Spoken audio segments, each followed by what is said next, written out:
Ghost at Dawn by Kevan Dale. Narrated by Francis Anderson. Part 1. Chapter 1. Schuyler Colfax.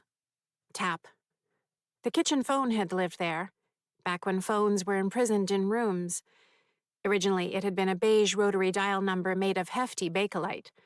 Good old polyoxybenzylmethyleneglycolin hydride, which nobody cares, I know. That got replaced in 1972 with a space-age trimline with touch-tone keys, all the time saved with modern technology, in a sleek mustard yellow high-impact resistant polymer. Probably acrylonitrile butadiene styrene. But, again, nobody cares. A few more garish phones had clung there until they lost their evolutionary race and vanished from the face of the earth, never to be stared at all day long like their more fleet-footed descendants. The jack plate sat empty for somewhere in the vicinity of 14 years, 7 months, and 12 days before a handyman pried it up, tore out the wires, patched the hole, and painted it over. I can still see the marks. But apparently I'm the only one around here looking closely. Now there's a slate decoration hanging in the spot that reads, idiotically, "I am love. I am purpose." Maybe if I gouged my eyes out, I wouldn't have to read those 6 words ever again. Though maybe if I had actual eyes, I wouldn't be wandering the house tapping spots like a neurotic gust of wind. At the corner of the pantry, I flutter my hand up like a wayward gray catbird, Dumatella carolinensis, and tap the exact middle of the southeast corner where the walls meet the ceiling. Henry Wilson. I'm back to Vice Presidents. Vice President Wilson, of course, having been America's 18th. I'm also back to Vice Presidents with their actual letters. For longer than I care to admit, Henry Wilson was Renry Rilson, 18th Vice President, 18th letter of the alphabet. How clever am I? But even I have my limits. Schuyler Colfax rolls off the tongue, but I always balked at Myro Magnu for some reason. It just sounded a little, I don't know, crazy. Naturally, I looped the alphabet since 48 veeps and 26 lets, simple mathematical solution, no great code. I went backward after I hit the end for a while, but that one landed me with the phonetically intolerable Han whale, and I had to stop. So now I'm back to the reassuring, measured, and completely sane, "Why are you looking at me like that?" list of correctly spelled vice presidents. Oh, and since you've doubtless warmed to the topic, I do shift them by 1 every day, because there are 42 spots I must tap and 48 VPs, 45 Ps whom I use on alternating years. I did the decimal places of pi for a few years, but since pi is better for calming myself, I decided not to muddy the waters. Tapping is tapping. Calming is calming. One keeps me from fading into nothingness, the other from going crazy. And nary the twain shall meet. Thomas Hendricks. A tap for the farthest reachable baluster before the rise of the stairs brings them past the hallway ceiling. My dead brother Eddie leers at me from the stairwell, sporting a shard of chrome and glass through the side of his face, blood drenching his left side from the neck down, carotid artery torn all the way through the intima, media, and adventitia layers. I hold my palm up to him. Not now. The day got away from me. I still have to get in the taps before sunset, which here on October 1st is 6:25 p.m., which leaves me 14 minutes for 23 taps, which means I need to get in, let's round it to 1.643 taps per minute. I admit to having lost myself watching squirrels and giving them voices, so they could recite A Midsummer Night's Dream, until Lysander chased Demetrius away in a crabby fit of Squirrel Peak, and I realized how late it had gotten. I give a little Levi Morton to the spot between the light switches by the front door, just past where the Jones Moseses gather. All their voices are raised. For people who pride themselves on communication and sanity, they always talk over each other. An alien Jane Goodall would probably find the gibbering fascinating, a display of ritual signaling disguised as communication. I find it less so. I squeeze through their enlightened yet not as enlightened as they tell themselves little conclave just inside the door, holding my breath as I slip through the miasma of patchouli, coffee and creamer breath, massage oil. Oh, and is that? Why, yes, Kale Surprise, marijuana. To give Adlai Stevenson his tap in the center of the old thermostat dial, then cut back through them for some Garrett Hobart action on the iron hook in the hall closet, third from the left. Back through the Jones-Moses bunch. I don't care what you promised him, because trust isn't a core value of the— We have certain expectations, family. And by the way, those are your expectations, not mine. And aren't I supposed to— I lean into the living room and tap the right electrical outlet. Theodore Roosevelt. In the painted-over socket behind the large glass bottle holding up a branch of dried sagebrush. Tricia, the Jones of the Jones-Moseses, insists rather wrongly, it would seem, that placing said Artemisia tridentata in the kun, or partnership bagua area of the home, will, by the power of feng shui, cultivate flexibility and kindness in familial relationships. My peer review of her experiments says the study demonstrates invalid estimates, which in the cordial terminology of scientific literature means nope. Ha ha ha. The exact center of the crown molding above the mantelpiece gets Charles Fairbanks, tap, and the bottom brick flush with the floor on the fireplace's right-hand side gets good old James Sherman, tap. For those playing along at home, they're the two closest tap points found within 154 Chestnut Street, separated by a mere 95.6 centimeters. Oh, honey, a voice says, in my head. I stop in my tracks, putting my fingertips to my temples, squeezing my eyes shut. No, I don't have time for this. The voice radiates compassion, sadness, and pity. And I'd rather be lit on fire and tossed into a pit of writhing black mambas, Dendroaspis polylepis, than pitied. I open my eyes, recommitted to ignoring the voice. 2 long strides bring me to the northwesternmost window on the first floor. Thomas Marshall. The middle pane of glass calls out for my tap. Begs me for my tap. Beseeches me for my tap. Will you defend me? You're part of this. She has a point, and you did say she— Family? Oh, thank you. Leave me hanging. Why don't— Assert myself? Own it? Isn't that what you— I reach out, then pause with my fingertips, 6 millimeters from the glass. Thomas Marshall. Wamus Warshall. Touch it. Just a tap. Tap it. I pull my hand back, and it's like swimming the wrong way up Niagara Falls, against all 85,000 cubic feet per second of Niagara Falls's flow. I lower my hand to my side. From the doorway to the dining room, my mother, Emily Jeanette Nagel Jarvis, looks at me with such contempt I flinch. Even with the frontal and lacrimal bones over her right eye shattered, she has a way of laying bare my soul. Though how hard is that? It's all I have left. I turn to face her. I don't remember which name comes next. It's utterly slipped my mind. You'll fade. Heavens, no. And also, who cares? Karen Mary Ellen Jarvis.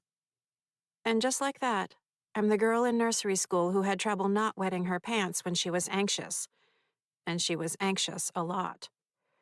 Let someone else tap them. I turn and cross the living room. I'm done tapping. The couch feels like finely sifted flour as I pass through.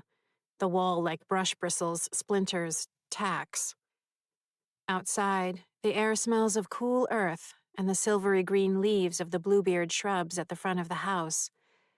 The autumn sky holds bands of lilac and rose and coral, the belt of Venus, the alpine glow formed by the Rayleigh scattering of light from the setting of the sun. High atmospheric particulates, anti-solar point. No one cares. I am love. I am purpose. I take in a shaky breath. When I raise my hands, my pinkies are gone. Chapter 2. Let me see, dear.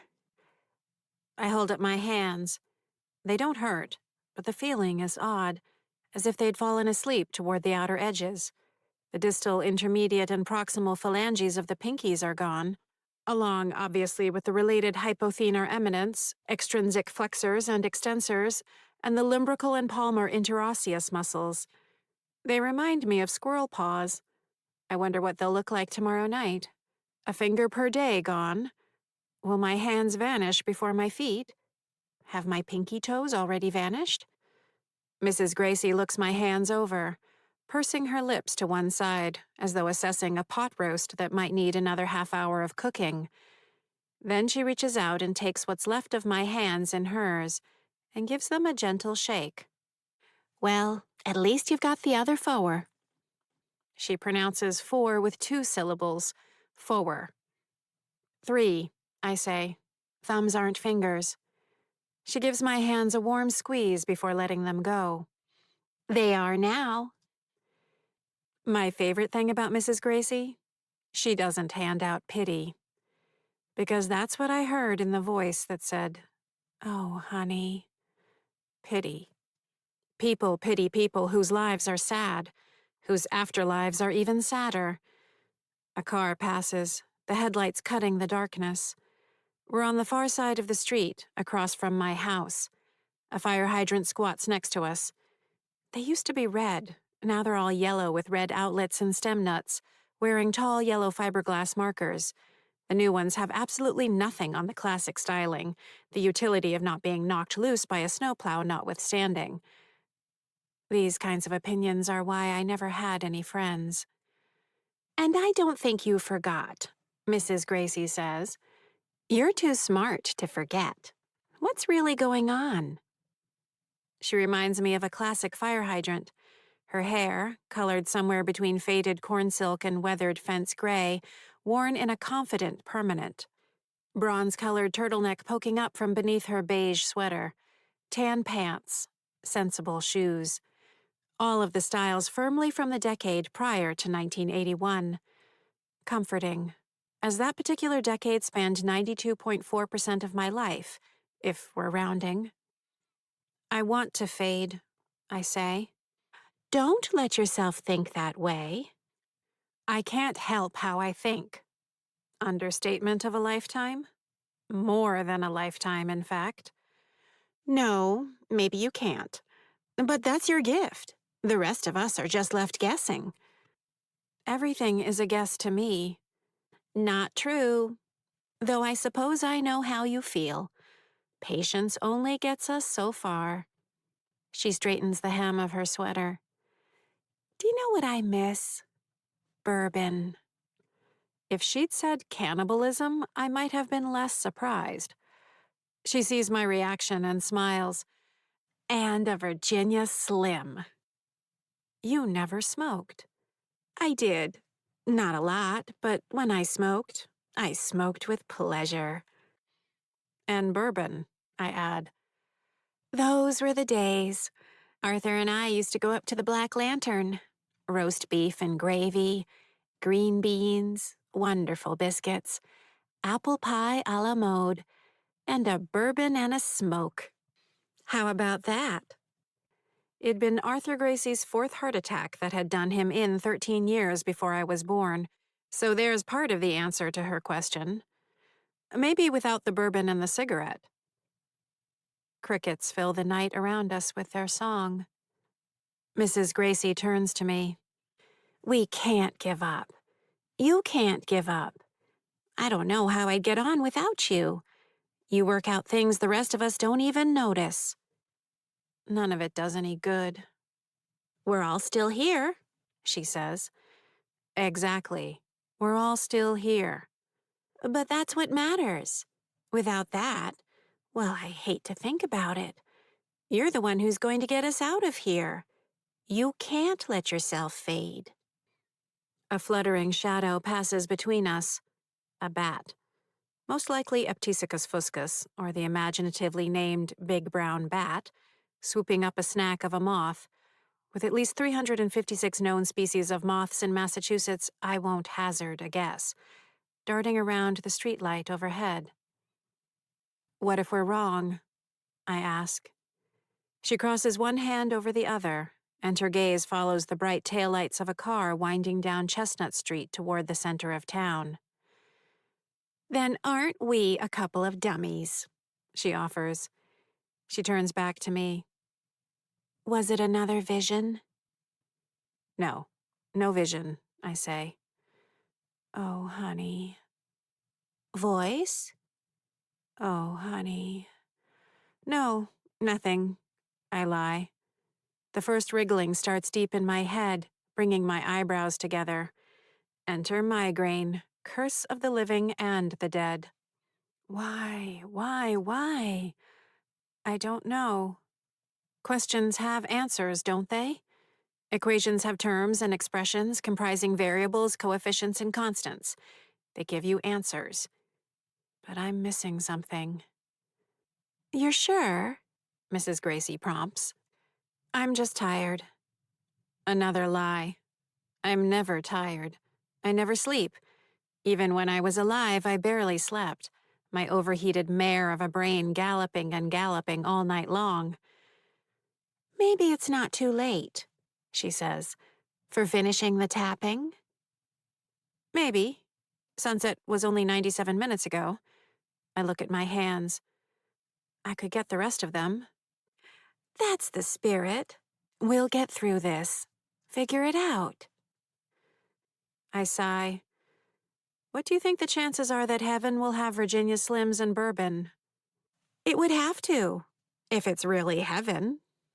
She waves as I cross Chestnut Street, letting a stylish electric car pass right through me in a whir of tingling metal and plastic. A little terrifying, a little uncomfortable, a little invigorating. Once I reach my house, I glance back. Mrs. Gracie's pale form disappears into the night as she makes her way back to her house at 16 Rock Ridge Road. Why didn't I tell her the truth? Maybe it has to do with my least favorite thing about Mrs. Gracie, the fact she handed out the poisoned cookies that killed me at 10:12 p.m. on Halloween, 1981. Chapter 3. "You're in a ton of trouble," my brother Eugene rasps, following me through the upstairs hallway. His voice has been damaged ever since he choked to death when he was 16. "Don't care," I say. "Since when?" "Go away." Spyro Agnew. Tap. The door handle of the thin closet that still smells faintly of the witch hazel it held for over a decade. Just tapping it as I have some 13,851-ish times before, grounds me. Earlier, I just had a moment. Like missing a step in solving a juicy math problem, but catching it in my proofs. Hardly a mistake. "You look ridiculous without pinkies," he says. Says the genius who choked on a grape while trying to see how many he could fit into his mouth. "You say it like it's my fault. 19, by the way." "How could I forget?" He shrugs. "I would have been fine."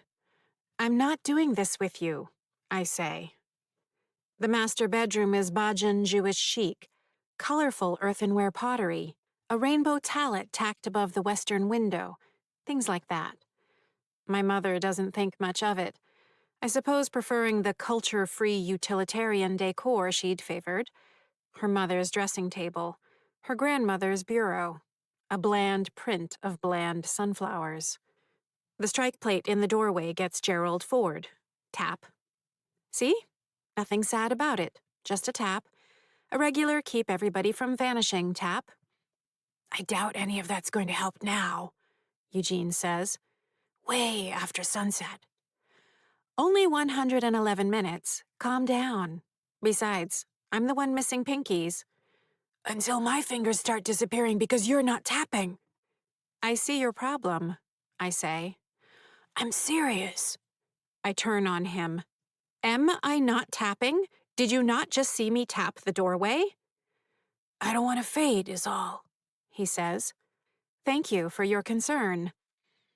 Just beneath the north-facing window, the plaster wall still bears the ridge of a patched crack. 4 coats of paint have further mellowed it since the rattling air conditioner that caused it rode that window through the 1970s. I run my fingertip until I feel the slight saddle-shaped dimple. Nelson Rockefeller. Tap. Eugene follows. It's what you're planning, isn't it? To make you fade? If there's a trick to it, I haven't found it yet. And I'm the genius, as you remind me daily. I'll keep looking. Joke all you like. Now I've got to hear it from Mom. She's pissed, like I can do anything about it. I duck into the bathroom. 17 types of skin cleanser across every free surface. Elise. Inspirational affirmation. Framed. Trisha. This last reads, Obstacles are opportunities. Breathe. You're enough. Before I vomit, I reach up to the upper left corner of the window frame to press my fingertip against the wood. This spot, and only this one, has always been a press and not a tap. Walter Mondale. Just stay out of her way, I say. Mine too. If you're gonna let everything fall apart, how can I? I am not letting anything fall apart. Pinky swear? I cock my head to one side. Do you think I do all this for myself? Yes. Wrong. I'd be happy to fade. Please let me fade. But no, you're tied around my neck, along with Eddie and Mom and Dad and Kyle, Andy and Mrs. Gracie, so I keep tapping. Except for tonight. If I'm lucky, it'll be my ears that disappear next, so I don't have to listen to your whining, I say. You sound like Mom. I catch myself before I purse my lips and narrow my eyes. Like Mom. I settle for flicking my fingers impatiently at him. Shoo. With an eye roll played for the cheap seats, he turns and walks through the wall, disappearing into his old bedroom. I slow clap, then stop when I see how weird it looks with my new ferret, Mustela puturius furo, hands. Chapter 4. Passing up into the attic, through wires snapping with current, big 1940s nails grabbing at me from inside the scratching joists, I recite some pi to center myself. 3.141592653588979. I hate arguing. 32384626433. Specifically, I hate arguing with idiots. So frustrating when they can't wrap their insufficient minds around the objective, inarguable, demonstrable evidence of their own stupidity. 83279502884, which is exactly what I'd have complained about to my friends, if I'd ever had any. 1971693993751. Not that it in any way makes me a freak. Oh, honey. No, I'm just honest. I just think clearly. Frustrating from time to time, yes, but better than the... Oh, God. Haley Jones Moses stands in front of a full-length mirror in her underwear and a half-muscle shirt, checking herself out. Posing. Flexing her triceps. Biceps. Listening to some insipid song blatting from a tiny speaker. And making the face. I'm sure she thinks of it as hot face or something equally sophisticated. To me, it reads more as, I'm being scrutinized by the 3 high-definition cameras broadcasting my every subtle lip purse to an audience of fascinated millions, while I have caramel stuck to my back molars that I'm working out with my tongue while trying not to fart. Yes, the afterlife is unfair. The dying, the confusion, the terror, unintentionally killing my family and then having to suffer their continued presence. Decades of tapping, the weighty expectations of others, eternity stretching out before me, unchanging. But really, seeing that face might actually be the worst part of all. Haley's most recent foray into concentrating her truly annoying personality into weapons-grade potency has been bodybuilding. I've watched the videos alongside her, unable to help myself. Hundreds of videos, each more vapid than the last, but she devours them, her expression quizzically rapt, hour after hour after hour. Those videos spurred on her insistent conversion of the attic, a formerly unkempt space used for storage, into a temple of sweaty self-regard. Carpet remnants cover up the rough floor planks. Hand weights, iron bars, giant rubber bands, ankle weights, a box for jumping on. Oh, and now a pull-up bar. As if I couldn't hate her more. Pull-up bars were once the bane of my existence. Gym class at Doherty Elementary School was for me what a bay full of great white sharks, Carcharodon carcharias, might be to a seal pup. Let's say Phoca vitulina, the harbor seal. Yet even worse arrived in 3rd grade, when I was put into special gym, as they kindly called it. Appalling. I didn't know the rules of any sports, true. I didn't care to learn. Also, yes, my coordination was elusive, my handwriting terrible, catching a ball impossible. Though as long as my hands could hold a book in front of my face, I didn't see the problem. But to find myself segregated out with the boy with the narrow head who always had spittle clinging to the corners of his mouth, and the spindly girl who'd worn ivory-colored plastic braces on her lower legs throughout kindergarten and 1st grade, presumably to treat congenital talipes equinovarus, or clubfoot, struck me as a mortifying mistake. Even I wasn't that bad. Or was I? But as the gym teacher, Mrs. Christoph, had clinically diagnosed, wearing her track pants and whistle, no doubt calling upon her vast medical school education, I had noodle arms, which, thank heavens, could be fixed through heavy doses of humiliation and frustrated head shaking. Or could they? I couldn't pull myself even halfway up to the bar. Ever. Not even once. No, I didn't care. Though I was mildly curious why everyone else had been born with functioning arm muscles while I had noodle arms. Still, the whole situation was ridiculous. Beyond ridiculous. But I tried. Grunting, straining, shaking, and always surrendering. My face glowing with shame as I slunk to the back of the line in the gym class of broken toys. Elbridge Jerry. I tap the notch at the base of the plain newel post where a sliver of subflooring shows. Don't look. Haley mutters, "That's right." Drifting to the southern end of the attic, still not looking, I reach up and tap a knot in the pine joist, near the peak. Daniel Tompkins. I glance in her direction. She bends both arms, straining her neck muscles, watching herself, making the face. Tonight, I just can't. I avert my gaze. She's going through a phase, Trisha, Elise, and I have noticed. Trisha and Elise think it's a phase of questioning and exploring. They're thrilled, mostly at their own open-mindedness. Personally, I see it as no more than an extension of Haley's longer cycle of dumbassery.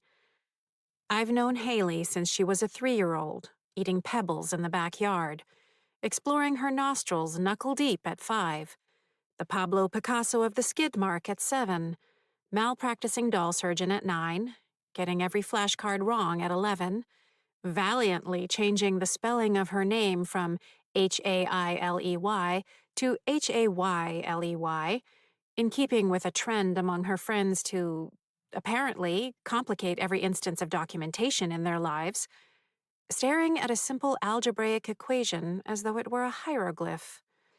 This girl is not the sharpest pencil in the box. But she clearly doesn't suffer from noodle arms, so who am I to criticize? I sneak past her, trying to ignore the face as much as I would one of Trisha's saccharine affirmations. I'm ready to John Calhoun the final spot so I can put this day behind me.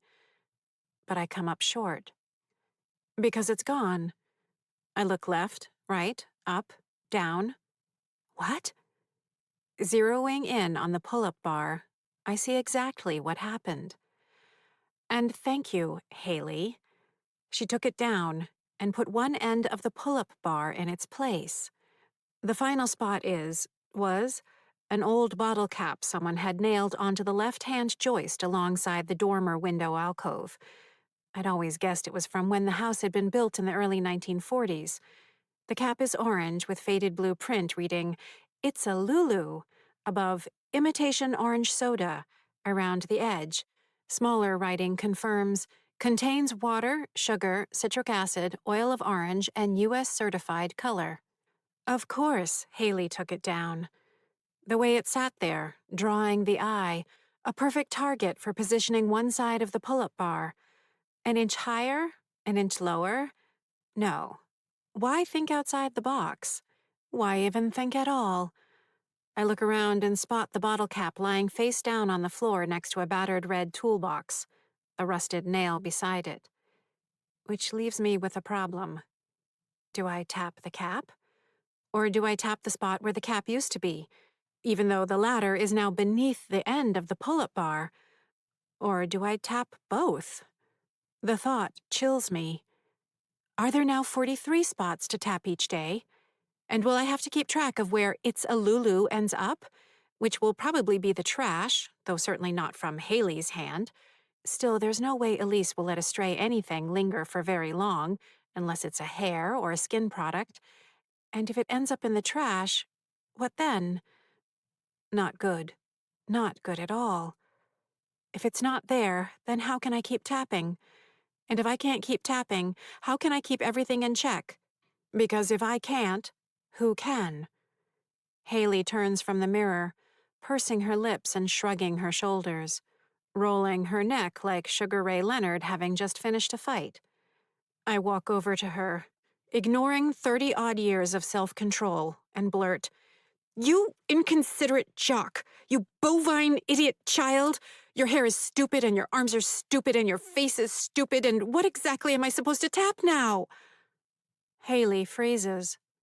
For half a second, it's like she's looking right at me, meeting my eye. Her eyebrows go up. So do mine. Her gaze passes through me again. She turns her head, looks this way and that around the attic, listening. The shiver that runs along the back of her neck is clear enough that I see it. "What?" she says. "Oh, honey." Was that what made me do it? The pity I'd heard in that voice? A pity so heart-wrenching that it shone over my life and my afterlife, like the brightest, harshest low-pressure mercury vapor gas discharge lamp fluorescing into visible light, revealing how utterly sad it all is, and was, and will always be. Hi, I'm Karen Jarvis, and I'm a freak forever. Not that any of it excuses what I just did. Haley slips on a pair of black tights and a baggy sweatshirt, still looking around. She grabs her phone and turns off the music. At the top of the stairs, she pauses and gives the attic one last, curious look. Will she trip, breaking her neck? Electrocute herself in the shower? Choke on one of those protein bars she lives on? Have a blood vessel in her brain, which I'm forced to admit she actually has, give way, sending her to the floor? Or get hit by a car when she's out on her morning run? Because she's going to die. She has 24 hours at most. Because I talked to her. She makes it down the stairs intact. The attic light goes out right before she closes the door. What have I done? Chapter 5. Haley is dull, self-involved, unspeakably disorganized. She masturbates with embarrassing intensity, spends what little time she's not staring at her phone or her computer staring at herself in a mirror, grunts when she does burpees, each time. I can't even be in the room. She does marijuana with her friend Charlie and Charlie's younger sister, manipulates her mother's sense of modern parenting like Leonard Bernstein conducting the New York Philharmonic through Mahler's Symphony No. 2. How would I not want to be rid of that? Wave bye-bye to a half-tomboy, half-moose who torments me with daily demonstrations of everything I find contemptible. Okay, maybe none of it's worthy of a death sentence. There's that. And it's not like I don't have compassion. But my compassion for her is one tiny lone sprinkle atop a heaping banana split of self-interest, Because the last possible thing I want is to spend eternity with Haley sulking around the house, making the face. My family is bad enough. I have to save her. Though after the last hour and a half, I'm less than gung-ho. She chugs milk straight from the plastic bottle, wiping the side of her mouth afterward. Walking across the kitchen, she tugs the back of her tights from the crack of her butt with practiced ease, accompanied by a gentle milk burp. Then comes the nightly argument about homework with Elise. A sample. What about homework? It's only 8. Have you at least started it? I did some of it during H block. Well, what do you have left? Not sure. You need to write these things down. Do you need to check your emails? Why do you always have to make a big deal out of everything? Because you need to graduate. I'm going to graduate. With better than a D average. I only got 1 D last semester. Congratulations. That and an admissions scandal will get you into college. Who says I'm going to college? It's a different world than when you were young. Really? Because this new, exciting world will feature free housing, universal basic free trade vegan protein bars, guaranteed internet service? I'm not going to be a lawyer, much as you'd like me to be one. Elise would like her to be one. But she and Trisha and I all know there's about as much chance of Haley getting into law school as there is of Haley remembering where she left her sneakers from one day to the next, which is to say, basically 0. In Haley's world, homework, algebra in this case, which I'd mastered by the 4th grade, is a task attempted alongside a video featuring a woman with carved muscles going in-depth about jumping on and off different sized boxes, and while checking herself out on the little window with her face on the video chat with her friends Payson and Charlie. All she has to do is multiply polynomials. Looking over her shoulder, I solve the problem without blinking. 6x3 plus 4xy. For a moment, I consider whispering the answer into her ear.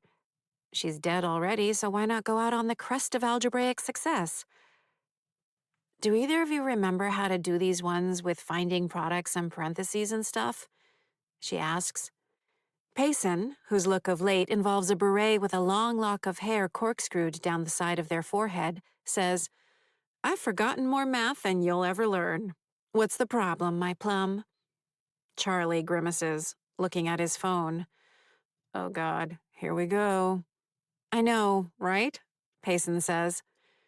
It's just, I can get the first half, Haley says, but I hate when it's those little numbers, the ones up in the air.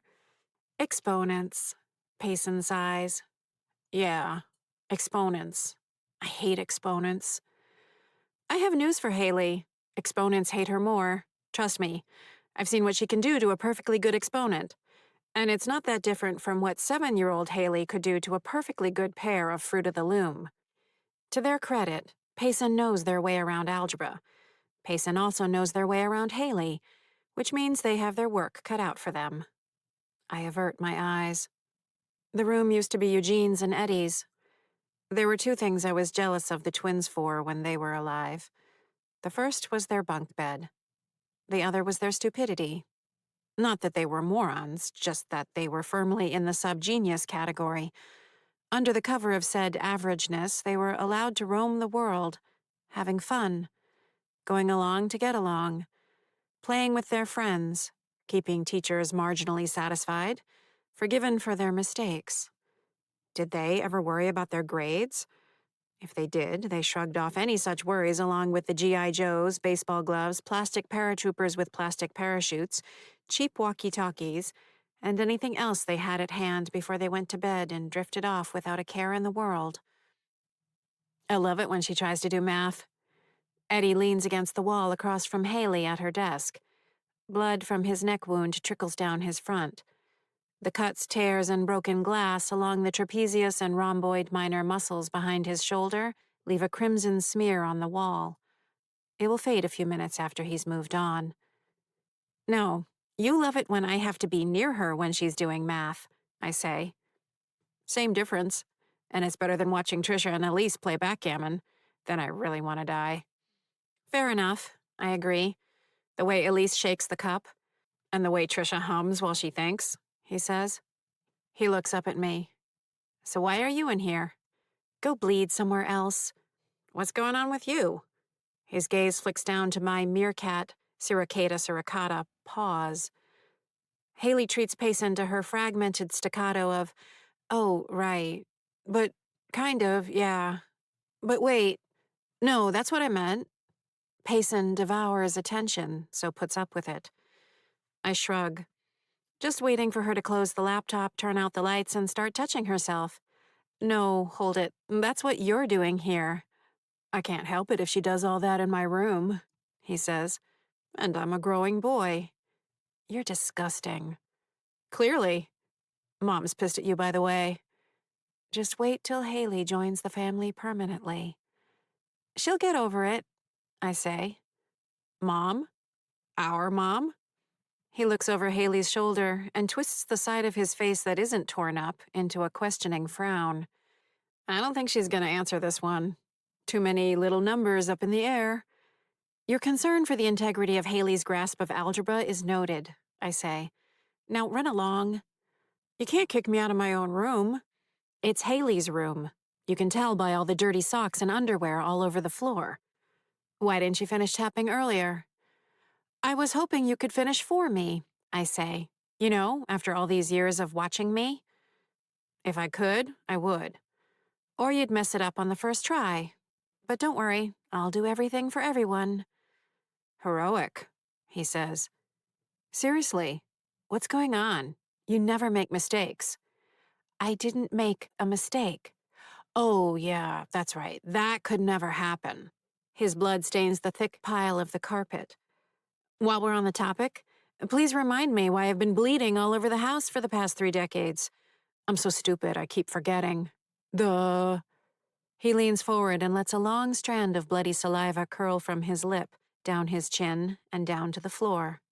He turns and slips through the wall, leaving the bloody mess behind. Chapter 6. The homework doesn't kill Haley.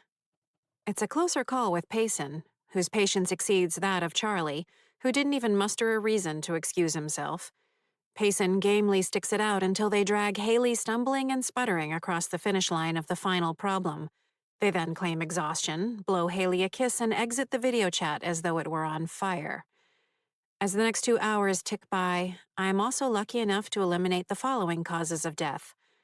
Killed by fitness videos, killed by yawning, killed by morning routine videos, killed by pornographic videos, killed by social envy brought on by scanning approximately 112 pictures across classmates' social media accounts, killed by nearly tripping when she took off her tights, killed by choking on her toothbrush, killed by staring at herself from 27 different angles in the bathroom after not choking on her toothbrush, killed while attempting 6 different hair configurations, choking to death by swallowing her own tongue while making the grunting noise that was her reply to Trisha's "good night" as they passed in the hallway upstairs, killed by looking at approximately 39 different angles of her body in the mirror on the back side of her door, killed by masturbating, though I will add that this last nearly kills me. I'll spare you the details.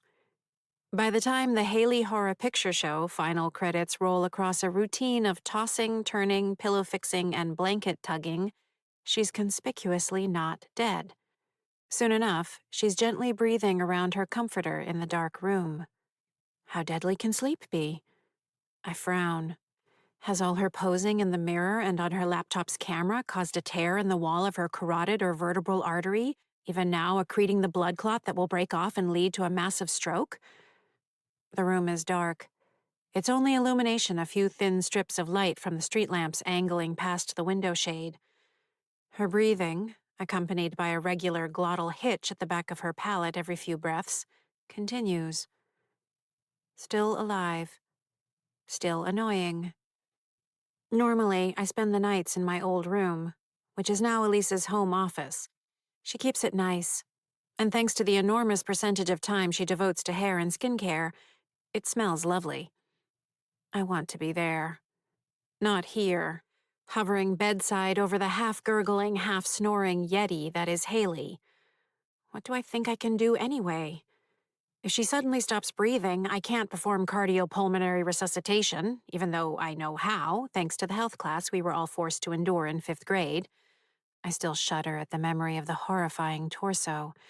The alcohol wipe slid over the rubbery lips of the faux victim, the concentration of said alcohol clearly nowhere near strong enough to eliminate every last vestige of the saliva of my classmates.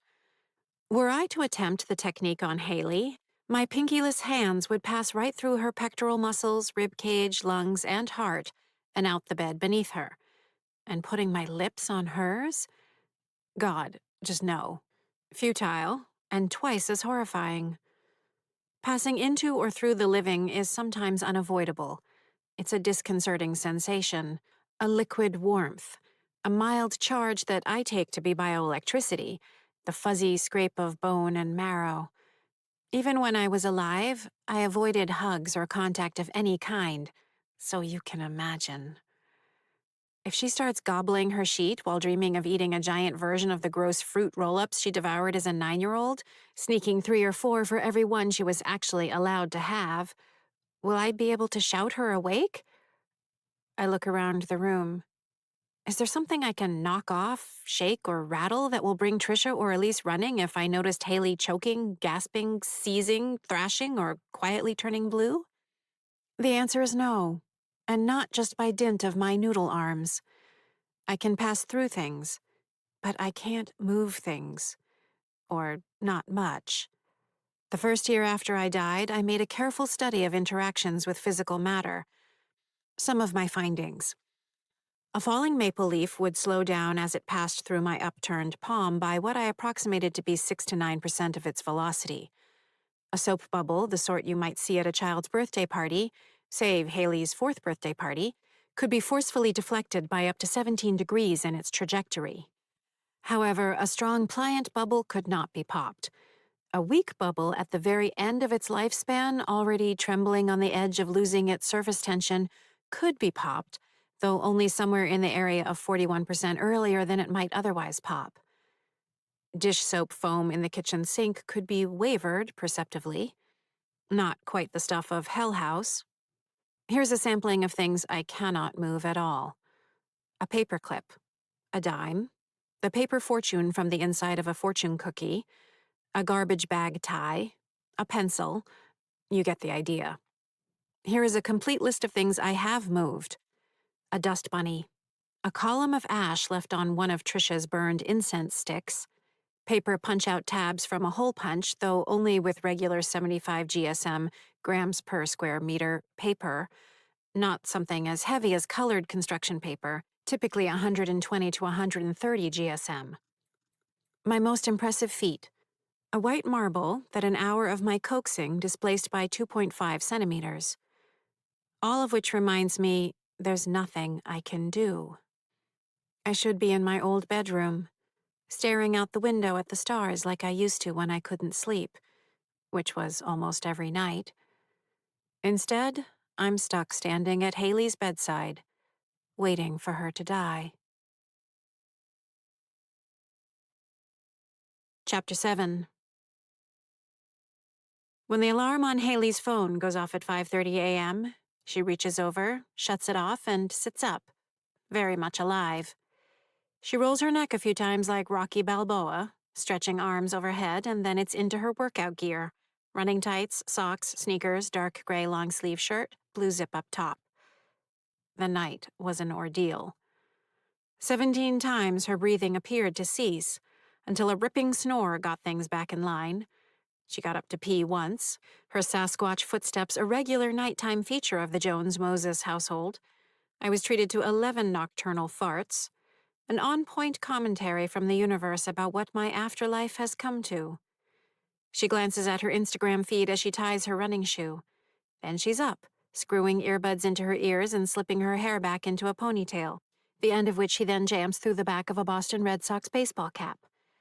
I follow her down the stairs, top to bottom, nary a neck-cracking spill, into the kitchen, and out onto the deck through a pair of sliding doors in the dining area. She pauses for a couple of stretches.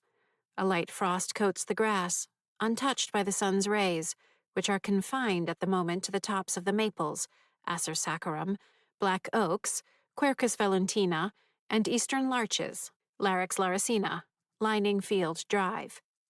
There's not much traffic on Field Drive. No, the vehicle that will strike Haley will likely be on Chestnut Street, or perhaps one of the 7 other roads her 8.85-kilometer run takes her on. The science of it is clear enough. The work made by impact force equals the kinetic energy of force times distance, which equals 1/2 of mass times velocity squared. In other words, impact force expressed as division of mass and squared velocity with 2 times time. Basic division of kinetic energy by distance will give us the impact force of the car, pickup truck, school bus, garbage truck, recycling truck, delivery truck, ambulance, or post office truck that will hit Haley. Factoring in the stop distance, including the crumple zone of the vehicle, we'll be able to calculate the precise amount of force, expressed in newtons, N, that kills her. Once we have the full police and autopsy reports, that is. Science is fun. I accompany Haley past the end of the driveway. I'm not going on her run with her. It's not that I don't want to, though I definitely don't want to. It's that I can't. The issue isn't that she's faster than me. In life, she would have been. I always came in last every race in gym. Haley has the long strides and fearsome energy of a cryptozoological beast. In death, however, I can zip along like a hilarious breeze, easily capable of pacing her, to the limit of my tether. On Field Drive, I feel its first touch. Each step becomes more difficult, as though I were walking up a curving incline, a steel cable attached between my scapulae quickly reaching the end of its slack. This is as far as I can go. Haley continues on. She lumbers off to the corner where she turns left and sets off at a faster clip. I watch her, helpless. And what of this tether of which I speak? Excellent question. Kudos to you on your inquisitive mind.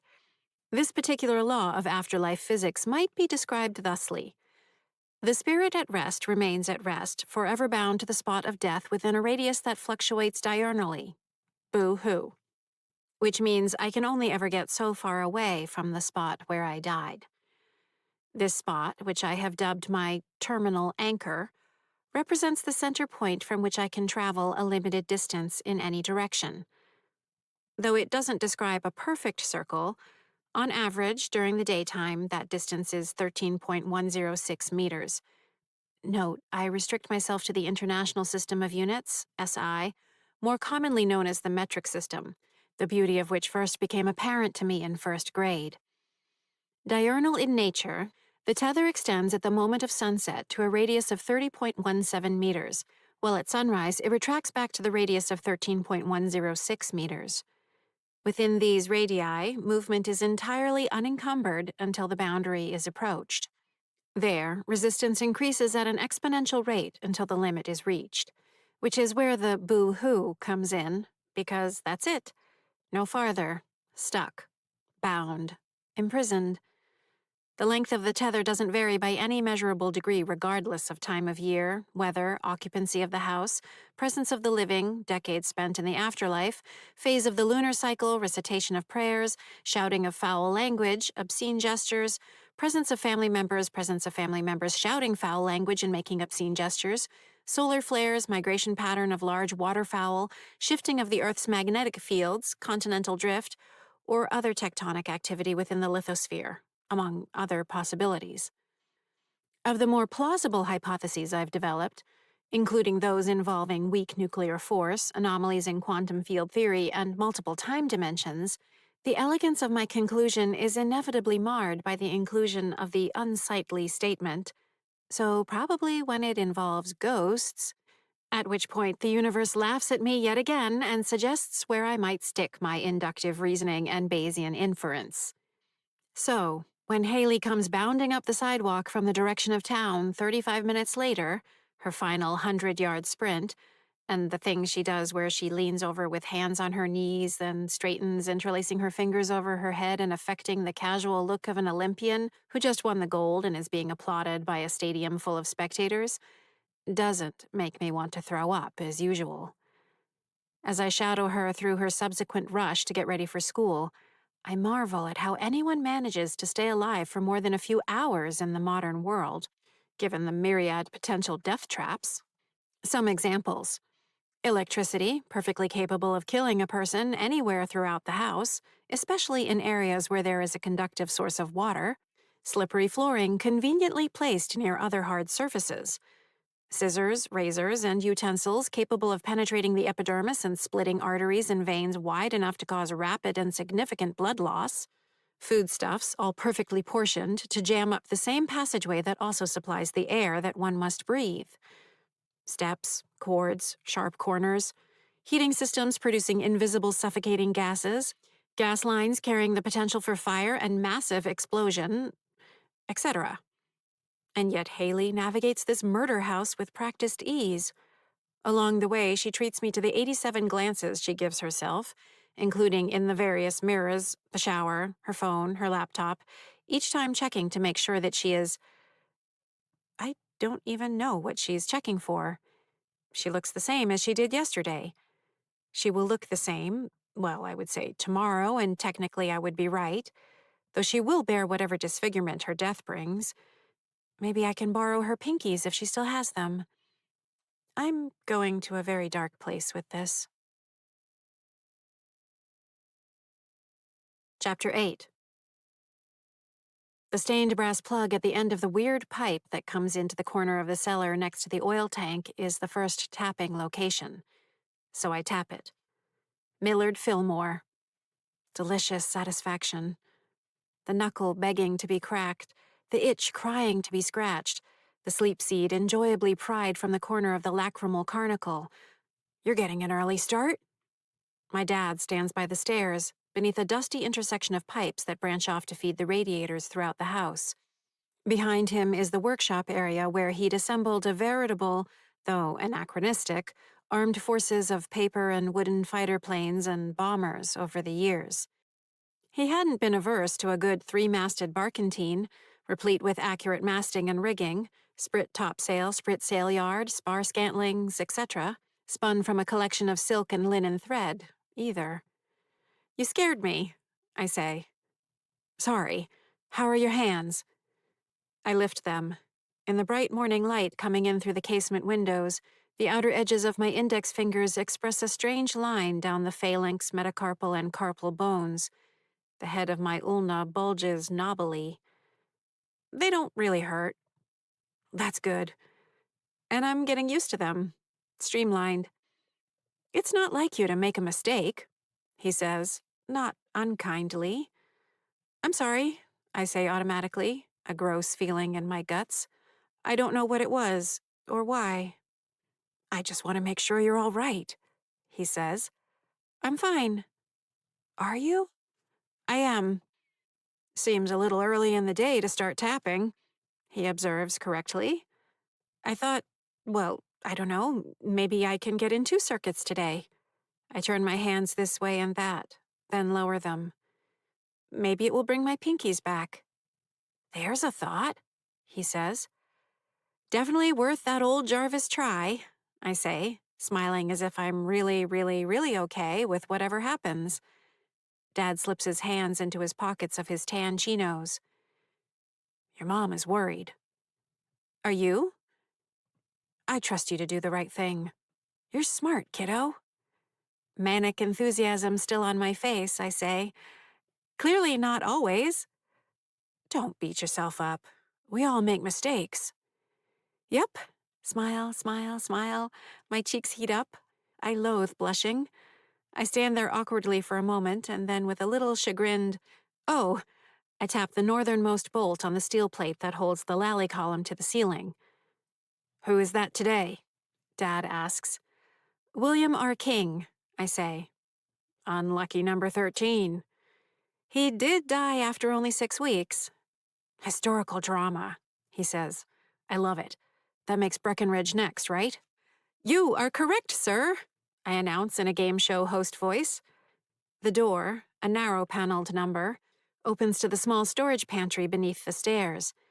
Dad switched out the original brass knob with an antique rose-cut glass knob he'd found at a flea market in 1972.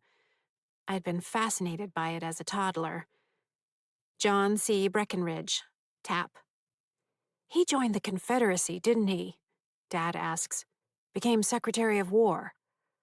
Last one before the war ended, scorned as a traitor. Yep, I chirp. Talk later. I hurry through the last 2 tap spots in the cellar, still smiling like a lunatic. Chapter 9. Eddie appears at my arm, his gaze sharp behind the bloody wounds on his face. You talked to her, didn't you? I have no idea to what you are referring. I lie. Haley's at her desk, home from school and field hockey practice, 100% unscathed. Laptop open, she fills her face with a new workout video from her favorite YouTuber while she fills her mouth with a bowl of whole grain cereal and almond milk. Sloppy, damp crunching, grace notes of slurping. I can't wait until the sun explodes, I add. Man, I miss cereal. Eddie plays with the gash on his cheek, and she's hot when she eats it. I kind of want to be that cereal. You disgust me. You're uptight. But really, you talk to her. It's why you've been hanging around with her since yesterday. Basically every second, right? Shut up. Go away. Not that I'll mind, he says. That body. You're too young to be so vile. I'll have you know, I'm wiser in the ways of appreciating a luxurious body than you give me credit for. No longer a naive 10-year-old, let us say. Right. You are a 10-year-old with the sophistication of a 6-year-old. I'm more like a 47-year-old when you think about it. Even more disturbing, I say, when you think about it. I just hope however she dies doesn't mess up her looks. A heartwarming display of compassion. He turns to me. So I'm right. Fine. Alert the authorities. His eyes widen. But I wouldn't get too excited, I continue. No more showers, no more toilet time, or whatever else you spend your revolting hours doing. Care to guess what you can look forward to? Centuries or more of Haley sulking around the house, feeling put upon and misunderstood. Grunts, obvious confusion, that whining tone, flatulence. But hey, maybe if we're lucky, she'll wrangle us into daily calisthenics. You can ogle all the luxurious body you want. Haley gulps the remaining milk from the bowl. Better than watching you march around the house with storm clouds over your head, whispering numbers all the time, Eddie says. And it's not like we're going to be here for centuries. Is that your well-reasoned conclusion? Please, go on. Elucidate the situation. How is it exactly that we're not going to be here 500 years from now? Seriously? He says. You think I have the answers? Yes, you always do. No, I really don't. You're the genius. Centuries of a luxurious body, I say. Why would you want to pass that up? Stop kidding around. I turned to him. We're stuck here, all by our lonesomes, with Haley. I lift my arms and spin gracefully like one of the models on The Price is Right. All this, ours forever. We'll be stuck here when Trisha and Elise sell the house out of desolation and grief. We'll be here when the next family moves in and grows up. And maybe, just maybe, the family after that. Quit it, he says. After that, I continue, I expect they'll knock the house down and put a bigger one up in its place. Something more modern. All the whiz-bang miracles of Jetsons technology entertaining us up close. We'll barely remember when televisions were made of stuff. And then that family will grow up and move out and sell the house to yet another family. But don't be nervous. They won't be strangers for long because we'll get to watch every day of their lives while they're here. After that, I don't know, maybe those houses will last longer. Maybe they won't. Maybe they won't even build houses after that. He glares. 10,000 years from now, I say, what do you think this spot is going to look like? Because we'll be here to see it. 100,000 years in the future. How are you going to feel about wandering around some unrecognizable landscape? There probably won't even be people left, just hints of dusty ruins, if that. And then, as I referenced, the sun will explode. That'll be fun. We'll have a front row seat. Why do you have to be like that? Eddie asks. I smile, pleased. Of course, maybe when they tear down this house, they'll also tear down the tapping spots. Then what? Another good question, the answer to which I do not know. Maybe I'll just fade. Adieu, exeunt, and you'll be on your own. Or maybe you'll fade with me. I'm more than tempted to find out if you absolutely must know. He stares at me, mouth open. That's right, I say. So maybe reconsider the gleaming excitement that was all over your face and think about what you're really saying, idiot. The looks that pass over his face are interesting. Resistance, disbelief, dawning recognition. And is that a hint of stark terror? Can he really not have thought that far ahead? I'm telling Mom, he squeaks out. I turn back to Haley. She already knows all that. When I glance to look at him, he's gone, his blood soaking into the rug. Chapter 10. Haley Death Watch Update. She's not dead. She should be. She really should be. But she's not. Dawn finds me once again in Haley's room, another 9-hour vigil behind me.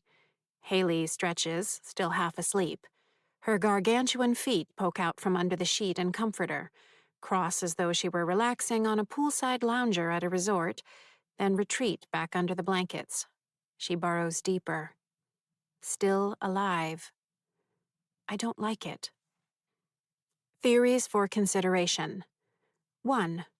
My doubling of the tapping circuit yesterday has delayed Haley's death by 1 day. 2. Doubling the tapping dispersed the energies that would have led to her death. Continued tapping as normal will preserve this status quo. 3. With my incorporeal form no longer intact, look, Ma, no pinkies, any communication with the living is no longer fatal. 4.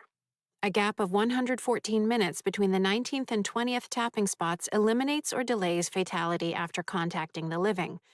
Could also involve a significant gap between any 2 sequential tapping spots. 5. The intrusion of an auditory hallucination, oh, honey, presaged a disruption in the otherwise deadly effect of communicating with the living. 6. I paid too much attention to the auditory hallucination, oh, honey, instead of ignoring it, as in earlier such incidents, triggering an episode of delusion in which I imagined I spoke the words I did to Haley. Concerning. 7. In the 32 years since I last killed a living person by direct communication, the effect has been blunted by a heretofore undetected half-life. Related question 1. Does this suggest I now have a larger number of words I can communicate to the living without killing them? In other words, an issue of quantity. Related question 2. Or would all attempts be safe now, as the concentration of the effect has fallen below a fatal threshold? In other words, an issue of quality. 8. Haley is too dumb to have fully registered my communication. Conclusions. None immediately satisfy. Not even close. I slide through the door into the hallway. The smell of fresh coffee drifts from the kitchen. Eugene sits at the top of the stairs. She dead yet? He asks. Twins are insufferable, I say. Is there anything you don't tell each other? I've trained Eddie not to tell me some things. So, yes. Is she dead? She's happily filling the room with her morning breath. Thanks for asking. Disappointed? No, he says. She's all right. Except to her mom's. She's a teenager. I sit next to him. I'll grant you're the expert on teenagers, seeing as how you're the only Jarvis offspring to have lived long enough to be one. 16 for 31 years. I guess that kind of makes me an expert. 32. He frowns for a second, then nods. I don't question your math. But you question something, I say. We're being honest? I guess we are. Okay, he says. All this all whatever it is you're doing? I'm not doing anything, I say. Really? Not tapping, letting yourself fade, talking to Haley, tapping twice in one day. None of it is like you. Laughter floats up from the kitchen, Elise and Trisha sharing a moment. Maybe I'm tired of being like me, I say. It'd be nice for a change if I could just hang around, enjoy myself. But no, I tap every day without fail. Because Karen. I make the forecasts, send the signals. Because Karen. I do the calculations, take the measurements, all so we're all safe. Because Karen. A quick blast of disco music swells in the kitchen, followed by more laughter. Overthinking things as usual? Karen, Eugene says. Also, you don't seem to need, or really want, our help. Not that we could, so I'm not blaming you for making a mistake. I didn't make a mistake, I say. For being wrong, then. Not wrong. So, just not right. Not enough information, I say, though I'm open to any alternate hypotheses, theories, or supplementary evidence you might have on offer. He frowns. The skin of his forehead shows signs of visceral congestion from dilation of the venous blood vessels from when he choked. His eyes are crosshatched with petechia, tiny hemorrhages caused by high intravascular pressure. It wasn't a vision, was it? No, no vision. The lie comes more easily the more I exercise it. Those workout videos are right. I guess that's good.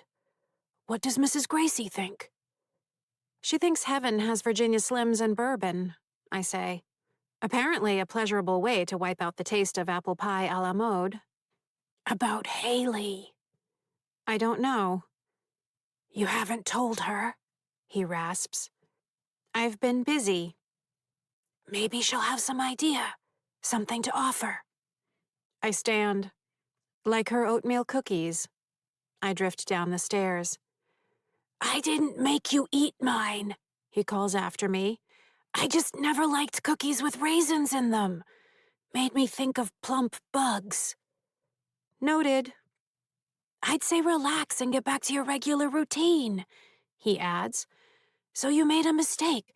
I make them all the time. Don't beat yourself up. I waved my diminished set of fingers. Regular routine is redundant. It's just routine. Chapter 11. Don't beat yourself up. Hilarious. Relax. As if serious people relax. Stop overthinking things. The cri de coeur of mediocre underthinkers. Does anyone approach a tall girl and casually suggest that she stop being so tall all the time? Or tell the red-haired girl that, hey, life might be a little less stressful if she could just not be so homozygous for the recessive allele on chromosome 16 so as not to alter her MC1R protein production? Mrs. Gracie knows me well enough to skip all that. You're sure? She asks. She's still alive, yes, I say. Clearly, definitively, inexplicably still alive. The night air is soft. Shadows crisscross the yard. To the east, the moon hangs above the roofline of Andy Van Etten's house. I don't know why I did it, I confess. Don't you? She gamely pretends to be shot by Andy as he runs around reenacting some version of the shootout at the OK Corral. The 4-year-old's hair is pale blonde and extends in unexpected angles, thin and fine, subject in life to even the faintest hint of static electricity. His red and blue Spider-Man costume shows no signs of age. Fine, I say. I was frustrated. And there's nothing wrong with it. There's everything wrong with it. You're entitled to be a young woman now and then. Your implication being I just fell prey to a fit of adolescent irrationality? If you did, there's no crime in it. I wasn't an irrational 4-year-old, I say, watching Andy as he makes gunshot sounds heavy on the saliva. I wouldn't have been an irrational teenager. My brothers? Different story. I knew what was coming with them. So did my parents. I was fine. "We're not talking about your brothers," she says. "Also, it's not a moral failing to do something irrational. It's human. It's ridiculous. I have nothing to get out of my system, thank you very much." She gives me a patient smile. I'd first seen that smile when I decided to perform a solo rendition of French composer Camille Saint-Saëns' Danse Macabre, Opus 40, as a breezy capstone to my fourth-grade year. As Doherty Elementary School's venerable music teacher, Mrs. Gracie had gone into it gamely enough. It would be the poor woman's Dunkirk. Week after week, she'd endured my practice of the haunting tone poem on the glockenspiel, an instrument whose assertive timbre spoke to me of sophistication. I approached the work with total focus, the contrapuntal section based on the second theme, the spirited quoting of the Gregorian chant Dies Irae, and whenever I reached for a note and missed, I logically started the piece over from the beginning. Again and again. Until Mrs. Gracie suggested to me that music is a living art form, a moving, flowing expression, one in which if I got one note wrong, I could simply back up a few bars and carry on. "No," I insisted. "Better to start again from the beginning." There was the smile. My eventual performance in the school cafetorium went off without a mistake, conjuring up the requisite chills and supernatural anxiety as intended. Teachers, staff, and students all thrilled. I overheard one boy in my class comment afterward that it had been like watching a robot play music, which I took as a compliment. Mrs. Gracie retired at the end of the year. I've long held I was the one who drove her into it, though she's never admitted as much. The poisoned cookies 16 months later were simply an ironic coincidence. "And your pinkies?" she says. I hold my hands up, still adorably stoat-like, Mustila Armenia-like. No change. Extra tapping hasn't sprouted new ones. "Nothing at all?" "Nope." "I'd keep doubling your tapping for a while," she says. "It can't hurt. Maybe it even helps. It could have something to do with Haley." Or not. Or not. True. But maybe at least don't skip the tapping anymore. "I'm the only one who pays the price," I say. She tugs thoughtfully at the collar of her turtleneck. "Or not." "Wait," I say. "Did something happen?" "Arthur. He came by last night." "Last night? He's not supposed to come by until Tuesday."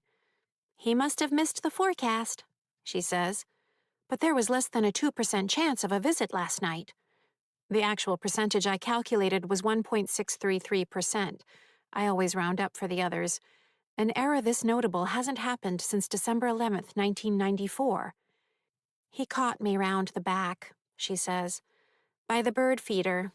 My own fault.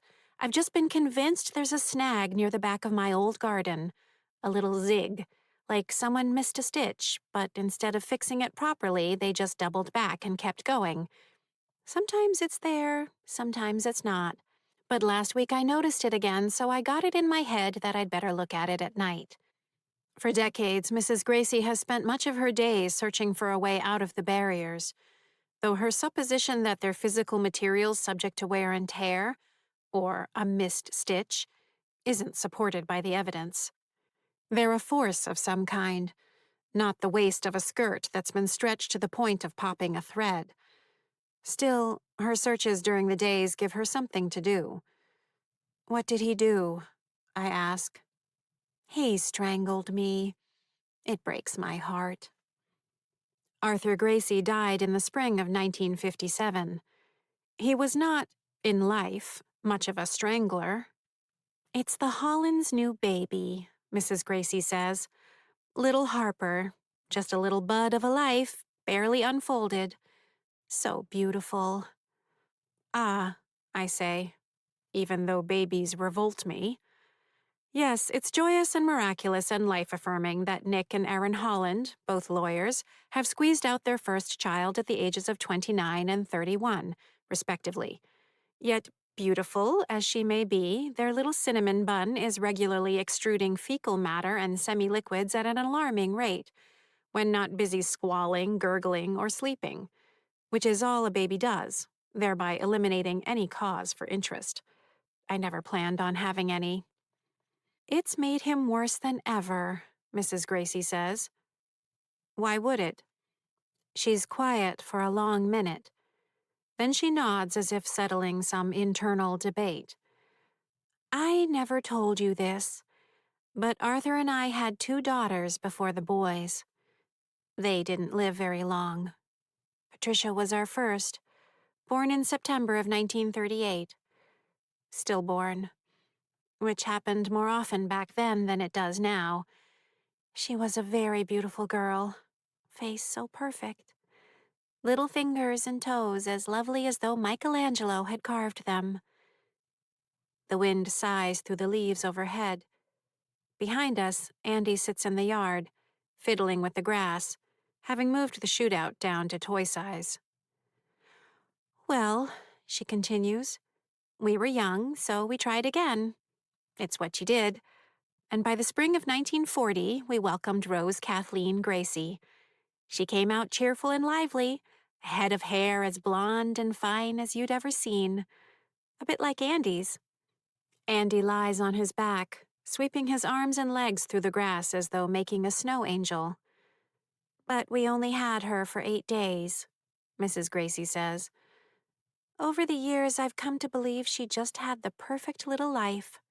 Held practically every minute, wrapped in the softest blankets and more love than you can imagine.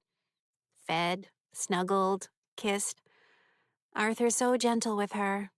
The finest father a young girl ever had. But sweet Rose died in her sleep on May 24th. That whole month was beautiful spring weather. She never knew a cloudy day. I wish I had a tissue box or something to offer. Around us, the fall field crickets, Gryllus pennsylvanicus, sing their summer coda. We held off after that. It was all too painful. And don't forget, the world seemed to have lost its mind at that time. But we had each other. By 1943, Dawn was born. Then Ronald. Alan last in 46. She frowns, plucking at a buttonhole on her sweater. Arthur never had a cruel bone in his body. Not once. Not ever. He was kind. Far too kind for this world. A rare man. How I treasured him for it. I'm less concerned with Mrs. Gracie's feelings, though they are sad feelings and I remind myself to make an understanding facial expression, than the fact that my forecast was wrong. All forecasts can expect errors, also known as residuals, hence the formula ET equals YT minus FT, representing the variance between the actual value and the forecast value for the period in question. Since I've determined over the years that my methods of forecasting contain at least some correlations between residual values, a bad thing, I've adjusted my technique to overcome the aggregate error by factoring in the expected value of the residuals as a function of past known residuals. A good thing, generally. See, it's not as though I can't admit when I'm wrong, but I really, really don't like it when I'm this wrong.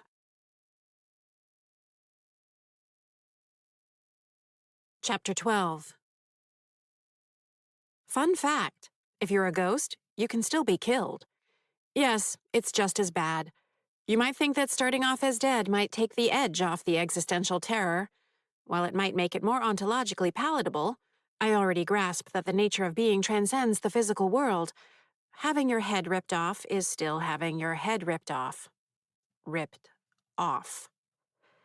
A ghost is a ghost to the world at large, able to pass through physical objects with minimal resistance, altered relationship to the living, operating on a subtler topology of energy frequencies, constrained by a puzzling subset of the standard laws of physics, though not always.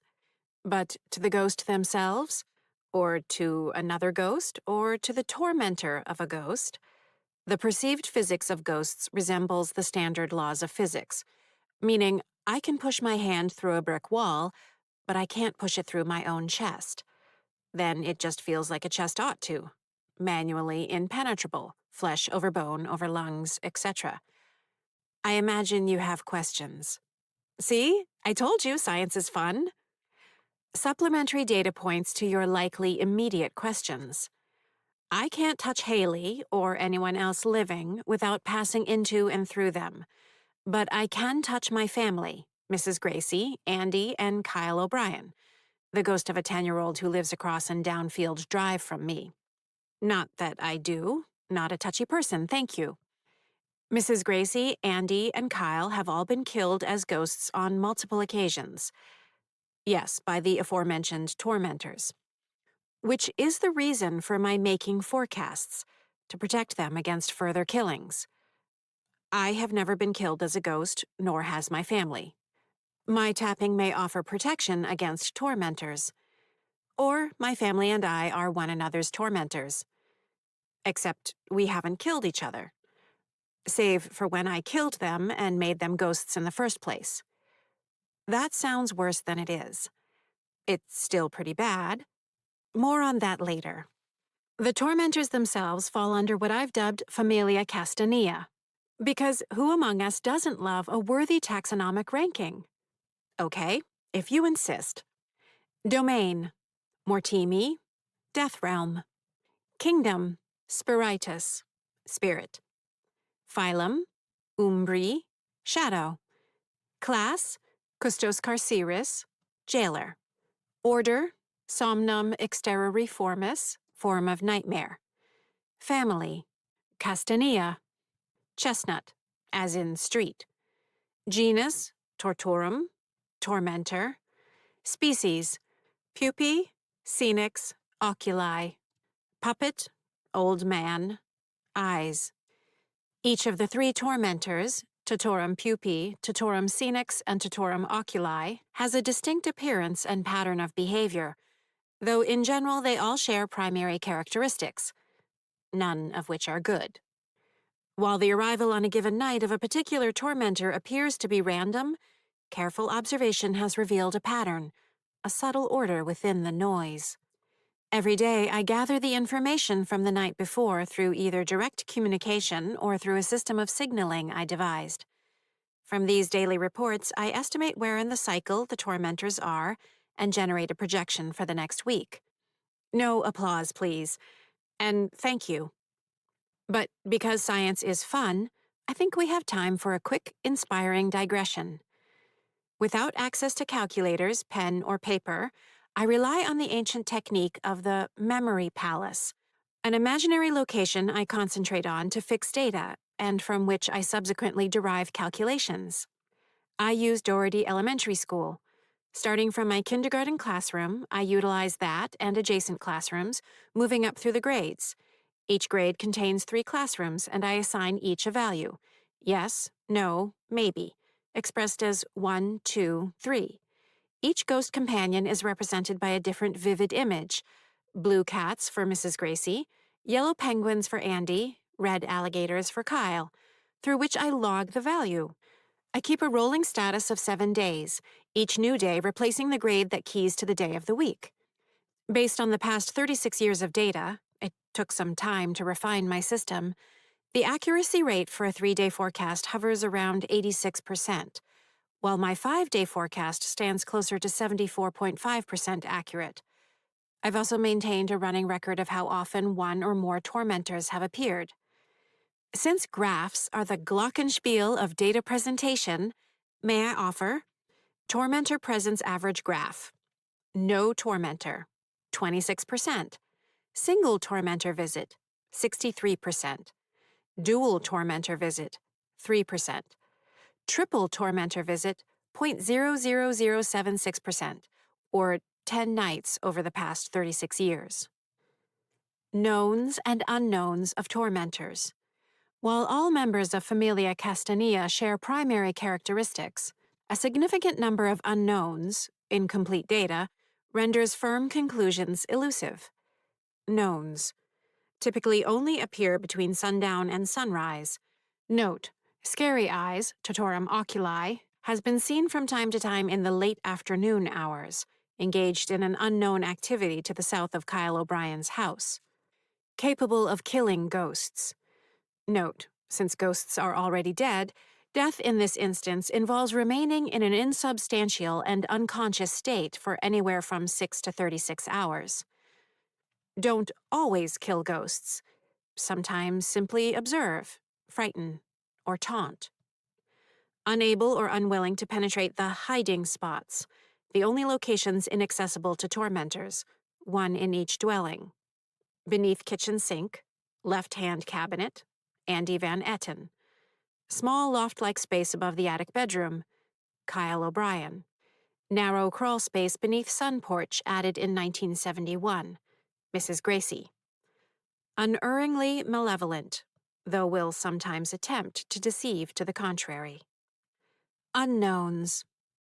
Location where they reside during daylight hours. Location where they reside before and after they appear. Location where they reside on nights when they fail to appear. Are they distinct entities or a singular entity that assumes different forms? No two have been observed simultaneously in the same place, though some controversy surrounds reports of contemporaneous visits. Controversy involves discrepancies in subjective reporting of time of night and, in the case of Andy, that he can't tell time. Reasons for generally only appearing between sundown and sunrise. Why hiding spots keep them at bay. Why they maintain visitation patterns that fall within reasonable bounds of predictivity. Reasons why Mrs. Gracie, Andy, and Kyle have them, while I don't. If they can be destroyed. What they want. Why us? Conclusions. Overthinking things? With the number of variables in play, I'm quite sure the opposite is true. Chapter 13. Well, I don't like the sound of any of that, Mrs. Gracie says. Andy tugs on our hands and swings himself between the two of us, regaling us with impressions of the battle he just imagined. It involves a lot of pow, pow, pow, and one large kapow. I like even less how worried you are. It doesn't matter that I'm worried, I say. I've been worried since 1970. I just want to figure out what's going on. Could it be the bottle cap? Mrs. Gracie asks. Breaking the circuit somehow. I'm treating it like two spots now. Should you? It's the most logical approach until I have more data. I will take your word on that. Andy's fingers clamp down on mine as though he's gripping a rope for dear life. My fingers grind together.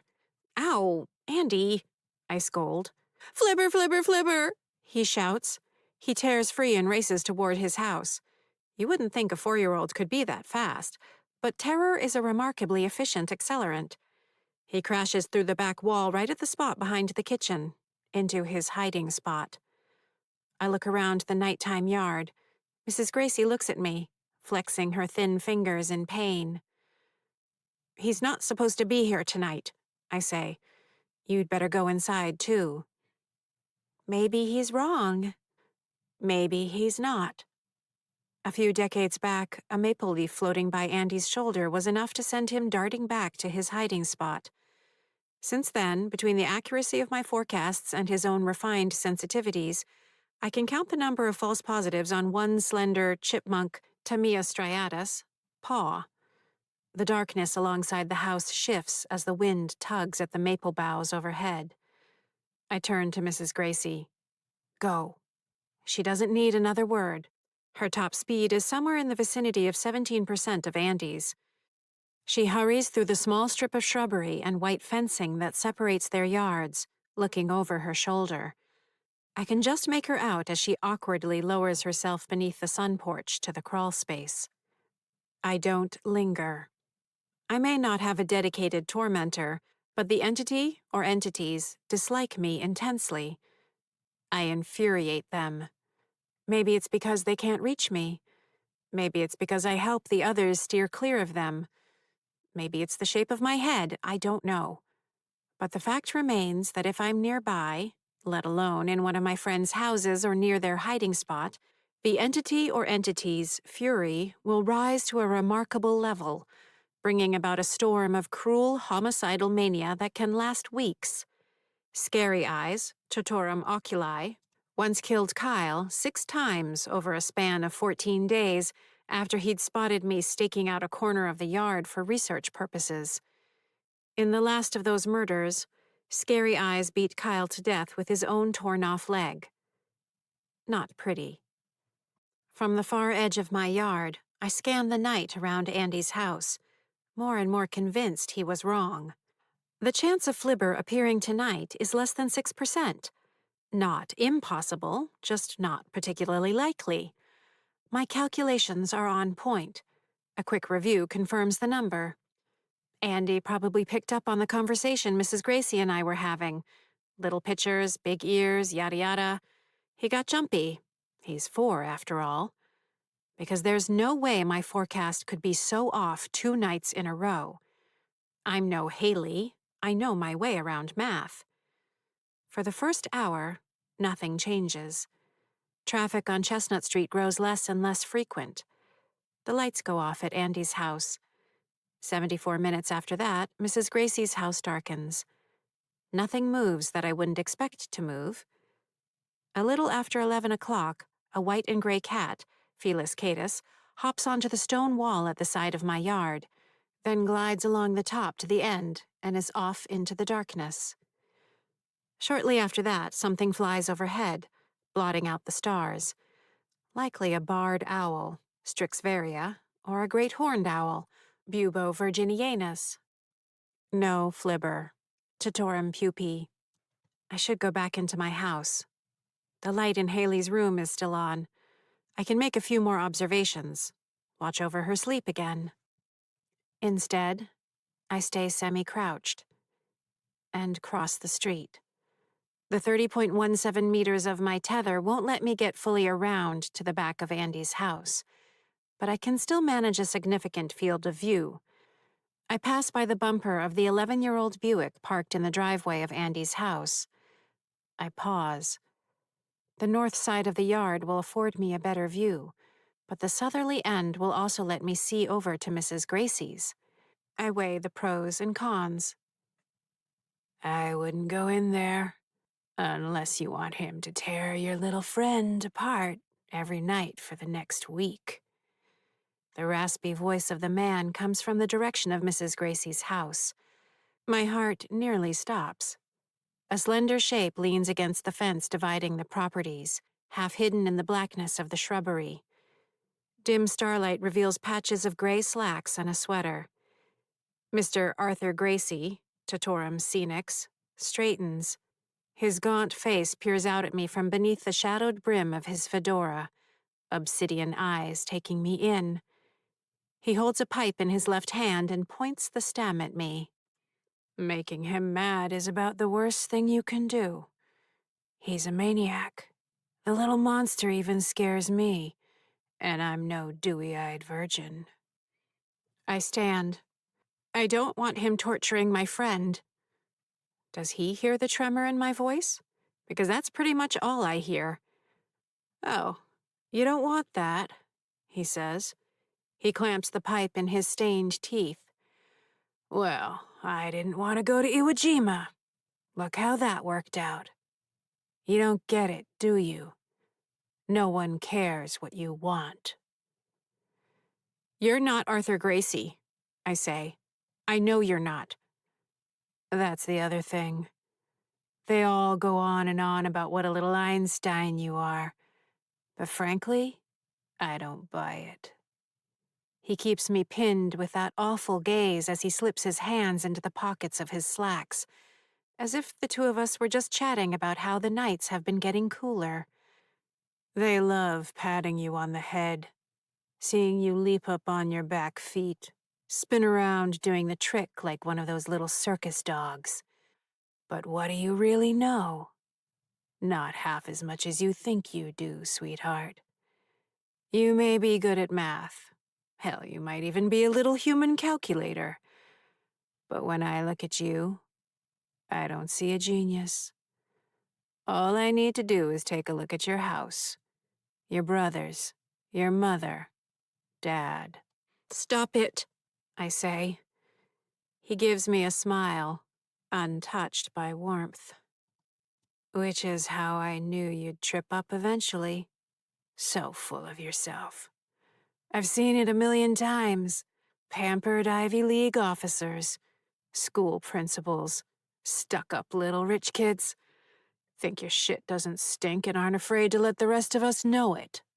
When you mess up, because you always do, then all anyone hears is how it wasn't your fault. Oh no, you could never have a screw loose. You could never make a mistake.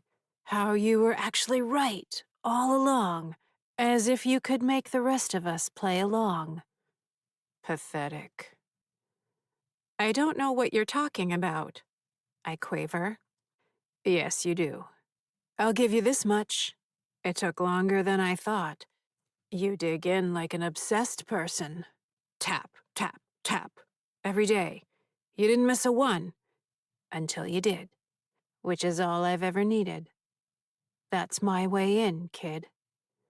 He cocks the pipe in the corner of his mouth and sucks on it. I'm going to enjoy killing every last one of you. For good this time.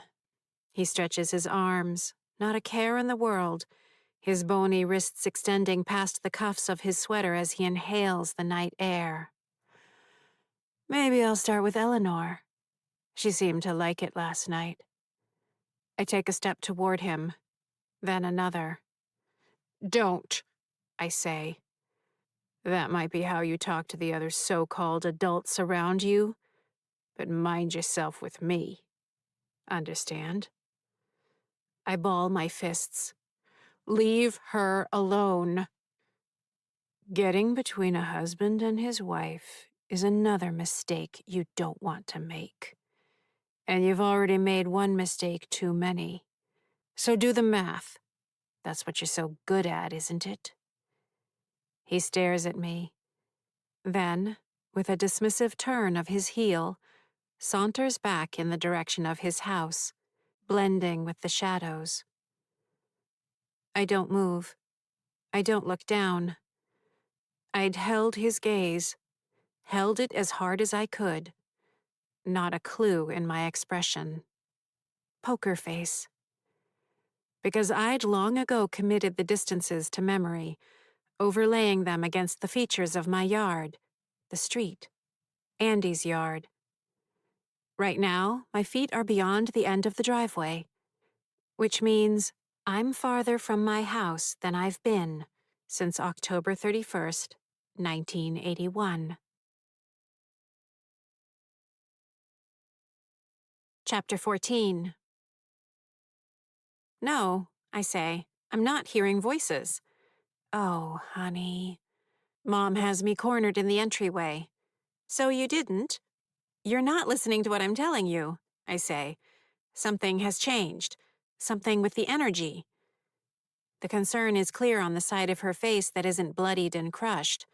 She can only stand like a scarecrow left a season too long in the field, slumped to her right owing to her shattered left hip and broken ribs. Her abdomen is distended from internal bleeding. You still haven't answered my question. Did you hear a voice? The last part comes out drenched in accusation. Hear a voice. I still haven't answered her question. She's right. When I was young, I had imaginary friends. My indoor friend was named Beatrice Melody Queenshade, the high-most royal scholar of the fairy kingdom of Harrowdale. She excelled at every subject: mathematics, spelling, reading, the physical sciences.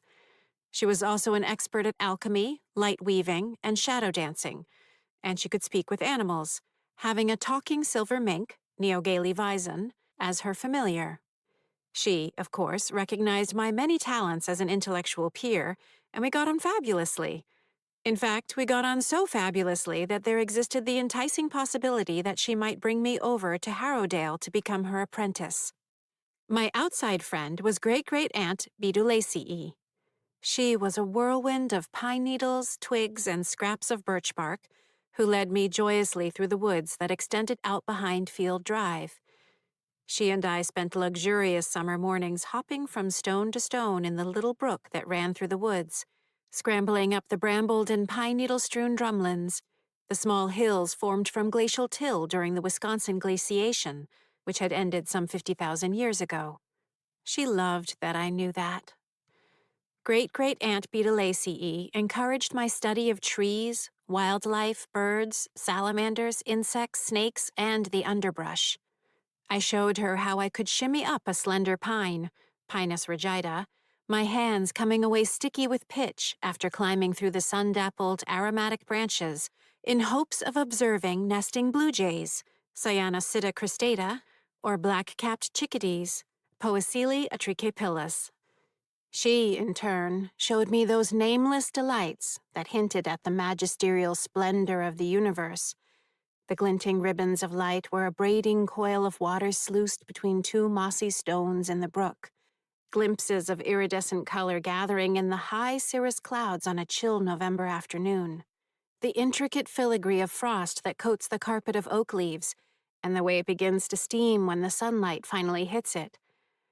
Really, those two were all the friends I needed, rendering the fact that I had no real friends moot. My eventual mistake was mentioning them to my mother. No, I say. There's your answer. No, I haven't heard any voices. Negative on the voices. Is that clear enough for you? Mom frowns, which widens the deep gash across the side of her face. Her brother, Paul, was my favorite relative by far. He was tall and lanky, and his features, crooked face, bent nose, lopsided smile, could have made him unattractive. Instead, they amplified his natural charisma. Paul was the oldest of the four Nagel siblings, and he had been the promise of the family from the moment he stepped out of the gate. He possessed the platonic ideal of intelligence, unity of thought, precision of language, perfect memory. A brain that ran on high-octane fuel. He chewed through books of remarkable sophistication at an audacious age, later became a fearsome chess player. His teachers adored him. But then, he started hearing voices during his sophomore year at Peabody High School. His theories and observations, once so sharp and penetrating, became obscure, gradually devolving into a complex tapestry of conspiracies involving Soviet mind control, a UFO that brought about a startling green illumination, and a highly classified mathematical theorem. He never finished high school.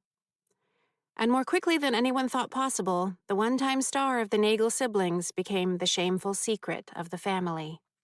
All I knew was that he was there every Thanksgiving, every Christmas, every Easter, every 4th of July cookout, and he was hilarious. He could do delightful sleight-of-hand tricks, not that I believed it was actual magic, like my stupid brothers did, but I admired the deftness and the skill with which he could distract attention and create the illusion of something happening that wasn't. Better still, in Uncle Paul, I found someone whose mind could race alongside mine. Our jokes were funnier to each other than to anybody else. He could follow along with all the adventures of Beatrice Melody Queenshade and great-great-aunt Bidulacii with rapt attention and delightful commentary. And he was better at math than me. That got my attention. I never minded how shabby his clothes were or how deep the yellow nicotine stains between the index and middle fingers of his right hand were. Did I ever notice the dark circles under his eyes? Did I ever wonder why he was so skinny? If I did, I didn't dwell on it. Then, in November 1977, Uncle Paul died. He was 34 years old. At his chilled, dank funeral, no one mentioned what he'd died of. As for Beatrice Melody Queenshade and great-great-aunt Bidulacii, after I mentioned them to Mom, I was told in no uncertain terms that I was not to mention them again. that they did not exist, that I was wrong to make up such nonsense, that I couldn't play with them again. I didn't. So much for friends. Mom puts her fingertips to her intact temple.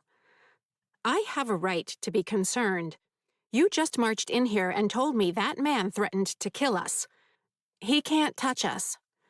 I'm sorry, but the family is at stake, especially now that you've apparently embarked on a teenage rebellion. Excuse me, I say. I'm not having an adolescent tantrum, or acting like a jerk because, hey, it's about time now that I've been a 12-year-old for 37 years. Time to really cut loose. Karen, you stopped tapping. What else is this? And then I finished tapping, I say. I'm half tempted to do a Haley-style stomp-off. I hold my ground. How about, gee, Karen, glad you noticed a shift in conditions. How about your observational powers sure might come in handy in analyzing the very same conditions that have kept us all wandering around this house decade after decade? That's what I'm talking about. I'm being logical. But no, better ask me if I'm hearing voices. You're the one being ridiculous. Mom flinches as if I just breathed fire like the guy from that ridiculous rock music band. For a moment, she looks like she's going to cry, her shoulders slumping, the wrinkles around her good eye deepening. Instead, she says in a voice barely louder than a whisper, "Fine. You're right. I'm being ridiculous. I'll be sure to keep it to myself if the family is torn apart." She turns her back to me and walks away, adding, "Again." Chapter 15. Haley sits at the side of her bed, staring down into her running shoes, and staring, and staring. Her face, more blank than usual. "Why are you still alive?" I say. Except I don't actually say anything. No need to start another death watch. I just stare at her, annoyed and mildly curious. I wandered up here figuring we could share some quality teenage angst time together.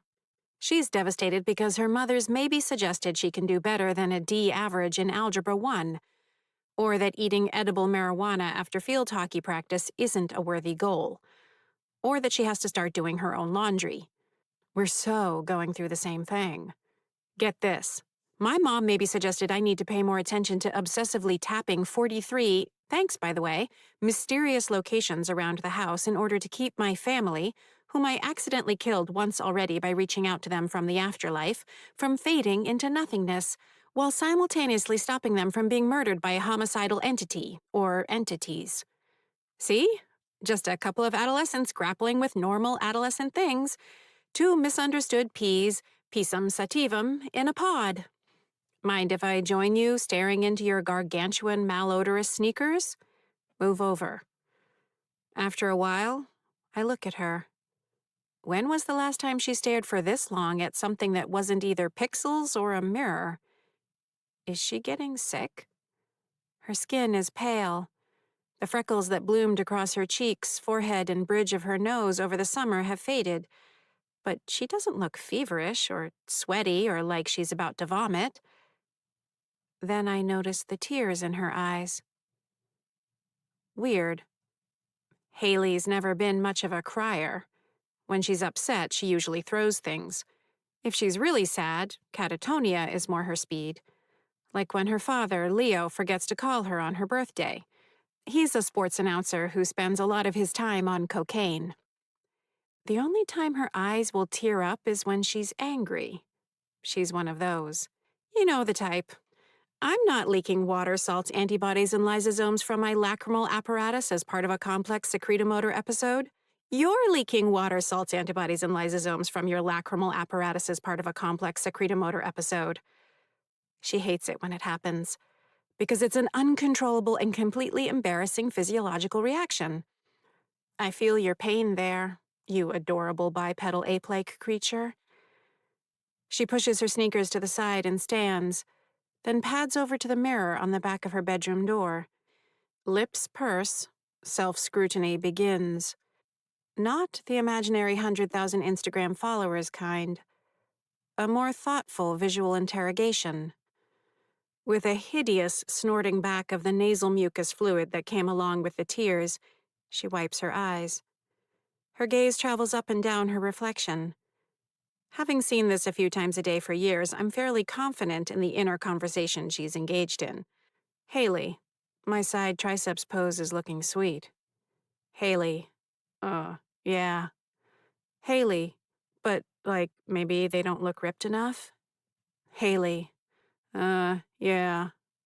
Haley, and maybe I need a taller box to jump on for building up my hip flexors and quadriceps. They look kinda not inflated enough. Haley, maybe. Haley, yeah, maybe I'll do that. And then I'll have some milk. A long, sweet pull of milk, right from the jug. Pretty much can't take it right now. Our adolescent solidarity is annoying me, so I turn to go. But before I can slip through the wall, Haley looks her reflection in the eye and says, "Fuck you." I pause. She strides over to her dresser and rummages through the small drawer at the top until she comes up with a pair of barber scissors. Another tear of angry frustration appears like a trembling, clear pearl on her unusually thick eyelashes. Frowning, she grabs the scissors, snatches a towel off the floor, and stomps to the bathroom. A flutter of cold butterflies, order Lepidoptera, fills my stomach. The scissors are sharp enough to sever the A radialis et ulnaris, her wrist artery. She doesn't need to be a surgeon to bring about fatal exsanguination, just determined. And that look on her face is about as determined as I've seen. Oh, God. This is how she's going to die. It makes perfect sense. Every last cliché, every bit of attention-seeking, all wrapped up in a horrible gesture that's somehow my fault. In the bathroom, she strips off her sweatshirt and tights, folding them neatly and placing them atop the laundry hamper. Just kidding. This is Haley. She kicks them off and they land where they land. Still, in her boy briefs and athletic bra, she turns on the water in the shower. Slice the wrist in a tub of warm water to dull the pain. But no. She locks the door. She walks to the sink and stares at herself in the mirror, opens the scissors, and puts one point to her throat. Chapter 16. This is how it ends. Or starts. My mind races. Anger, tears, shoe staring, adolescent depression. My words to her. Recipe for suicide. But how do I stop it? Remember the octopus, a voice whispers in my ear. Good thing I can't actually touch Haley because I startle so badly at the sound that I careen into her. If ghost physics and living physics were identical, I would have just caused her to slit her own throat, which in some wry fashion would have been priceless. Instead, I pass through her, cringing at the sweeping sensation of energy, warmth, and the particular Haley-ness of Haley that snaps and crackles my nervous system. I come out on the other side of her, halfway into the sink and cabinet, gasping. Still not much of a hugger. Haley didn't react. She's still giving herself that 1,000-meter stare with the scissor tip on her throat. Remember the octopus. It's the same voice I heard in the living room. Or, to be specific, in my head while I was in the living room. The, "Oh, honey," voice. A voice full of kindness and compassion. Remember the octopus. I turn to Haley and blurt, "No, don't do it!" Haley's eyes shift. All right, don't panic. I didn't kill her when I spoke to her 3 days ago. But even as I think that, I also think, but what about the theory for consideration number 7, related question 1, and its inference that there may exist a quantity of words below which I won't kill her if I speak with her? And what if I've just exceeded that limit, while she has a blade to her throat? Huh? She says. Okay, she heard me. Possibly. Or sensed me. Maybe not the end of the world? Because, is a line of thought that probably occupies 30% of Haley's waking moments. Maybe it'll just pass on by. Then there's theory for consideration number 8. Haley is too dumb to have sensed my communication. She stares into the mirror, opens the scissors wide. She turns, reaches back, and lifts her ponytail. The blade of the scissors slice through her hair with a shearing bite. No, no, no. I mean, I'm glad her external carotid artery and internal jugular veins are intact. Yay, good job, Haley. But your hair? It's the one thing you've got going for you. Long, thick hair with a luxurious natural wave. I'm not normally jealous of Haley, but when I am jealous of Haley, it's her hair. Everything I always wished for. And unless you've been cursed with strange hair, I'm sure that sounds ridiculous. My hair, black and with a mind of its own, never stayed down. In its untamed state, it looked more like plant life than human hair. Callie tragus, the tumbleweed, if I randomly picked an example I'd never ever thought about as I lay awake at 3 a.m., say. To keep it contained, I always had it cut short, theoretically into the fashionable wedge haircut made popular by figure skater Dorothy Hamill in the 1976 Winter Olympics. Sadly, it just made me look like a skinny Gertrude Stein. Of course, I told everyone, manic smile plastered on my face, that I was unconcerned about such superficialities, valuing instead the utility of not wasting even a moment on my hair. But inside, I hated it. Hated it. Hated it with the radioactive intensity of polonium, which is so radioactive it glows blue and decays at a rate of 140 W over G, and can release a gamma-ray dose at a rate of 0.012 GY over H, which is enough to kill you, quicker than you'd think. The bathroom sink fills with hair. Not just the ponytail, now lying on the counter like a trophy kill, but her long bangs. Hair on the side. She's just going at it, fanning it out in her fingers and snip, snip, snip. The hair drops in hunks on her shoulders, her chest, and the floor.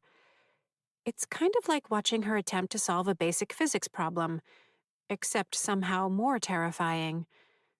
She's sniffing and frowning and getting closer and closer to looking like a deranged person. I look around to see if my brothers are catching any of this, but it's just me.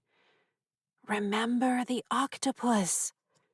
Haley slows down, a little more careful.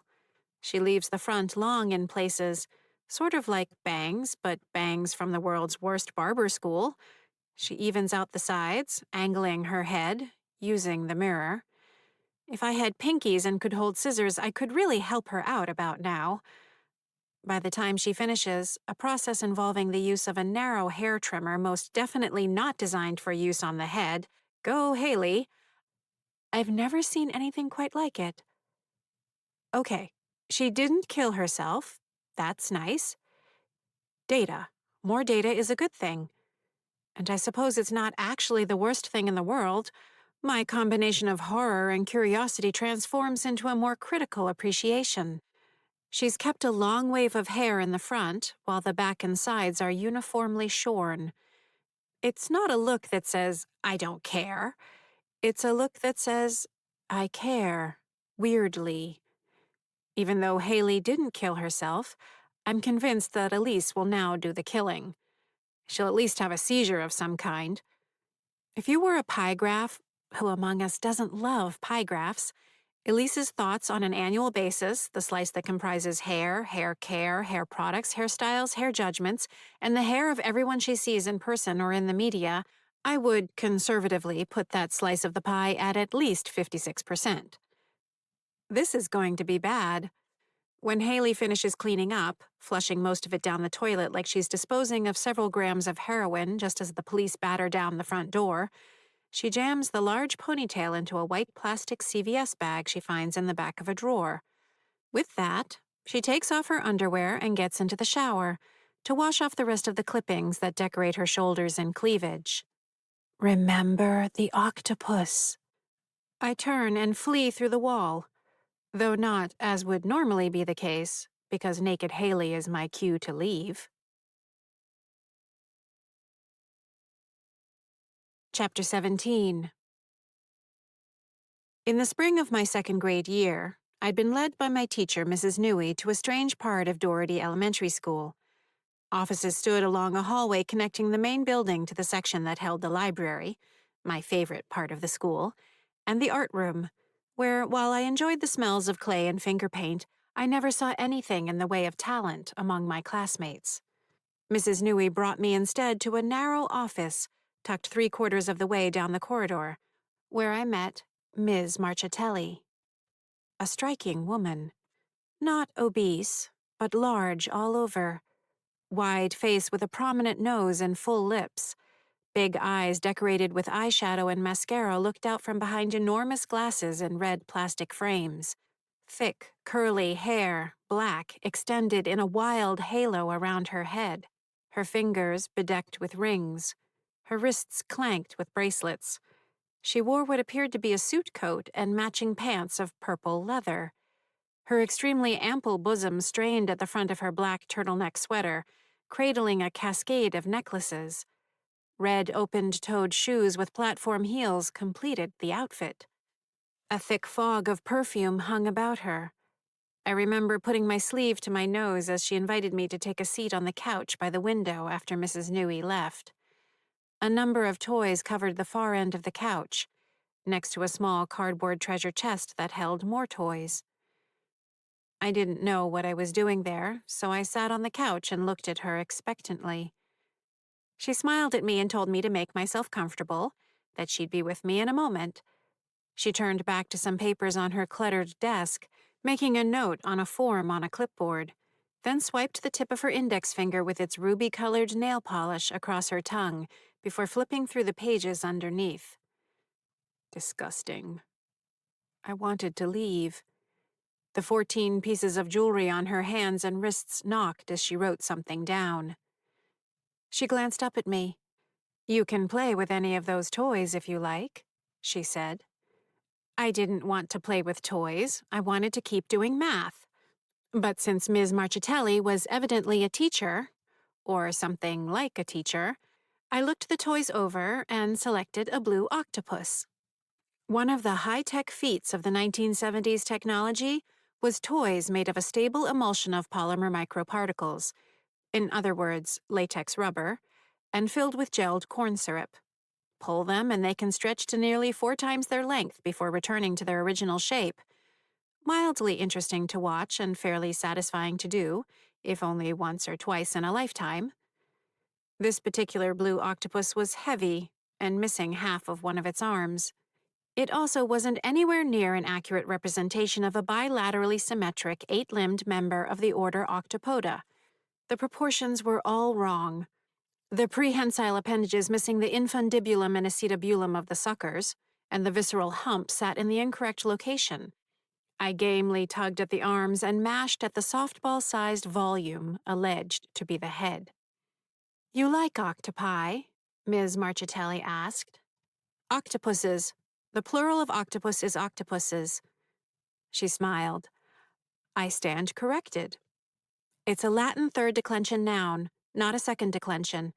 Cactuses are the same. Most people don't realize it." "How interesting," she said. "I love to learn something every day. Do you?" "Learn something every day?" "Yes, I try to learn at least 6 new things every day." I wasn't sure what kind of answer she was looking for. I smiled and pulled the broken arm of the octopus. Stretching it, stretching it. Look how fun it is to stretch things. "I don't know if I'd be brave enough to pick up a real octopus," she said. "They don't like to be handled. You're better off just observing them." Duly noted. "What else do you know about octopuses?" I told her everything I knew about octopuses.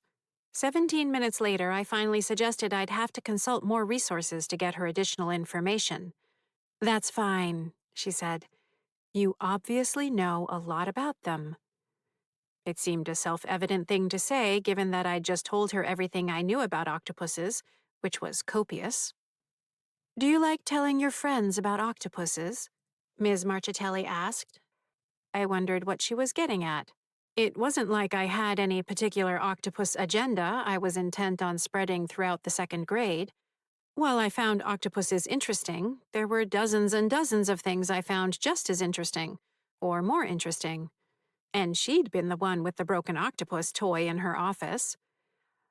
I don't enjoy communicating with people who aren't my intellectual peers, I said, though I am quite happy here at school. She smiled and pushed her glasses back up her nose. I love that you're happy here. Thank you. Stretch, stretch. Smile, smile. Who do you think are your intellectual peers here? Out of curiosity? Here at school? Sure. That's a good place to start. By then, her perfume was starting to make my eyes water, so I reached for the answers I thought might get me out of there most efficiently. Well, my teachers, obviously. Strictly speaking, that wasn't true. I was better at mathematics than my kindergarten teacher, Mrs. Heller, my first grade teacher, Miss McCarthy, and Mrs. Newey. I'd seen them each make obvious errors, which was why I'd taken it upon myself to quietly sneak up to the second floor of the school, home of the 4th, 5th, and 6th grades, to gather and correctly complete all the laminated learning packets of both the SRA cards and the Alpha and Beta mathematics sets, using a series of borrowed vis-a-vis markers. There are some very smart teachers, Ms. Marchitelli said. What about the other students, your classmates? Are any of them your intellectual peers? Was she serious? Just at that morning's recess, I'd witnessed Mike Long and Danny Butler comparing dried nasal scraps beneath the geodome. Chrissy Moore announced to Karen Collins and Suzanne Gautier that she planned on having a cat named Manx, which was ridiculous because a Manx is a breed of cat. I could find 24 similar examples from that week alone. Probably some of them, I lied, sensing the truth wouldn't do. Like who? The moment stretched out. I smiled some more. I'm probably the best at the subjects. That's what I hear, she said with a warm smile. Your teachers are all impressed. You learn everything and you're always hungry to learn more. I enjoy learning. I drove my thumbs deep into the octopus's head. Tests and quizzes, packets, projects. She put the clipboard down and leaned forward.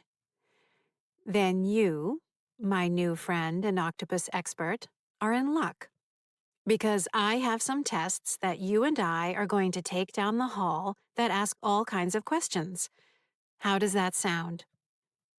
While I was still leery of her inquiries, I'd never met a test I didn't get a perfect score on, so I was intrigued. The series of tests I took established definitively, as if there had been any question, that I was a ridiculous freak, or in the lexicon, profoundly gifted. Each afternoon of that week, I went to Ms. Marchitelli's office, where we would chat for a few minutes before heading off to a small testing area set up at the end of a hallway past the library. A pair of desks stood there, along with clocks, blocks, writing instruments, and all kinds of booklets and answer sheets. Much better than sitting through the portions of class when I wasn't allowed to work at my own pace, but was also told I wasn't allowed to answer every single question the teacher asked. I hated sitting there screaming the answer inside my head while my classmates screwed up their eyebrows and bent their lips as they got the simplest answers wildly wrong. That Mrs. Newey didn't pound the chalkboard in frustration amazed me.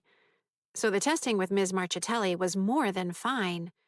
The tests kept me interested. Every now and then there was a concept I struggled with, but not for long. She also kept a glass jar of individually wrapped peppermint candies I was allowed to take from while I did the testing. Most agreeable. Ms. Marchitelli wasn't a stickler for the clock like Mrs. Newey, and she sometimes set aside time just to talk. She let the conversation go any which way, even telling me stories about her friends, her family, her life outside of Doherty Elementary School. Which was, I confess, something of an eye-opener because until then I hadn't really conceived of teachers as human beings with their own lives. As for the results of the testing, she didn't tell me anything. When we'd repeated 2 sections of the testing, apparently getting every question correct was unusual and required verification, she'd only indicated that I'd done very well. I asked her what the highest possible score could be, and she gently told me the specifics weren't the important element. I found that odd. Evidently, so did my mother, because that evening, she announced to the family at dinner that the testing had revealed my IQ to be 187, which put it at least 4 standard deviations above the mean, in the 99.9th percentile. Chapter 18. I kept seeing Ms. Marchitelli even after the testing finished. One snowy Friday morning, she wore floral pants tucked into tall boots that hugged her ample calves, a loose black velvet blouse, and a lengthy tortoiseshell necklace. Her hair was piled high, held in place by what looked to me like a pair of red enameled chopsticks. "I thought of you when I saw the octopus in this," she said, pulling a thin book from the canvas book bag leaning against her desk. I took the book. It wasn't about octopuses. Rather, it was a children's picture book. The disappointment must have showed on my face. "It's not a bad story," she offered. "I was thinking you could read it and tell me what you think it means." "It's for little kids." "It's well below your reading level, yes. But the story is interesting. I'd like to hear your thoughts. Humor me, honey. I'm in a mood." I didn't see the point, but since she'd become my favorite person at the school, I had no objections to humoring her if she was in a mood, whatever that meant. The book was called Herman Makes a Friend. It told the story of a very shy hermit crab, Dardanus callidus, named Herman, who, drumroll, comes out of his shell. Being a hermit crab, he had a non-calcified abdominal exoskeleton that required he find an exogenous shelter system. My words, the book breezed right by such details. Herman was so shy that he stayed away from other crabs, afraid to abandon his current shell, which I assumed to be the shell of a sea snail or perhaps a bivalve or scaphopod. Again, the book was vague. Until a series of mishaps forced him to retreat to a beautiful outcropping of a coral reef. He goes in one hole and encounters a terrifying sea snake. He tries a different hole and finds a frightening eel, yet another hole, and the tip of a barracuda's nose. And since you can probably see where this is going, they weren't snakes or eels or barracuda noses after all. They were the different arms of Ollie. Say it with me. Ollie the octopus. You might not be shocked to learn that Ollie was just as lonesome and shy as Herman, and that after a series of predictable misapprehensions and hijinks, they become the closest of friends. It took me 3 pages to understand everything. And I don't mean the story of Herman and Ollie. I figured that out from the cover. I mean why I'd been brought to see Ms. Marchitelli in the first place. I was livid, shocked, appalled. The main issue wasn't, and had never been, how smart I was. It was that I had no friends. No friends and no interest in making any. Someone, and I immediately suspected Mrs. Newey, had had the temerity to look at me and not see the best and most conscientious student who had ever passed through the lobby of Doherty Elementary School, instead deciding there was something wrong with me. Wrong with me? I was every teacher's dream. After all, school was there to teach children. And which child learned better than I did? I didn't stumble over answers. I didn't stare out the window, lost. I didn't get test questions wrong. I didn't make mistakes. Well, clearly I wasn't the one with the problem. The situation couldn't be more clear. Adults were stupider than me. The tests proved it. My first instinct was to tell Miss Marchitelli what she wanted to hear. I more than adequately summarized the plot of the book, reframing the themes into my own words, touching on friendship, shyness, and misunderstanding to demonstrate I'd grasped every nuance of that stupid little book.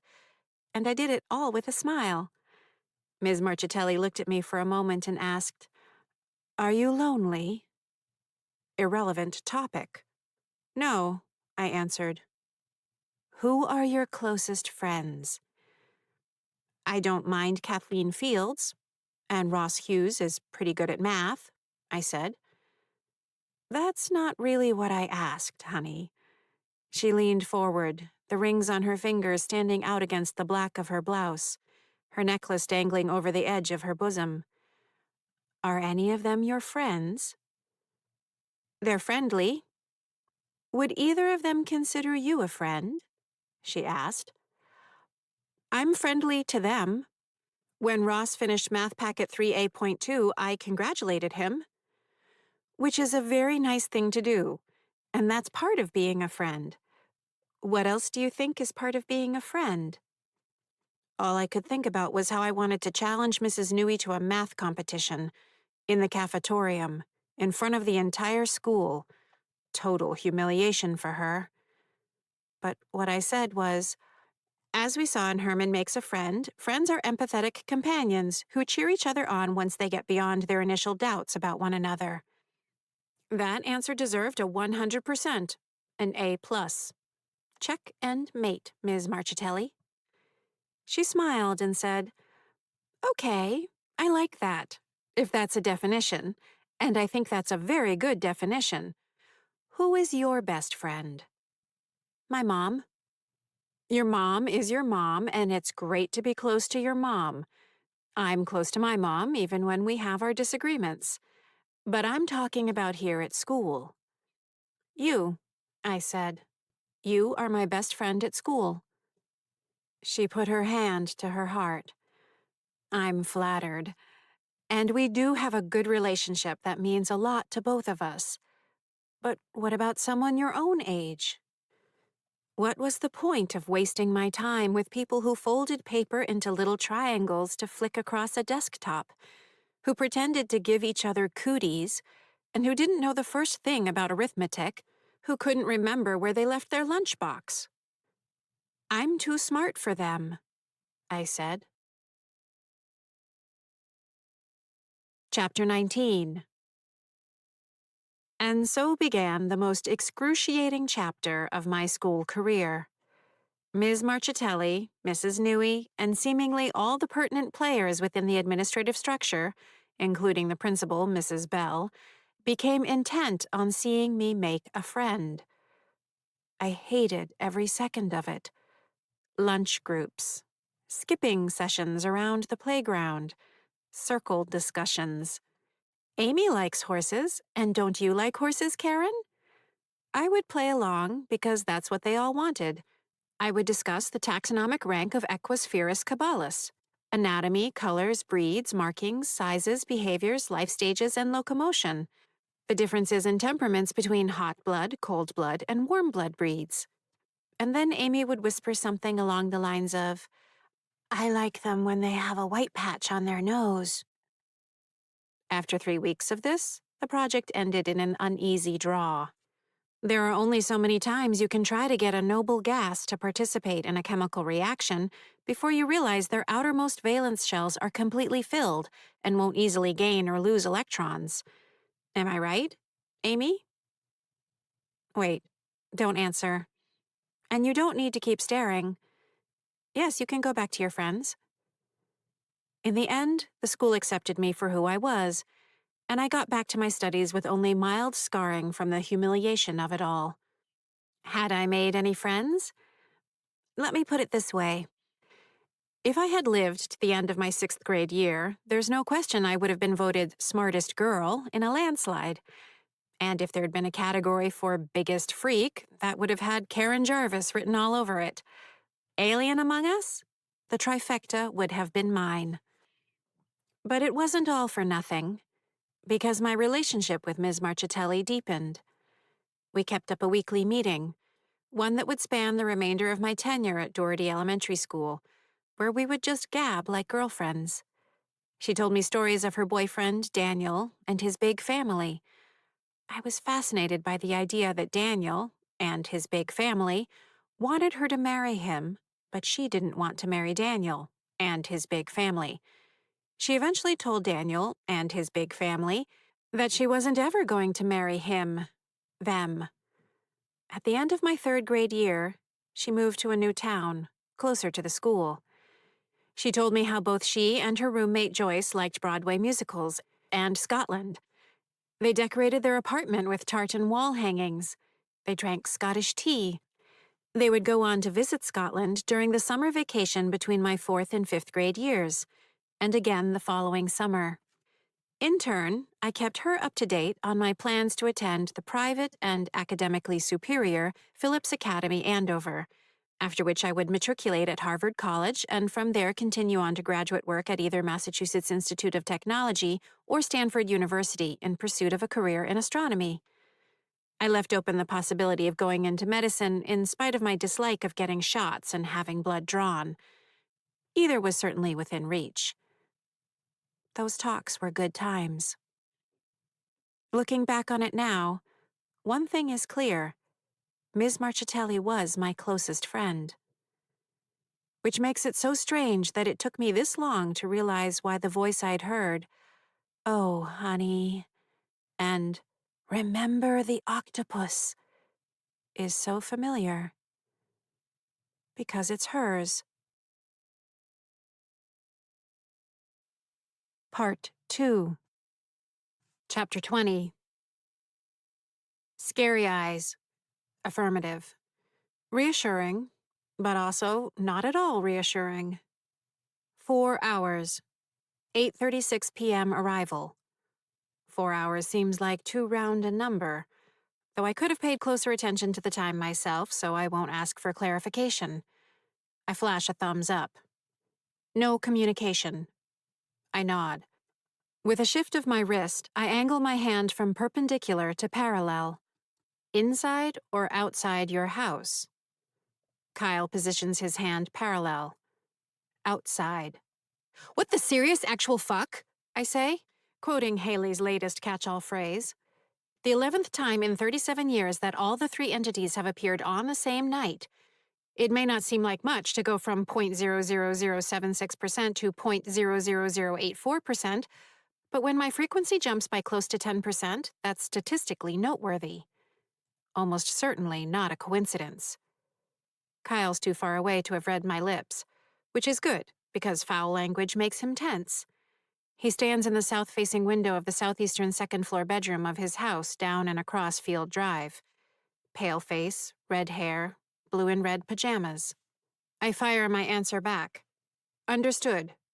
Then I add, need to speak. Kyle signals, understood. Then he waves. When I first devised the system of signals, I disabused him of the need to start and end each report with a wave, assuring him that it was already well established that we were companions and allies, and that we could get right down to declaring and acknowledging the data of the night prior. Despite that, he still reflexively waves every now and again, which I pointedly ignore. This morning, I indulge him and wave back, even though we're about to speak in person. Kyle is sharp. He understands logic. He's not a genius, but he'd easily have been one of the smartest kids in his class. I can work with that. "You're sure?" I ask. Morning sunshine dapples the tarmac. Kyle is slightly closer to his house than I am to mine, his daytime tether extending 11.54 meters from the spot he died on Halloween in 1981. Between that distance and my own 13.106-meter radius, we can almost have a normal conversation, standing a mere 2.3 meters from one another in the middle of Field Drive. And here, at the end of my tether, I note that it's exactly where it's always been. Nothing different. Nothing shifted. Why? Maybe my face is extra intense because Kyle flinches. Why wouldn't I be? Because Mrs. Gracie and Andy both had visits too. But they weren't supposed to, he says. Were they? No. Weird. He looks off across Chestnut Street. And you didn't know they would? Pretty sure I'd have mentioned it. Weird. Yes. Yes, Kyle. It's weird, Kyle. It is weird. I take in a long inhalation, steeling myself against the possibility that he'll announce for a third time how weird it is, because Kyle's weird really means, why didn't you know that? Scary Eyes didn't say anything to you? I say. Anything, I don't use the word weird, unusual? Like what? I don't know. Anything. Or did you notice anything else different? He twists his mouth sideways in thought. No. Well, he did his blink approaching, which I guess he hasn't done in a while. You mean something like that? What Kyle calls blink approaching is one of Scary Eye's signature moves, being in one spot one moment, then suddenly appearing closer, making it difficult to track his whereabouts. To his credit, that Kyle waited long enough to notice the blink approaching is impressive. Early on, when I told him there was a high probability of a visit that night, he wouldn't even wait to get into his attic loft hiding spot, often spending the last hour of daylight there to be safe. When was the last time he did that? I ask. I don't remember. Maybe the start of summer? I steeple my fingers, bringing to mind what the normal schedule should be. There's a strong likelihood that Scary Eyes will appear again tonight. Assuming that's still accurate, it might be a perfect— What happened to your hands? Kyle calls out. I open my eyes, realizing he noticed that my church steeple now contains a few less people. It's nothing. Don't worry about it. Are you fading? He says in a tone of growing panic. No, I'm not. Then what happened to your fingers? It's my own fault. I lower my hands, and it's not going to happen again. Immaterial. Something's changing, isn't it? That's why you're asking me all this in person. Splashes of color appear on his cheeks. Kyle is a true redhead. His hair and eyebrows the color of a freshly minted penny. His skin as pale as plain yogurt and prone to reddening with emotion. Because you can't fade. Again, I'm not fading. But your hands. And if you fade, what about the rest of us? What could I do? How will I know when Scary Eyes is going to come? He looks back at his house, then at mine. I'll have to spend every night in the loft. Every single night. Because I won't know. I'll never be able to predict like you can. This is horrible. Kyle, I'll be all alone. I can't even see Andy's house except in winter when the trees don't have their leaves. It'll be like that forever. Kyle, I raise my voice. Calm down. You don't need to keep doing whatever it is you're doing right now. He looks up at me, on the verge of tears. Forever. I lift my hands. This was an accident. 100% my own fault. I made a mistake. His brows come down as though I'd just announced I am Disco Duck. And I'm not going to let anything happen to us, I continue. But it's important that we figure out if anything else has changed. So something did change? I'm going to enjoy killing every last one of you, for good this time. Any anomaly in the data is worth noting, I say, and all we need to do is get ourselves more data. Remember the octopus. More data? How? Kyle asks. Tonight, Scary Eyes is probably going to come by again, standard forecast model, and I need you to watch him carefully, and I'll be observing from over here. It'll be perfectly safe. Perfectly safe? Why do you say it like that? Because you're going to be somewhere he won't expect, I say. You'll be in the garage, up just on the other side of that little window with the slats. I point. Kyle's house is no longer painted colonial white as it was when we were alive. It now bears the grayish-beige hue that has spread like a virus through the neighborhood over the past 5 years. The one-car garage stands to the right of the house, attached by a breezeway. Up in the top of the garage's peak is a small window with wooden slats and a screen to allow the air to circulate. He'll know, Kyle says. Not necessarily. Necessarily? And he'll catch me. Let me worry about that. You can't stop him.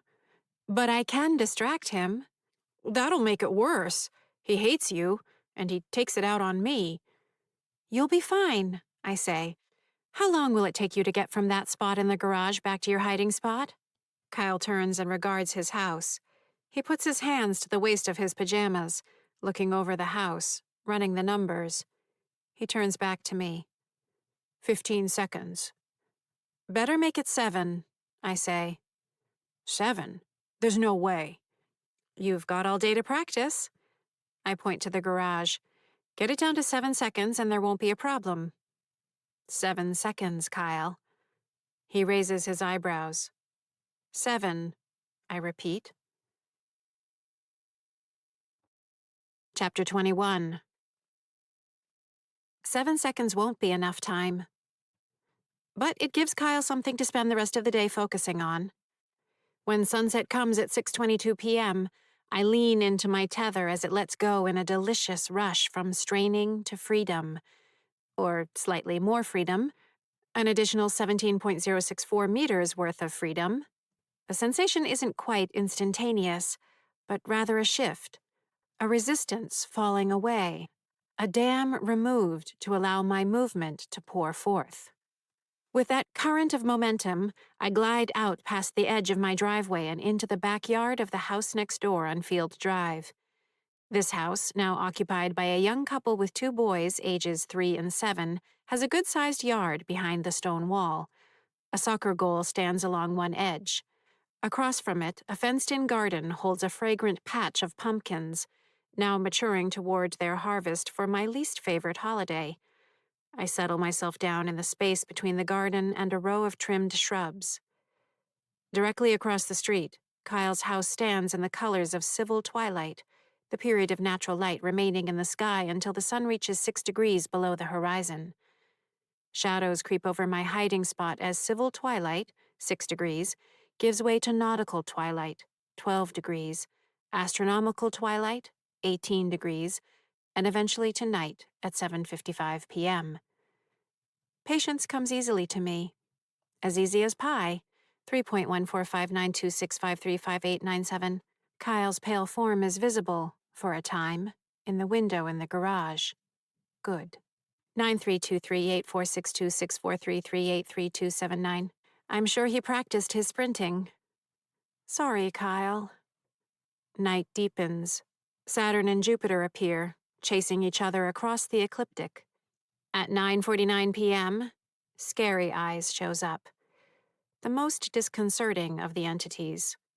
A pair of gleaming silver eyes surrounded by a shifting, inky darkness appears at the line of thickets separating Kyle's house from the house at the corner of Field and Chestnut.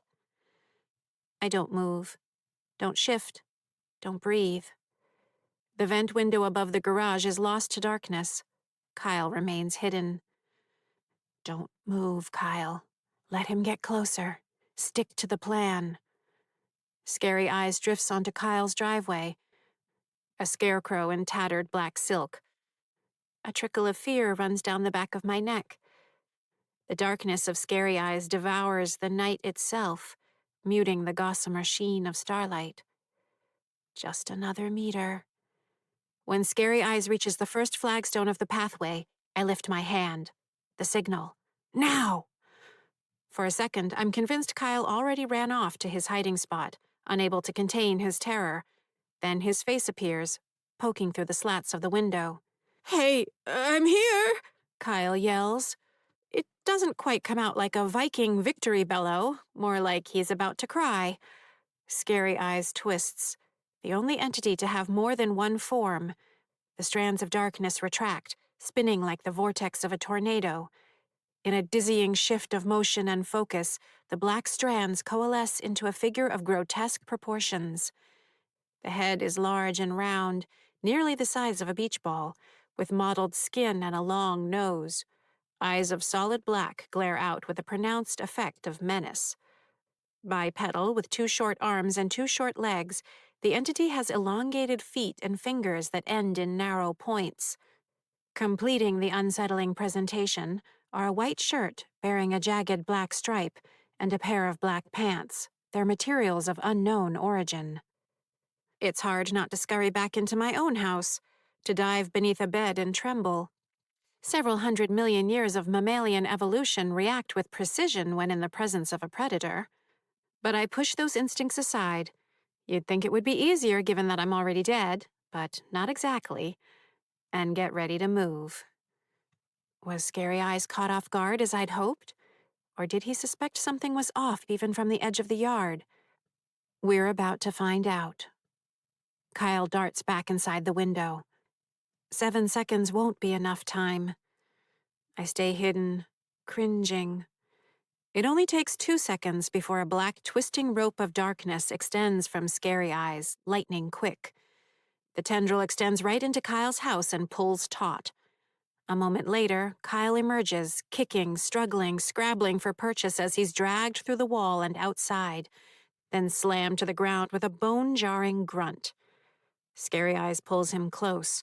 Kyle fights and wheezes, groaning, clawing fruitlessly at the earth. When he's a meter from the fiend, he's forcibly yanked upright, bound with curls of black energy around his arms, shoulders, and throat. I want to run over, to cry out, to say something bold and heroic and devastating that will make Scary Eyes let him go. But that's not the plan. We need this data. Kyle's eyes bulge as his face darkens to the color of eggplant, Solena melongena. Scary Eyes waddles up to him and grabs him in his horrid but powerful hands. I force myself to watch. I'm sorry. I'm sorry. I'm sorry. We need this data. When Kyle hits the wall, the snapping of his bones carries all the way across Field Drive. A pitiful, strangled cry rises and dies in his throat. The two of them slip through the wall, into the house, leaving blood to drip in trails, nearly black in the starlight. From inside the house comes the sound of smashing, breaking, and banging as Kyle is murdered. I sidle back to the rear of the house, then race along the back edge out of sight from Kyle's, heading west, past the garden, through a decorative wall of fieldstones, into the next yard. The mailbox by the driveway marks the limit of my nighttime tether, exactly 30.17 meters from my bedroom, where I died. I angle over, starting to feel the tug. Or do I? By the time I hit the limit of the tether, the mailbox is behind me. Using my feet, 22.5 centimeters, as a reference, I heel-toe back to the line perpendicular to the mailbox. 6 and a little more than 1/3 of a step. Approximately 1.43 meters past the historical limit. Even farther than last night. Kyle's house is dark. The night has gone quiet. I look across the backyards to my house. The lights shine, downstairs and upstairs. Haley is in her room, alive. All 3 entities showed up last night. I heard Miss Marchitelli's voice. This is all related. I'm not sure how, yet. But I do know what's going to get me to the correct answer. The scientific method. 1. Observation. Heightened tormentor activity, possibly instigated by a cessation pause in tapping resulting from a disturbing auditory communication, has coincided with an expansion of the tethers. 2. Hypothesis. A connection exists between the energy expenditures of the tormentor entities and the radius of the tethers. 3.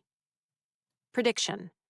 Provoking an even greater tormentor response will result in another expansion of the tether radius. 4. Testing the prediction. Sorry, Kyle. 5. Analysis. After Totorum oculi was lured into expending additional energy in the killing of Kyle, the nighttime tethers expanded to 31.6 meters, an increase of approximately 4.7% from their historical length, which includes the approximate 0.9 meter increase observed in the presence of Totorum sinix the night before. 6. Refine the hypothesis. The relationship between the tormentors and the tethers may be that of a fixed energy system. Further investigation merited. I stare into the darkness, my mind racing through the possibilities. Chapter 22. Nice going. I open my eyes, wrenched from some fairly complex mathematics. Eddie glares at me from the top of the stairs into the attic. I'm in the middle of something, I snap. Yeah, well, I was in the middle of something too, he says. More blood than usual streams down his side. The side of his face opposite the embedded chrome and glass is gashed open, along with a part of his neck. What happened to you? Oh, this? He says, pointing to his new wounds. That psychopath husband of your old lady friend attacked me with a corkscrew. The numerators and sums I'd been running through dissolve in my broken concentration. What? Exactly, Eddie says. I'm sitting in the upstairs bathroom, minding my own business, enjoying a little Haley hardbody time. Love the new haircut, by the way. When he freaking pops through the wall like a maniac and grabs me by the back of my neck. Stab, stab, stab. Asshole. What? Wait. He grabbed you? He was in the house? I ask. Do you know what it's like having your face and neck torn open with a corkscrew? It's terrible. And this is coming from a guy with parts of a car window frame and door in his throat. You have no idea. Seeing the blood running down his left side throws me for a loop. I only had organs fail catastrophically. My bad. At least you got the cookies. And at least you died at home.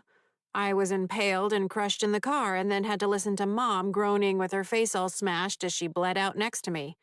Trust me, I'll take the cookies. Fine, I say standing. You win the horrible death competition. We've been over this. Have we? Because it seems to me that you might, once again, be glossing over the whole whose fault is it part. Because, what, you had no idea he might just swing by, homicide on his mind. I hold up my hand, silencing him. Let's start this again. What time was this? I don't know, he says. 20 minutes ago? I went looking for you, but you weren't here, coincidentally. Please. And he stabbed you? He points to the flap of flesh hanging open on his face and neck like bloody poinsettias. You had no hint he was coming? I ask. Into the house? Why would I? He's never done that. So, what, I should have been looking out for him? Or I should just expect it from now on? This is fucked.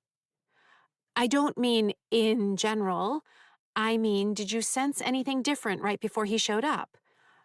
I sensed I was about to get some delectable views of hairdresser Haley in the shower, which I kind of been looking forward to all day because our dear mother has been 100% up my butt, giving me an earful about why you're suddenly off your rocker. So that's what I sensed. Unless you count the corkscrew tearing into the side of my throat. Definitely sensed that. Nothing else? I ask. That's not enough. Think. Nothing. No shiver up my spine, no goose walking over my grave. One second I'm happy as Haley's clam, and the next this old guy is breathing in my ear and mistaking me for a bottle of wine. He gingerly feels around the wound, pulling back fingers slick with bright blood. Tell him the next time he wants to give you a message, he can give it to someone else. Jesus. What was it? I say. I told you, a corkscrew. No, idiot, the message. What was the message? Eddie flicks blood from his hand, wiping the rest off on the thigh of the maroon corduroys he died in. Tell that little genius sister of yours that if she keeps playing games, she'll regret it, because I'll fucking murder you and your whole fucking family. Nice guy. But we're already dead, I say. See, you are a genius. I don't think that's what he means. There's some other definition of murder you have in mind? Maybe not murder, more like surprise. I'm stabbing you in your face, which fucking sucks, in case you're wondering. I pace over to Haley's jumping boxes. Useful clarification, thanks. Did he say anything else? Yeah, he invited us all over for dinner, Thursday night. Mrs. Gracie is making chicken a la king. He says it's delicious. I'm serious. I told you all there is to tell. He grabbed me, he stabbed me, he said he was going to murder us all. That's the message. He yanked out the corkscrew, and it's worse coming out than going in, believe me. Then he called me a little shitbird, whatever that is. Then he disappeared through the floor and was gone. You're expecting something else? Because it seems like a pretty clear message to me. How does he know what I'm doing? I say. Eddie raises his hands. That's where your mind goes? How about, how did that freak get into our house in the first place? Since when does that happen? And I thought they only ever go after your friggin' friends, not us. What's up with that? I pace back to him. I don't know. Great. Perfect. The one time I get stabbed in the face and throat with a corkscrew is the one time you don't know something. He shakes his head. That's not what I mean. It's that. But Eddie's already gone, leaving behind great fat dollops of blood soaking into the carpet remnants. I stand there, watching them gradually fade.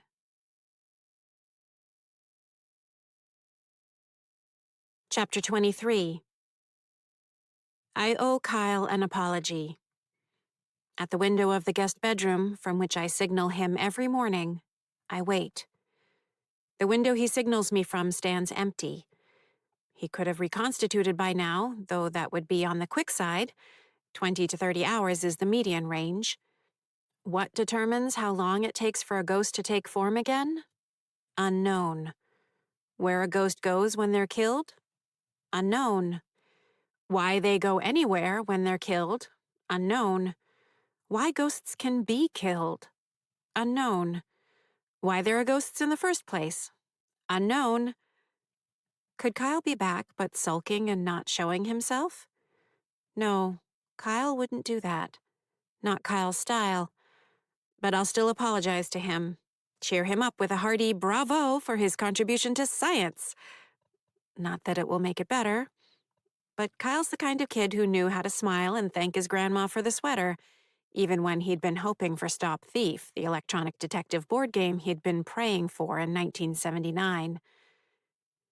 He'll be fine. I assume he'll be fine. Before I can let myself consider the possibility that, given all else that's changed, Kyle may never be fine again, I leave the window and carry on with my tapping. I'll check again later. J. Danforth Quayle. The top trim around the closet has a small groove approximately 43 centimeters from the northerly end. Tap. While I'm there, I feel around along the rest of the trim and wall nearby. As with several of the other tapping points I've tested this morning, my fingers meet more resistance than they have in the past. It's not consistent. The emergency shutoff switch faceplate on the cellar stairs landing, tapping spot number 6, and the corner of the utensil rack in the kitchen, TS11, evidenced no change. But when I tapped Richard M. Johnson on the bottom bolt of the Lally column in the basement, the entire plate, including the 3 other bolts, showed more resistance than before. Not solid like the tapping point itself, but almost as though it were made of thin bamboo or balsa. Strong enough to sustain a little bit of pressure, though fragile enough that it felt as though a good push would make it give way. Which was never the case before. Never. At each spot I tap subsequently, I don't go backward, so the previous spots will get investigated tomorrow, I conduct a quick survey, committing the results to memory. I'm using a 0 to 5 scale, let's call it the Jarvis scale of transplanar material resistance, based on how significant the apparent change is at each spot. Once I quantify the results across, say, 1 week's worth of logging, I might have enough data to begin a proper analysis. I give J. Danforth Quayle a rating of 3. To track this information, I've added a new dedicated wing to my memory palace, a long corridor constructed entirely of white Vermont marble, a tip of the hat to a regional metamorphic rock. In my visualization, it glows with late morning sunlight. The addition of atmospheric lighting conditions, particularly ones that are conducive to my best levels of mental energy, i.e. late morning, reinforce the images for better recall. The corridor opens into 43 equal-sized chambers on either side, each with a rectangular window looking out on a landscape beyond. Exact east on one side, exact west on the other. Again, reinforcing memory. Each chamber is adorned with a number carved into the marble above the doorway, and inside I place solid polished marble bricks. A single marble brick is sky blue. 5 marble bricks are midnight blue. The integers in between move along that spectrum, enabling me to memorize the count with the assistance of both the quantity and quality of the bricks. Easy as could be. Confession. I was a tapper long before I died. I don't remember when I started. Possibly before I learned to walk. Certain spots in the house just called out for me to tap them. Throughout the time I was at Doherty, I maintained a satisfying collection around the school. The top of the handle of the door propped open outside the audiovisual center, the bottom of the first floor fire alarm box, the curled end of the wrought iron railing outside the back entrance. More. To be clear, I didn't seek them out, nor make any kind of regular circuit of them. The world was simply filled with taps of opportunity. Going through the kitchen door, tap the strike plate. Passing the fire alarm, swipe of the finger, tap. It's hard to explain without making it sound like I was crazy. Ha ha ha. There was just a strange energy always building up in me, and tapping released it. Honestly, it seemed the most natural thing in the world. A more interesting question to me was why everyone didn't tap. In the middle of third grade, my habit expanded enough to catch the attention of someone. A teacher, a teacher's aide, my parents. I never knew exactly. Mom, no surprise, was not pleased. She sat me down at the kitchen table and interrogated me about it. I laid out my case, calm and rational. Mom carefully explained it wasn't what we did, that it was something someone who was unwell might do. I wasn't unwell. So after that, I stopped tapping. In front of anyone. Pleasant surprise.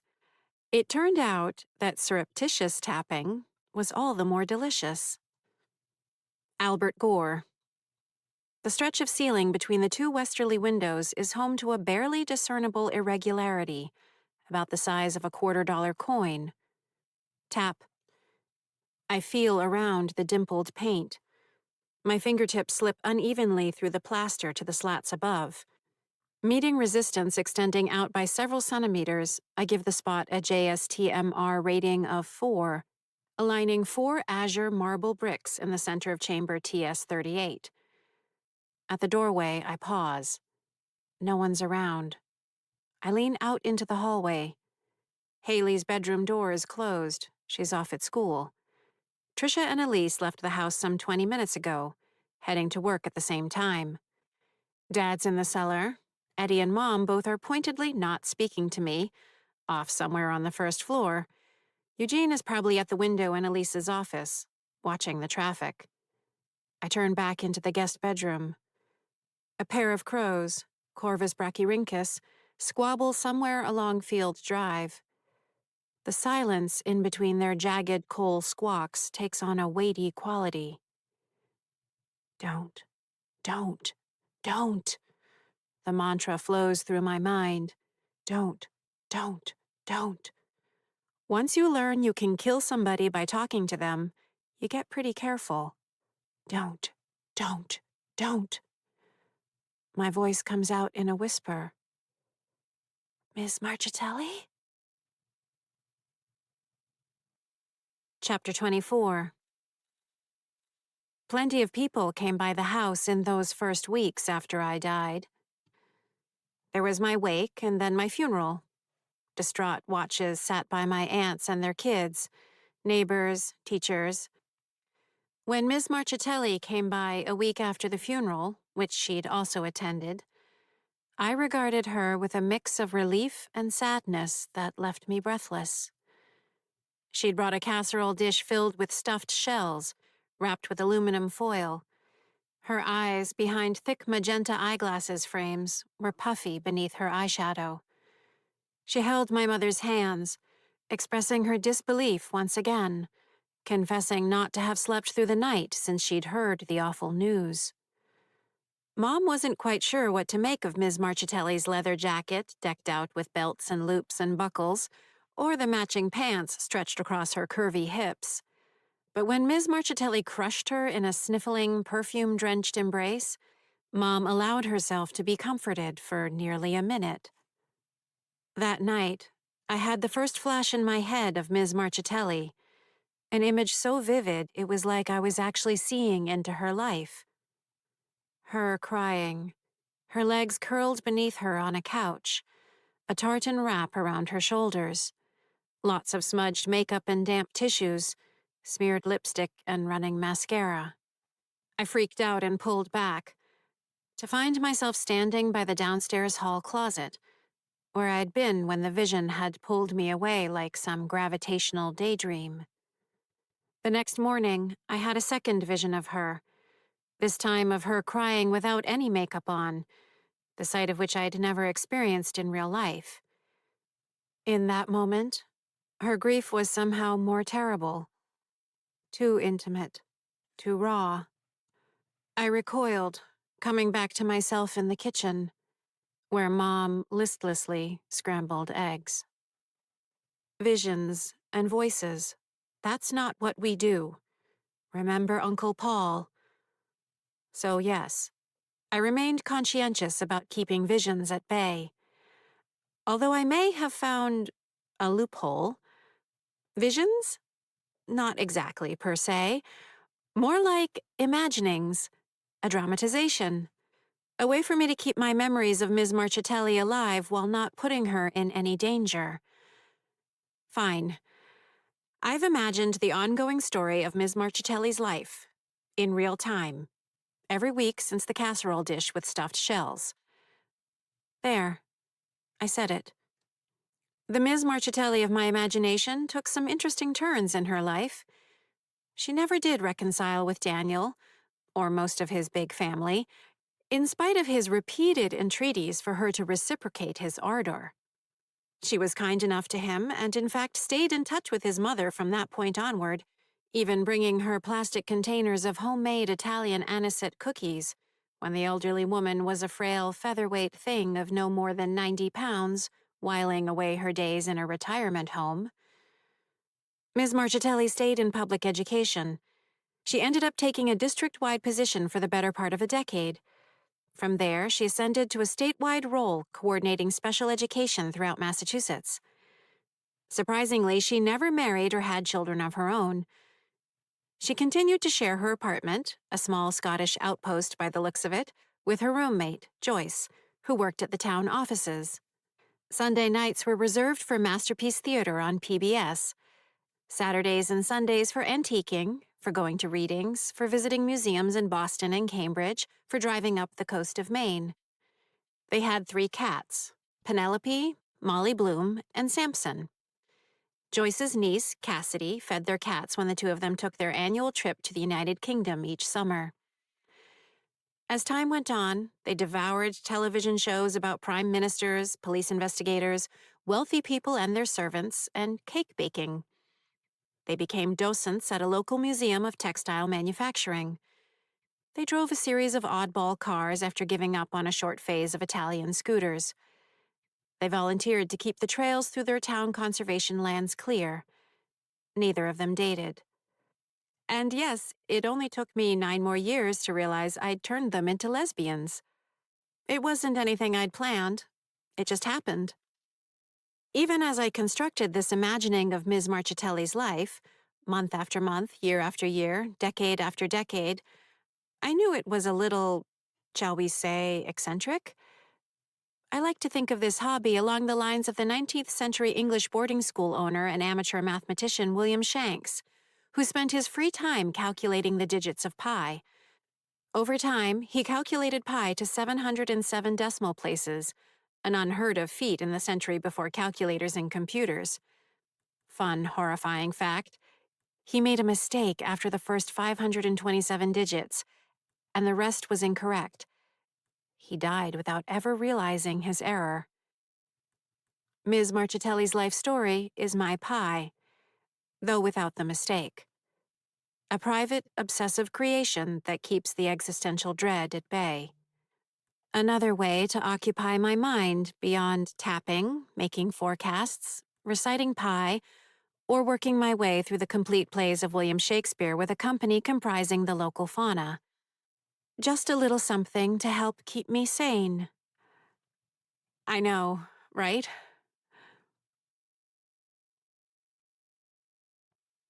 Chapter 25. Ms. Marchitelli? The guest room stands along the western side of the house, untouched by direct sunlight.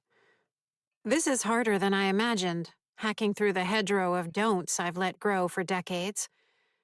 Catching, impenetrable, unwise. I straighten, folding my left hand into my right behind my back as though I were about to give a presentation. "Are you here?" I ask. The crows outside take their argument elsewhere, their calls fading. The clock on the wall, the face a bright pastel drawing of the Buddha in colorful repose, ticks. Maybe I need to picture her. I close my eyes. A towering spill of curly black hair, Rubenesque figure, expressive and exuberant lips, tear-inducing cloud of Charlie by Revlon, silk scarves, plastic jewelry, clinking bracelets. Nothing. Okay, that imagery was from when I first saw her. I fast forward. In my ongoing story, Ms. Marchitelli's fondness for Italian food, baking in particular, pushed her up through several sizes of clothing. Whatever tries at jogging, aerobics, or yoga she made in subsequent decades couldn't compete with her undiminished love for bolognese sauce and Bardolino wine. As her hair grew classically streaked with gray, after 5 years, 3 months, and 2 weeks of having it professionally colored, her blood pressure edged into concerning territory. The colorful blouses she favored didn't hide her thickening abdomen and hips. Her full face extended downward like a water balloon slowly filling. I lock that image in my mind. "Ms. Marchitelli," I say. Between the windows, the wall shifts with the barest hint of a ripple, like I'm seeing it through a thin layer of water. "Honey." The word floats in the air, in the room, in my ears. For a moment, I can't speak. That's her voice. A voice I haven't heard in person in 13,849 days. The span between the windows comes alive, as though a strange combination of molten glass and giant, quivering raindrops. My words falter. "It's okay." The air bends. Flecks and streaks of light appear. Behind me, a voice says, "Should I ask?" "Gah!" I cry out, adrenaline flooding me with the speed of a lightning strike. I spin. Eugene leans against the doorframe, eyebrows raised. "Don't ever do that," I sputter. "What the hell? God."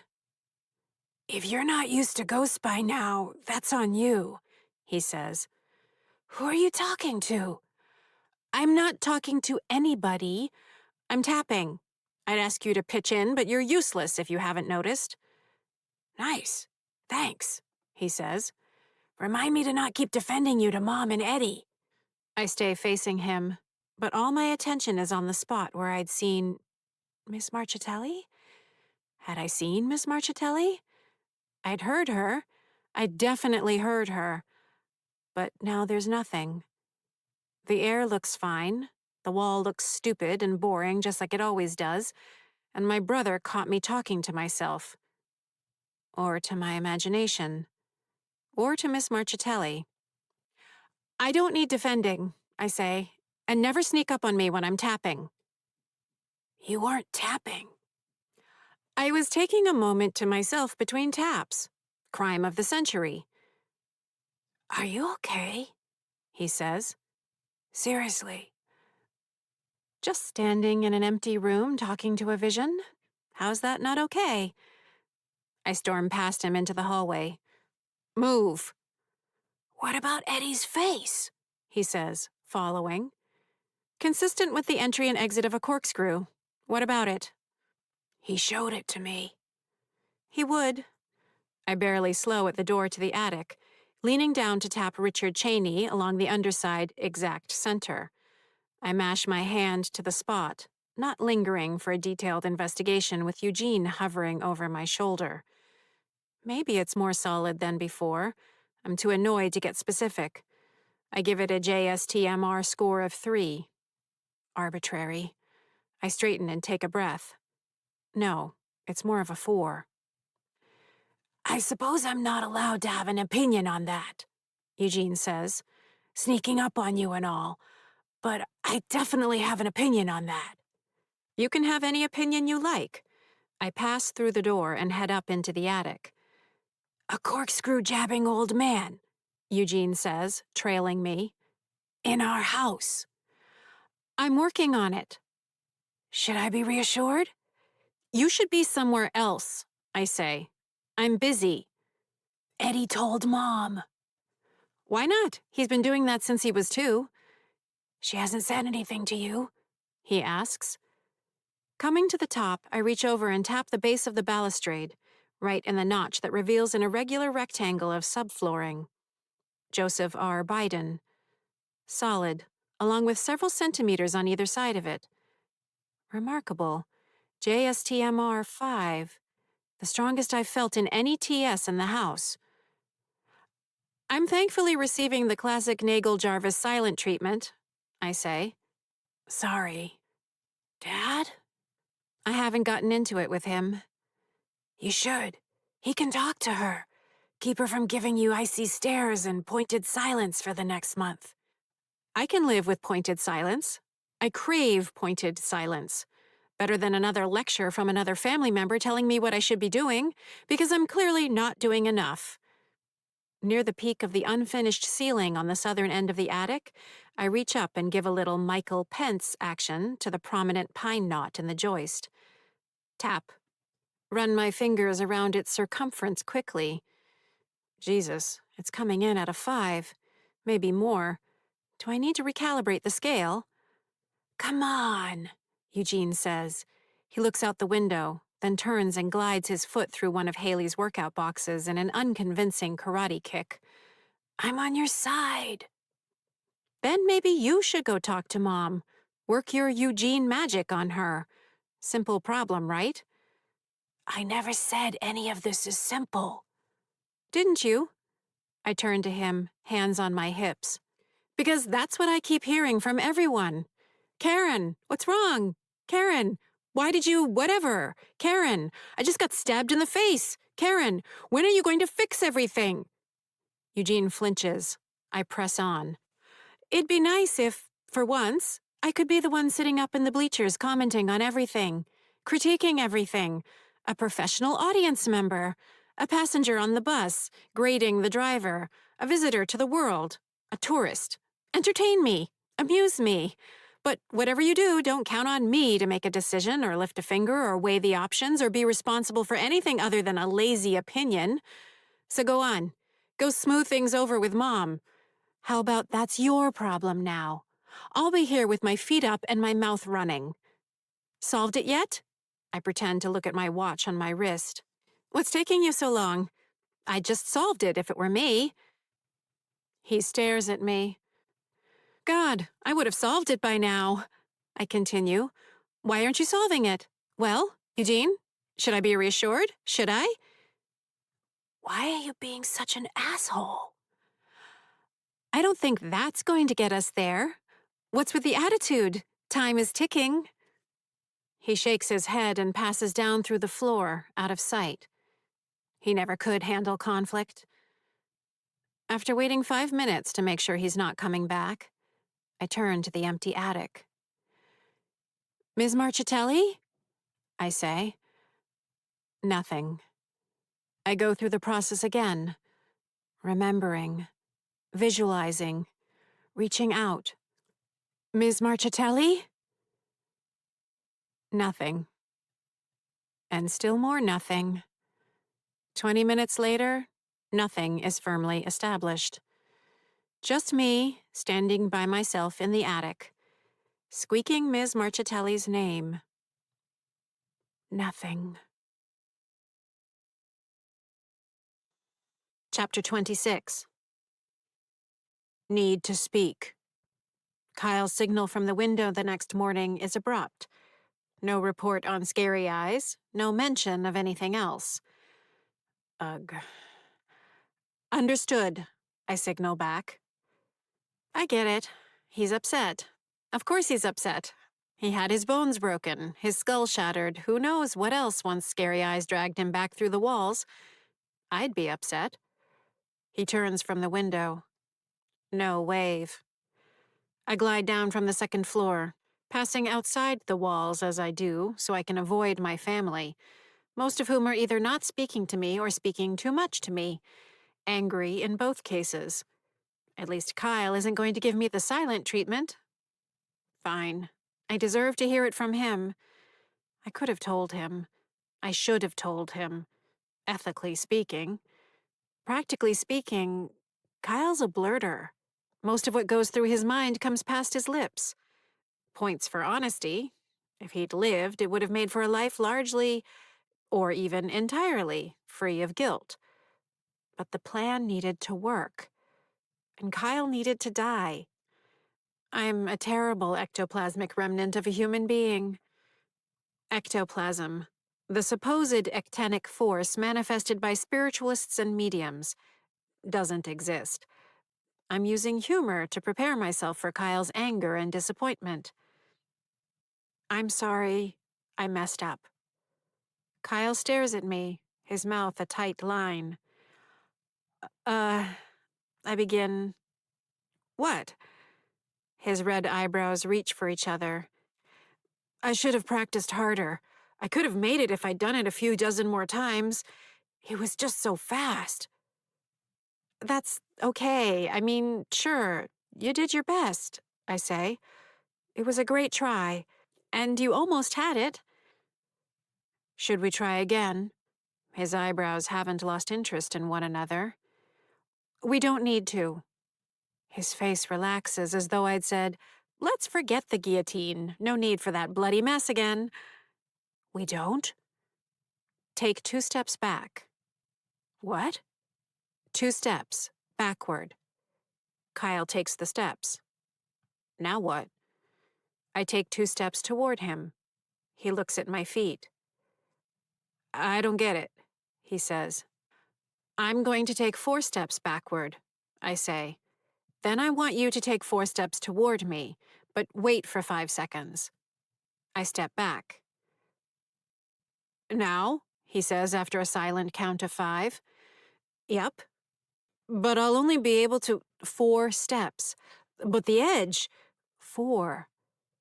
He takes 2 steps and pauses. That's 2, I say. But I can't. I just did.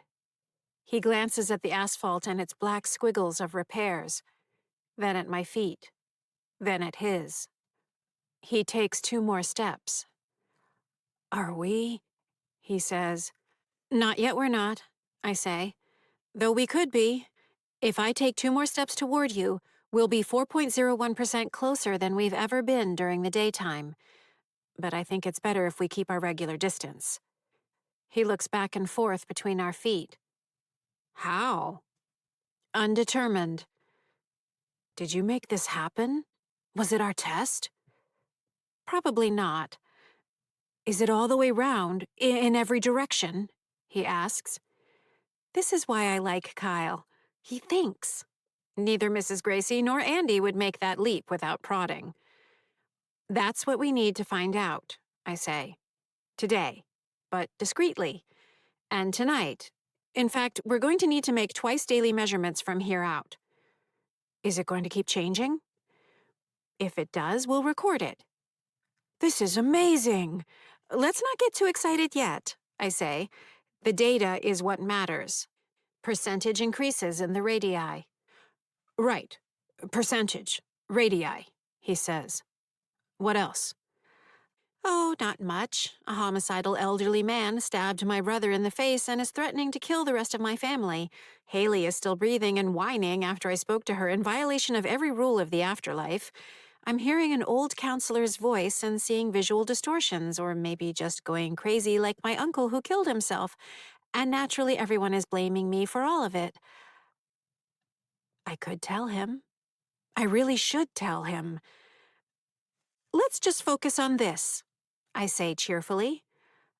But this is good news, right? The front steps of Kyle's house hold a collection of autumnal gourds and pumpkins. Yes, I say. It's a good thing. It might actually be a very good thing. Chapter 27. Elbridge Jerry. Tap. Daniel Tompkins. Tap. John C. Calhoun. Tap. Martin Van Buren. Tap. When I straighten from feeling around the broken portion of the linoleum tile in the northeastern section of the cellar, my dad stands by the paneled door. "You doing okay, kiddo?" he says. I don't know that you would have called my dad a handsome man. He had a soft face, a small chin that seemed to scurry away from the rest of it, and a big nose that would somehow draw you in. The glasses he always wore magnified his gentle brown eyes and the crow's feet wrinkles that deepened around them when he laughed, which was often.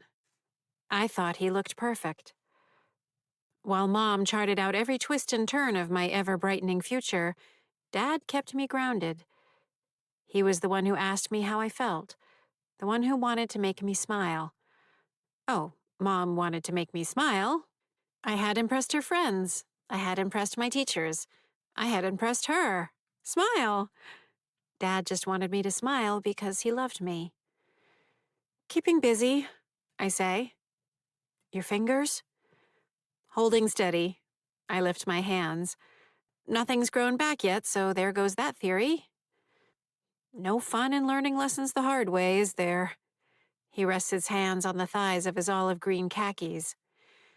You know, when I became a father, I had this, well, it turned out to be something of a fantasy. I thought I would spare you the struggle and the humiliation and the difficulties I'd gone through. I'd boil it all down into simple, clear advice. I'd take the bullets so you wouldn't have to.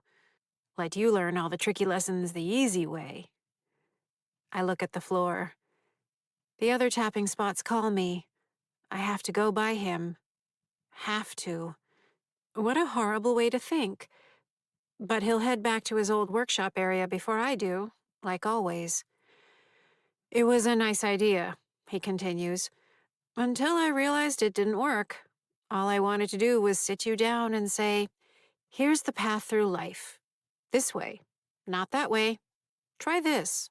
Don't bother with that. Trust your heart in these situations, ignore it in these others.' I would be a fount of wisdom." Well, it didn't quite turn out that way, did it? "You did fine," I say. "You couldn't help that I came out the way I did." "Maybe it's just me then," Dad says. "Hard not to feel I fell short. I mean, you know." "No, wrong. Stop it. That's not true at all. You're the best dad there is. End of conversation." He shuffles his feet, his faded sneakers the same ones he'd worn for the last few years of his life. "Now you sound like your mother. You've got a lot of her in you.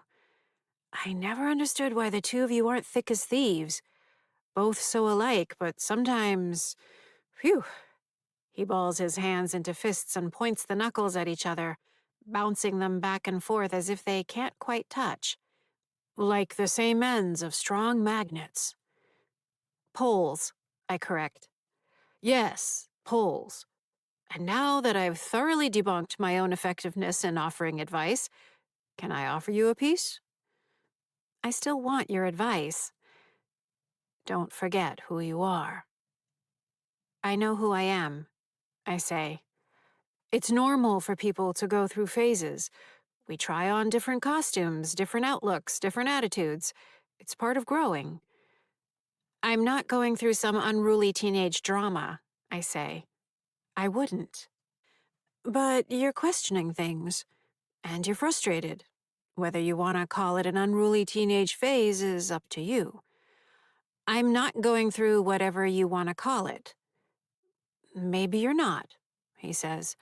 "My point is, you're still careful, thorough, smart, and you know how to avoid making mistakes. Stick with that." I hope that doesn't come across as overbearing. "Like we're magnetic poles repulsing one another?" I say. I don't give myself that much credit.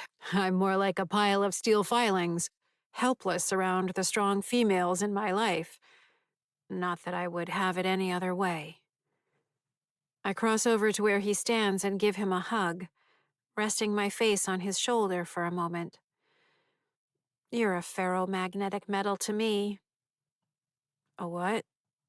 Metal, where all the molecular magnetic dipoles align in the same direction, I say.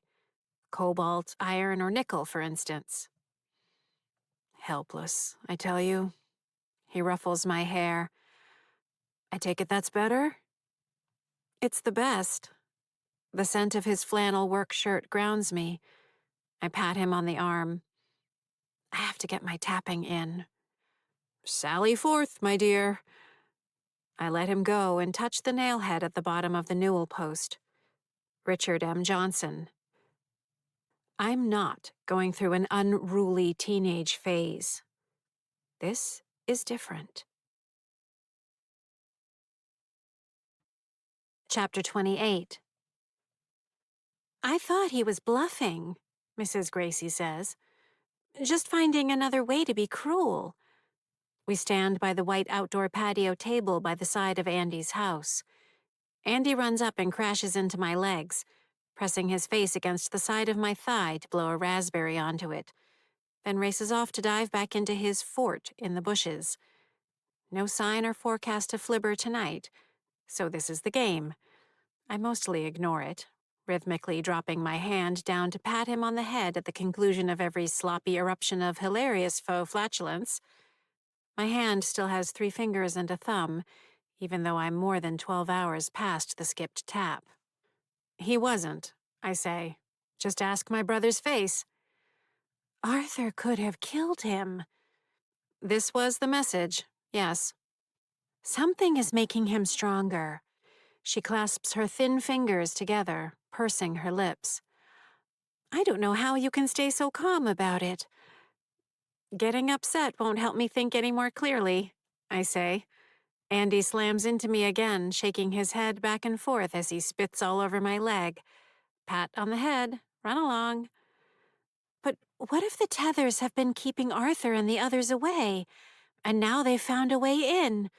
They've never shown up like this before. I just don't like where this is heading. Any of it. Your brother, Kyle. We need more data, I say. Her knuckles whiten. I'm not sure we have time for more data. Arthur is furious. I've never seen him like this. Wait, he was also here last night? He threatened to kill me once and for all. Pull you from this world by the roots, was how he put it. The look in his eyes when he said it. It was like looking at the devil. She shudders. I almost told him to go ahead and try, but I reminded myself, Eleanor, it's not just about you. This little band we've put together, the 4 of us, we need to look out for one another. Where did he come from? I ask. Did you see? She leads me to the edge of Andy's yard. Before us, a thick pair of rhododendrons form a natural barrier to the property beyond. The streetlights shine at even intervals, marching down to where the road curves off to the right. Double that distance, and Chestnut Street reaches the center of town. The ambient light from the heart of Main Street dulls the night sky, an illumination that's grown brighter over the years. That wasn't all, Mrs. Gracie says. He told me he's going to murder your family, one by one, make them suffer, shred them so small they'll never move on to anywhere, was how he put it. She puts her hand to her mouth and shakes her head. I'm so sorry. This isn't Arthur, I know that. You've explained it. But sometimes I get so confused. This isn't your fault, I say. Isn't it? Isn't it all my fault? Stop it. I reach over and take her thin hand in mine. We're not giving up. In fact, we're just starting to fight back. That seems to be exactly what Arthur wants. Andy scoots up next to me, sees we're holding hands, and takes my free hand in his. He follows our gaze as we look out into the night toward downtown. Stars silhouette the black treetops and rooflines. Or that's what he wants us to think, I say quietly. Chapter 29. Up in the attic, I examine the last tapping spot, the irritating TS-43. The asterisk. The is it or isn't it spot that's haunted me since Haley decided to focus on her guns. Luckily, Haley decided to keep the bottle cap, picking it up and putting it on one of the exposed studs across from the pull-up bar. Late afternoon sunlight climbs the inclined ceiling. Neither one of the spots demonstrates much resistance. Both come in somewhere between a 1 and a 2 on my JSTMR. If I could get them both back to the same location, would that double the results? But how would I do that? I can't, so I feel around. The resistance behind and around them is quite faint, like passing my fingers through spider webs. When Haley bounds upstairs behind me, her expression intense and unhappy, I don't flee as normal. At least she won't talk to me, not passive-aggressively, sibling-aggressively, or animal cryptid-aggressively. I'm happy to work through some theories in the corner while she grunts and pants in her workout area. Nice to have a little company, in a weird way. While I manage to mostly shut out her ape house noises, I look over when I notice she's been holding a plank position for nearly 5 minutes, which I couldn't have managed for 5 seconds. I grudgingly admit she has talent. Haley does crunches, leg lifts, strengthens the muscles of her back by raising her torso while lying on her stomach, jumps off and back onto her box, lifts weights, stretches, and works herself into a sweaty display of physical prowess utterly beyond my reach. When she gets to the pull-ups, I admire her biceps, though not as much as she admires her biceps. When she finishes her last set, she heads over to take the requisite gander at herself in the mirror. Yes, those are your triceps. See how they pop out when you turn your arm in that unnatural way. Maybe an inordinate amount of additional effort will one day allow them to bulge further. Yay. Fine. Maybe I'm a little jealous. Even though looking at Haley is like looking at another species. She's tall, coming in at 1.83 meters. Her shoulders are wide, her legs are strong, and she has a figure that keeps Eddie coming back for more. On the advice of some of her video mentors, she's gotten out of her earlier habit of ferocious slouching. She grew so tall so quickly that she didn't know what to do with herself, and often consciously or subconsciously tried to downplay her height. Her face isn't bad, and with the right haircut and makeup isn't an issue. The right haircut not being the haircut she gave herself. I, on the other hand, have always looked like some unnatural combination of alien and pipe cleaner. My noodle arms are of a matching set with my noodle legs and my noodle waist. My head, however, is somewhere between full size and extra large. Add to that the hair from some other part of the animal kingdom, and the fact that I have a mild astigmatism, necessitating the wearing of glasses, and the caricature is complete. It's nothing but vanity, but I like to think I would have grown into some sort of attractiveness in time. In my imagination, puberty would have brought some flattering curves that would ensure that I wouldn't actually go through life with the body of a 10-year-old boy. My features would remain fine, but become something closer to elegant. While I'm at it, my hair would transform into long, flowing, human hair. Confession. I have pictured myself in my early 20s getting my doctorate degree at Stanford University, walking gracefully across the 17-acre Maine quadrangle, dressed in flattering jeans and comfortable shoes, a form-fitting long-sleeve shirt unbuttoned 2 buttons at my throat, my hair held back by prescription sunglasses, a satisfyingly heavy backpack slung over my right shoulder, catching the eyes of fellow students and even professors, though my energies would have been entirely focused on my studies. My skin, instead of being nearly translucent, easily bruised cottage cheese that burns at the slightest touch of sunlight, would instead be something closer to porcelain. In this reverie, I add a splash of freckles across my cheeks and nose. Just as beautiful as Haley will ever get. "Haley?" comes Elise's voice from the bottom of the attic stairs. "Working out," Haley says. The footsteps coming up the steps don't care. Both Elise and Trisha come into the attic. Trisha walks over and switches off the wireless speaker that's been playing the insipid music Haley gobbles down nonstop. "Hey, I said I'm working out." Haley keeps her arms semi-flexed. What do you know about Tucker Eastman? Elise says. I know he's an idiot and an ass. So you were part of this? Haley let slip a quick glance to the floor before looking up all wide-eyed and earnest. Part of what? That website, Elise says. Tucker Eats It. I don't know what you're talking about, Haley says, though Tucker probably does eat it. This isn't funny, Tricia says. Charlie's mom just called and told us all about it. The moms group on Facebook found out about it. They're upset. Haley lifts her hands. Whoa, mom's on Facebook upset. Interrupt all workouts. You better not have been involved, Tricia says. It's a joke, Haley says. Seeing the look on her mom's faces, she at least has the sense to realize her workout is definitely over, so she shrugs on her sweatshirt, still kind of flexing her shoulders and neck muscles as she does. And there's no one who deserves it more. Tucker's preferred pronouns are dick and head. He's the worst. You know he spilled a pudding on Payson's lap, right? Totally on purpose. And he's always telling everyone Charlie drops deuces in the bathroom. He's a freaking jerk. He actually brags about how his family's been here in Andover since the Mayflower, basically, so he thinks he's better than anyone whose family wasn't. That's not the point, Tricia says. How is that not the point? He's everything you taught me to hate. We don't teach you to hate. We never taught you to hate. Haley yanks the hood of her sweatshirt up over her head. Fine, whatever. Not hate. Feel superior to. Look down the nose at.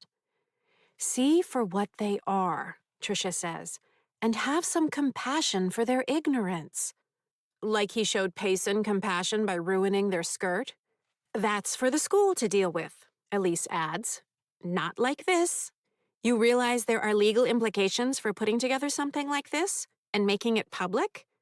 It's bullying, Tricia says. Bullying? Haley says. Not even. At most, it's mocking. There's one lawyer in the family, and it's not Haley. Defamation is defamation, Elise says. This Tucker boy isn't a public figure. He's a private citizen and a minor. Are you seriously telling me that the moms group has decided we're the bullies here? Haley says. What do I care what a bunch of gossipy moms think? He's the bully. Fuck bullies. You filmed him without his consent, Elise says. Then you made it look like he was eating you-know-what, however you managed to do that. Then you turned it into a website. Then you sent the link around to everyone in school. How would you ever think that was okay? If you knew him, you'd know it was fine. Meaning what? He's in on the joke? He is the joke. Haley jams her hands into the pockets of her sweatshirt and hunches her shoulders. But it's fine for you to say everything you do about Uncle Marcus. Completely cut him out of our life because of who he voted for. But when we play a little joke on a douche who makes Uncle Marcus look like Barack Obama, suddenly I'm the bad guy? What planet is this? You guys obviously don't get me. I have to admire the way she pulled that grenade out, gleefully pulled the pin, and dropped it right on the floor in front of herself. If there's one thing that crystallizes the parenting approach of Tricia and Elise, it's the belief that they get their child, on every possible frequency. Worse, the drama surrounding Tricia's brother Marcus has been the most careful, caution, warning, sensitive topic of strife to have engulfed the family since I've known them. Tricia and Elise both give Haley the silent death stare. Although, personally, I'm with Haley. Fuck bullies. Chapter 30. I am not, shall we say, unfamiliar with bullies. And since I left my humility aside sometime shortly after I left my rodent poison-induced organ failure aside, I'll just come right out and say it. Being extremely intelligent in a world that is often, at best, of average intelligence, paints a bright red target on one's back. I never understood it. When people are faster runners than others, they're admired. When people are prettier than others, an accomplishment that's not any accomplishment at all, Everyone likes them automatically. Good at kinetic physicality of hitting a small ball that's moving or maybe not moving? Hooray for you! Know how to smile? Get along as part of a group? Know your place? Welcome. Come on in. All the riches of friendship shall be yours. Yet of all the pathways to popularity, grasping trigonometry in 4th grade is not one of them. Did I maybe, possibly, potentially bring some of it onto myself? Here is an actual quotation of mine from when Kimberly Carter, fellow 2nd grader, asked me if I wanted to join the game of tag she and her friends were having at recess. Thank you, but I prefer the company of my intellectual peers. And another from when my 5th grade teacher, Mrs. Watson, asked me which other student I would like to partner up with to do a report on a United States president. I prefer to have no partner, thank you. I don't believe any of them could grasp what I'll be going for. There was also this gem from Thanksgiving 1980 when my Aunt Patty scooped some of her sweet potatoes with marshmallow, which I would never eat because of the texture, onto my plate and asked me if I was having fun. It's difficult to have fun without sufficient mental stimulation. I believe we've established, quite convincingly, the motive. The prosecution rests, Your Honor. So there was the general dull group shunning, which, even if self-inflicted, functioned as a sort of background bullying. I also suffered through the occasional more personalized bullying, 2 boys in my 4th grade class using me as an example of grotesquerie as a romantic interest. Kristen Murphy pointedly commenting on the flatness of the front of my sweater during the first week of 6th grade, eliciting a wave of knowing glances and snickers among her clique of popular girls who'd matured over the summer vacation. My cousins Sean and Darren chasing me around their backyard with hunks of dried dog feces speared on branches. The only time I've ever dealt with a targeted and sustained campaign of bullying was when an older boy, 2 grades ahead of me, found it endlessly amusing to torment me.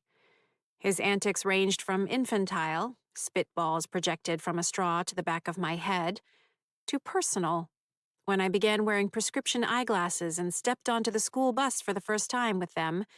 This boy announced from the back of the bus, "Hey, nice glasses! What are they made of? Human poo?" Yes, that's what he said. Human poo.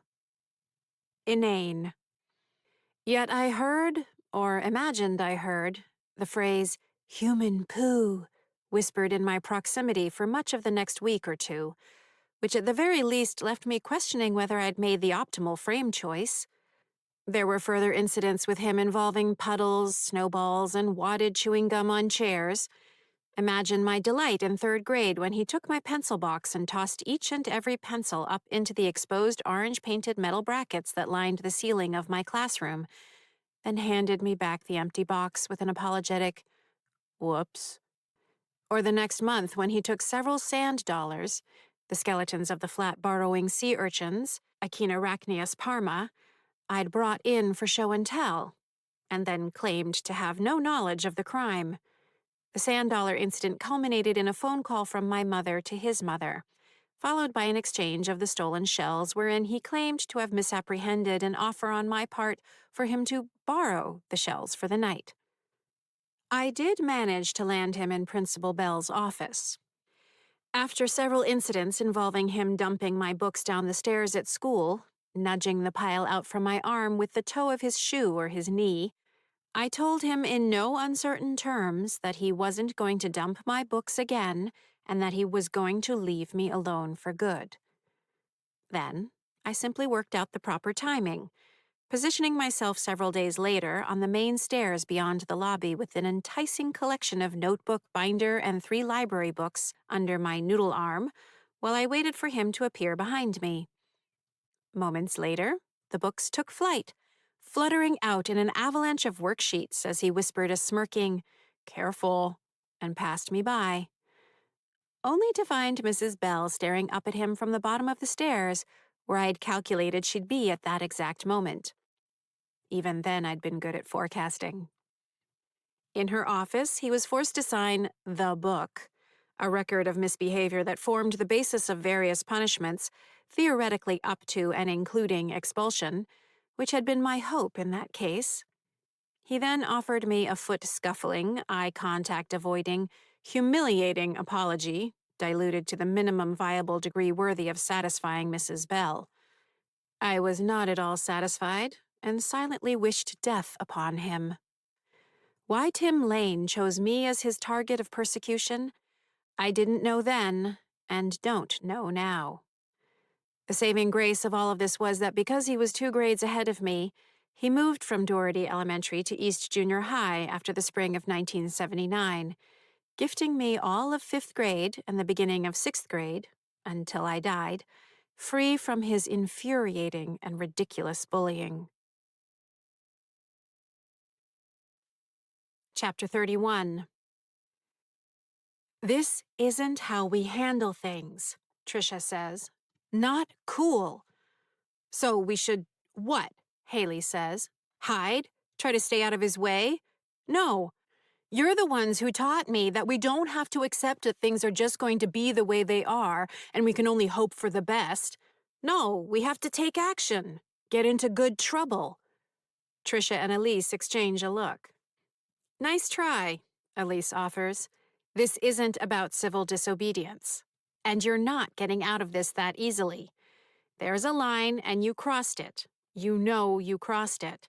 Now it's up to you to own up to it. She's not a lawyer for nothing. Fine, Haley says. We'll take it down. It's already down. Payson's mom watched them take it down. There's no way in hell I'm going to apologize to Tucker. That's bullshit. You have to put it out there that you're sorry, Trisha says. What, like to the universe? Elise shakes her head almost imperceptibly. Sometimes Trisha is a bit much, even for her. Publicly sorry. Secretly not sorry. That's your business. But this escapade of yours has cost you 1 week of internet. Haley's eyes widen as though she's just been denied every basic human right recognized by the United Nations. You can't do that. I need it for my assignments. My homework. Elise, Trisha, and I all bite back laughter at the same instant. Haley's concern for her homework is about as convincing as if she'd declared that the injustice done to her had brought on a sudden blindness, and then she'd started to pantomime groping her way around the attic. Your teachers are going to get you the assignments on good old-fashioned paper, Elise says. You'll stay on top of said papers. No losing them. No forgetting them. That's how we're handling this. And that's how you're avoiding getting officially suspended. This conversation is at an end unless you have any further comment. Do you understand? Haley turns from them and picks up one of her hand-strengthening squeezy springs. You guys don't get it at all. It's like you're stuck in the 90s. Then welcome to the 90s for a week, Trisha says. She walks over and snatches up Haley's phone. Whoa. Mount Haley begins ejecting volatile gases of indignation, self-pity, and incoherent logic. Her words rise up the magma conduit behind her mouth and explode into an eruptive column, filling the attic with the ash plume and pyroclastic flows of her outrage. Eugene appears at my shoulder. He takes in the scene with his bloodshot, swollen eyes, his bluish lips untouched by even a twinge of curiosity. I need you, he says. This is an emergency. What? I ask. Just come, he says, vanishing down through the floor. I follow him down through Trisha and Elise's bedroom, into the kitchen below, and finally into the cellar. Red numerals glow in the 2 carbon monoxide detectors. A few other small LED lights, the irrigation controller, the wall-mounted hot water heater, provide the only other illumination. What? I say. Eugene lifts his hand in the direction of the old workshop area. Dad's gone. What do you mean, gone? The far side of the space is empty. Workbench, 3-legged stool. So he's upstairs somewhere. No, he's not upstairs. He's not anywhere. I looked. Then look again, I say. Eugene points to the front of the house. I heard something and came down here. Something moved through the wall. Kind of freaked me out. Dad wasn't here, but I figured he was somewhere else, like you just said. I poked my head outside anyway. And there's Mr. Gracie standing across the street looking right back at me. He gives me double guns, then takes one and puts it up to his forehead and pulls the trigger. Then he shakes his head and shrugs like I'm a fucking idiot. He saunters off, that fucking hat of his tipped back on his head. He's messing with you, I say. Then where's Dad? Because I can't find him. You're not being logical. Me? I'm the one not being logical? He says, raising his voice. What the hell have you been doing? Pissing that guy off, running around, talking to Haley, messing up your tapping and rolling your eyes anytime anyone here questions you. Excuse me? I say. How does that make any sense? Right, because you own all sense. All of it. The rest of us are left tripping over our own clown shoes because we can barely scrape together a handful of collective sense. In every way, dumbasses. Eugene, Dad's the one person in this family who can maintain any semblance of sanity, who can keep his shit together, who doesn't forget what it means to be a fucking family. The one who suffered the most out of all of us. And he's the one who gets killed by Mr. Gracie. His rough voice cracks. The words hit me like a punch to the face, leaving me stunned. Not true. You don't know that. You're not listening, he says. He's gone. I'll take a look. Oh, you will. Thank God. Now we'll make some progress, now that Karen's on the case. Calm down, I say. He stares at me, then says, You know what? Maybe you should ask yourself why we're all here in the first place, genius. He throws a hand in the air, dismissing me entirely. I'm gonna look for Dad again, even though I don't think I'm going to find him. But what do I know? I'm apparently not capable of thinking straight. He lifts up through the ceiling and vanishes. His words echo in my ears as the bottom of my stomach falls out, taking my heart with it. Part 3. Chapter 32. The four of us sweep the house from top to bottom. We stay in sight of each other, so there's no way Dad can slip by us. The roof, all the rooms, the closets, crawl spaces, chimney, beneath, between, behind furniture, appliances, laundry, out on the deck, under the deck, in the yard, through the shrubs, by the fire pit. Nothing. We reconvene in the cellar. So, he's not here. Anywhere? Mom asks, finally deigning to speak to me. To say that her voice is cold is akin to saying the atmosphere of Neptune, -200 degrees Celsius, is a touch chilly. There's something we're missing, I say. Maybe he's outside, Eddie offers, beyond the tethers. Beyond the tethers? Mom says, turning on him. Even if he could, which he can't, are you suggesting he just went for a stroll, without telling any of us? Maybe he found a way out, Eddie says. Or Mr. Gracie killed him, Eugene says.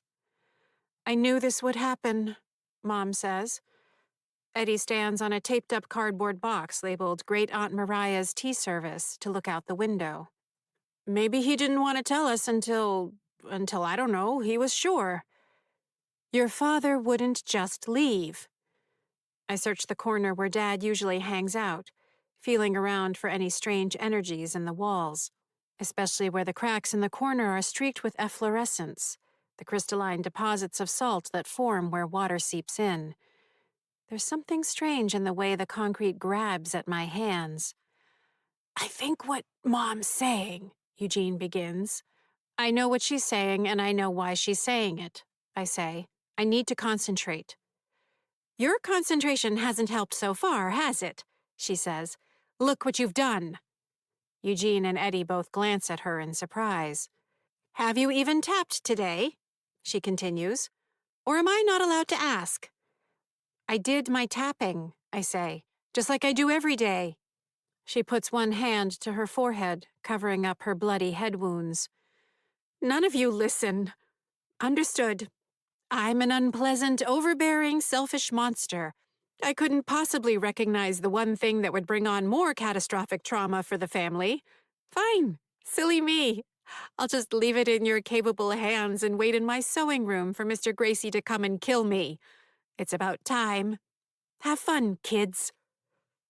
With that, she walks to the stairs and takes them one at a time to the top to slip through the door without another word. Well, that went well, Eugene rasps. It couldn't kill her to be a little nicer, Eddie says. Eugene and I stare at him. Then Eugene turns back to me.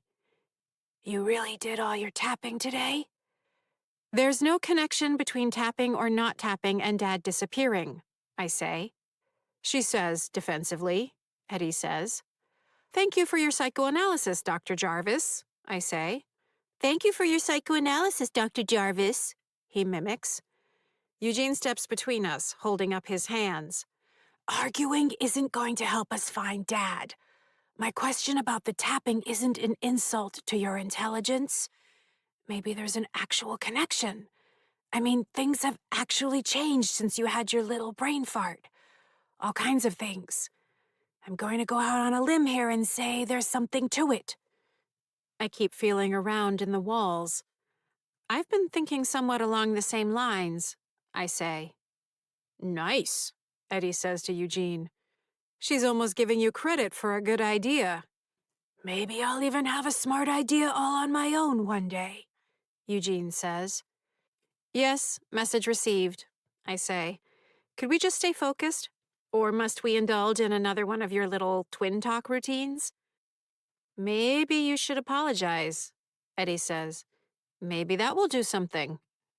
Mom needs to calm down first, I say. She's not thinking clearly. Not Mom, Mr. Gracie. Excuse me? He's the one who took him, Eddie continues. Holding him hostage or something. Maybe that's what he wants. Hostage? How'd you get him out of the house? Eugene asks. Don't know. Where's he keeping him? Eugene says. I don't know. Maybe at his house. Maybe in the woods, Eddie says. But we don't know it couldn't have happened, do we? I shake my head.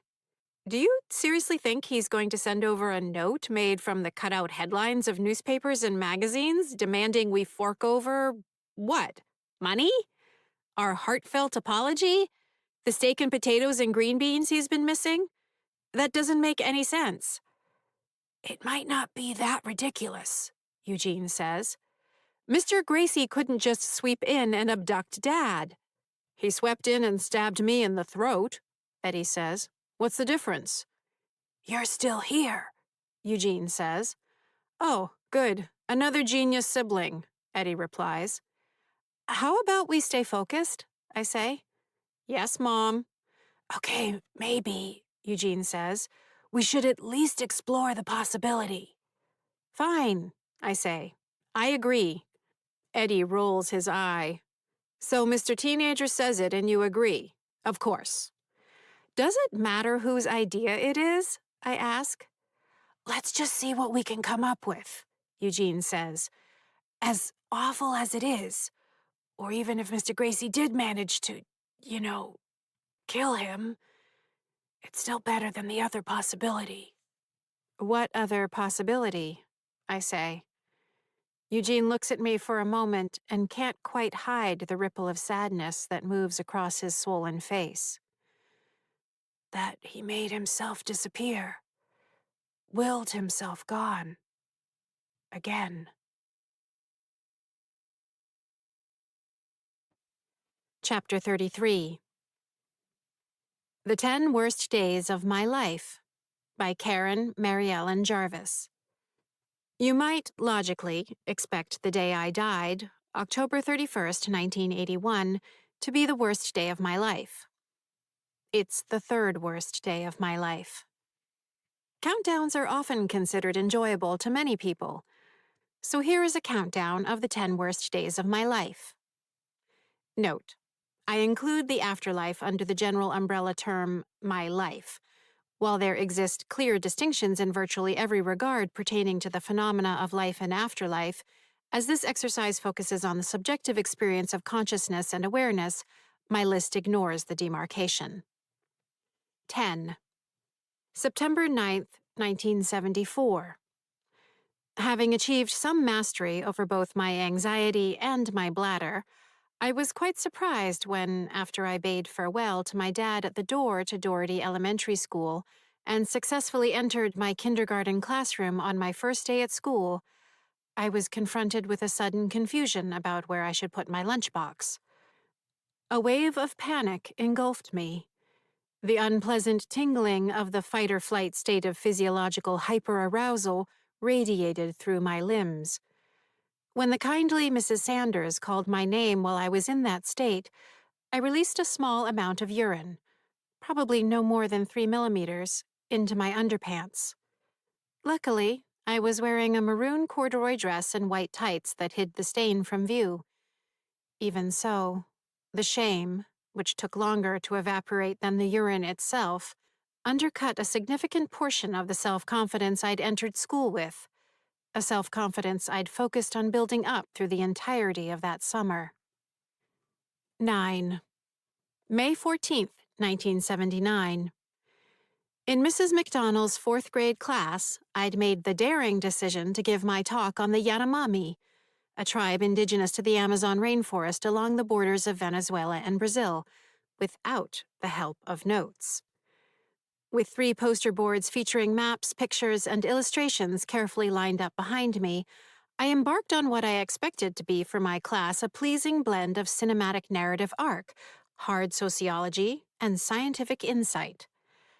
Not the ideal audience, however. Some polite interest, some bored inattention, and Danny Butler and Keith Young offering me what they intended to be disruptive facial expressions from the back of the room.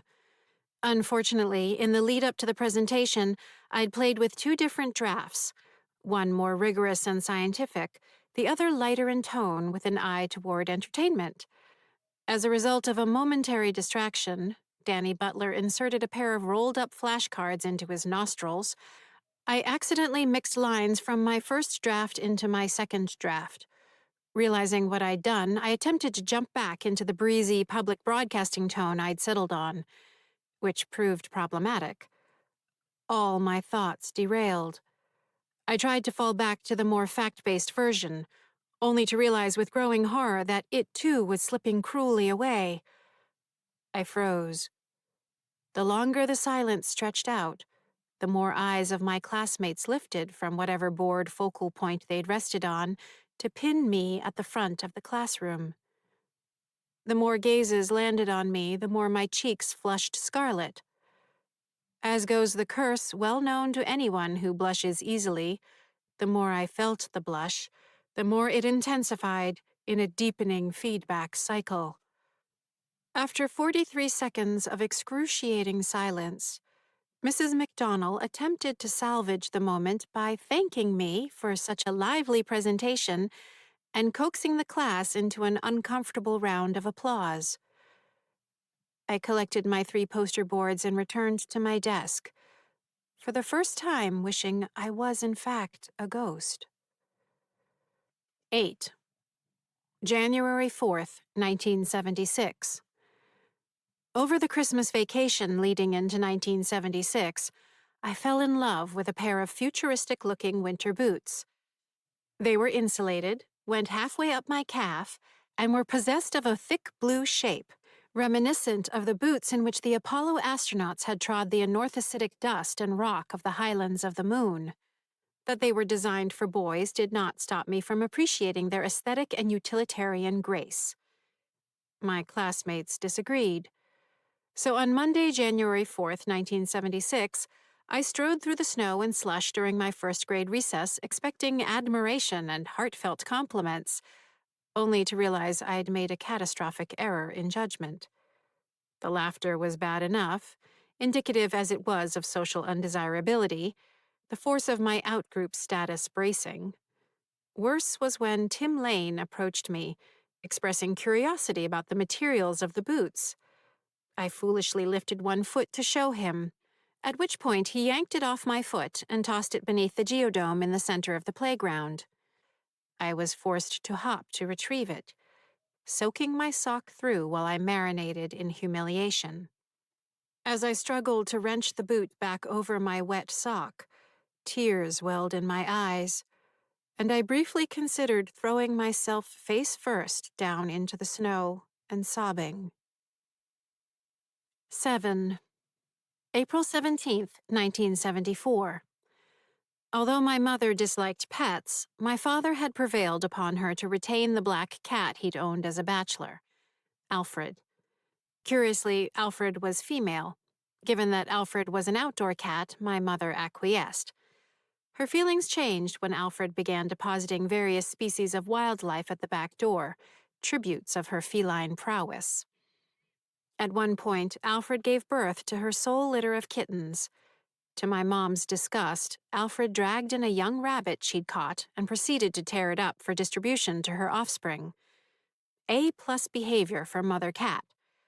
Mom didn't grade the act as generously as I. We found homes for 7 of the kittens, and we kept the 8th, a black one we creatively named Little Alfred. Sadly, when little Alfred was only 5 months old, she unwisely ventured onto Chestnut Street one morning, where she was struck and killed by a car. The man who hit her pulled over his brown Buick, turned on his hazard lights, got out, and examined the dead cat. He guessed correctly that it was our cat and came to the door and apologetically explained the situation to my father. Shortly thereafter, I witnessed the retrieval and burial of little Alfred in the backyard. The concept of death shook me to the core. 6. October 13th, 1978. In 4th grade, I'd taken on the duties of caring for the classroom guinea pig, Amenhotep. The name had been my suggestion, conveying a sense of regal stature that matched the long, luxurious hair of the brown and white Cavia porcellus, and offering a playful nod to that year's planned curriculum, which included a superficial survey of ancient Egypt. One morning, as I measured out the proper portion of pellets to feed Amenhotep, while squatting down behind the countertop to do so, I overheard James Kennedy and Craig Silva, on the other side, amusing themselves by ranking the romantic potential and physical attractiveness of the females in the 4th grade. As they went lower and lower down their list, I kept expecting to hear my name. When I finally did, I realized with dismay I was ranked dead last, behind one girl who I shall not name, who was both overweight and had a facial defect. 5. June 3rd, 1980. After receiving what I felt to be a mistaken assessment on one of my custom math assignments, I raised the issue with Mrs. Watson.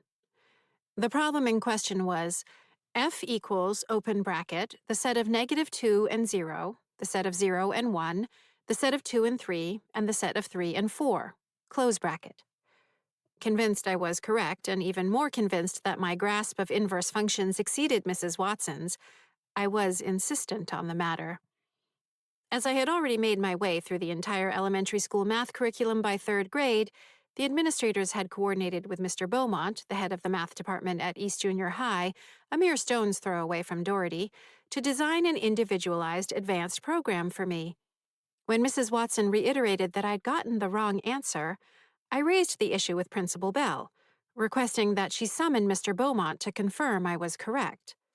She attempted to placate me, but I was adamant. Within the hour, Mr. Beaumont joined me, Mrs. Bell, and Mrs. Watson in Mrs. Bell's office. He was an impressive man, stocky, with gray hair offset by the red flush of his skin. A leather protector rested in the breast pocket of his collared short-sleeve shirt, filled with pens and mechanical pencils. His hands were dusted with chalk. I very much looked forward to studying with him directly when I matriculated at the junior high school. Mr. Beaumont gamely looked over the problem and my answer, then pointed out my error. I had neglected to account for the fact that the x and y intercepts on the graph of f became y and x intercepts, respectively, on the graph of the additive inverse of f, which is -1, which of course led to disaster. All three of them were entirely professional as the error was confirmed, but something in their body language and the glances they shared with one another revealed to me a further humiliation. They had found my manner annoying. 4. August 29th, 1987. I remember the heat. A long stretch of hazy, humid days marked that August. Eugene's friend Bill Abbott came by in the morning with his freshly minted driver's license and less freshly minted 1974 Chevy Nova. By then, Bill was the only friend Eugene spent time with. Other than that, Eugene had largely retreated into solitude.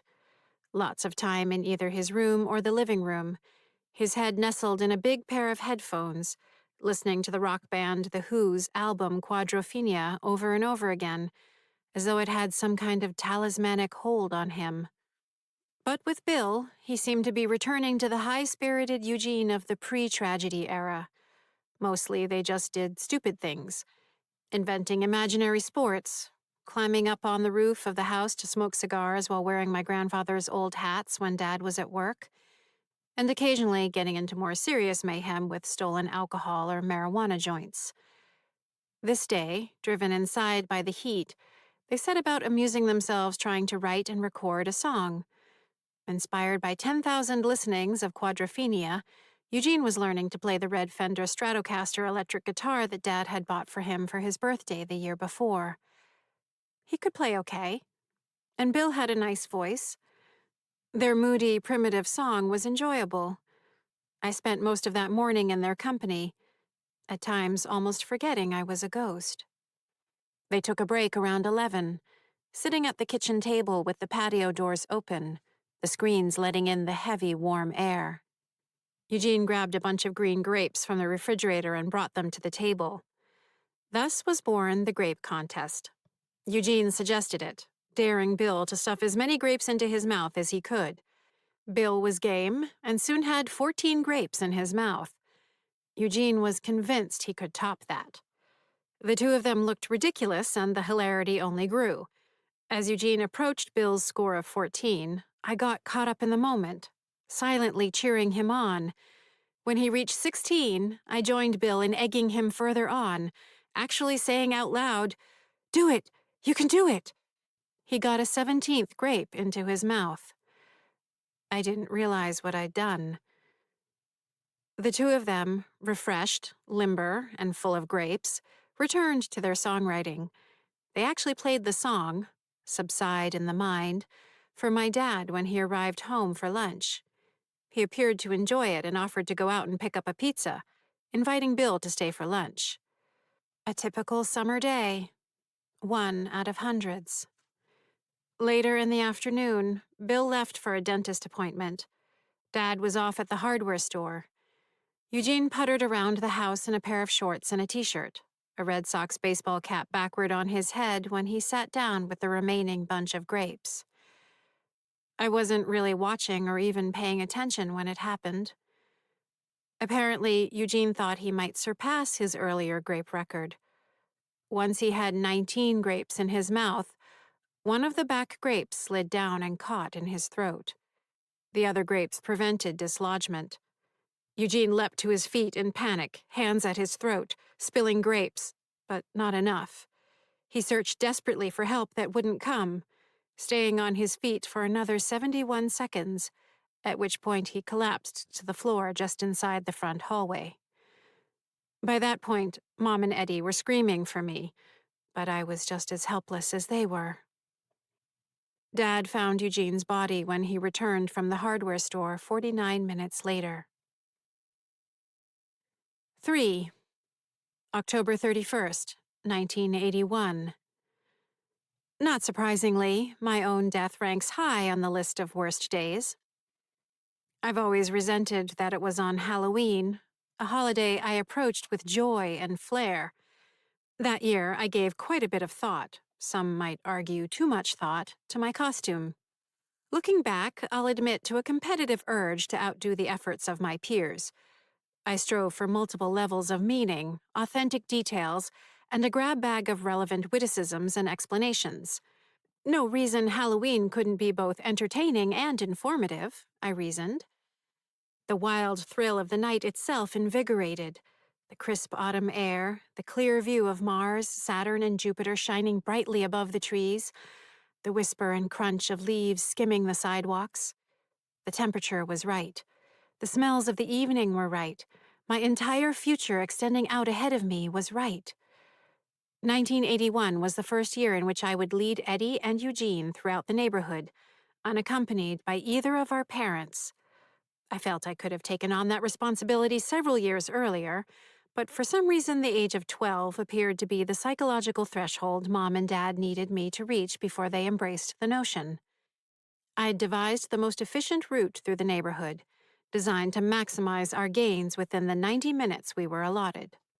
I was on top of my game in the costume department, receiving what I felt to be a pleasing admiration for my Henrietta Swan Leavitt outfit, complete with lace collar and a wig, capable of achieving the requisite early 1900s era stylings.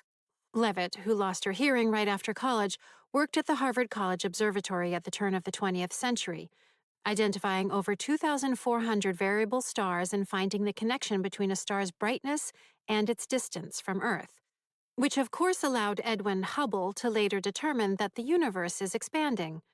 Unsurprisingly, he received the bulk of the credit.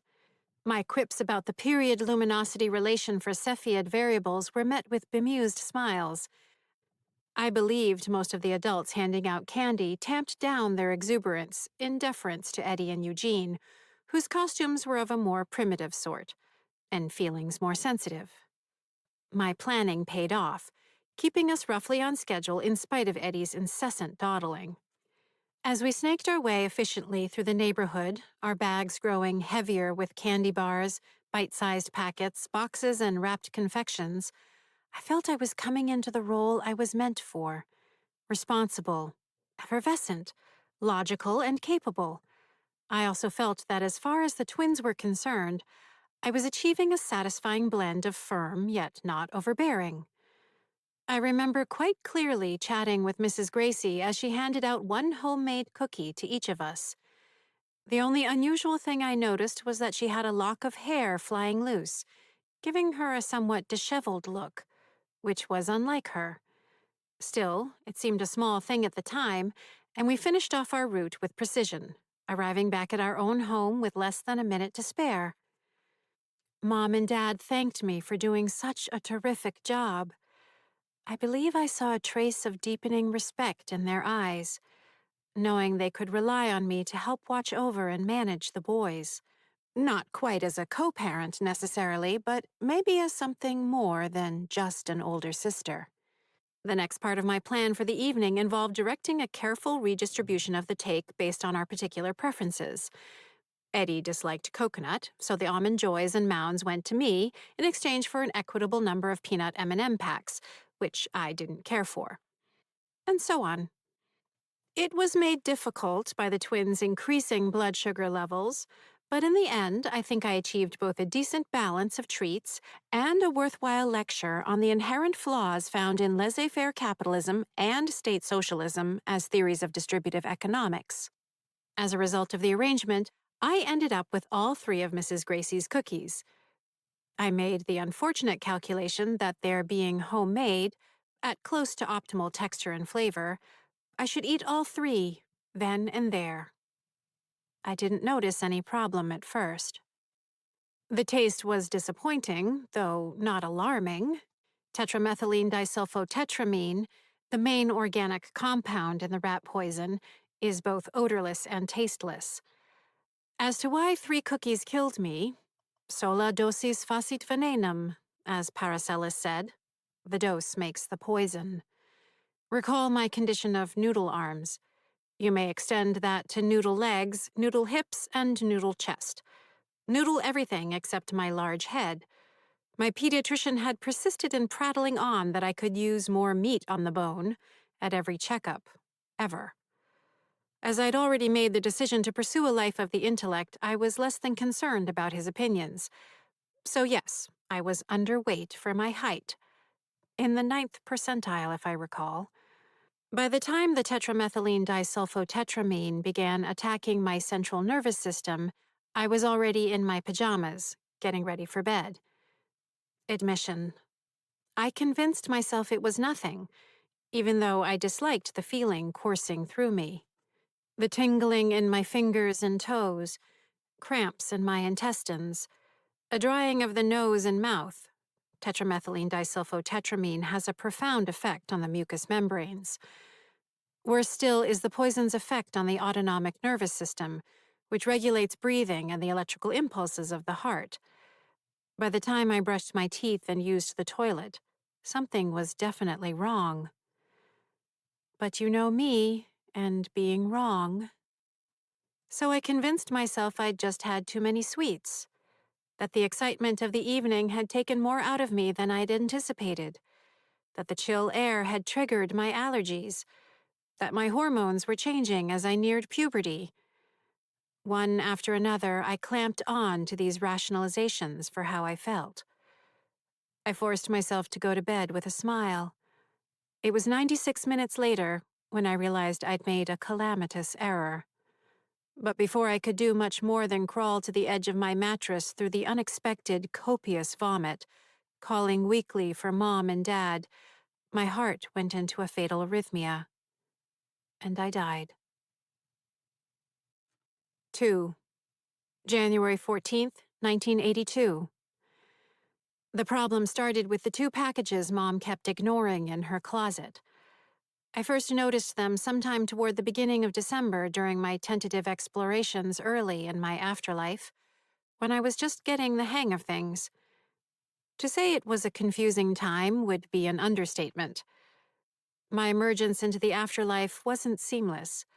I didn't just stand up in spirit form out of my body as the last flickers of electrochemical sparks made their final leaps between the dendrites of my neurons, following the cessation of my circulation. Hi, I'm a ghost! No, it was much more disorienting and uneven. Startling blasts of awareness, as though someone were flashing a spotlight on and off an inch from my face. Jolting eruptions of white noise, a splice in the film. Images, fragments, sensations assaulted me in the oblivious depths I kept sinking into. These shards of awareness were deeply unpleasant. They mixed with confusing images, stabs of empathy, fear, and unmitigated grief. A sense of movement and dislocation, glimpses of my family, but mostly it was smothering darkness.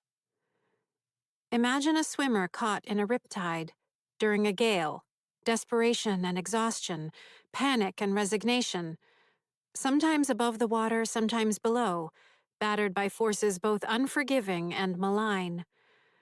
By the time I reached the shore, as it were, I could do little more than lie face down in the dank sand and groan, lucky to be there.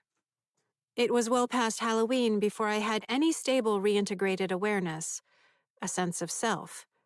Only then could I begin to formulate some theories about the afterlife. First among them, communication with the living is impossible. Of course I tried. It was the first thing I did once the bewildering dislocation retreated enough for me to do anything at all. Even then, my voice was a weak, breathless, muted thing. Barely anything came out. When I tried to get the attention of Mom or Dad, they didn't register anything. I could stand in front of them shouting with all I had, but nothing. Could I manipulate material objects such that I might communicate even a hint of my presence to them? That was what led me to the tapping. The first spot I found was in the kitchen, the trimline phone. I might have been trying to use the telephone for communication. Please, don't judge. My parents sat at the table going through a pile of bills associated with my death. Casket, burial, headstone. When I touched the phone and my hand slipped through it, the pad of my thumb caught on a small area behind it. Real. Solid. The first firm touch since I'd died. Shivers ran through me. Electrical. A surge of optimism. Maybe this is how it starts. Would the entire house, the entire world soon come back to me? Was there some way out of this lonesome and terrifying situation in the offing? From that moment on, I set about investigating every square inch of the house, bit by bit, uncovering the locations of 42 tapping points. Not only did each one give me the same sense of grounding and connection, but doing them in a specific sequence multiplied the effect substantially. It took 3 weeks to catalog the complete set, and another 3 weeks to confirm to my continued satisfaction that no other such spots existed in the house or within the range of my tether outside. The 2 wrapped presents had been no more than a curiosity as I'd hunted for tapping locations. I simply assumed they were presents for the upcoming holidays. Eugene and Eddie both bore the curse of twins, share your special day, receive identical presents, or worse, one large present for both of you, and the curse of a birthday, December 24, right next to Christmas. This is for both your birthday and Christmas. They deserved no better, as far as I was concerned. So when the 2 packages in the closet failed to make an appearance beneath the Christmas tree, the subdued gaiety of which didn't hold a flame against the shroud of grief that year, I didn't think too much about it. Maybe something Mom had gotten for Dad for their anniversary, hidden in the closet well in advance. Somehow Eddie discovered them in one of his random closet excursions. The boy still likes to creep around to this day. When he brought them out and carried them to Mom 2.5 weeks after Christmas, he no doubt hoped they'd been meant for him after all, just forgotten. Mom's expression, a mix of stubbornness, untold grief, and a dash of annoyance, told me all I needed to know in an instant. The presents had been for me. She took them from Eddie, who still had the gall to suggest that given that I was no longer in the picture, perhaps the right thing to do would be to release the presents to him. No go. Instead, Mom informed him that the presents were a Texas Instruments TI-55-2 programmable calculator, capable of holding up to 32 key codes for repeating simple calculations with different values, a collection of 200 thinly sliced minerals in glass slides and an accompanying workbook, the perfect companion to the Nikon SM6 stereoscopic microscope they'd given me for my birthday the year before. Eddie's face fell. Mom was clearly stung by the sight of them. Being Emily Jeanette Nagel Jarvis, however, she pushed back her actual feelings in deference to action. I now see her instincts more favorably, to turn painful emotions into something productive. Should we sell them? Eddie asked. No, Mom answered. We'll donate them. In fact, we can drop them off at the Boys and Girls Club. They'll make use of them. 200 slides? We'll give them the microscope, too. Give my microscope away? I loved that microscope. 10mm working distance, 40mm fine focus, diopter correction, 10 times magnification eyepieces. Yes, while other girls my age were thumbing through Tiger Beat magazine, creating ridiculous boyfriend fantasies about Sean Cassidy and Leif Garrett, I was looking through science catalogs, dreaming of discovering an element. Really? Eddie said. She would have wanted them put to good use, Mom answered. I rather thought not. I would have wanted them put to good use for myself. Poring over the slides during holiday vacations, working up theories, connections, calculations. My eyes would have been bleary from spending so much time peering through the inclined eyepiece tubes. Happy, satisfied, and alive. But I could see Mom struggling. Something big welled up inside her. It struck me that if she could carry through with giving my things away, it might actually be an important first step in getting her head above the surface of the grief subsuming her. I whispered, "It's okay, Mom. Do it." Who knew that speaking to the living could kill them? But as my dad would say, sometimes you need to learn the hard way. Dad had taken Eugene out for hamburgers at Friendly's. Since my death, my parents had made a point of spending more one-on-one time with the twins. That left Eddie with Mom. So, After firming her mind to donate the gifts, she wrote a message on the large family chalkboard across from the kitchen table. 1:15. Donating a few things over in Lawrence. Back by 3-ish. Chicken is marinating. XO. I still recall the pleasant clack and sigh of the yellow chalk against the black slate. The two of them bundled themselves against the chill, clear January afternoon. Mom retrieved the microscope from my room, straightening her spine before she went in, as she'd taken to doing. She packed the microscope into a cardboard box, cushioned by crinkled pages of the Andover Townsman, then removed the wrapping paper from the other two presents before putting them into a spare Kmart bag. They left the house for the last time.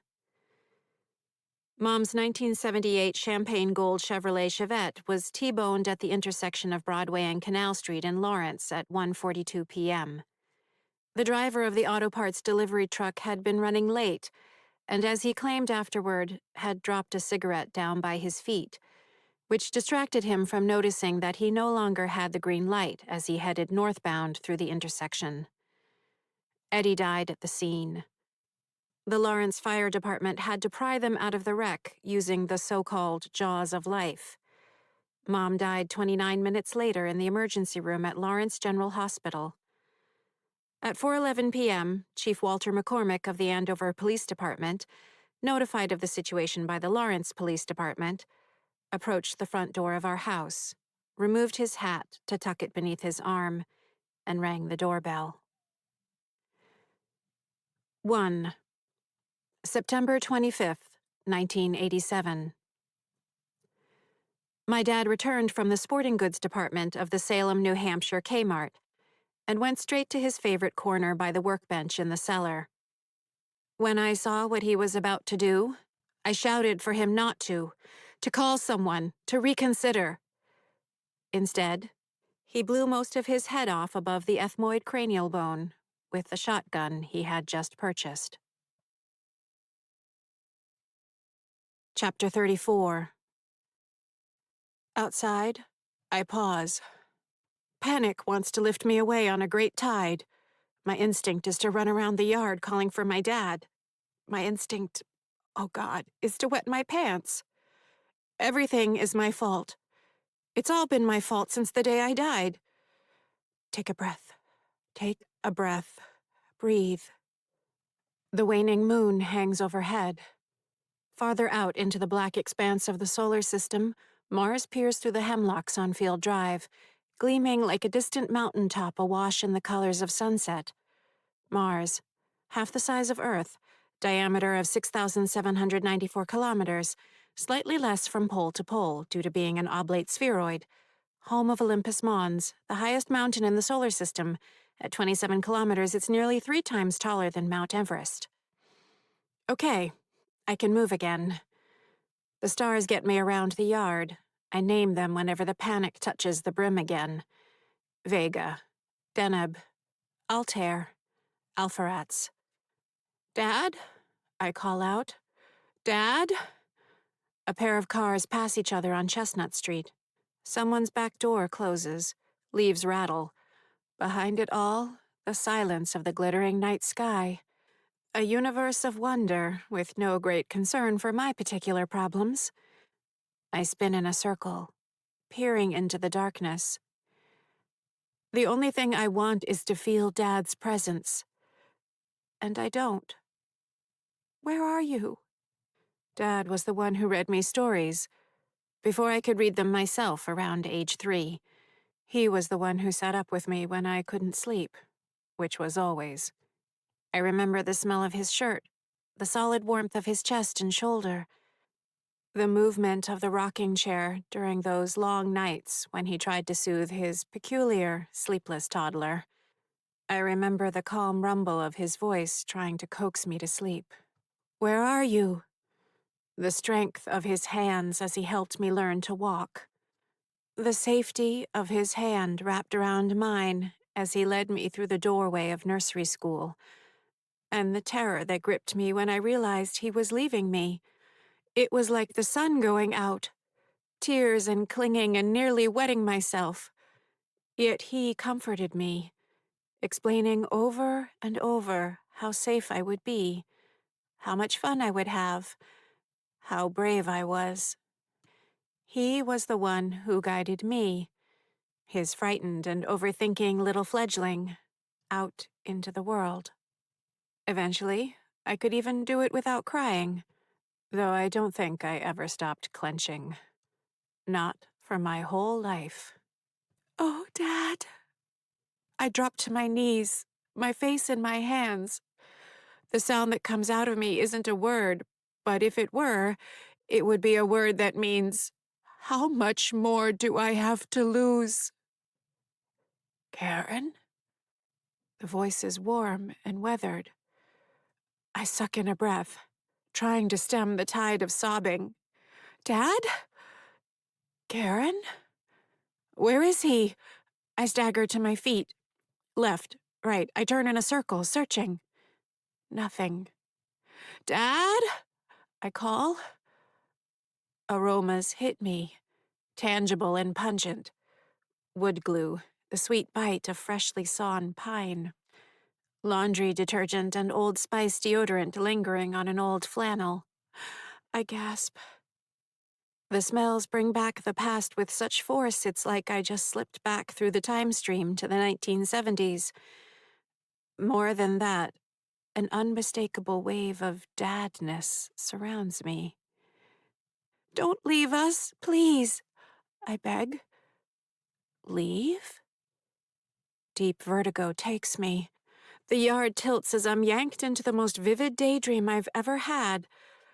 A mosaic of images flicker through my mind, one after another, like steel dominoes set in motion by a high-velocity rifle round.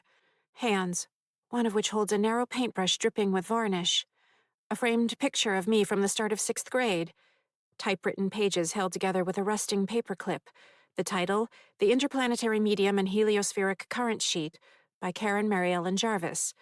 Beneath it scrawled in faded red marker the word, exceptional. A woman in her late 30s jogging down an unidentified street while pushing a fancy baby jogger stroller. A high school-age girl delivering a presentation involving detailed charts and diagrams. A stone of light gray marble shaded by a slender alder tree, Ulna cerulata. In front, a small glass vase with lovely purple violas, Viola sororia. The hardy flowers were my "That son of a bitch didn't know what hit him," Mr. Gracie says. He leans against the corner of the house, his thin shoulders cocked at a carefree angle, bony beneath his cardigan sweater. His face is pale and drawn, his eyes black as coal pressed into dirty snow. He cranks his thin mouth into a sneer. "Didn't even put up a fight." The images crashing through my head flick off as though someone had pulled the power cord from the wall. My unsteadiness vanishes. "Where is he?" I say. "What did you do with him?" He neither moves nor flinches. "Slow down, sweetheart.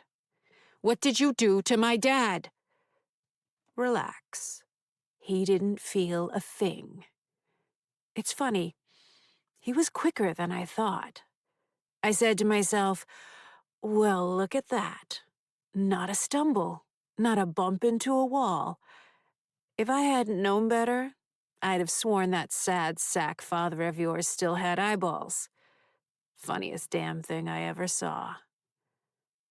I walk toward him until the tether stops me.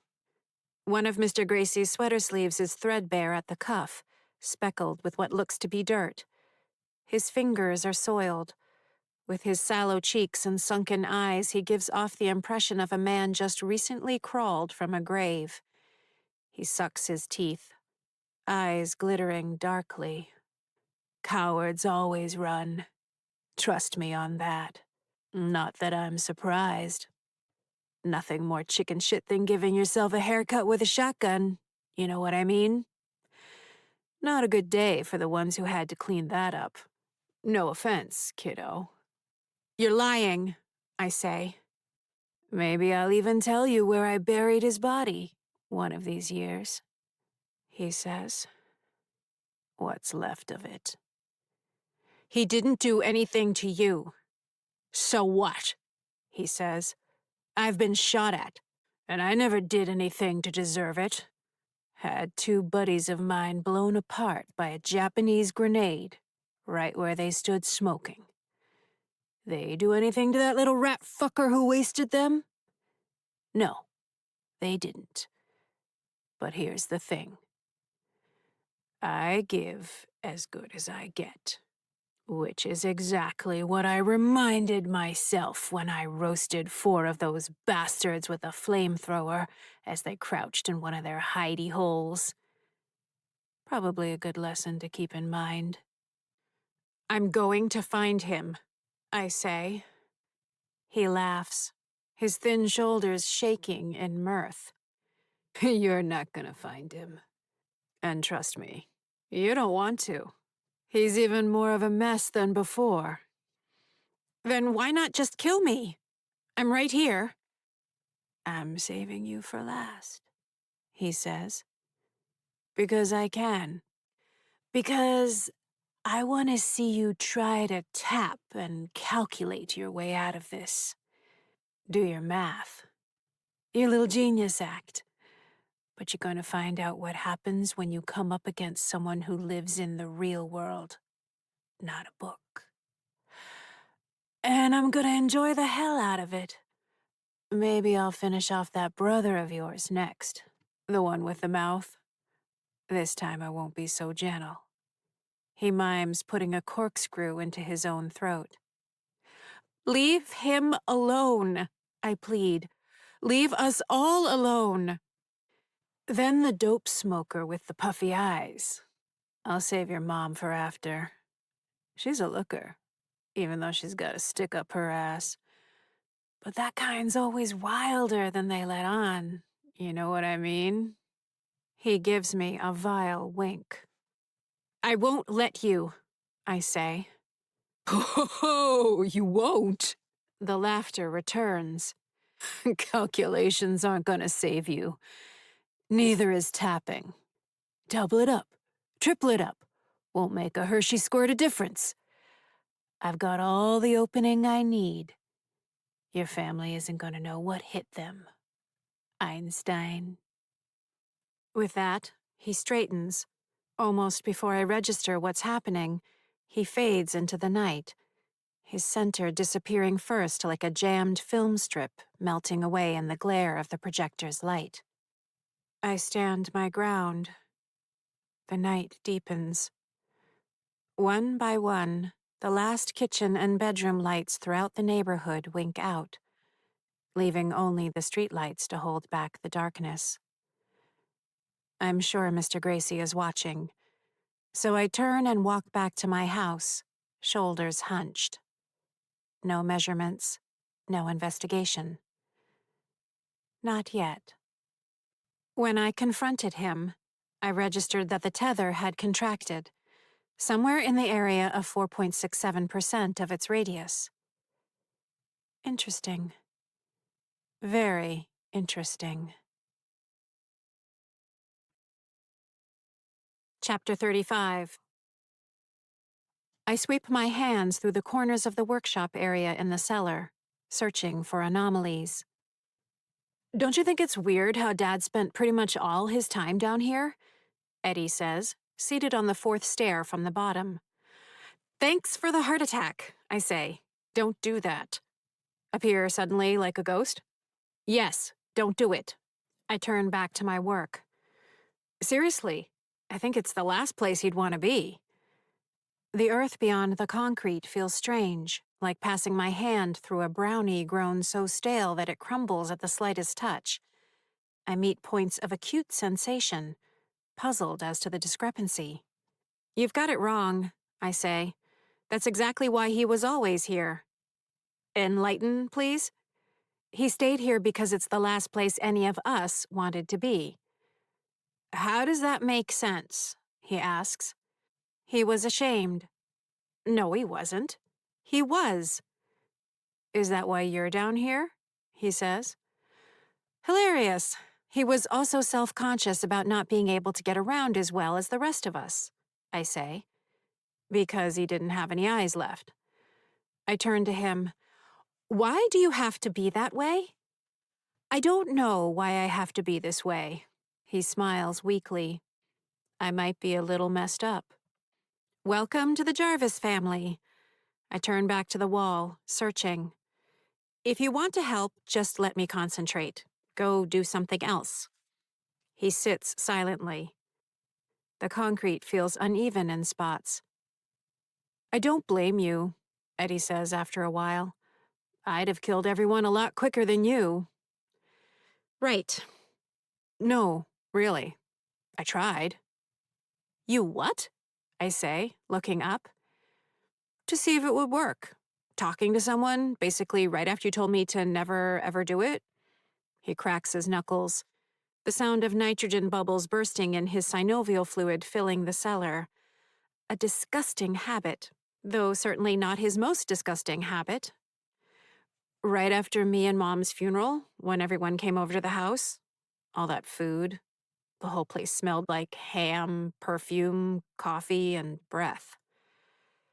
I remember, I say.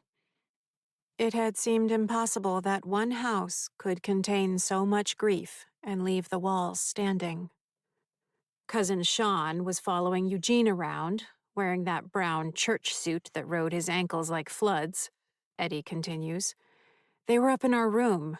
Sean was pawing through the long toy chest. He kept picking up toys and asking if maybe he could have them.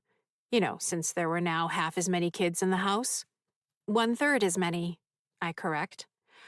Yes, pardon me. I mean, since the last time he'd been at the house for a funeral brunch. Anyway, it just set me off. They were my toys. And he was going to get to play with all kinds of toys I'd never get to play with. Stuff cooler than Micronauts, cooler than slot cars. So I thought, why does this big-headed, wet-lipped, doughy kid with a unibrow get to enjoy all the cool toys while I can only ever look forward to playing with the piece of chrome stuck in my neck? Eddie reaches up to his throat and wiggles the chrome trim that is indeed stuck through his neck. So I walked right up to him and said, "Hey, Sean, that's my pistol. Put it down." "Are you serious?" I say. "This is me we're talking about," he says. Not exactly the picture of self-control. But nothing happened. I kept an eye on him the whole time. Nothing. After everyone left, I kept expecting Dad to pick up the phone and hear the news. But no, never happened. I'm sure he's out there somewhere right now, peering into people's mouths and asking if he can have their toys. Remember how he always talked about being a dentist? You'd been dead less than a week, I say. It was the one thing I warned you about. Right, that was just the first time I did it. I said something to him every time I saw him after that. Grandma, too. That was more of a mistake on my part. I liked her and all. Just, self-control and my lack thereof. Homicidal maniac, I say. If it ever worked, which it didn't. He adjusts the chrome shard, and a pulse of bright blood spills over the collar of his shirt. I'm kind of not surprised nothing happened to Haley when you spoke with her. You didn't. Or maybe I did, like a million times, he says, lowering his brow as though to ward off the smack I should give him. I mean, only ever since you know. He makes an unappealing gesture in front of his torso, indicating breasts. Yuck, I say. I never told anyone. Do me a favor and don't mention it to Eugene or Mom. I see how stupid it was now. How mature. My point being, I don't blame you for any of it. You actually tried not to talk to living people, so don't beat yourself up.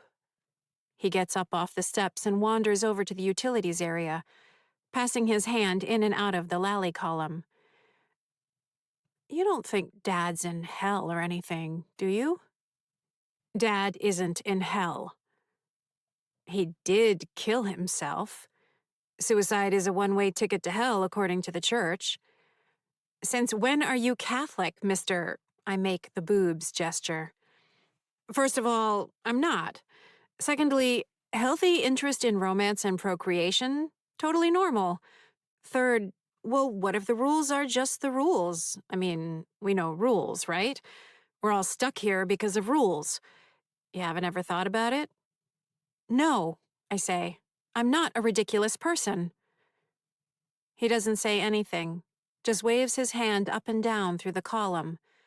I cross behind him and lean down to touch the first tapping spot, hearing that last sentence of mine echo in my head as I do. Millard Fillmore. The brass nut of the sewer drain access cap feels extra solid, so I move my hand around and find the resistance extending by 6 to 7 centimeters from the center. Tap. You ever think, like, what if we're already in hell? Eddie says. His voice quavers. I go over to him. The torment is clear in his eyes. I put a hand to his unbloodied shoulder. This isn't hell, just hellish. I wish I was that sure, he says. I'm that sure. I'm not going to let anything happen to you or anyone else in the family. I'm going to fix this, okay? I just need time. I gently push him aside, since he's right in front of the second tapping spot. I also need to get tapping. So scoot. When I tap the bolt, it's like touching solid steel. I smile at Eddie. Before I tell you all about William R. King, the shortest-serving vice president in United States history, the R stands for Rufus, in case you were wondering, from the Latin rufus or red.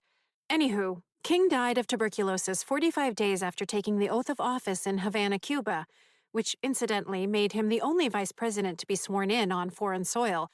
Good talk, Eddie says, just before rising up through the ceiling and vanishing, leaving droplets of scarlet behind on the floor. I look after him for a moment, then reach down and feel around the steel bolt again. Chapter 36. My fifth-grade teacher, Mrs. Watson, once told me I had a fine math brain.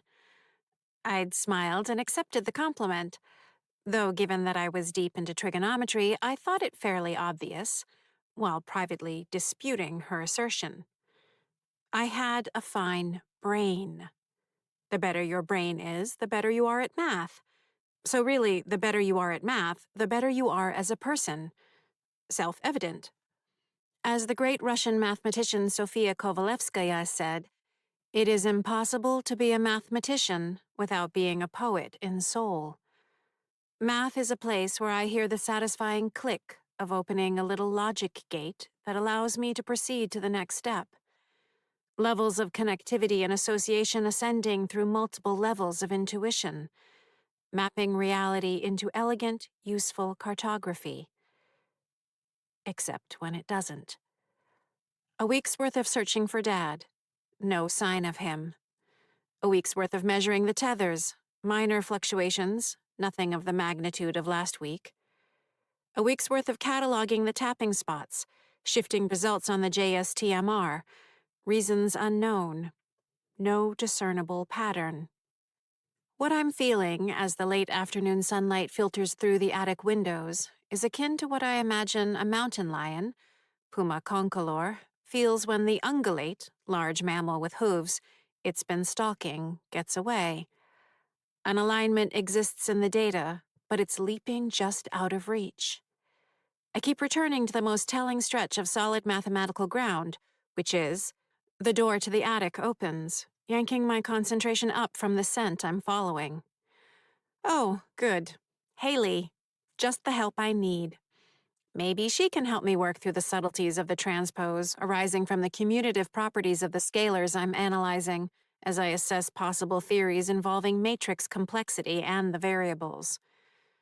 She turns on the light as she clomps up the stairs, holding her phone out in front of her, her treasure finally returned. She's not filming herself, that object of endless fascination, but rather filming the stairs and attic space, affecting a 360-degree slow rotation once she reaches the top to get it all in.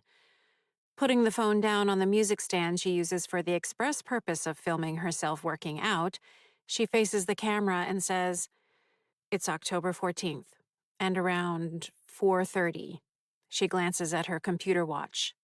PM. She adds with impressive scientific precision.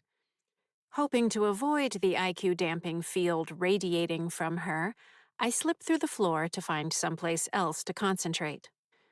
This is basically where I first heard the voice, Haley says. Wait, back up. I lift myself fully into the attic again. It felt stronger here than in the bathroom, she continues. Kind of, I don't know, like more heightened spirit activity. She walks toward her workout gear. A small wireless microphone is clipped to the collar of her sweatshirt. Other phenomena here include cold spots and drafts. Excuse me? Cold spots and drafts? Am I some common haunt? Haley turns back to the camera. Other sensations include being watched while I'm doing the push jerk and air squat, among other occasions. If you think you've been watched here, you should really head back down to the bathroom, where Eddie's been watching you doing all of your private business ever since you… boobs gesture. That said, I kind of like the formal tone she's using, as though she were addressing a trial judge, among other occasions. I decide to append, Your Honor, at the end of every sentence to see how that works. As to where the most concentrated activity seems to be located, she says, sweeping her hand near her equipment, much of it is over here, Your Honor. She steps to the pull-up bar and waves her hand almost right above the original tapping spot. Returning to the music stand, she turns it to point to the stairs, then heads over to stand in frame. Also around here, the top of the stairs appears to be another location of interest. Your Honor. Okay, what the hell? She just identified 2 of the 4 tapping locations in the attic. The original It's a Lulu spot and the base of the balustrade, where the strange notch between the rough floorboards marks TS40. Is it possible Haley randomly honed in on these spots? She stumbles over her words, then starts again from the beginning. Organized. I watch with something close to admiration as she films more segments. Maybe all that discipline she puts into her physical fitness routines has finally bled into the rest of her life. Could it be that my little Sasquatch is finally growing up? It's probably not fair to always think of her as the Haley who sent Trisha and Elise hauling her to the doctor's office simply by pointing at her face and repeating, up my nose, without further elucidation. The girl who took years to accept the concept that crayons didn't, in fact, taste like their corresponding colors. The girl who even to this day maintains a system of organization for her school backpack that involves discarding it in a unique location each day, and then growing furious and desperate each subsequent morning as she marshals both her mother's help in locating it afresh. And she's ghost hunting for me. Color me impressed. Chapter 37. Down in her bedroom, Haley transfers the files from her phone to her computer. Her tablet leans against the desk lamp, Payson's face filling the screen. Just as long as you promise me that if this turns into some amazing, Koppelesque white whale obsession that's going to grow and mutate and basically consume your entire life until you're clutching desperately to your inscrutable masterpiece, I can help you release it to the world, where it'll wring tears out of everyone who sees it, they say, and we both become mysterious and rich. Yeah, Haley says, paying attention to the files. That's not at all going to happen. Stop it! You're a fabulous visionary. Or an obsessive head case. Please, you're not obsessive. Thank you. Hold it. You're only obsessive. This is going to be magnificent. Payson glances down at their phone, tapping the screen with an unbelievable thumb dexterity. Need me to come over? I'm good. If I can pull all this together and figure out some way to leave one of my cameras filming overnight, maybe I'll catch something. You'll run out of memory by 1 o'clock. Haley squints at the screen, watching the download status. You think this is stupid? Who's to say what's stupid and what's genius? Payson asks. I admire you leaning fully into this hearing voices and feeling presences thing. Why talk to your therapist about it when you can turn it into art, possibly tiptoeing right across the line into madness as you do? But I'm here for you. Front row seat. I love it. Cool, Haley says. Your plan is incredible, daring, and in every respect a thing that's going to keep me from getting a good night's sleep simply from the audacity of it. But on the minuscule off chance that you fill your iPad with a night's worth of audio that doesn't have anything but the sound of your furnace going on and off, would that maybe, possibly, remotely point us in the direction that everything is, you know, in your head? It's not in my head, Haley says. Yes, the common refrain of those who hear things in their heads. Payson waves their hands in front of their face and raise their manicure eyebrows. Statement officially retracted. I'm getting carried away. Of course I believe you. Honey, you are not crazy. You are the least crazy person we know. You're tough. Badass tough. I want you to take all those thoughts of crazy out of your head right now. You're strong and fabulous and as sane as the day is long. You're just making a little movie about how ghosts are haunting your little house. How is that crazy? I know, right? Haley says. A little pro tip here, though. Maybe don't mention it to your moms or your therapist. They might think it's crazy. Yep, then it'd be pills to the gills for me. Meds to the head, Payson says. Juice to the caboose. I love that, even though I have no idea what it means. Payson fans themselves again. Gosh, but now I just want to be the caboose. They go on like this for a while, in what I recognize as the banter of friends. True to her word, Haley sets up her tablet in the attic to record any sounds I or my family might make overnight.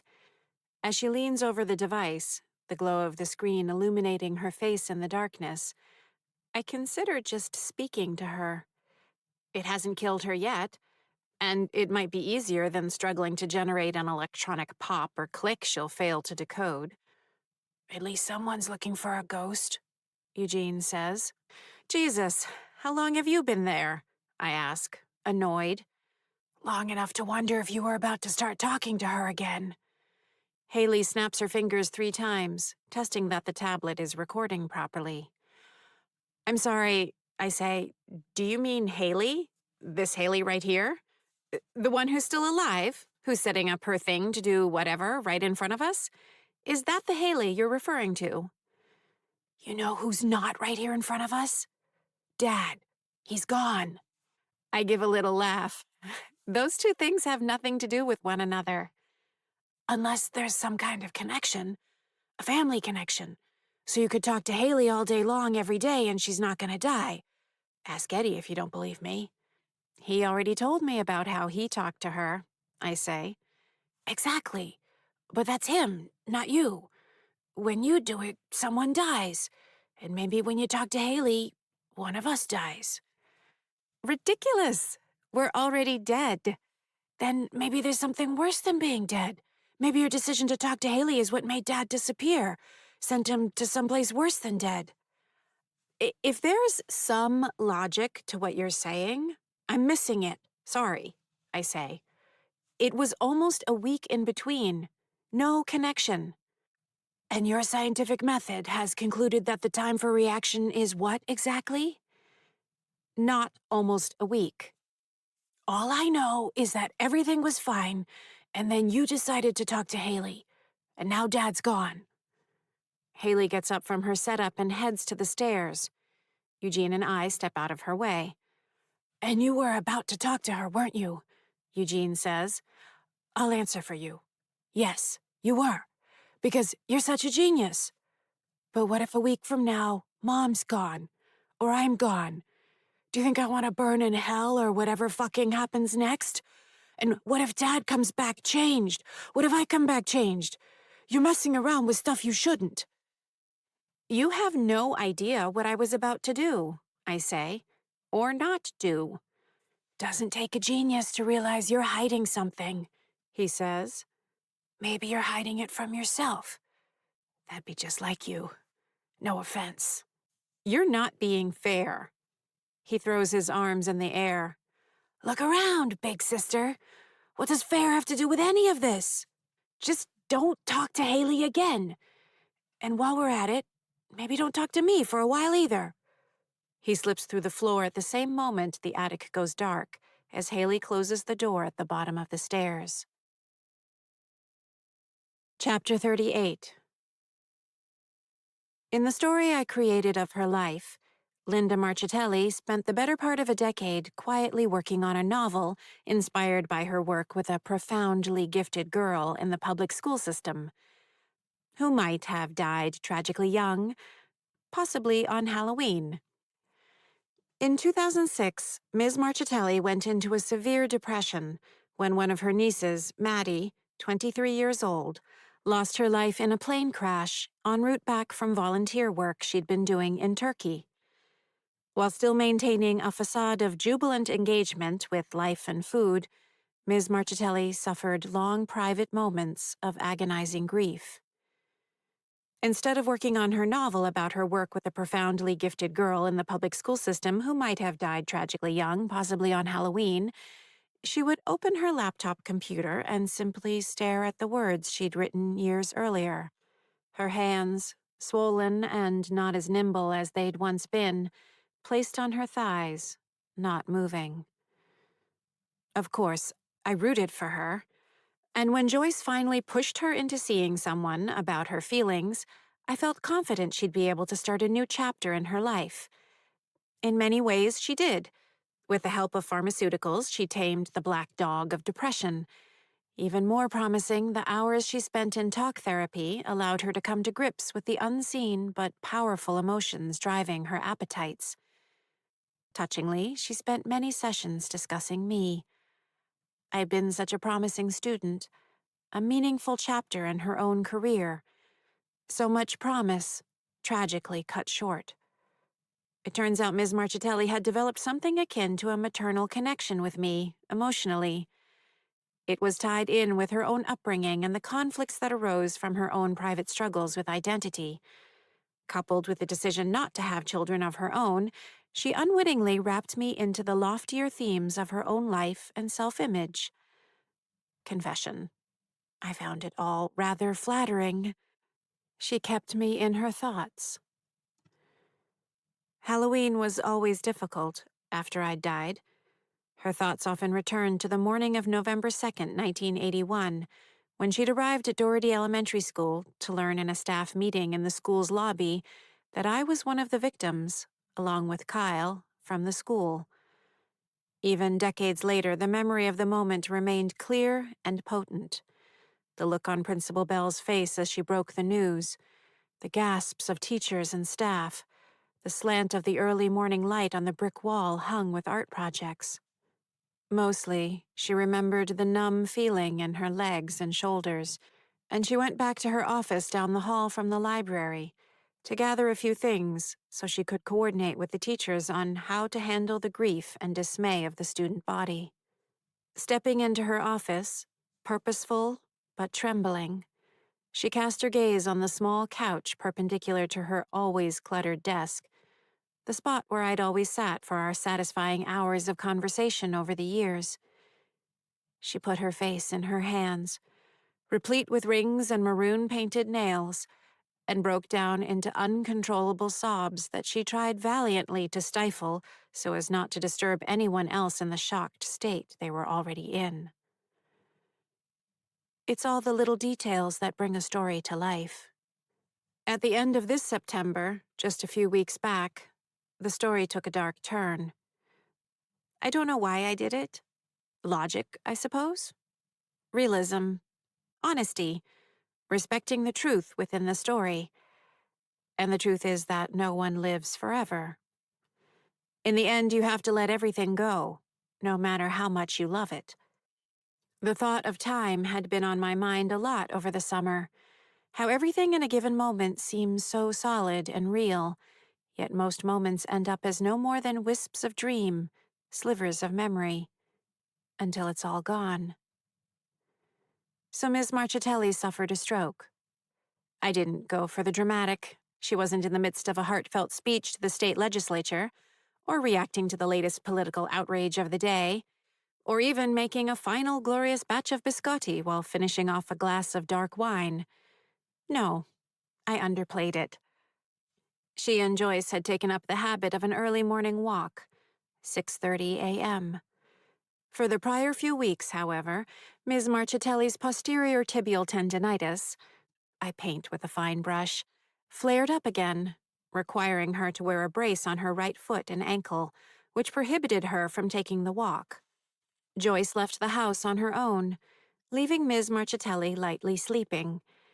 At 6:43 a.m., 1 minute after the intracerebral hemorrhage occurred, she came to full consciousness, knowing immediately that something was dreadfully wrong. A buzzing filled her ears, and she experienced a sensation of tremendous pressure in her head, accompanied by a disjointed confusion. Her heart raced. She tried to get up, but found the left side of her body unresponsive.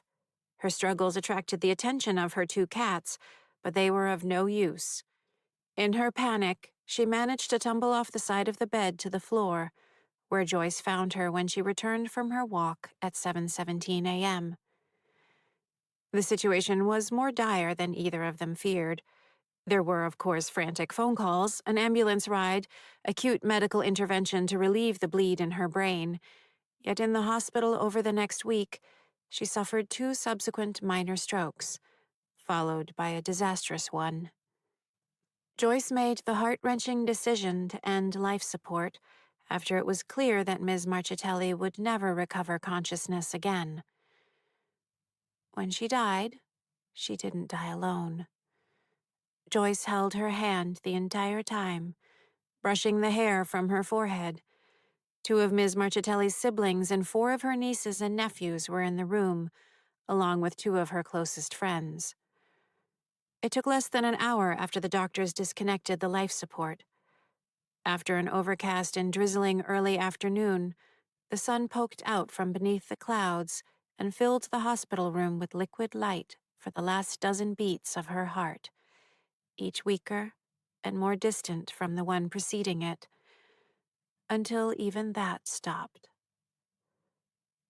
A very moving scene, I thought.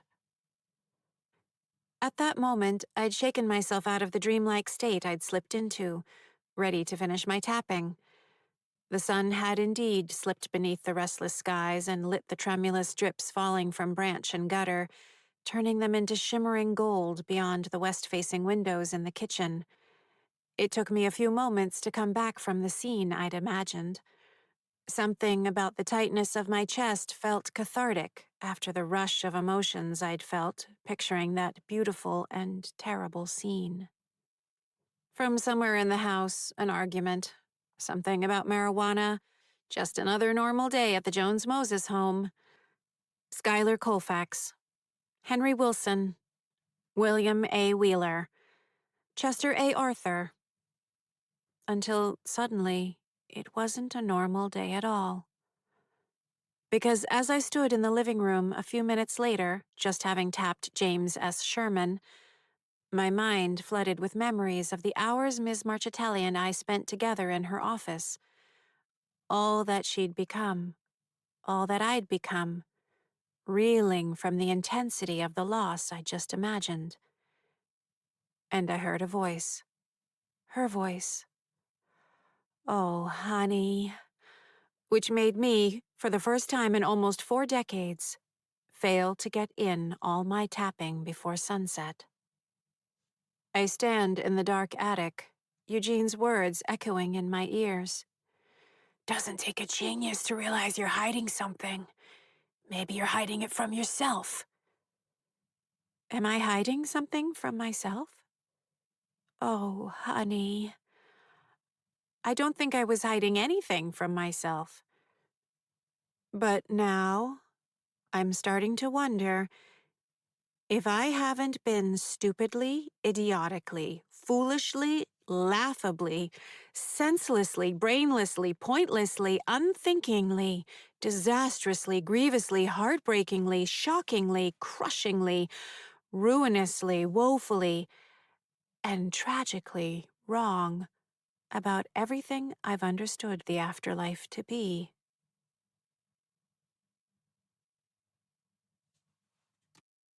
Chapter 39. Maybe I can learn a thing or two from Haley. I glide through the living room wall and pause. Trisha is out on the deck doing yoga.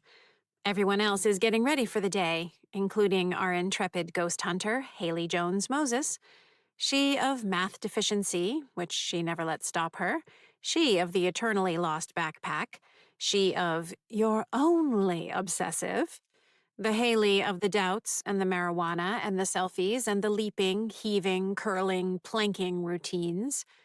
Long runs before the sun cracks the horizon. Haley, gulper of milk from the jug. She isn't paralyzed by any of the 10,000 mistakes she's made. Did she pretend she hadn't heard my voice? Did she worry about losing her marbles?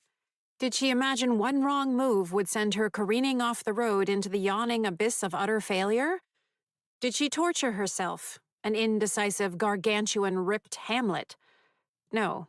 She grabbed her, of course, phone and documented her attempt to find me, bull-moosing her way forward into the unknown, absent any noticeable Hamleting.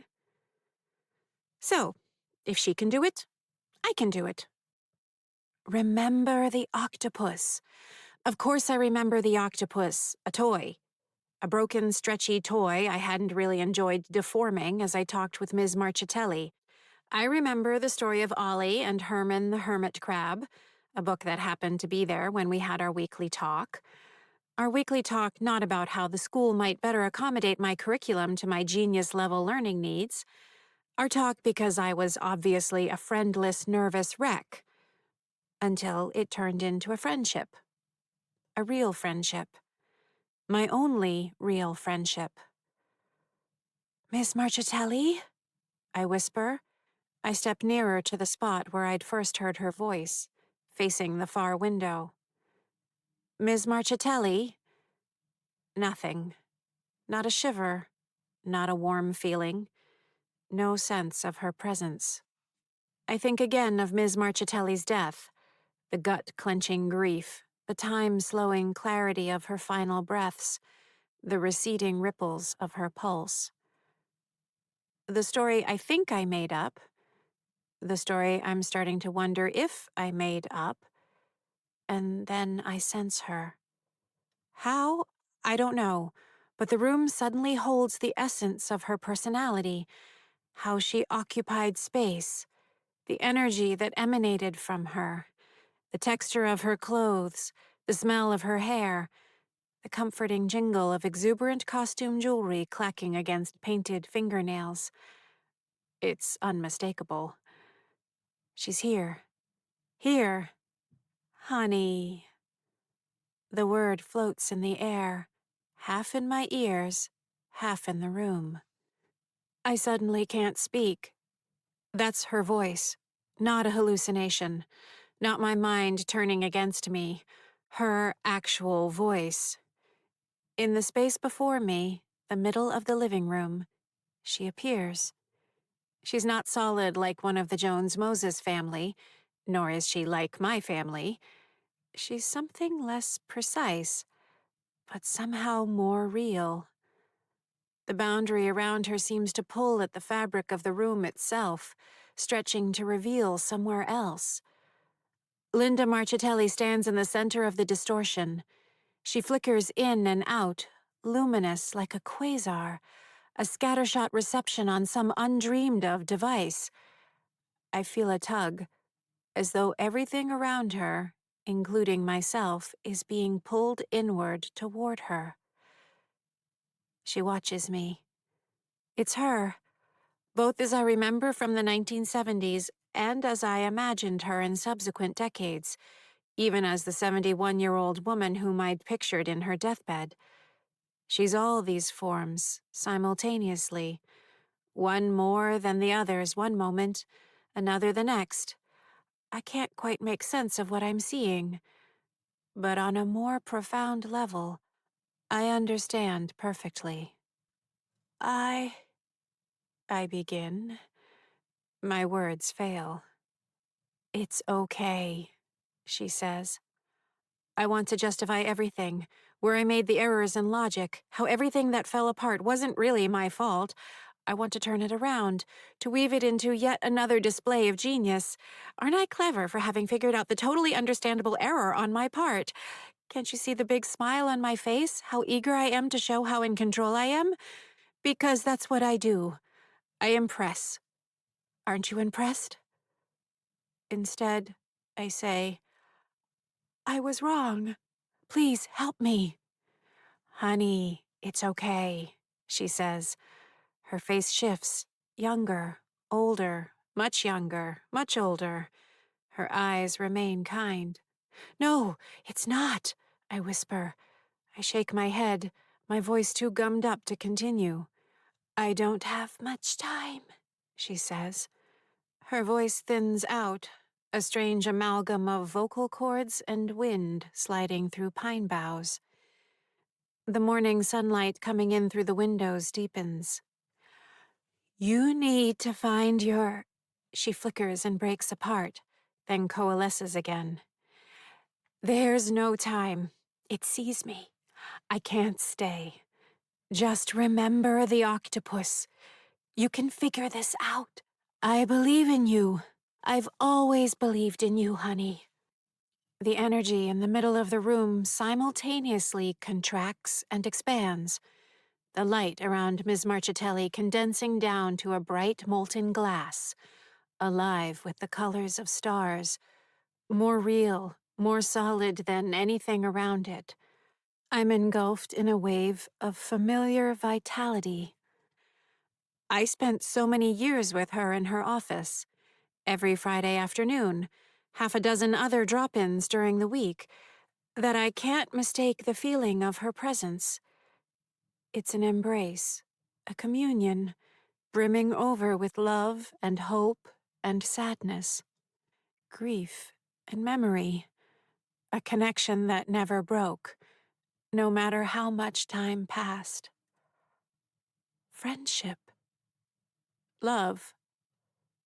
And then she's gone. Dissipated in an instant, the middle of the living room snaps back to the way it was, empty. The essence around me dissolves, passing through me and moving on like some kind of shock wave. I reach forward, a sob welling up and out of my lips. Wait, I call out. But she's gone. Chapter 40. I go to the west-facing window, where it only takes me a moment to spot him. There. Mr. Gracie stands in the swinging shadows of the maple tree past the end of the driveway, hands in the pockets of his trousers, the curl of his lip twisting up the left side of his face. There's no time. It sees me. I can't stay. I lift my hand in greeting. He locks his dark eyes on mine. I turn my hand around and make a fist, leaving my middle finger extended. A gesture I've never, ever used in front of an adult. His head rears back. The look on his face is one of pure malice. Hey, I need that... What are you doing? Eddie walks in from the front entry. Checking the feng shui, I answer, lowering my hand and turning my back to the window. You're what? Nothing. I'm getting ready to tap. Profuse apologies for taking a moment to myself. I'm a monster. Geez, don't give yourself a hernia, he says. You need what? What? You said you need that. What? Come on, your stupid question, I say. Oh, right. I need that window? Seriously, what were you doing? I think I may have found a new tapping spot, I say, turning from the window. Where? Right between your gluteus maximus. I'm sure you're familiar with it. Eddie looks around the room. Nice use of medical terms. My butt. Though for you, that's almost funny. Why does it feel weird in here? It was perfectly fine until you walked in, I say. Have you been overheating your brain or something? Yes, I say. That's what happens to brains. He's still looking around the room, so I snap my fingers to get his attention. A gesture I know annoys him to no end, as I used to do that to the twins when I pretended they were puppies. Over here. Why do you need this window? He frowns. Payson's gonna swing by and pick up Haley. She's wearing that white top thing. I love that white top thing. 10 out of 10. Excellent view. You'll be proud of me. I calculated the angle from the window down to the driveway as the one to best maximize my view. Idiot, I say.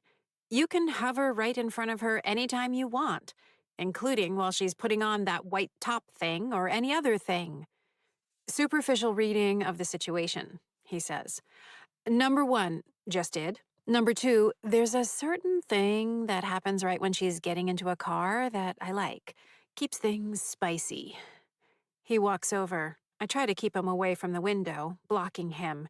He tries one way, then the other, then fakes me out and goes around.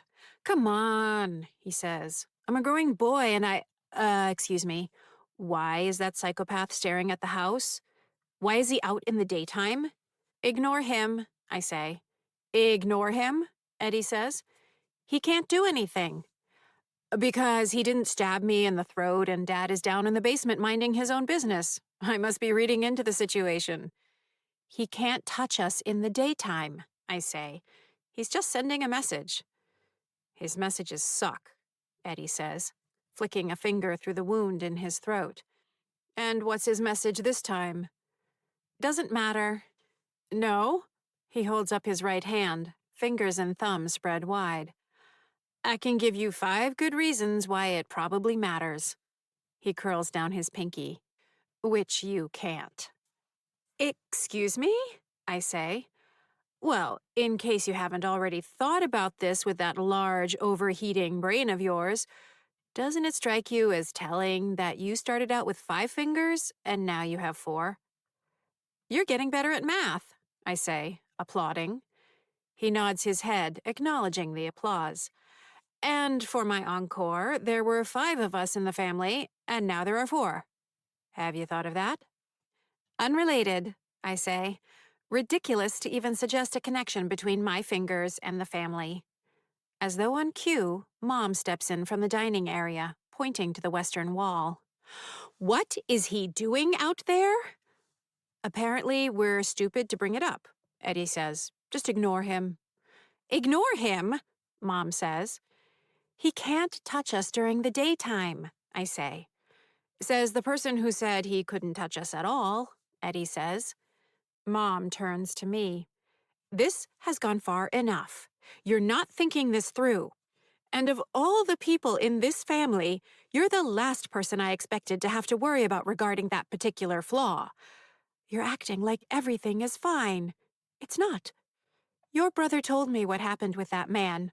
It's because of what you're doing, isn't it? Of all the people in this family, I say, I'm the only one trying anything. I haven't heard you offer up any ideas, and it hasn't exactly been a stream of genius suggestions coming from Eddie and Eugene. If you think for a minute I wouldn't do everything I can to save this family, you haven't been paying attention. You have no idea about the grief and tragedy I've gone through. Some idea, I say. No, she says. No idea. You didn't have to watch your children die in front of you.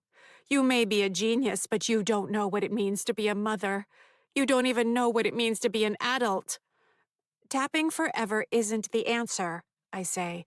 Think about what happens in 30 or 40 years when they decide to knock down the... It's not about what happens decades from now. Karen's conscientiousness and ability to pre-plan is unlike any I have observed in any student throughout my 32-year education career. Do you remember that? I ask. I'm sure you do, because you repeated that every chance you got when I was in 3rd grade. To the other moms, at recitals, to that reporter from the Eagle Tribune when he did that story on me and I had to pose at the dining room table with a dictionary open in front of me. You seemed pretty proud of my ability to plan ahead then. What's changed? You're gambling with the souls of this family, she says.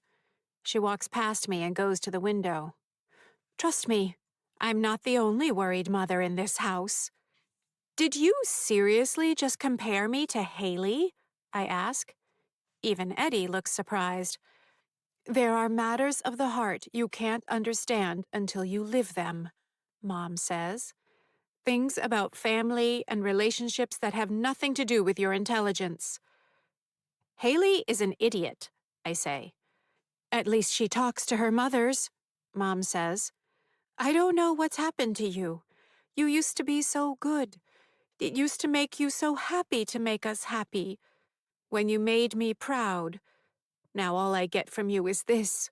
Contempt and disdain. It's not just disappointing. It's heartbreaking. You have no idea what I'm doing, I say. You're not even listening. You're the one not listening, she says. I won't have anyone else in this family hurt again. I can't handle it. I cannot lose anyone else. I just can't. We can help. With the tapping. Your brothers can help. You shouldn't have to handle it all yourself anymore. Let us help. Maybe I'll get Haley to help, I say, since she's apparently my intellectual peer. Maybe that will give all of you misunderstood mothers something to feel great about. How about that? I think what Mom's saying, Eddie begins. I hold up my hand. I know what she's saying. Then think about what I said, Mom says. Then think hard about what this family really needs before you throw everything away. She turns from the window and walks back through the wall into the kitchen. That's so insulting, I call after her. You don't get it at all. Eddie shakes his head. Now you kinda sound like Haley, he says. So if I could have the window now? Like she could help, I say. Eddie looks out the window. At least Mr. Stabby's gone. He points. I follow his gaze. The end of the driveway is clear. The patch of ground where Mr. Gracie stood is empty, carpeted with red and orange leaves.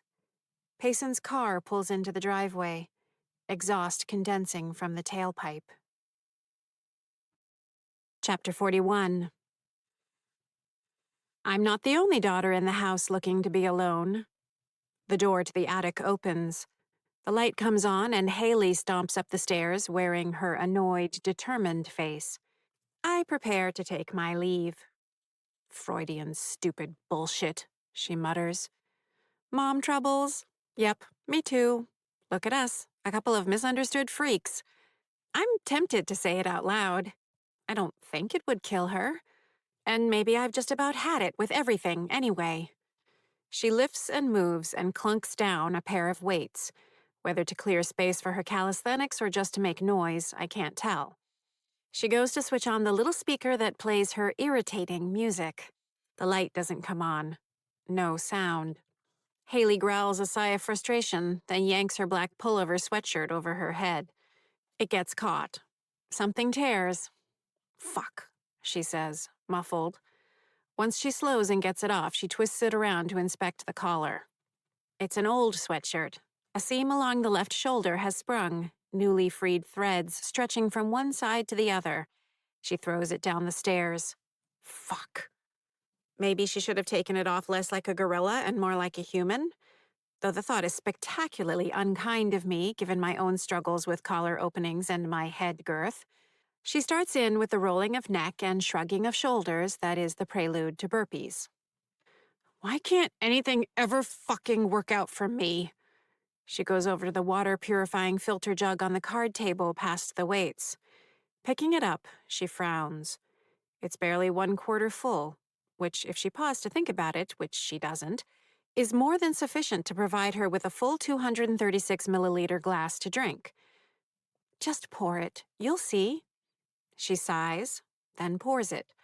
As I knew, it fills her glass perfectly. Bravo! Big container almost empty, smaller container perfectly full. Amazing! Same volume of liquid. In fact, if it were connected by a tube, as you almost certainly don't know, the isotropic pressure, the dimension of force divided by surface area, would have leveled out the surface of the liquid. Leveled out. Isotropic pressure. Bigger container, smaller container. My eyebrows come down. I look back to see Haley chugging the water. My gaze goes from the filter jug to the glass and back to Haley's face as she finishes the water. My God. Chapter 42. Fast-moving clouds catch the light of the sinking sun, speeding across the darkening sky. Sunset, 6:02 p.m. The barriers relax. My tether slackens. The big maple at the corner of the yard has started dropping the first wave of leaves. Orange, red, and yellow. Even as a ghost, I enjoy them. Crisp, vegetal, the tiniest astringent note. If my feet were solid, they would shush their way through the drifts with a pleasing sound. I cross the street, passing by Andy's house. The lights are on in the Hollins house up on the second floor. Stillness. A slight breeze bends the branches overhead. "Mrs. Gracie?" I whisper-shout. The sun porch is draped in night. I can only get within 21 meters of the northwest corner of her house. "Mrs. Gracie!" I call. Mrs. Gracie appears at the line of fencing. She shuffles forward. Her hair is skewed. One of the belt buckles on her blazer hangs loose by her side. "I'm fine," she says. "Fine," I say. "What happened?"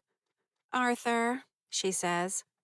She puts one hand to her lower back and stretches with a grimace. "He's relentless this week. But I got him good last night, right in the jewels. Just enough to slip away and get into my hiding spot. This biddy still has a few tricks up her sleeve." "The forecasts aren't accurate," I say. "This isn't good." "You just said a mouthful," she says. "It's fine. If he wants to play tough, he'll see he's not the only one." "Well, let's not go crazy." "I'm sorry, but he's got my dander up," she says, "which is when my good old-fashioned Irish kicks in, which I'm happy to say he got a taste of." I scan the surrounding night. We're probably being watched, even now. "Listen," I say, keeping my voice quiet. "I need your help. Tonight. I think I might have figured out a way to get beyond the tethers." "You what?" "Which means I might have a way to find my dad." "So I was right," she says. "I always knew it." "Well, kind of," I say, "but not exactly. The tethers aren't like cloth with a rip in it from too much stretching."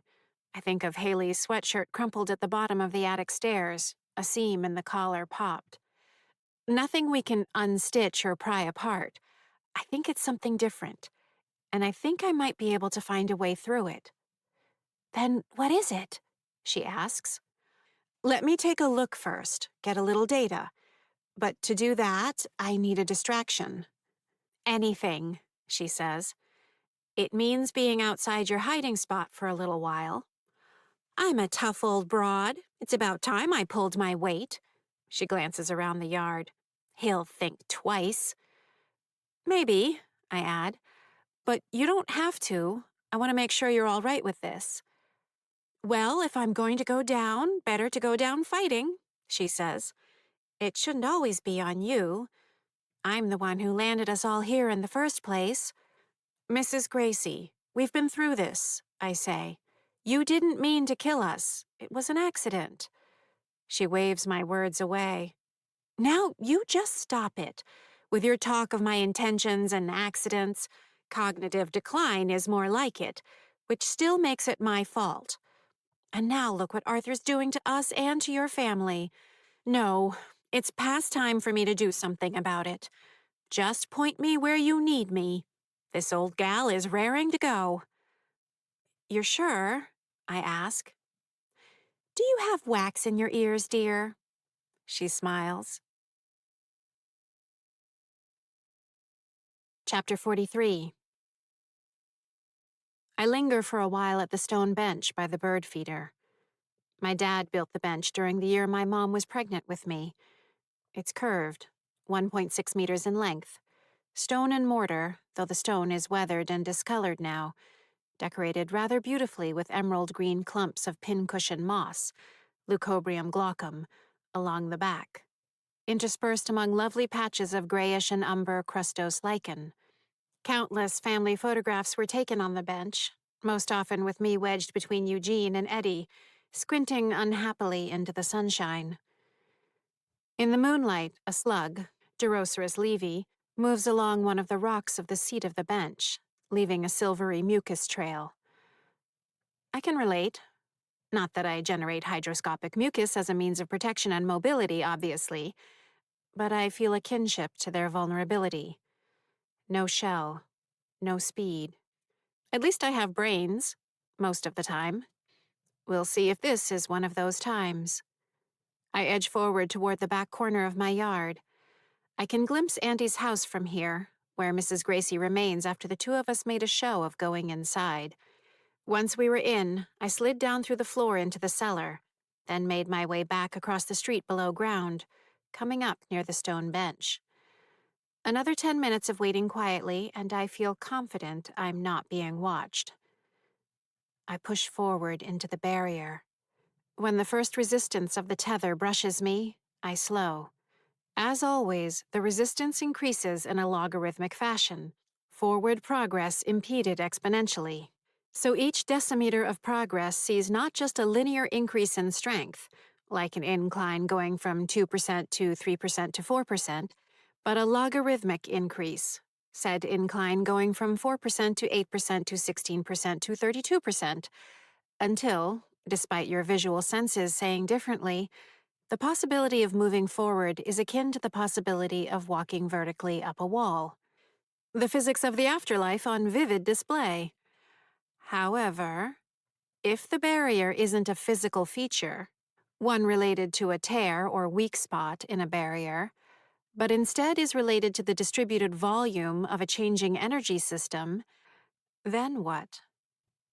I lean in even harder, pushing forward against the resistance, which is indistinguishable from the way it always is. My progress slows, then stops. This is where I'd normally give up. I remind myself that it's not material, but energy, and the power of the energy is in its volume. And what does volume generate? Surface tension. Okay, so I'm facing a tensioned surface, which means the ratio of a change in the energy of the volume to the change in the surface area of the volume is measured in joules per square meter, generating a state of minimal potential energy. I do a quick dimensional analysis of the energy per unit area against the force per unit length.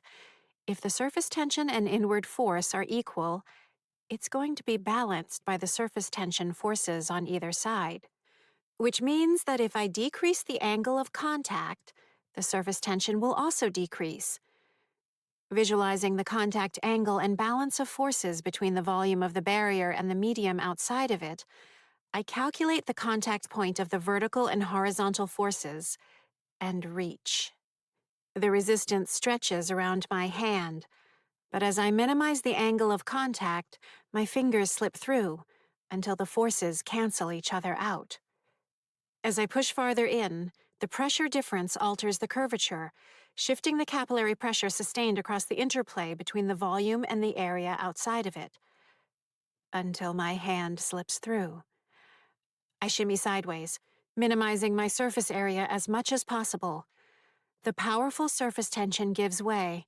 I hit a few points of tangential stress, namely my big head, but once I get that through, I'm outside the barrier. The force falls off much more quickly leaving it than entering it, which I note as I stagger forward. And then I'm out, beyond the barrier. Chapter 44. Halfway through the next yard, I take a few more hesitant steps. No touch of resistance. My house looks smaller, the angle and perspective unfamiliar. Same with Andy's house. And Mrs. Gracie's. I feel lightheaded, unsteady. Calm down. Think clearly. I lift my hands. My pinkies are back. Excuse me? I flex my hands, then bunch them into fists. The pinkies feel as solid as ever. My theory suddenly seems a whole lot more correct than when it was just in my head. "Dad!" I yell. "Dad!" The stars shine bright. As I head deeper into the neighborhood, a dreamlike quality takes hold. Over and over, some part of my brain is telling me I must be imagining this. That I've finally gone full Uncle Paul and am actually banging about the kitchen, exclaiming to my befuddled family that I've reached Westbrook Drive. But at the same time, it's more intense, more real than anything I've felt in a long time. Sharp detail everywhere I look, invigorating energy sweeping over me. Fairly sure I can dismiss dreaming. "Dad!" I call out again. I wander nearer to houses I haven't reached in nearly 4 decades. Trees, walkways, mailboxes. Memories flood back of pedaling on my bike, of school bus rides, of bird-watching expeditions, of my stint as the president and only member of the Doherty Elementary School Tree Identification Club.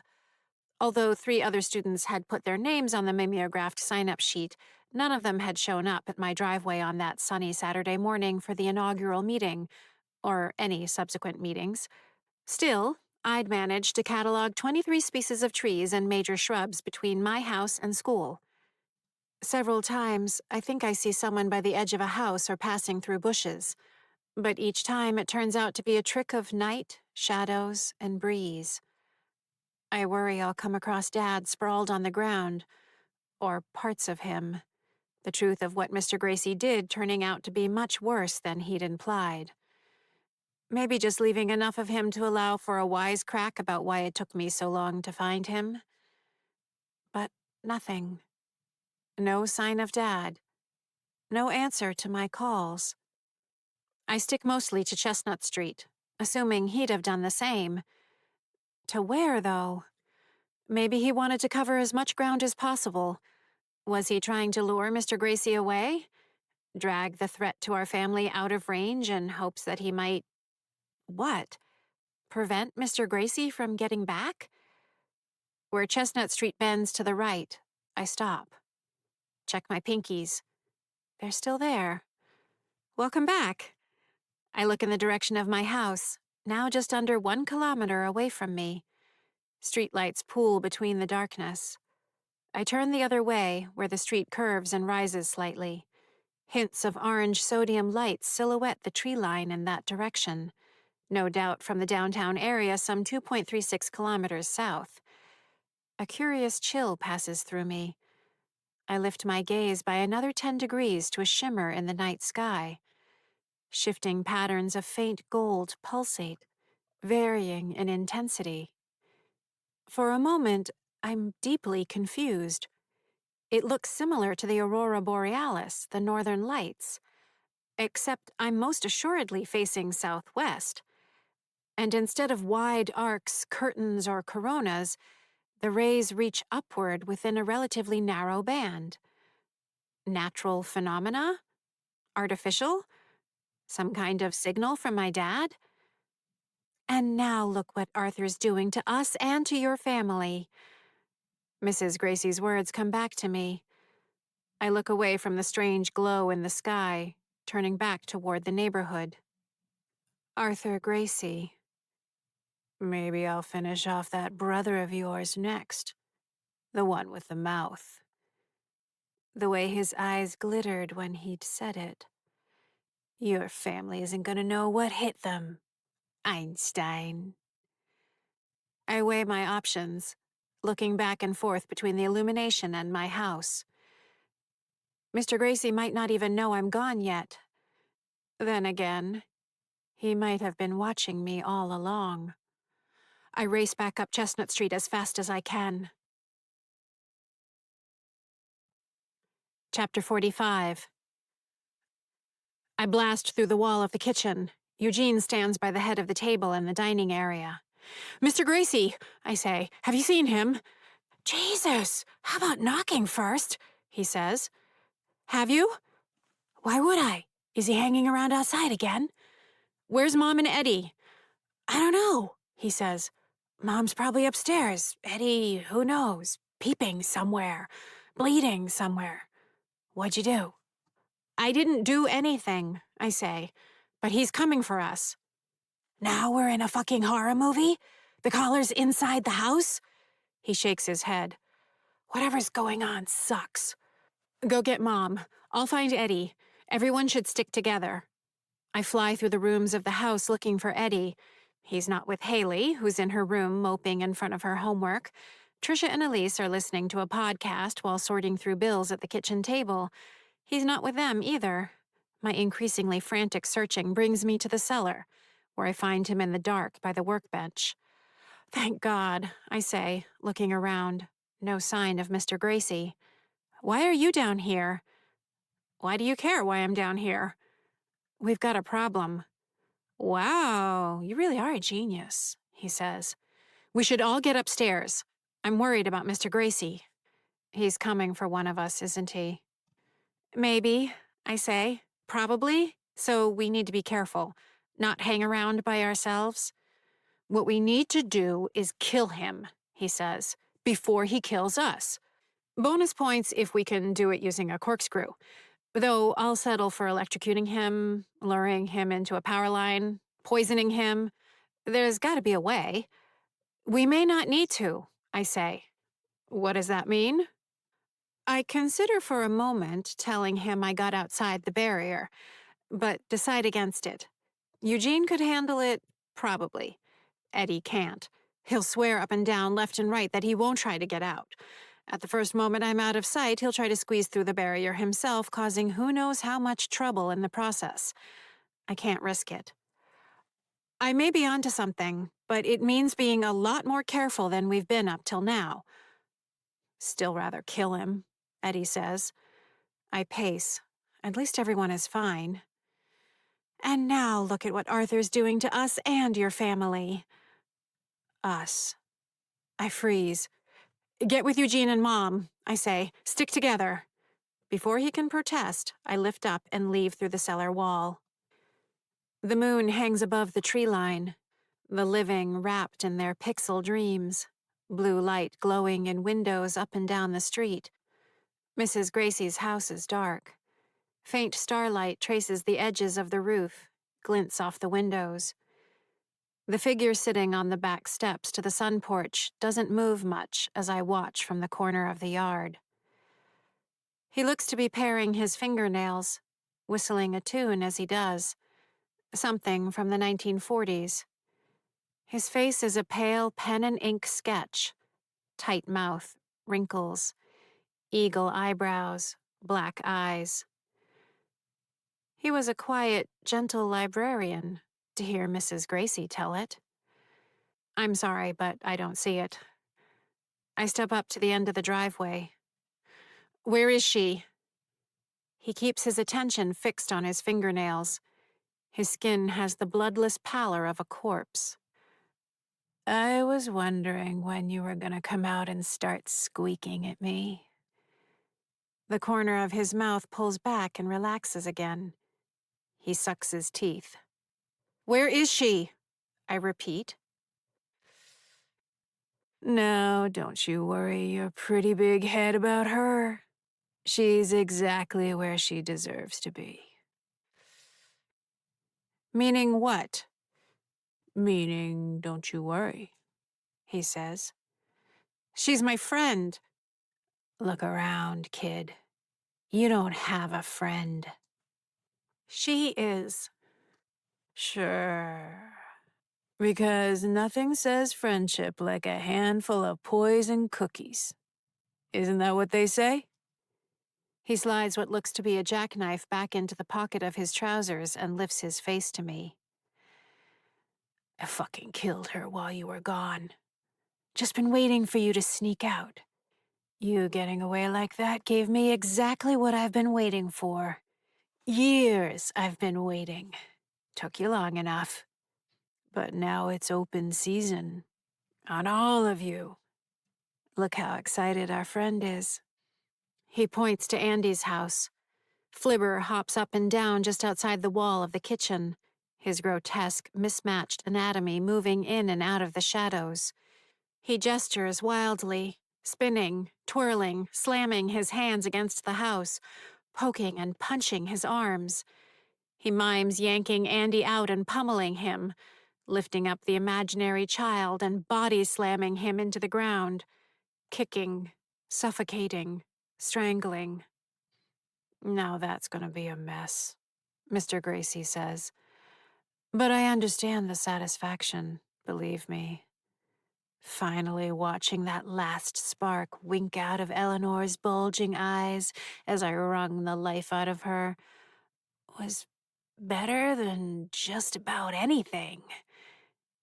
She was dead 10 minutes after you slipped off. Flibber arches his back in some kind of victory celebration. You're lying, I say. I'll get the rest of your family and the others too. Don't think I won't. With that, he turns and disappears into the house. I stare after him. She was dead 10 minutes after you slipped off. Flibber stares at me, his head tilted sideways, his awful eyes askew, the smile on his warped face a thing of horror. He lifts one hand and wiggles his thick fingers at me, then disintegrates into the shadows. Part 4. Chapter 46. Springtime afternoons in Ms. Marchitelli's office were wonderful.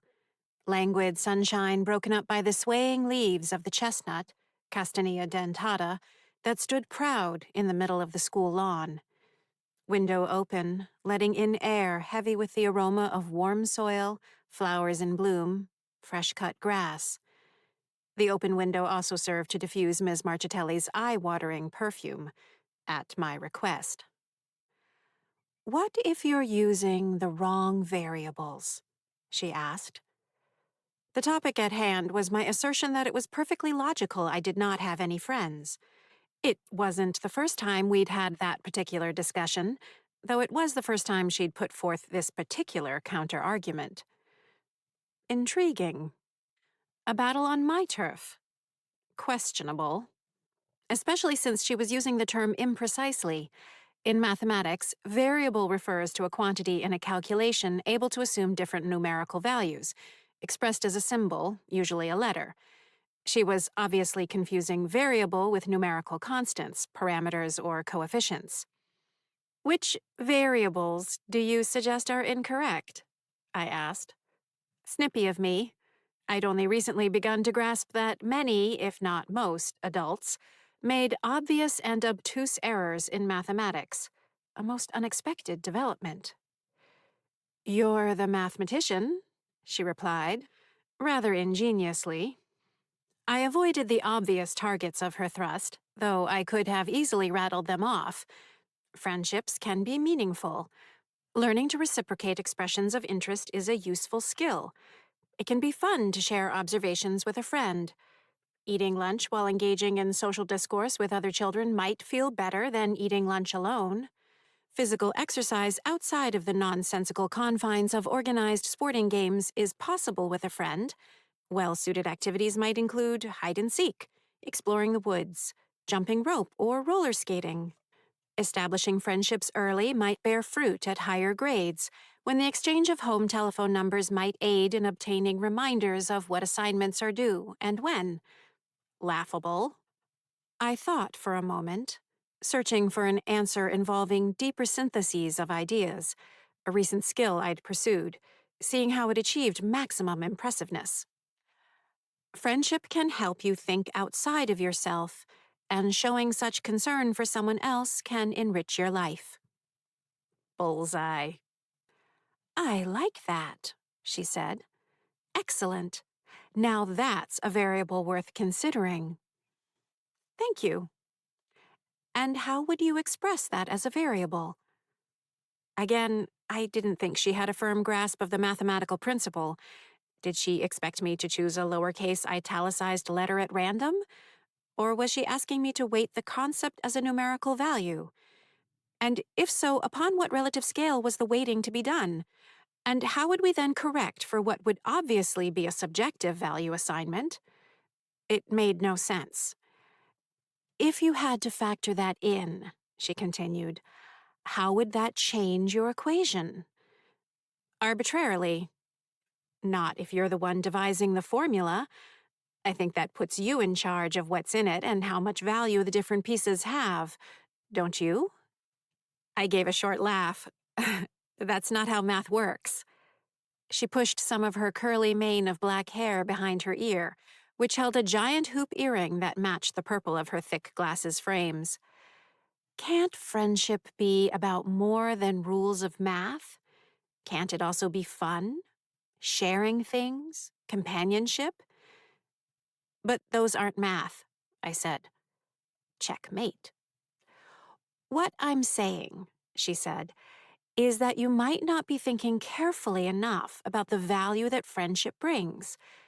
That what you're calling logical, like a math equation is logical, might only seem that way because you're not using the right variables. Does that make sense? No, that didn't make sense. I had, in fact, carefully quantified the various alleged benefits of friendship, as she'd outlined them on multiple occasions.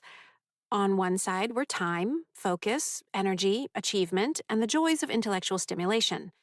These allowed me to smash through one grade of math work after another, to amass an impressive grasp of the physical sciences, to demonstrate prowess in such areas as reading comprehension, critical thinking, and music theory, among others.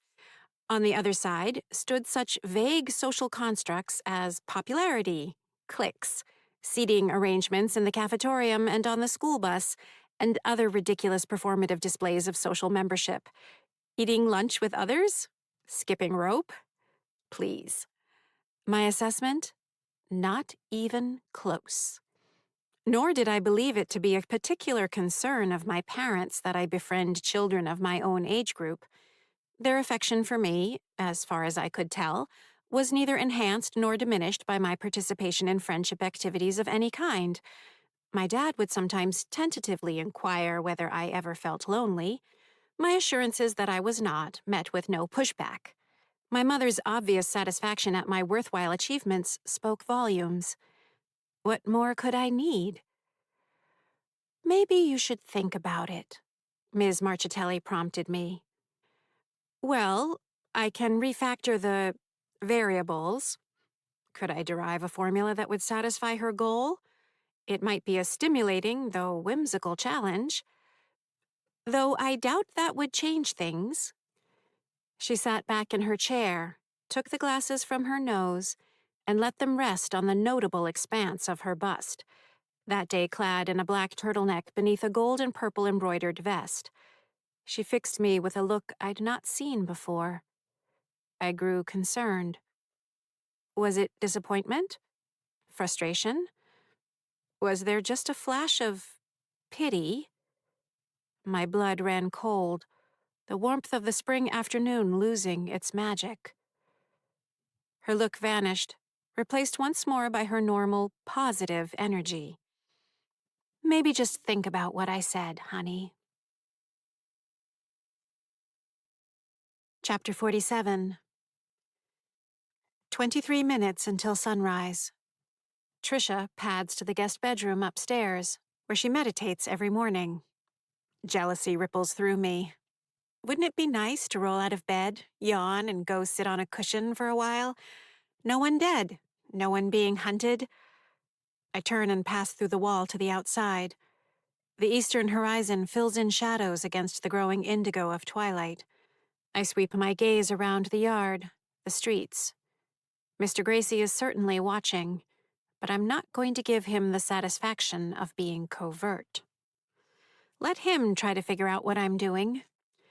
Heading north, I cross Field Drive and into Sergeant Bancroft's yard. The birds are awake, chirping and squawking as the day approaches. Patches of frost decorate the tired grass and fallen leaves, undisturbed by my passage. The white Cape Cod house in the next yard is owned by Fong Ngo, who teaches material sciences at the University of Massachusetts Lowell.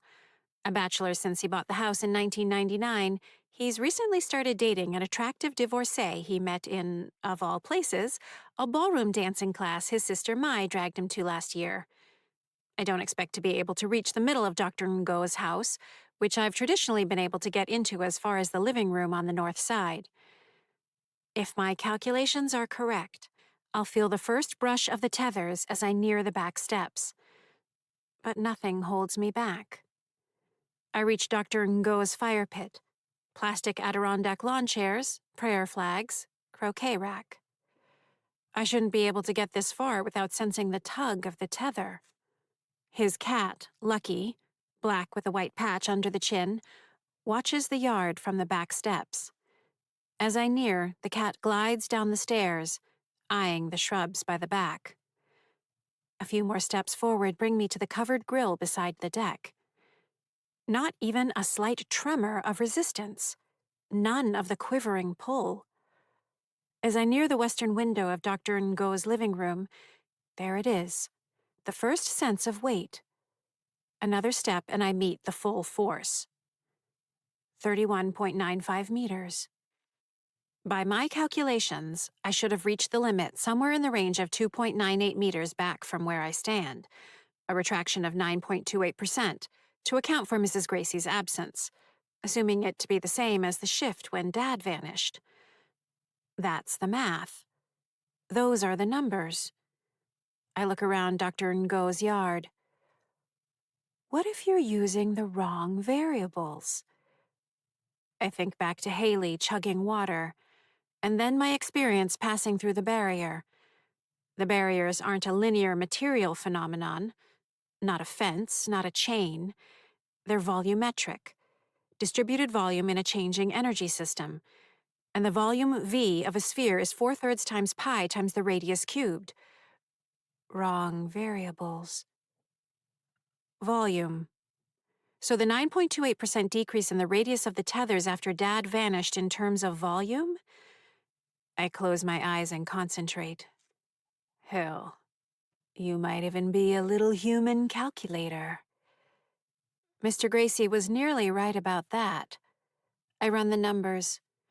Just before Dad vanished, the radius of the tethers had extended to 34.42 meters, which would be 170,813 cubic meters. After Dad disappeared, the radius retracted by 9.28% to 31.22 meters. Everything stills as I work the numbers. The new volume is 136,615.9 cubic meters. Another careful calculation. I open my eyes. Wide. The 9.28% decrease is a strange number until you look at it in terms of volume, because it represents a cool, even 20% decrease. Numbers, unlike Arthur Gracie, don't lie. So if Mrs. Gracie were dead, I'd have seen another contraction of the tethers, another reduction in the volume due to displacement. The math, when using the correct variables, demands it. But nothing changed. Which means Mrs. Gracie is still here. Somewhere. Chapter 48. I cut back toward my house ahead of the sunrise retraction, only to find Payson and Charlie in the driveway, their exhalations wisps in the morning air. Charlie wears a baggy maroon sweatshirt above a blue pair of gym shorts, from which extend blue leggings with neon yellow lines going down the side, thick hat with pom-pom. His elfin features pinch against the chill. Haley's closest friend since they were both in kindergarten, he switched from his given name, Madeline, Maddie for short, 2 years, 8 months, and 2 weeks ago. Next to him, Payson bounces up and down on the balls of their feet. Their outfit includes neon pink flat sneakers, mismatched socks, silver tights that run up beneath a form-fitting skirt, and a blue satin zipper jacket with the word bowling in white letters across the back. Their hair is pulled into a bun. I've never seen Payson awake at this time of day. Jesus, they say. 7:15 means 7:15, if you're going to meet at 7:15 in the cold. Charlie looks at his watch. It's 6:44. Why did you make me get here so early? The back door opens and Haley comes out, wearing her normal running attire, a well-weathered collection of subdued blues and blacks in synthetic fabrics. A black wool hat holds back the uneven side of her hair. "You look like you're going to rob a bank," Payson says, shivering. "I'm not sure what you look like you're going to do," Haley says as she comes down the steps to the driveway. "Those are your running shoes?" "What? I love them. And they're sneakers. I can run in them." "You should get real running shoes. You'll regret running in those." "I didn't realize running was such a hostile activity," Payson says. "Besides, I haven't decided if I'll do it again. Please tell me there are running shoes that look at least semi-fabulous instead of sad and like something you'd see in PE. "I'll help you find better ones," Haley says. "And you promise me we don't have to pick teams?" Payson asks. "I've already picked, and you're my first pick." Payson puts their hands on their hips and swivels them in an absurd circle. "I feel fierce already." Haley walks them through her warm-up stretches. Her advanced physical prowess, as seen in obviously gifted motor skills and spatial awareness, stands in clear contrast to that of the other two. Charlie, not as bad as Payson, copies Haley's moves. I head to the house. "Hey, we did a little digging into your ghost situation," Charlie says. I pause. Payson continues their peculiar improvised foot grabbing and adds, "You'll probably need to move. You and your moms." "As long as I don't need to move to the same place as them," Haley says. She's standing on one foot, grasping her right ankle behind her to stretch her quadriceps. "Stop it! I love your moms," Payson says. "You were right," Charlie continues. "I found something on Wikipedia with a link to an article. Your house is where one of those kids died. Pretty sure. It's a little confusing." Payson stops stretching and raises their hands. "Can I just say we are not, emphasize not, having one of those seances with candles and sage and a Ouija board and spectral plasm and whatever? That's how you start a horror movie, duh. And one of my worst fears is seeing a ghost in a mirror when I close the medicine cabinet, which I do all the time because beauty like this requires shelf space." "What did it say?" Haley asks Charlie. "It was definitely this neighborhood. One of the families was named Jarvis. So I did some more poking around, which led me to the registry of deeds. Your mom's bought the house from someone named Charles Kavanaugh, who bought the house in 1988. Owners of the house before it were named Jarvis." "Oh my God, I'm already starting to have nightmares," Payson says, fanning themselves with their fingers. "I always thought there was something off in your house." "No, you didn't," Haley says. "You try to stay over here any chance you get." "Of course I do. James is horrible. Fox News is horrible. My mom's cooking is horrible. James is their stepfather of the past 6 years. And Trisha's pancakes are my favorite food on earth and what I genuinely hope heaven is made of." "We should try to contact the ghost," Charlie says. "We should not try to contact the ghost," Payson says. "Have you not listened to a word I've said?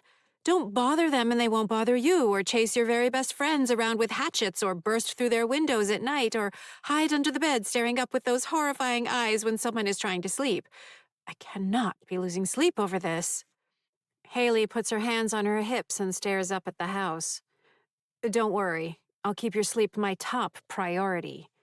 "Which is exactly why you're the best friend I could ever ask for, even with your mean, joggy face and burglary fashion," Payson says. It's true that Haley has been important to them ever since they moved into the neighborhood 6 years ago, back when Payson was a short-haired, glasses-wearing, uncoordinated, anxiety-riddled fourth grader who talked too much, too loud, and at all the wrong times. "It's weird to think about," Charlie says. "Freaky," Haley agrees. "It can be fun to share observations with a friend." "If this is some secret little plan to get me to run faster, bravo, you little scamps," Payson says.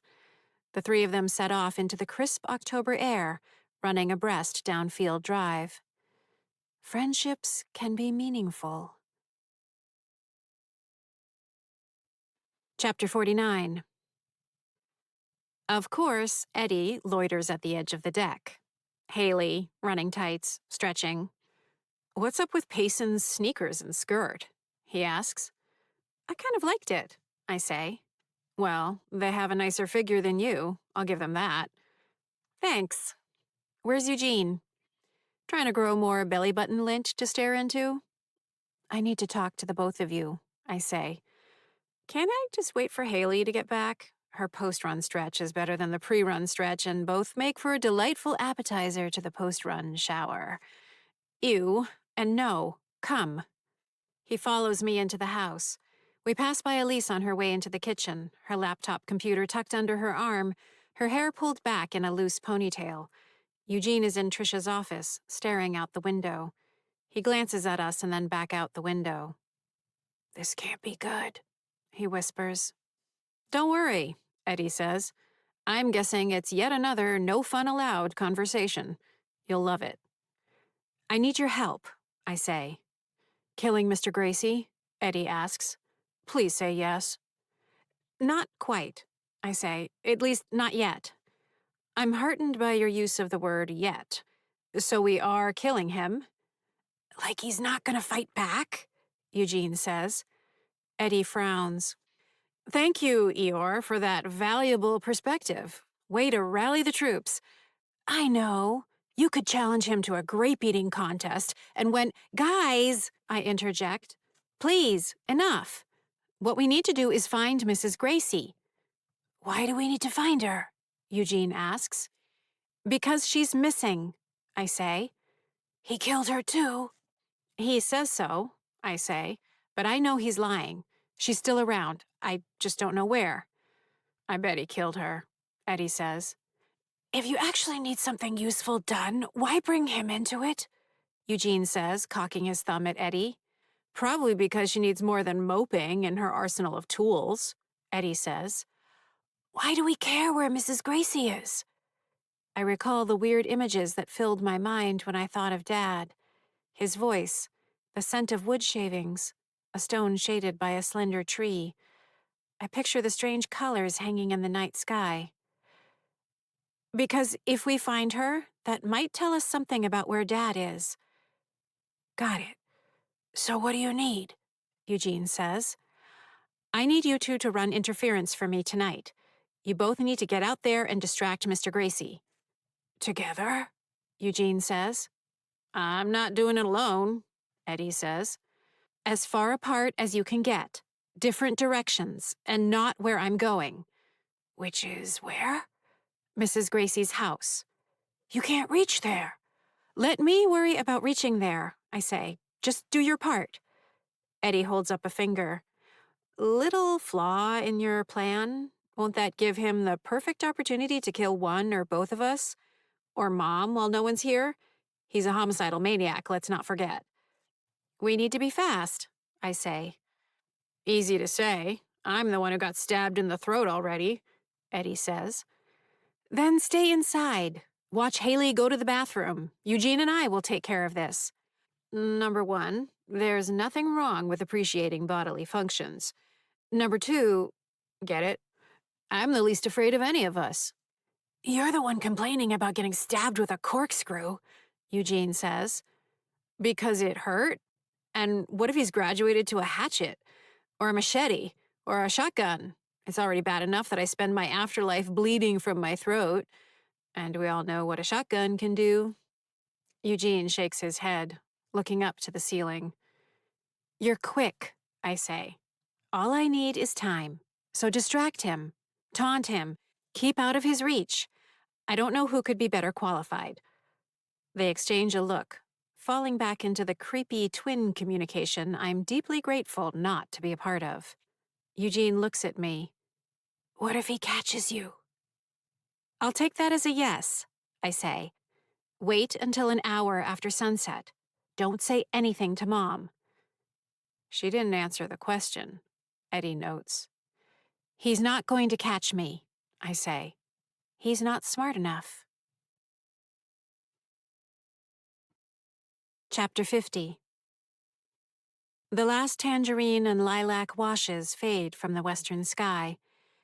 As darkness deepens, I make my way to the edge of the tethers to the northeast, sticking to the trees and shrubs. I pause, keeping watch for 20 minutes. Patient, focused. Neighborhood dogs bark at one another. Cars pass by on Chestnut Street, with the sound of gentle ocean surf, cresting, then pulling back. Okay, can I do it again? I lean into the resistance of the tether. Like last night, the pull increases and increases, but with less intensity. Definitely less. Why? A touch of strain, and my legs and torso go from immobile to moving through taffy, then wet concrete, then slush.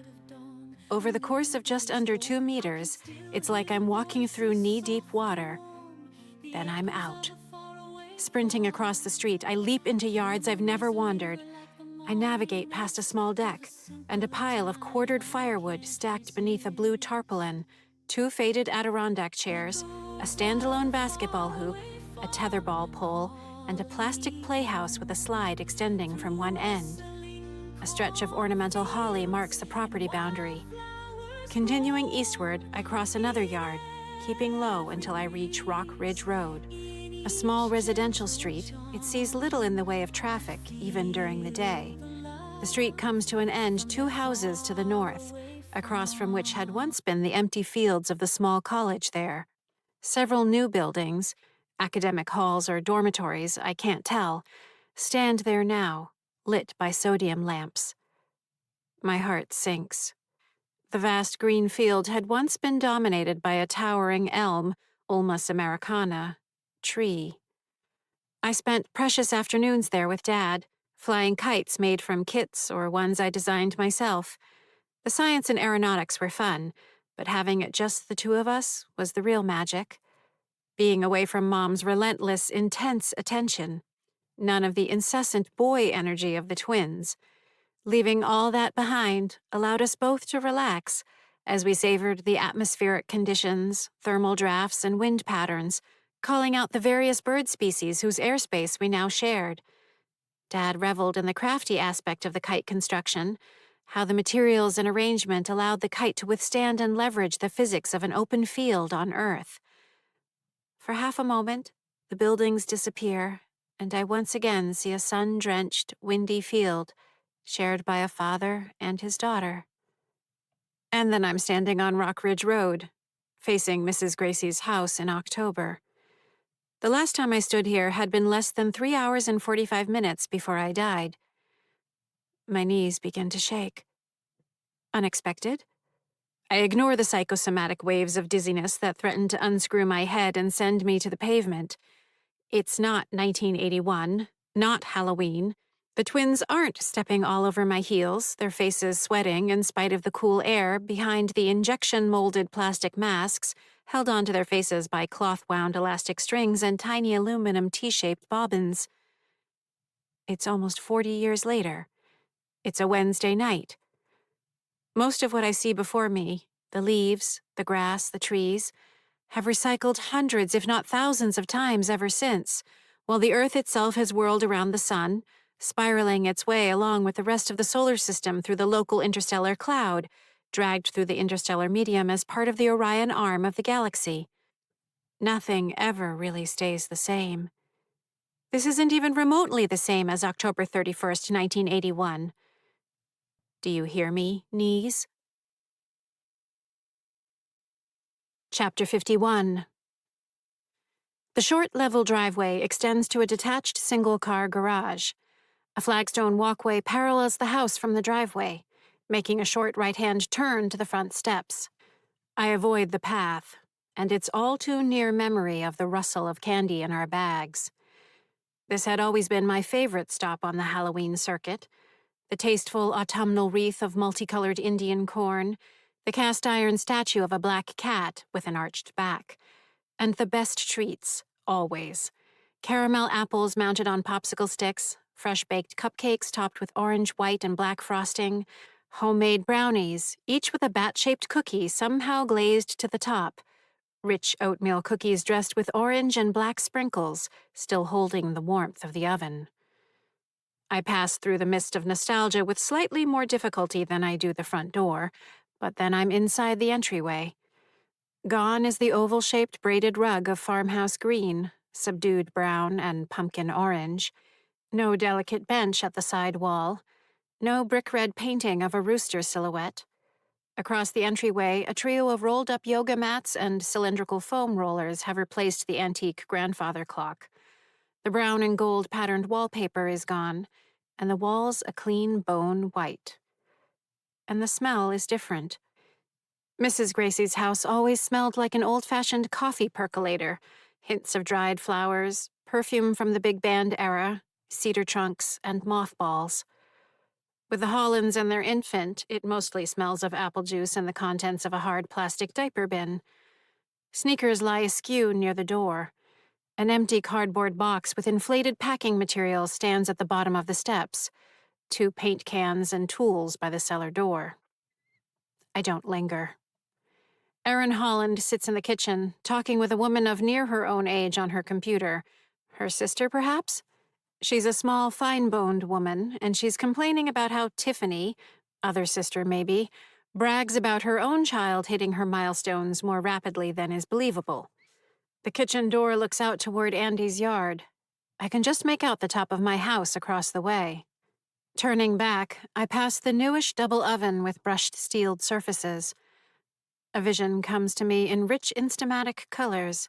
The old oven, open. A slightly confused Mrs. Gracie sliding a cookie sheet into the oven, already anticipating the parade of local children, most of whom she's known since they were born. The western sunlight filling the kitchen, alighting upon the bag of rat poison she'd mistakenly taken from the pantry, her apron dusted with powder on what would prove to be the last afternoon of her long life. I shudder. It's because of Connor. It's all about him. That hyper-competitiveness just rubs off on her. You know how she is, Erin says. I snap back and start searching. First floor. No, Mrs. Gracie. I reach the bottom of the stairs.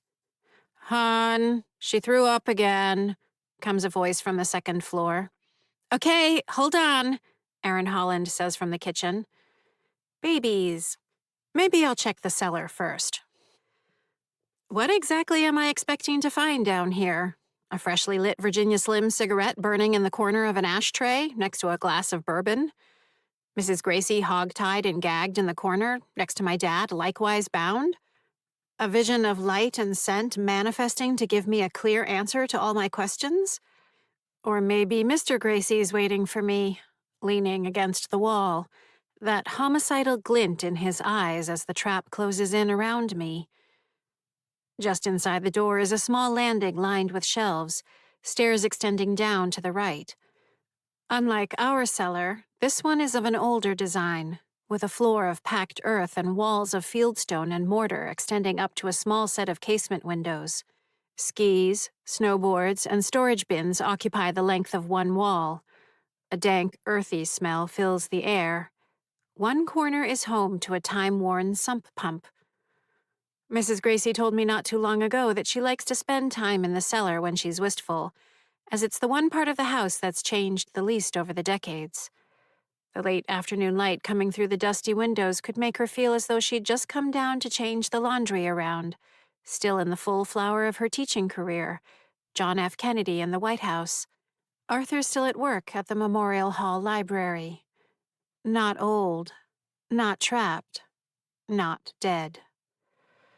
I hurry through the cellar. No sign of anyone, including Mr. Gracie, which is a plus.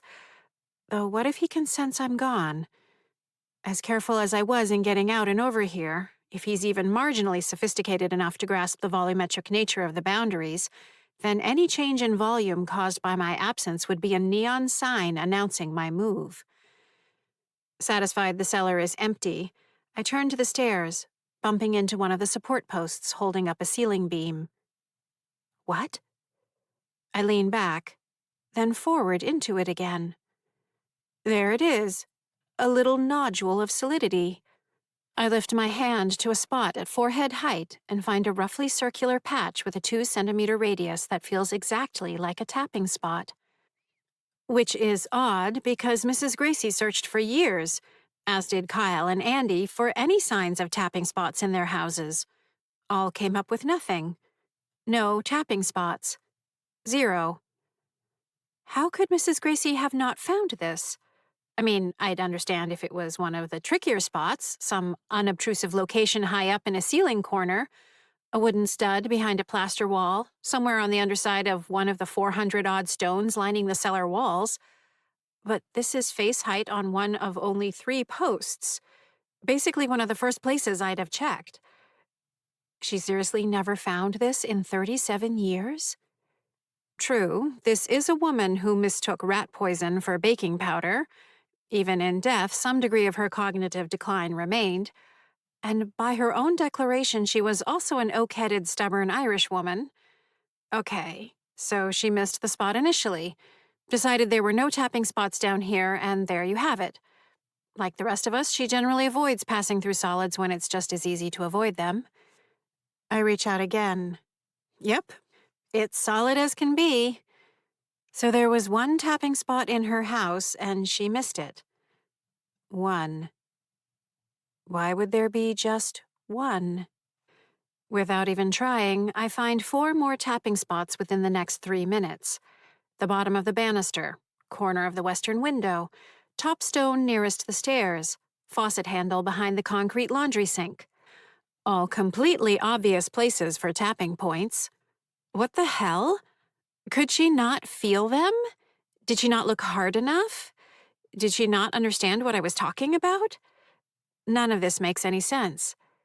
Extending my expedition back to the first floor, I find tapping spots in every room.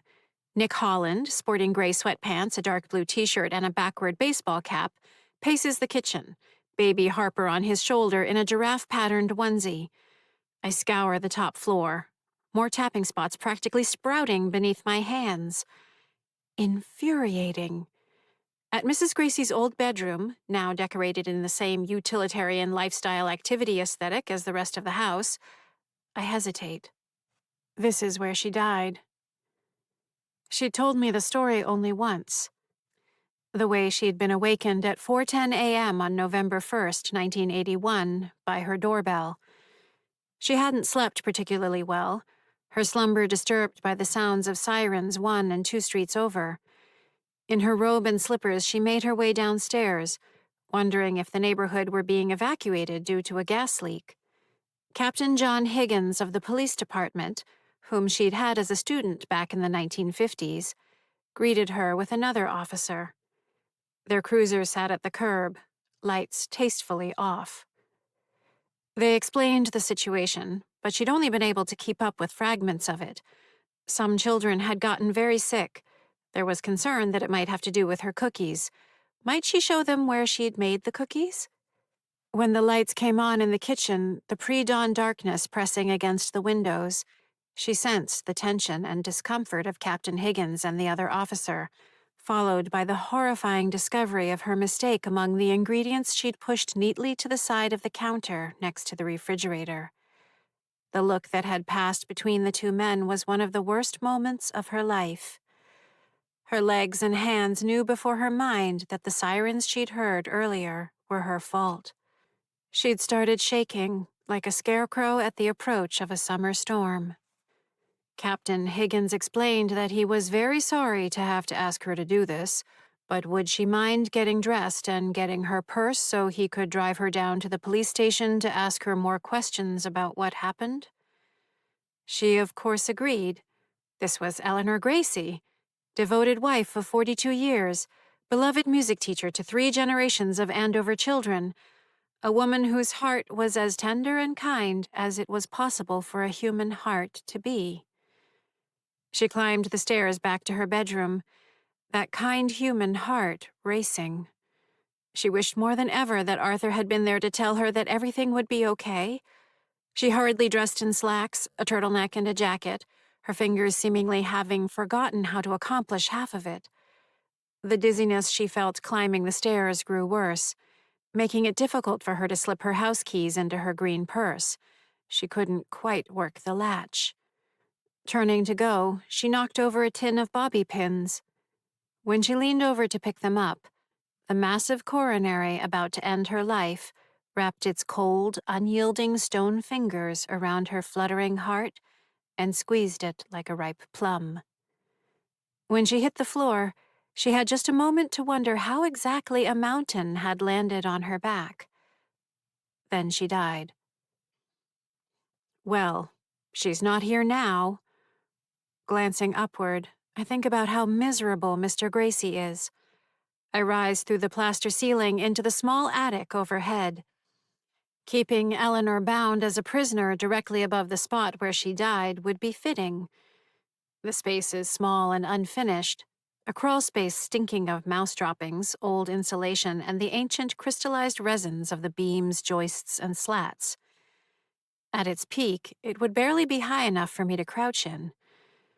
And she's not here. Nothing. No sign. No matter what the math says. Crumbling mortar around the bricks of the chimney that bisects the center of the attic reveals yet another tapping spot. How could she have missed all these? I stare into the darkness, frowning. Chapter 52. 56 tapping spots. I find 56 tapping spots in Mrs. Gracie's house. JSTMR ratings range from .08 all the way to 4.6. And that's just in one semi-thorough search. Will a more careful pass yield up another dozen? 2 dozen? About that many questions race through my mind as I stand in the Hollands kitchen. My gaze drifts to a calendar clipped to a magnet on the refrigerator. A picture of a Frisian horse, black and in mid-gallop, fills the top half. I like them when they have a white patch on their nose. I hadn't really noticed the calendar during my sweep through the house, because now the light of dawn fills the sky outside. Miscalculation. I speed through the wall, making it halfway to Andy's yard before sunrise hits. The traditional bed of nails would feel plush and luxurious compared to the 100,000 needles that pierce my body as I'm yanked across the rest of Andy's yard into Chestnut Street, where, as timing would have it, I pass right through a garbage truck. Scraped and battered by oily steel, each wire, bolt, and hydraulic pump casing, and every bit of stinking garbage, which includes, as near I can tell, several pencils, a bag of broken plates, pieces of jagged metal bracing, and a painful spring mattress. I snap to the limit of the daytime tethers, staggering and gasping. The garbage truck continues on, oblivious. My limbs and torso fill with a hideous knitting sensation as whatever temporary damage I sustained rights itself. It's the worst case of pins and needles imaginable, taking approximately 142 seconds to pass, during which I'm on my knees, speechless. When I finally get to my feet, the taste of garbage lingers in my mouth. I haul myself through the front door of the house. Haley and Elise argue at the foot of the stairs, talking over one another. Haley darkened her hair. I can't say it looks good, but I can say it was designed to infuriate Elise, whose obsession with hair knows few bounds. Not in the mood for their verbal food fight, I pass by and into the kitchen, hoping for some peace. Instead, there's an awful lot of blood, and Mom giving me a baleful look. "Jesus, what happened?" I ask. "You know," she says, "I used to gloat to myself about how good a child you were, especially when it came to your Aunt Patty. With her divorce from Alan, the trouble the boys got into after that. If they were that wild in junior high school, what were the rest of their teenage years going to be like? Seriously, what happened?" As I get closer, the sight of the gaping wounds on her hands and forearms twists my stomach. Glimpses of subcutaneous fat and bone show through the scarlet flesh. Blood trickles in spindly strings from her elbows. She continues, ignoring my stare. "I was so certain I'd never be one of those flailing, helpless mothers. You'd never let me down. Never let your father down." "Who did that? Was it Mr. Gracie?" I say. "So maybe this is my fault," she says matter-of-factly. "Because What you're doing now is so much worse than sipping from a beer or toking from a joint. I guess I had it coming. My time to stand by the windows all night long, wondering where you are, if you're all right, if you're dead. Did Mr. Gracie do this? I raise my voice. She glances at her arms. With a pair of garden shears. I'll get used to it. I've already spent 40 years bleeding from my face and bleeding internally. What's a little more blood? When? A little before midnight. He leaped in through the window of the guest room. She twists her hand to examine the outside edge of the palm. He got me here first. I was just able to block the blades. He told me he'd been waiting for you to slip outside the tethers. The tethers, Karen. How long have you been doing that? I'm trying to find Dad, I say. She presses her fingertips to the space between her eyebrows and closes her eyes. If your plan involves anything like what you did last night, you may need a shovel and a bucket to scrape what's left of us out of here. Stop it, I say.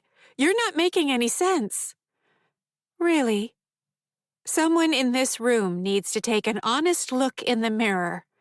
It's not me. Because that's just what I spent the last 6 hours doing. I know what I did wrong. Do you? She turns and leaves the kitchen, trailing fresh blood.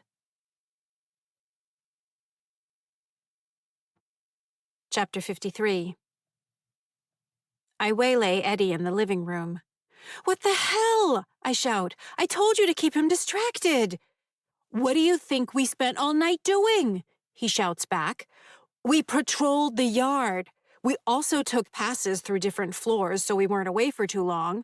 Outside on the roof. Everything we could think of. But this guy's tricky. All that rip-roaring infantrymen training. By the time I realized he'd crashed through the window like freaking Batman, he'd already sliced up her arms. How about a little credit for driving him off? It took the two of us, and Eugene got a good one right across his stomach. So maybe next time you think about flouncing in here treating me like I'm a dumbass, you should consider gathering a little evidence first. Isn't that your precious scientific method? He points one of his broken fingers at me. Don't snap, don't snap, don't snap. I force myself to calm down. What about you? Are you okay? Arm, he says. A wide slice of flesh hangs open.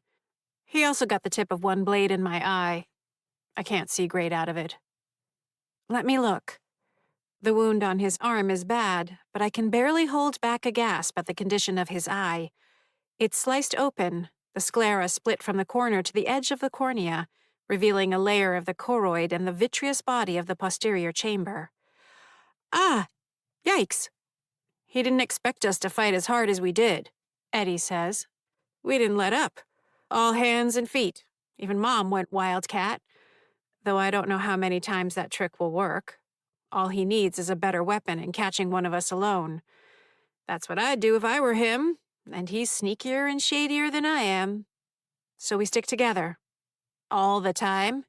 We have to. Good luck convincing Eugene. He'd rather Mr. Gracie get him, I think. Because, believe it or not, I had the same idea as you. But Mom just went off on her own, looking for you. Eugene went back to the basement. Go Team Jarvis. He rubs his injured eye, smearing fluid and blood on the side of his cheek and temple. At least tell me you found her. Sure.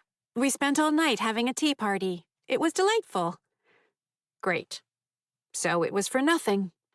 No, not for nothing, I say. I found signs. I don't know. I have ideas. Hope those are enough, because next time you sneak out of here, Mr. Gracie is going to come at us like a wood chipper. He looks down at his bloody shoes, then back up at me. You almost had my hopes up for a minute there with your Karen saves the world routine. We're getting out of here, I insist. Sure, whatever you say. Eugene is worse. He's in the cellar, in the shadows. I finally get to join the Bleeders Club, he rasps. "Did you come to congratulate me?" How bad? Bad. He keeps his hands pressed over the wound on his abdomen. Blood seeps between his fingers. Pretty sure if I take my hands away or sneeze or something, my intestines are going to spill out. Guess that's what I get for spending so many years quietly pleased with myself that I wasn't making a mess like everyone else. I get closer. Move your hands.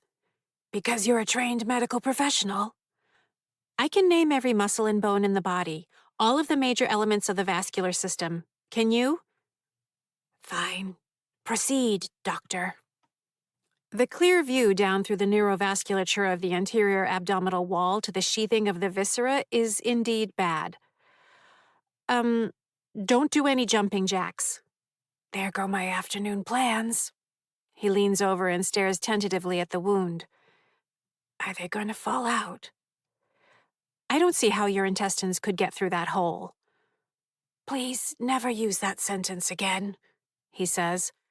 He puts his hand back over the wound. Eddie seems to think it's only a matter of time before Mr. Gracie kills us off, one by one. What do you think? I ask. I think we need to put him down like a rabid dog. I just don't know how.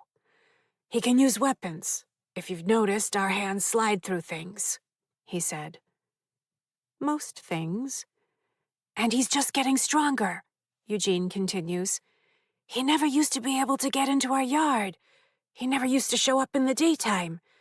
When he killed Mrs. Gracie, she'd be back in a day or two, which I take from your hangdog face isn't the case now.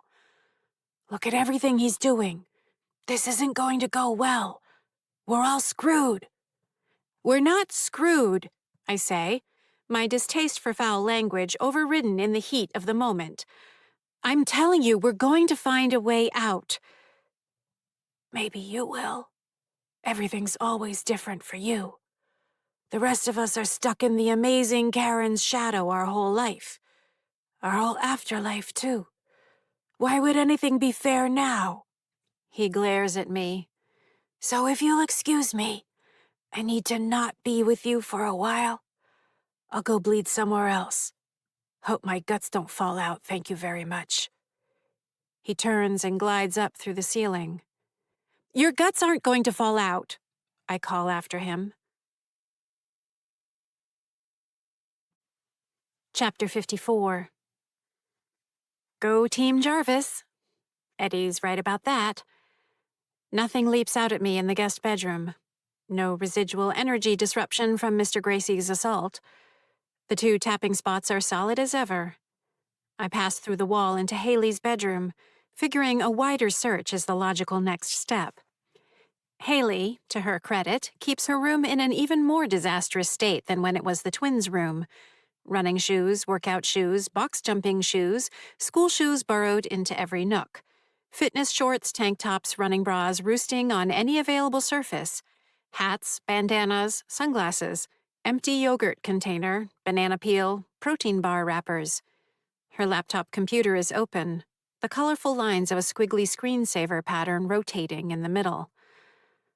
Over the past few years, I've tried to interface with the numerous touch-sensitive devices that have nearly attached themselves to the members of the Jones-Moses family, to no avail. As with other solid materials, I sense the texture of their component pieces, but I can't manipulate them. Which makes it all the more curious when the screen-saving pattern disappears as I sweep my hand through the keyboard and touch input area while looking for any energy disturbances. What? Swinging my fingers back, I feel the fine, thin tickle of the metal circuitry beneath the typewriter keys, the grabby sensation of injection-molded plastics. At the touch input area, a faint charge snaps at my skin. My movements don't change the location of the screen cursor. Maybe it was just a coincidence, some detritus from Haley's fingertips drying or evaporating.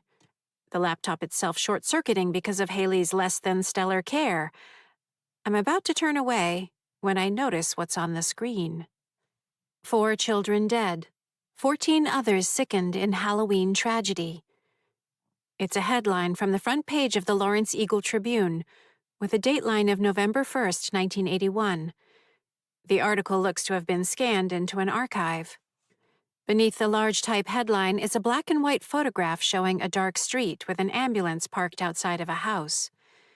The caption reads, "With ambulances brought in from 4 communities, emergency medical personnel attend the victims."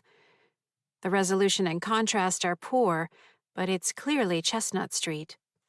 The image, date, and shape of the old newsprint typeface bring back not only a wave of shocking nostalgia, but a sudden flash of bile, throat constriction, a grinding headache, and the asphyxiation and organ failure of the night I was poisoned. Gah. Leaning in, I read the article. 3 children and 1 teenage boy died in Andover Saturday night, victims of a Halloween tragedy in which poison is believed to be a factor. Surviving the incident are 14 other children of varying ages, all residents of the Chestnut Street neighborhood near the North Andover town line. According to Andover Police Chief Walter McCormick, the first emergency call came in at 9:15 p.m. Within the next 2 hours, emergency services from neighboring North Andover, Lawrence, Methuen, and Tewksbury had been summoned to assist. Victims were transported to Lawrence General Hospital, Bon Secours Hospital in Methuen, the Wilmington Regional Health Center, and Winchester Hospital. Dead are Andrew Van Etten, 4, of 153 Chestnut Street, Kyle O'Brien, 10, of 3 Field Drive, Karen M. Jarvis, 12, of 154 Chestnut Street, and Timothy Lane, 14, of 162 Chestnut Street. All save Van Etten were students of the Andover Public School System.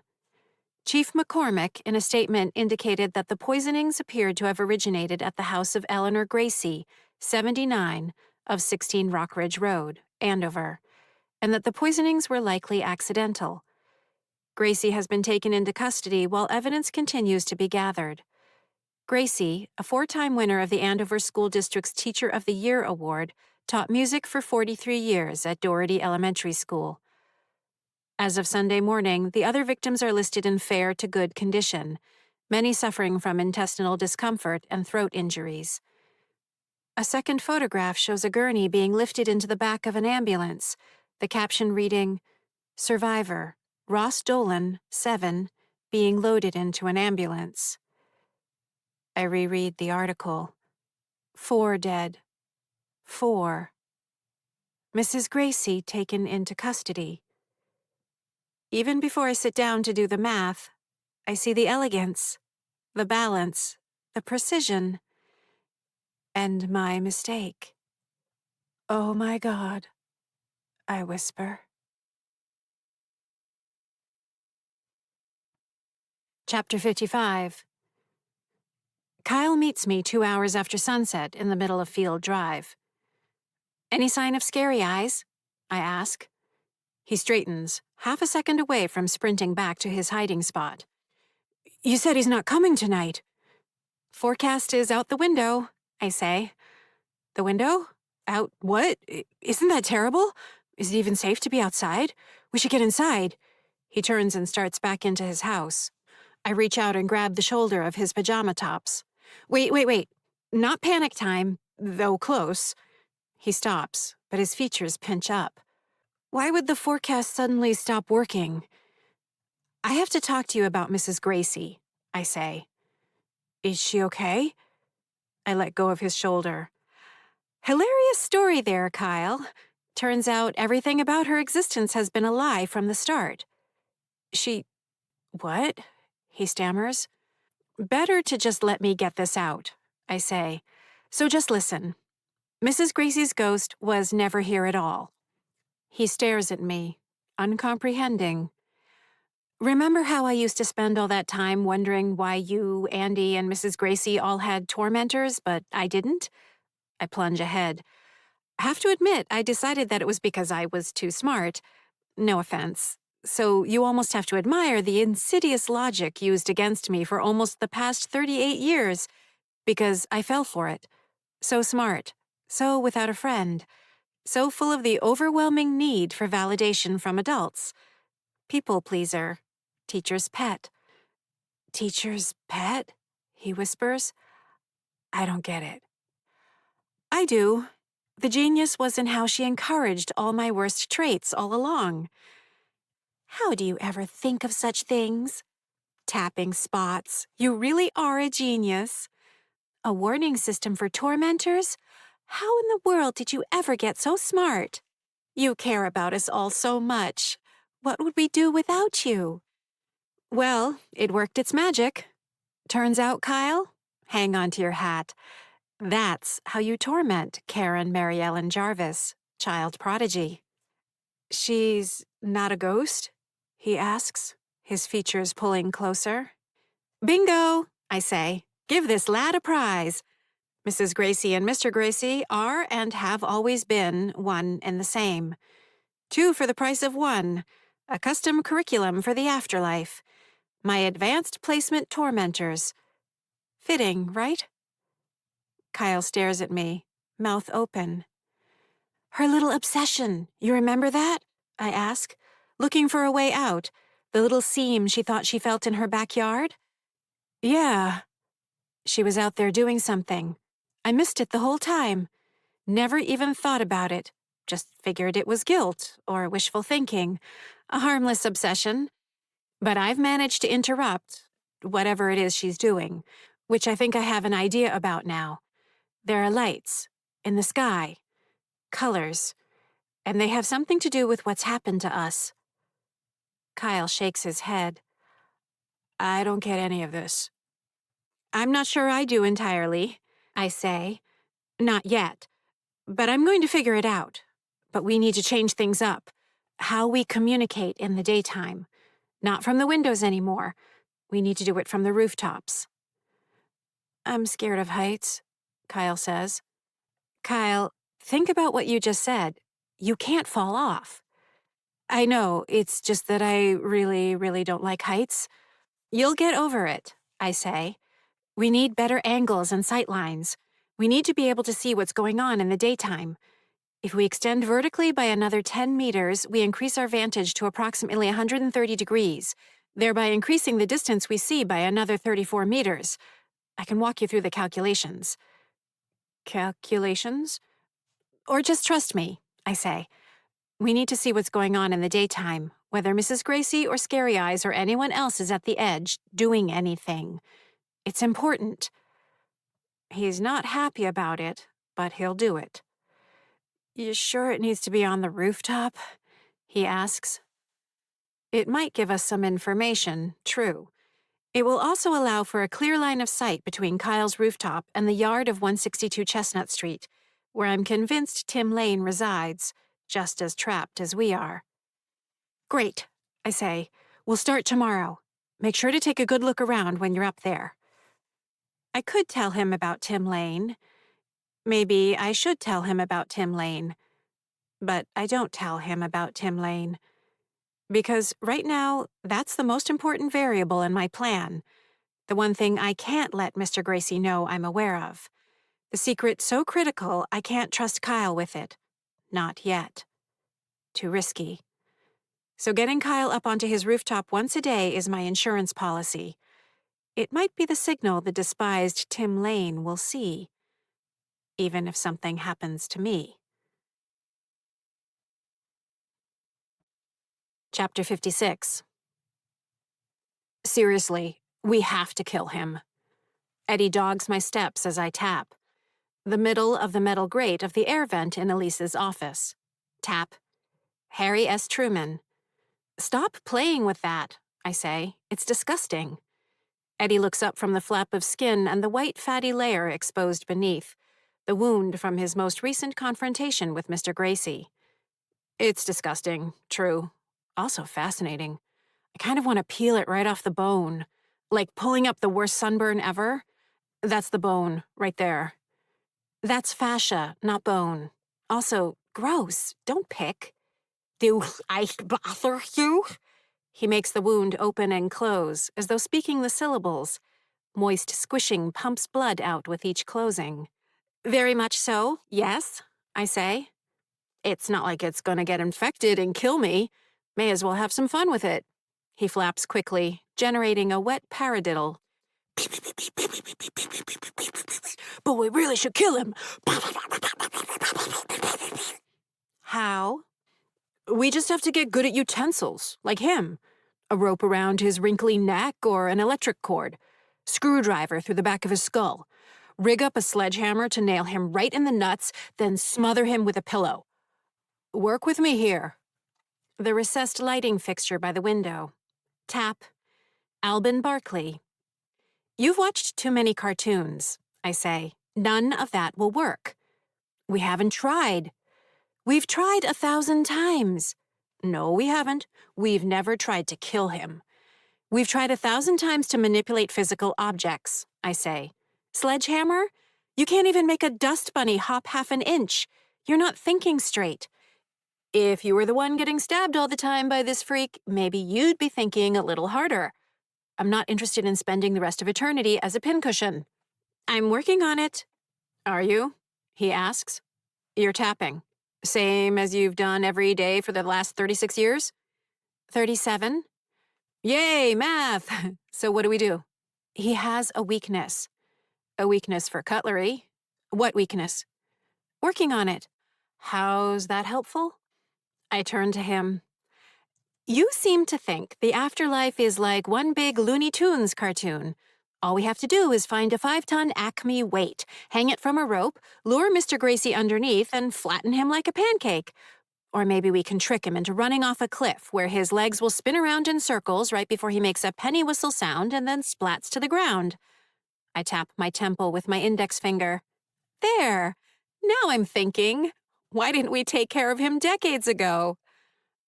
A little harsh, he says. Unlike you, I actually need to think. And to think, I need to concentrate.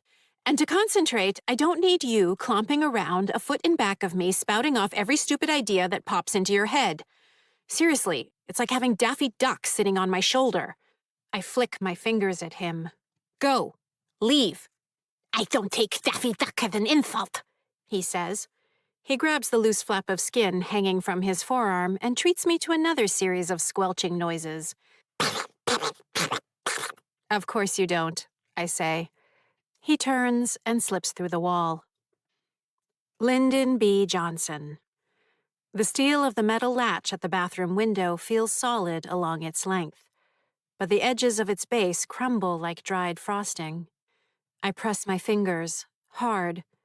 The edges give way even more. I turn to the cracked tile near the towel rack.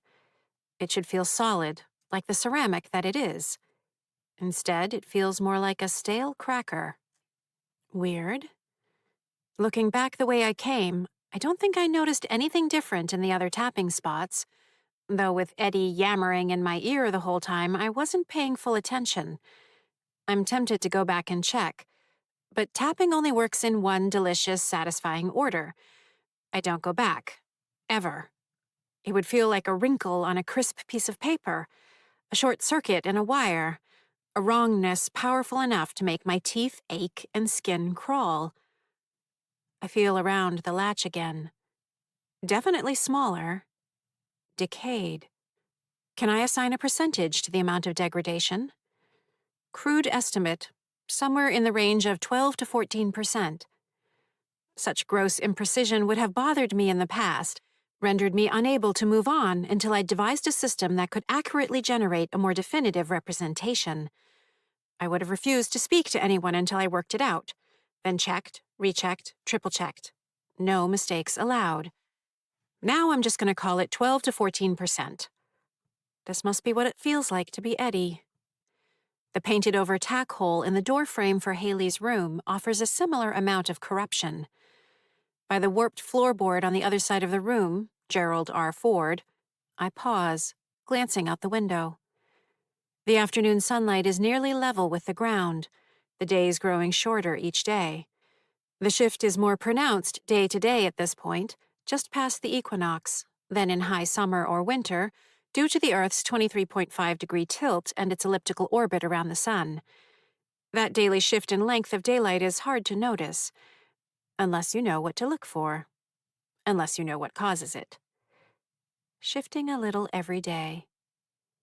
The way the tethers have been shifting, a little every day. But the tapping spots, have they been shifting a little every day?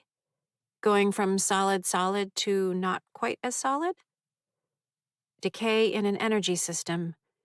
And if the tethers and the tapping spots are both demonstrating some attenuation in strength, that would imply a connection between the tapping spots and the tethers. Hold the phone. Tapping prevents fading. Nothing to do with the tethers. But when I hold up my hand, there's my pinky again. So no, not quite. You can't let yourself fade. Maybe it's not too late for finishing the tapping? Mrs. Gracie. All her encouragement about tapping. But I've discovered all the tapping spots myself. Then again, I also discovered tapping spots in her house when she claimed she couldn't find any. How much of what I believed about the tapping came from her? That feeling of ice water is back in my stomach. Manipulated, distracted, redirected. I flex my pinkies. Okay. A multivariate system of energy, disparate but interconnected elements, all impacting the overall strength. Some form of natural decay over time, one possible element. Tapping points connected to, possibly even strengthening, the tethers. A second possible element. The energy required for Mrs. Gracie, Mr. Gracie to manifest as separate entities. A third possible element. And once the system had grown disordered, because I refused to tap, everything about it was thrown into a much less stable state. I do a quick run of the calculations. If I were to skip over a single tapping spot, it would reduce the energy into the system of tapping by 2.32%, which, if my premise holds true, would reduce the length of the nighttime tethers from the current 28.97 meters to 28.29 meters. Such a small percentage change. Mr. Gracie might not even notice. But it would confirm my theory. I stare down at the warped floorboard. Gerald R. Ford. How many times have I gone from the painted-over tack hole to the warped floorboard? From Spyro T. Agnew to Gerald R. Ford. The motion is so ingrained, it's almost impossible not to do it. Gerald R. Ford. Gerald R. Ford. Gerald R. Ford. I glare at the spot, then turn, move through the wall to the closet of the guest bedroom. Stare at the groove in the frame of the closet door. I want to go back. Everything about me wants to go back and tap properly. My skin crawls. Nothing about this right. Reaching out to tap the spot. Wrong order. Wrong order. Pause. Forcing myself to wrong order. Breathe. I can still go back. This is the wrong order. I jam my fingers forward into the groove. Gerald R. freaking Ford. Urgh! Mistake. On purpose. It's like pulling off one of my own fingernails. Like biting into a lemon. Chewing on a thick scrap of velvet. But it's done. Because science. Chapter 57. 8 o'clock. I push my way through the wall of the cellar. The concrete foundation has a satisfying resistance. Stony. Into the soil beyond, I sense dormant nutrients, absorbed nitrogen, thin roots of the underside of the grass, earthworms, grubs, ants, a small den of moles, Scalopus aquaticus, that feel like little fuzzy breathing eggs as I pass through them, lifting myself to ground level, searching the yard and street for signs of Mr. Gracie. I don't see him. From the northwest corner of the yard, I head out onto Field Drive. Using my exact foot length as a fixed reference, I measure the distance until I feel the brush of the tethers. 29.19 meters. Not as predicted. Strange. It should be 29.64 meters, assuming a 2.32% increase resulting from the reduction of 1 out of 43 tapping points.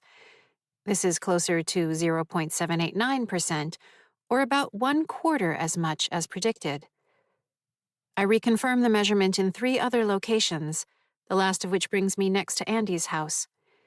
Scanning again for Mr. Gracie and not seeing him, I cut through the yard, past the garage, and into the wall of the house.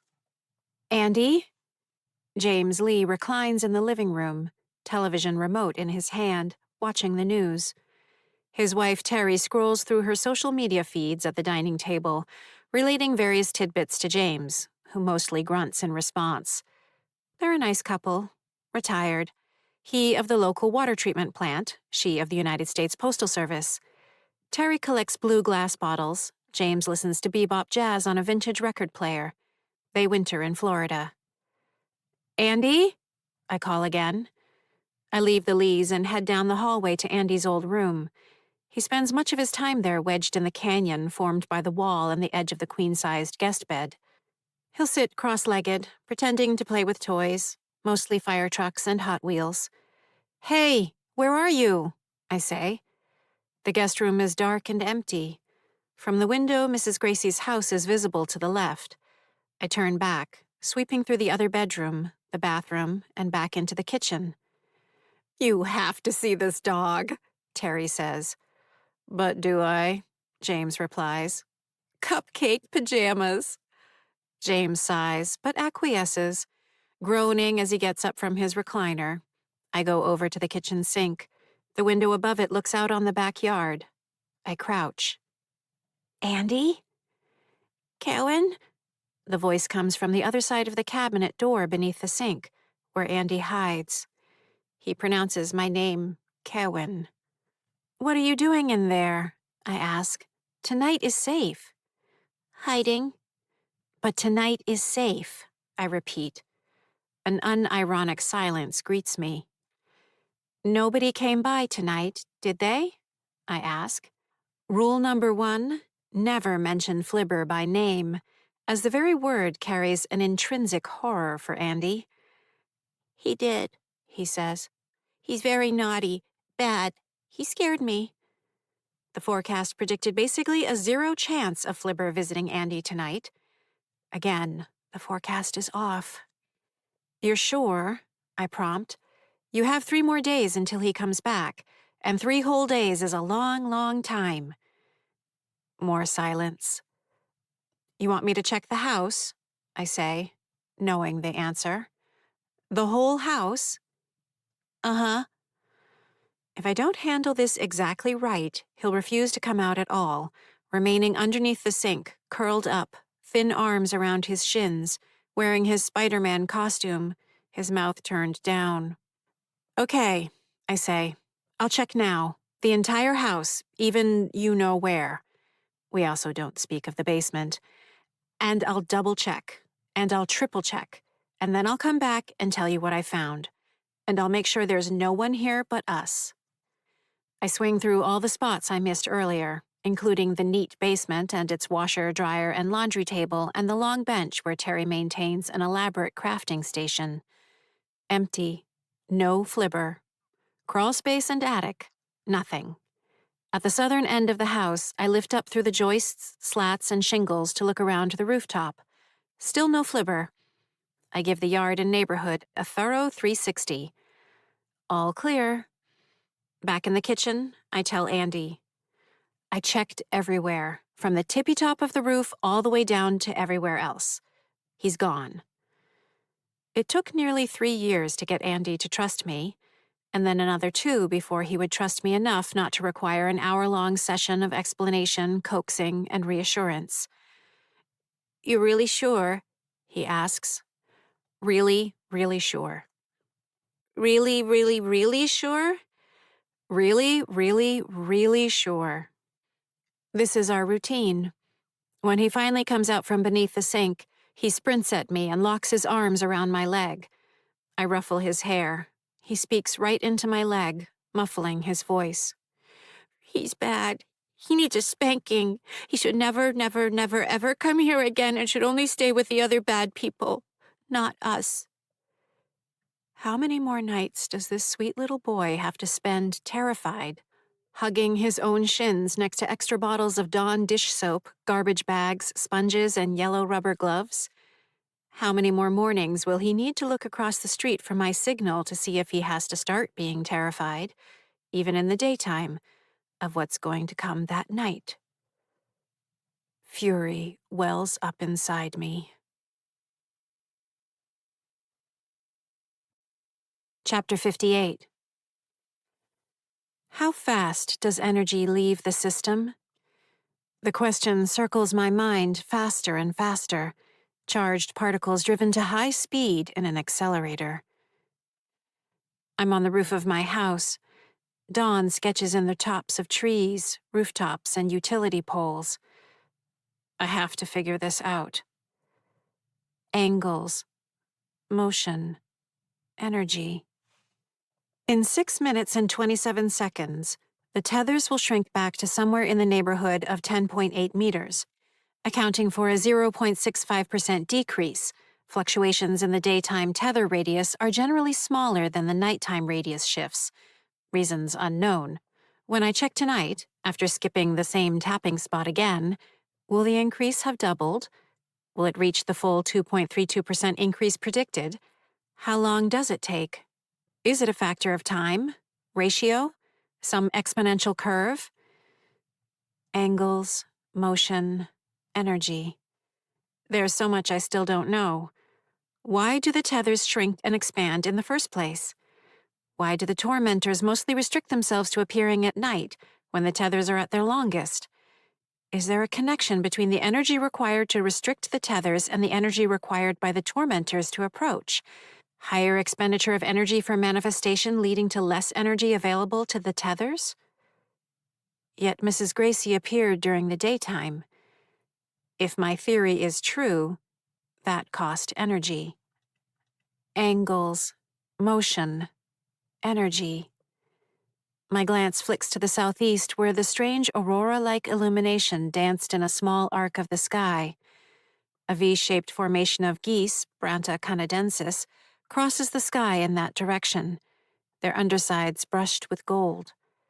Their autumn migration relies on a delicate set of compasses in their nervous systems to let them find their way south, tracking information from the sun, the stars, and the Earth's magnetic field. The lead position in the V gets switched out regularly, since it requires the most energy.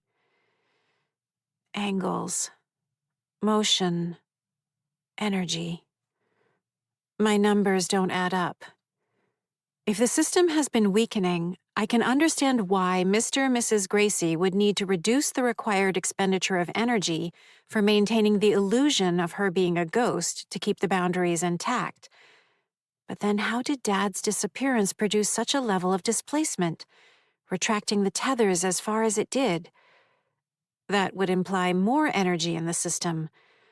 Unless it's pure displacement, in which case the smaller system could be stronger with less energy. This is where my brain keeps running along the Mobius strip. Over, under, back again, over, under, back again. My heart aches for my dad. Seems a little early in the day to start tapping. I trust you to do the right thing. You're smart, kiddo. Don't beat yourself up. We all make mistakes. Angles, motion, energy. Even he wanted me to keep tapping, not even realizing that by tapping I was adding more. Well, he wasn't the only one. When I'd first had the temerity not to tap, Mom gave me the full Emily Jeanette Jarvis treatment. Karen Mary Ellen Jarvis, you'll fade. And it wasn't just her. Eugene. Until my fingers start disappearing because you're not tapping. Eddie. Well, in case you haven't already thought about this with that large overheating brain of yours, doesn't it strike you as telling that you started out with 5 fingers and now you have 4? I stare out across the neighborhood, the eastern sky alight. The geese dwindle to a shifting scribble above the trees. They know where to go, even though they don't know why they know where to go. Angles, energy, motion. Whatever cold those Canada geese are leaving behind is nothing next to the cold that washes through me. Why? My body grasps the reality before my mind does. Because I can't even get close to making the math work with 7 ghosts and 4 tormentors. But I can make it work with 4 ghosts and 7 tormentors. The honking calls of the geese fade as the sun clears the horizon.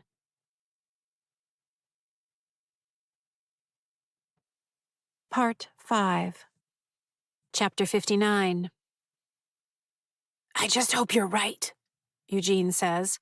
He sits on the bottom steps of the cellar stairs, elbows on his knees, his swollen face downcast. I'm right, I say. Yeah, well, he's definitely planning something big. If we stick together, it doesn't matter. I tap the middle of the Lally column. Thomas Jefferson. Big if, Eugene says. Mom's throwing a constant shit fit. She doesn't have quite the same confidence in the plan. If she doesn't want to listen, what am I supposed to do about it?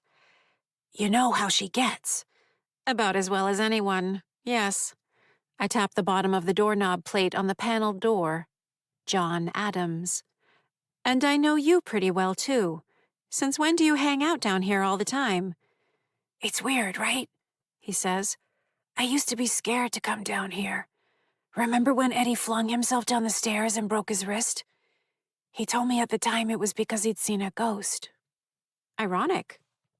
It took me a while to figure out that it was just a bullshit excuse he'd made up, instead of just admitting he'd been trying to fly like Superman with a cape around his shoulders, which was actually a towel.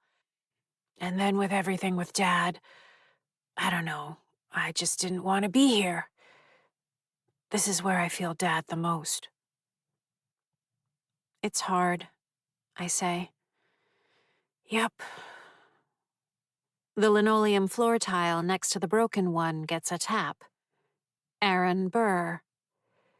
If he's gonna get anyone next, I'd rather it be me, Eugene says. Stop it. Not going to happen. I know it's selfish, but I've already gone through losing Mom and Eddie once before. I don't think I can handle it again. In fact, I know I can't. Don't think like that. I'm going to get us out. You don't know that. I do. I glide past him, tapping the top of the newel post as I do. Elbridge Jerry. Maybe don't hang out down here. It's bringing out your gloomy side. The sun's shining. Perfect October day. Spoken like the caring older/younger sister you are. You're the best younger/older brother I've ever had, I say. At least think about it. Thank you for your service, he says. He makes no move to leave, remaining a stubborn shade in the dusk of the cellar. Upstairs, Haley has a soccer practice and can't find her cleats. Elise can't be late for her local coffee clatch of female entrepreneurs. Trisha sees her sacred time for yoga evaporating as the clock turns mercilessly, while her wife and daughter can't get their shit together. A classic Jones Moses morning. Martin Van Buren. John Tyler. Richard M. Johnson. Bang, bang, bang. You'll never build a life if you live like this all the time, Elise offers unhelpfully from the top of the stairs, slipping on her own boots. Haley, kneeling in the front hall closet, tossing aside shoes and knee pads, calls back. That's not helping me find my fucking cleats. Maybe a little less life lessons and a little more looking around? Your cleats are not my responsibility. Trisha, standing with her arms crossed while leaning against the doorway to her office, says, Where did you have them last? A war cry of frustration bursts from Haley. She puts her fists to the side of her head and squeezes her eyes shut. If I knew that, why would I be looking for them? God! And just like in one of those scenes in an old Western film where the saloon erupts into bottles being broken over heads, chairs cracking down on backs, and pistols, punches, and grunts flying in every direction, Everyone in the Jones-Moses family is shouting recriminations at one another. I tap the light switch by the door. George M. Dallas. Eddie watches from the end of the hallway, a pleased smile on his face. I love this. You would, I say. In my fantasy, they're all about to take their tops off and start wrestling. Because women fight better with their tops off. The very definition of fantasy is that it doesn't make sense, he says, but is deliciously entertaining all the same. Don't you see most of their breasts on most days? I don't see the point. I duck into the closet and tap the wooden molding that holds the row of hooks. Millard Fillmore. You may be great at math, Eddie says, but you are terrible at imagination. I must get it from Mom. Mom? Not that she wants to see a bouncing topless pillow fight. At least I don't think she does. But in just the past 12 hours, I've heard 7 different scenarios from her in which you fuck up and Mr. Gracie kills one or all of us. That takes some imagination. Her details are impressive. I'm not fucking up anything, I say as I head into the living room. Eddie follows. My collection of new stab and puncture wounds would beg to differ. Why am I even here in the first place? Is it because I fucked up, broke a rule, or was it, oh, I don't know, you who broke the rule? Yes, please, let's tread this well-trodden path once more, I say. Floor in front of the electrical socket. John C. Breckenridge. I too had no wish to die and find myself stuck here. But do I march over to Mrs. Gracie's every time I'm annoyed to declare to her that she fucked things up? No, I don't. It's useless. And obnoxious. Any questions? It is her fault, he says. And I'm glad she's dead again. Hooray for you. Must be nice. But maybe if you took even half the energy you spend ogling every available breast in the house and applied it to helping me, you could actually be useful. Unless you have more critiques. Blood pools around the soles of his Adidas. I'm starting to think Mom's right. Hey! I put a hand to my ear and tilt my head. Is that the sound of a brassiere unhitching? I turn and tap the corner of the mantelpiece. Hannibal Hamlin. When I look back, Eddie's gone, the trail of blood leading back through the wall. I keep my gaze straight ahead, not looking at the center of the mantelpiece, or any of the other false spots I tapped, with a sleight of hand worthy of my late Uncle Paul. Chapter 60. Pow! Gotcha! Andy's small fist lands in the center of my upturned palm. I feign excruciating pain, waving my hand around dramatically. He laughs, then holds his hand up, fingers spread wide. It reminds me of a starfish, Pisaster ocracius, of the sort my third-grade class was allowed to handle one memorable field trip to the New England Aquarium. Fun fact, my supplemental commentary on the scientific names and behavioral highlights of the various sea creatures, mammals, and seabirds we observed was rewarded with the discovery on the bus ride back that someone had put a handful of French fries into the side pocket of my backpack. I ball my hand into a fist and smack the center of Andy's palm. Pow! Gotcha! I say, as part of the game we've played 36 rounds of since sunset. He leaps to his feet, bounding around the kitchen. I use the break in the game to wander over to the window next to the Lees' front door. The house is dark, save for the violet-hued nightlight shining from an outlet next to the kitchen sink, so James doesn't have to fumble around when he gets up in the middle of the night to take a tablespoon or 2 of applesauce from the fridge to ease his indigestion. Outside, nothing moves. No lurching figures. No gliding shadows darker than the surrounding night. Across the street, no lights shine in my house. Guess which animal I am, Andy says, continuing to bounce. Panthera tigris, the Bengal tiger, the males of which can weigh up to 260 kilograms? I offer. Nope. Could it be the Pan troglodytes, the chimp, with whom we humans share 97.3% of our DNA? Nope. What's BNA? DNA. It's the sequence of nucleotide proteins that tells our cells whether to be people cells or chimpanzee cells. Mine aren't monkey cells. Are you sure? Spring, spring, spring. Keep guessing. Are you the Patagonian mara, the large rabbit-like rodent found in Argentina? A little inside joke, as the herbivorous caveat has a face that quite resembles that of a kangaroo. Nope, I'm a kangaroo! He continues bouncing down the hallway toward the bedrooms. Shadows wrap him. I glance back at my house. In the light of the street lamps, it reminds me of an Edward Hopper painting. If Hopper had painted suburban tragedy. Andy's loping stops. Kevan, he says. It's so pretty. Pretty. I scan the outside once more. No Flibber tonight. No Mr. Gracie. I move to the hallway. Andy stands before the window at the far end, framed in golden illumination. He lifts his arm, pointing. Like an upside-down sunset. When I reach him, I gaze out the window. To the southeast, the sky roils with light in a shifting atmospheric blaze. Cascading whirls of luminescence shimmer and twist. A towering cumulus cloud alive with coursing energy. The edge of a spiral galaxy descended from the stratosphere to touch ground. My heart staggers.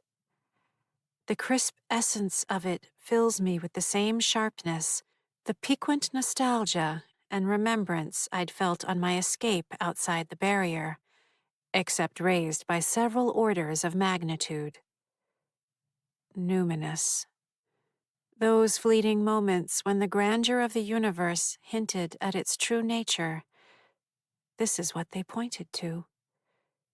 It calls me, undeniably. Golden upside-down rain, Andy whispers.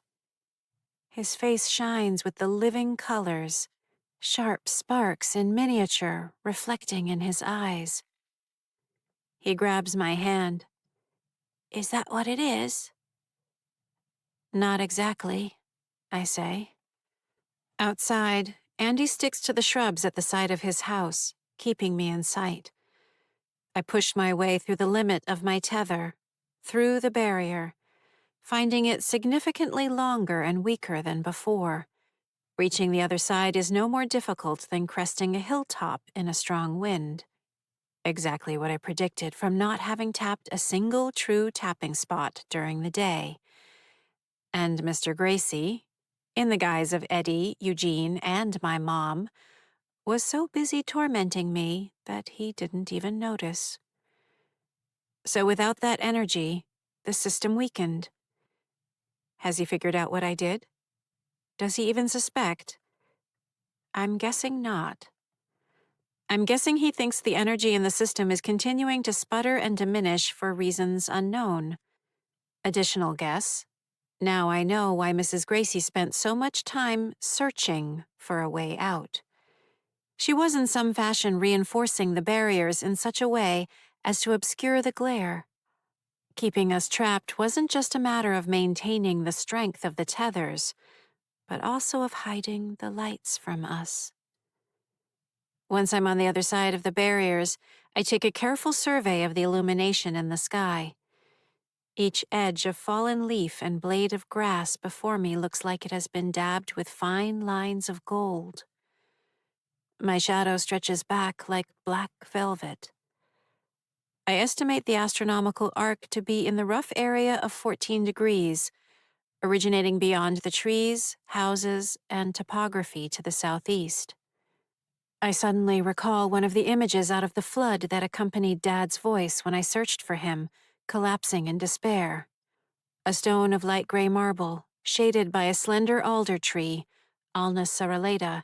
In front, a small glass vase with lovely purple violas, Viola sororia, and Ms. Marchitelli's voice when she appeared in the living room. You need to find your... She didn't quite finish her sentence. I was convinced she was telling me to find my dad. You need to find your dad. But she wasn't. I'm certain of it. More certain than I've been of anything. Staring at the light in the sky, I can finish her sentence now. You need to find your... Because that's where the light points toward. Grave. Chapter 61. Haley and her moms slept through the bloodbath. Streaks of maroon decorate the kitchen floor. Spatters dot the walls. A garish and disturbing trail stretches across the floor of the dining area to the door to the cellar. I follow the trail. Bloody handprints smudge the doorframe.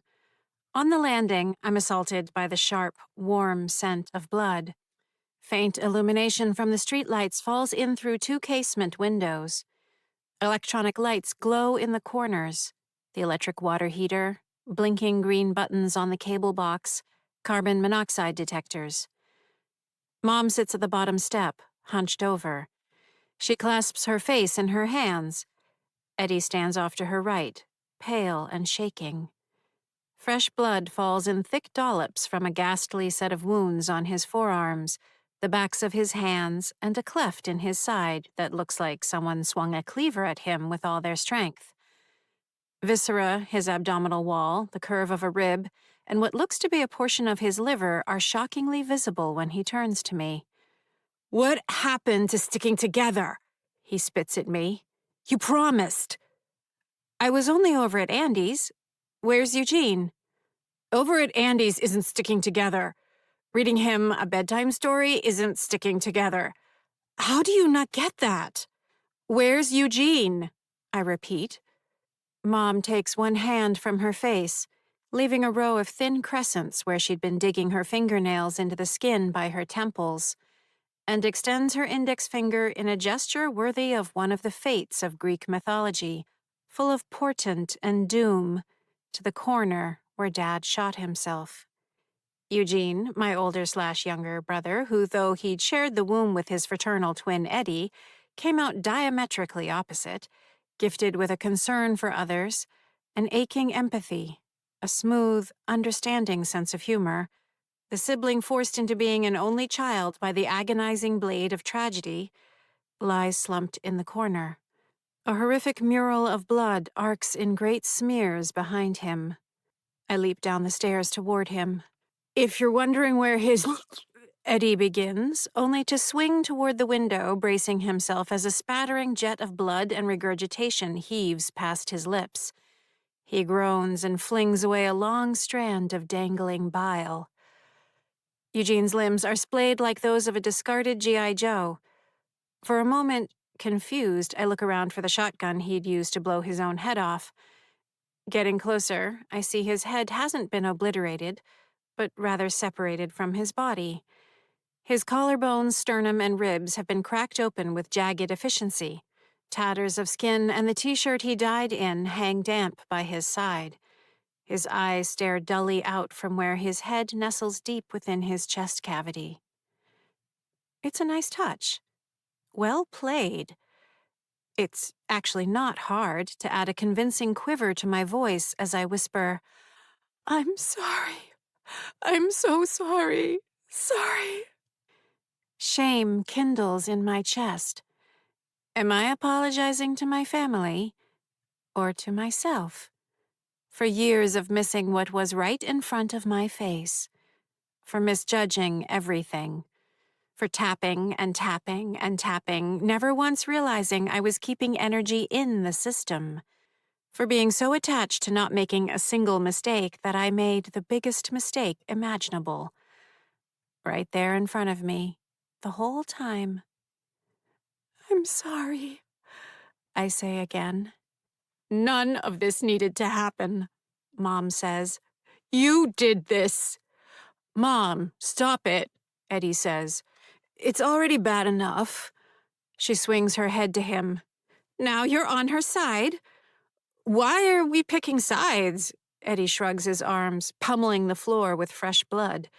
"It's us against him. He's the one who wants us at each other's throats. He's not getting away with this. I'll claw my way to him if I have to rip my fingernails off doing it. Eddie!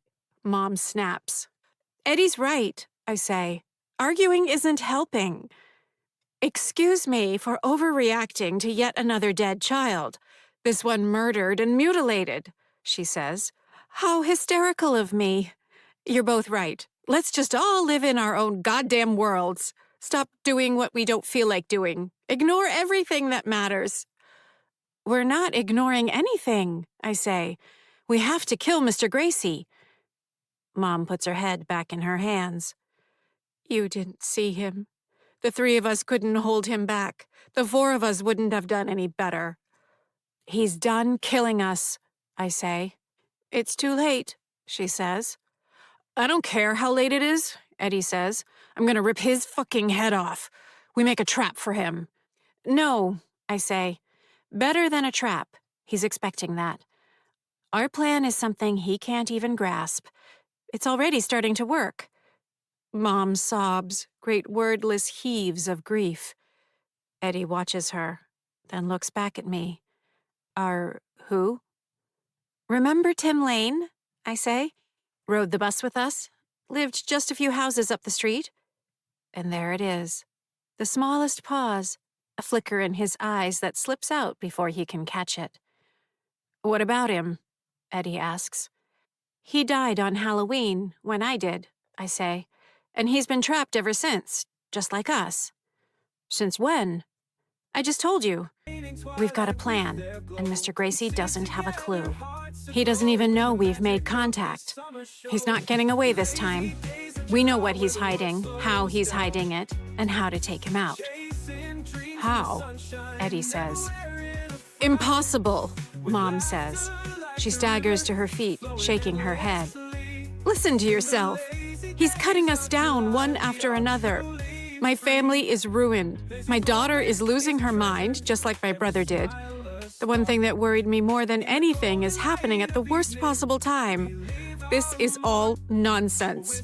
Take him out? Can't you see what's going to happen? No plan is going to stop anything. We're in hell, all of us. With a despairing look to the ceiling, she turns and stumbles up the stairs, bitterness and grief rolling off her in waves. That was quick. I'd better, Eddie begins. Go after her, I finish for him. Make sure she doesn't hurt herself or anything. His gaze searches my own. I want to be there when we kill him. 100%, I say. Eddie starts back after Mom, as I figured, which means I probably bought myself an hour or two of precious time. As for Tim Lane, sorry, buddy. Mr. Gracie is on his way over there right now, and he's not happy. No, not happy at all. Whoops. Chapter 62. I sweep into Kyle's house like the outer band of a hurricane, up through an unoccupied bathroom on the second floor and straight to the attic. Opposite the stairway stands the door to the spare guest room. Kyle's hiding place is directly above it. No way around it. I have to scare the crap out of him. Hey! I whisper as I glide up into the space. His entire body lurches and he flies up through the ceiling with a yell. It's just me, I add. After a few moments, he comes back into his hiding spot, tears of fear and embarrassment in his eyes. Gosh, you could have maybe called to me from outside or something? Jeez. The space is no bigger than a pup tent. Its unfinished walls are replete with tiny nail ends from the shingling. Translucent plastic bins filled with what appear to be old correspondence and papers neatly line one side. I apologize, I say. You'll survive. Very funny. You need to come with me, right now. What, now? Why? Because I think I figured out a way to short-circuit the entire system, I say. And we may only have one chance to do this right, so come, now. I duck back through the attic. I'm not worried about running into Eddie or Mom. I'm quite sure if I were to head down to the cellar, the mutilated corpse of Eugene would be gone, just like the smears of blood in the kitchen are gone. The system of manifestation relies upon a certain amount of equilibrium and stasis to function properly. Equilibrium and stasis I have completely disturbed. I don't expect to see my family in the house for a little while. As for how long exactly, well, that's what Kyle's for. He follows me through the kitchen. When I stop at the bottom of the stairs, he walks right into me. "Kyle, please." "Sorry, where are we going?" he says. "I need you to stay here and keep watch. Don't go too far from the bottom of the stairs. The windows over there are your best bet for seeing him come." The living room is dark. Outside the windows, the night seems bright with moonlight and the glow of street lamps. Kyle looks toward the windows, then back at me. "Him who?" "Mr. Gracie, who is also Mrs. Gracie, who is also—" I pause. "My family. They're all the same, which I should have figured out a long time ago, decades ago. I was an idiot." He stares at me. Before I know what he's doing, he wraps his stout little arms around me and pulls me tight. I'm not much of a hugger. I really don't like being touched. "But you figured it out," he says. "I never would have figured it out." Of all the reactions I expected upon my confession of ignorance, that was not among them. For a moment, just a moment, I hug him back. It actually feels not bad. "Just keep an eye out for anything or anyone," I say. "Shout as loud as you can if you see anyone, if you feel anyone. Trust yourself." To my surprise, when I pull back, Kyle doesn't put up a fight. No barrage of questions, no checking, double-checking, triple-checking that everything is going to be fine. Maybe he sees something in my face he hasn't seen before. "Okay," he says. "Then what?" I don't know what comes over me, but I reach out and brush Kyle's cheek with the back of my fingers. We've been through a lot, and he's always been there for me. "Haul your butt back to your hiding spot as fast as you can." I turn and head up the stairs. Chapter 63. Haley's face is lax, smooshed into her pillow, her mouth hanging open. As usual, she's kicked off the coverlet and her monster feet jut out from underneath. "Don't talk to the living or they die." "Haley!" I call out, inches from her face. "Haley! Haley! Wake up, you Neanderthal marvel!" Her right eye cracks open, her breath caught in her throat, mouth still hanging open. "There you go," I say, louder. "Throw the switches, all systems go, come on." She jerks back, eyes wide and blinking, the shoulder of her collarless t-shirt slipping down over her left shoulder. "What?" Her voice is thick, half-whisper. "Yes, this is likely quite shocking," I say. "I apologize for that, but I need you to do something for me." She scoots up, cracking her head on the wall behind the bed. "Jesus, what in the hell?" "I'm here. You know who I am." Her hand covers her eyes and she shakes her head. "No, no, no." "Yes, yes, yes. Come on, you're not losing touch with reality. This isn't a dream. I just need you to look up something for me." Hand off her eyes, looking around. Opening mouth, closing mouth. "What?" "I'm Karen Mary Ellen Jarvis," I say. "This is the house where I died on October 31st, 1981. I've seen you every day of your life since you moved in when you were 3. My lack of communication is too complicated to explain right now, but you can help me. Please." She looks from one corner of the dark room to the next like a hunted animal. She snatches her phone up from the bedside table and struggles to unlock it, her hand shaking ferociously. Holy shit, holy shit. Once she manages to unlock it, she flips through various applications until she opens the one for taking voice memorandums. She taps the big red button. "It's 2:14 a.m., she says. "There's like a voice or manifestation in my room." "I doubt your computer phone device can record me," I say. "My relationship with the material world isn't what you'd think." "Okay, it just said something about not being recorded and materials. This is wild. You don't know the half of it, I offer, but you can always listen back to what you just recorded. With a suspicious glance around the room, she stops recording. When she hits the play button, her voice after the handling sounds is clear. Mine, as predicted, didn't register. I'm so high, Haley says. No, you're not. Tell me you didn't. What? Are you seriously drugged out? I ask. How much did you toke? Toke? What? No, it was some edibles. You ate marijuana weed? Not weed, gummy bears, and they're way too strong. Fuck. Forgive me for not being an experienced druggie, I say, and I can assure you I'm not gummy bear marijuana. Hearing voices is bad. You're not hearing voices. You're hearing me, Karen Jarvis. You're not going crazy. I'm not going crazy. Neither one of us is going crazy, says the voice in my head. Not in your head, I say. In your room. Here. I glide back to the door. Now I'm here. Over to the closet. And now here. See how it's not in your head? But wouldn't that be like a more insidious kind of crazy? She says. Fair enough. I move back to her bed.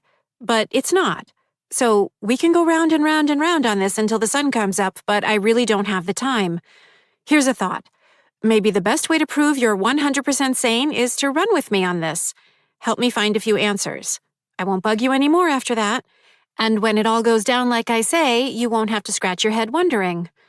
How's that sound? Haley stares at her phone, glances up into the darkness, back at her phone, into the darkness. Look, I say, I know you saw the article about what happened, so you know that much is true. I lived here with my twin brothers, Eugene and Eddie.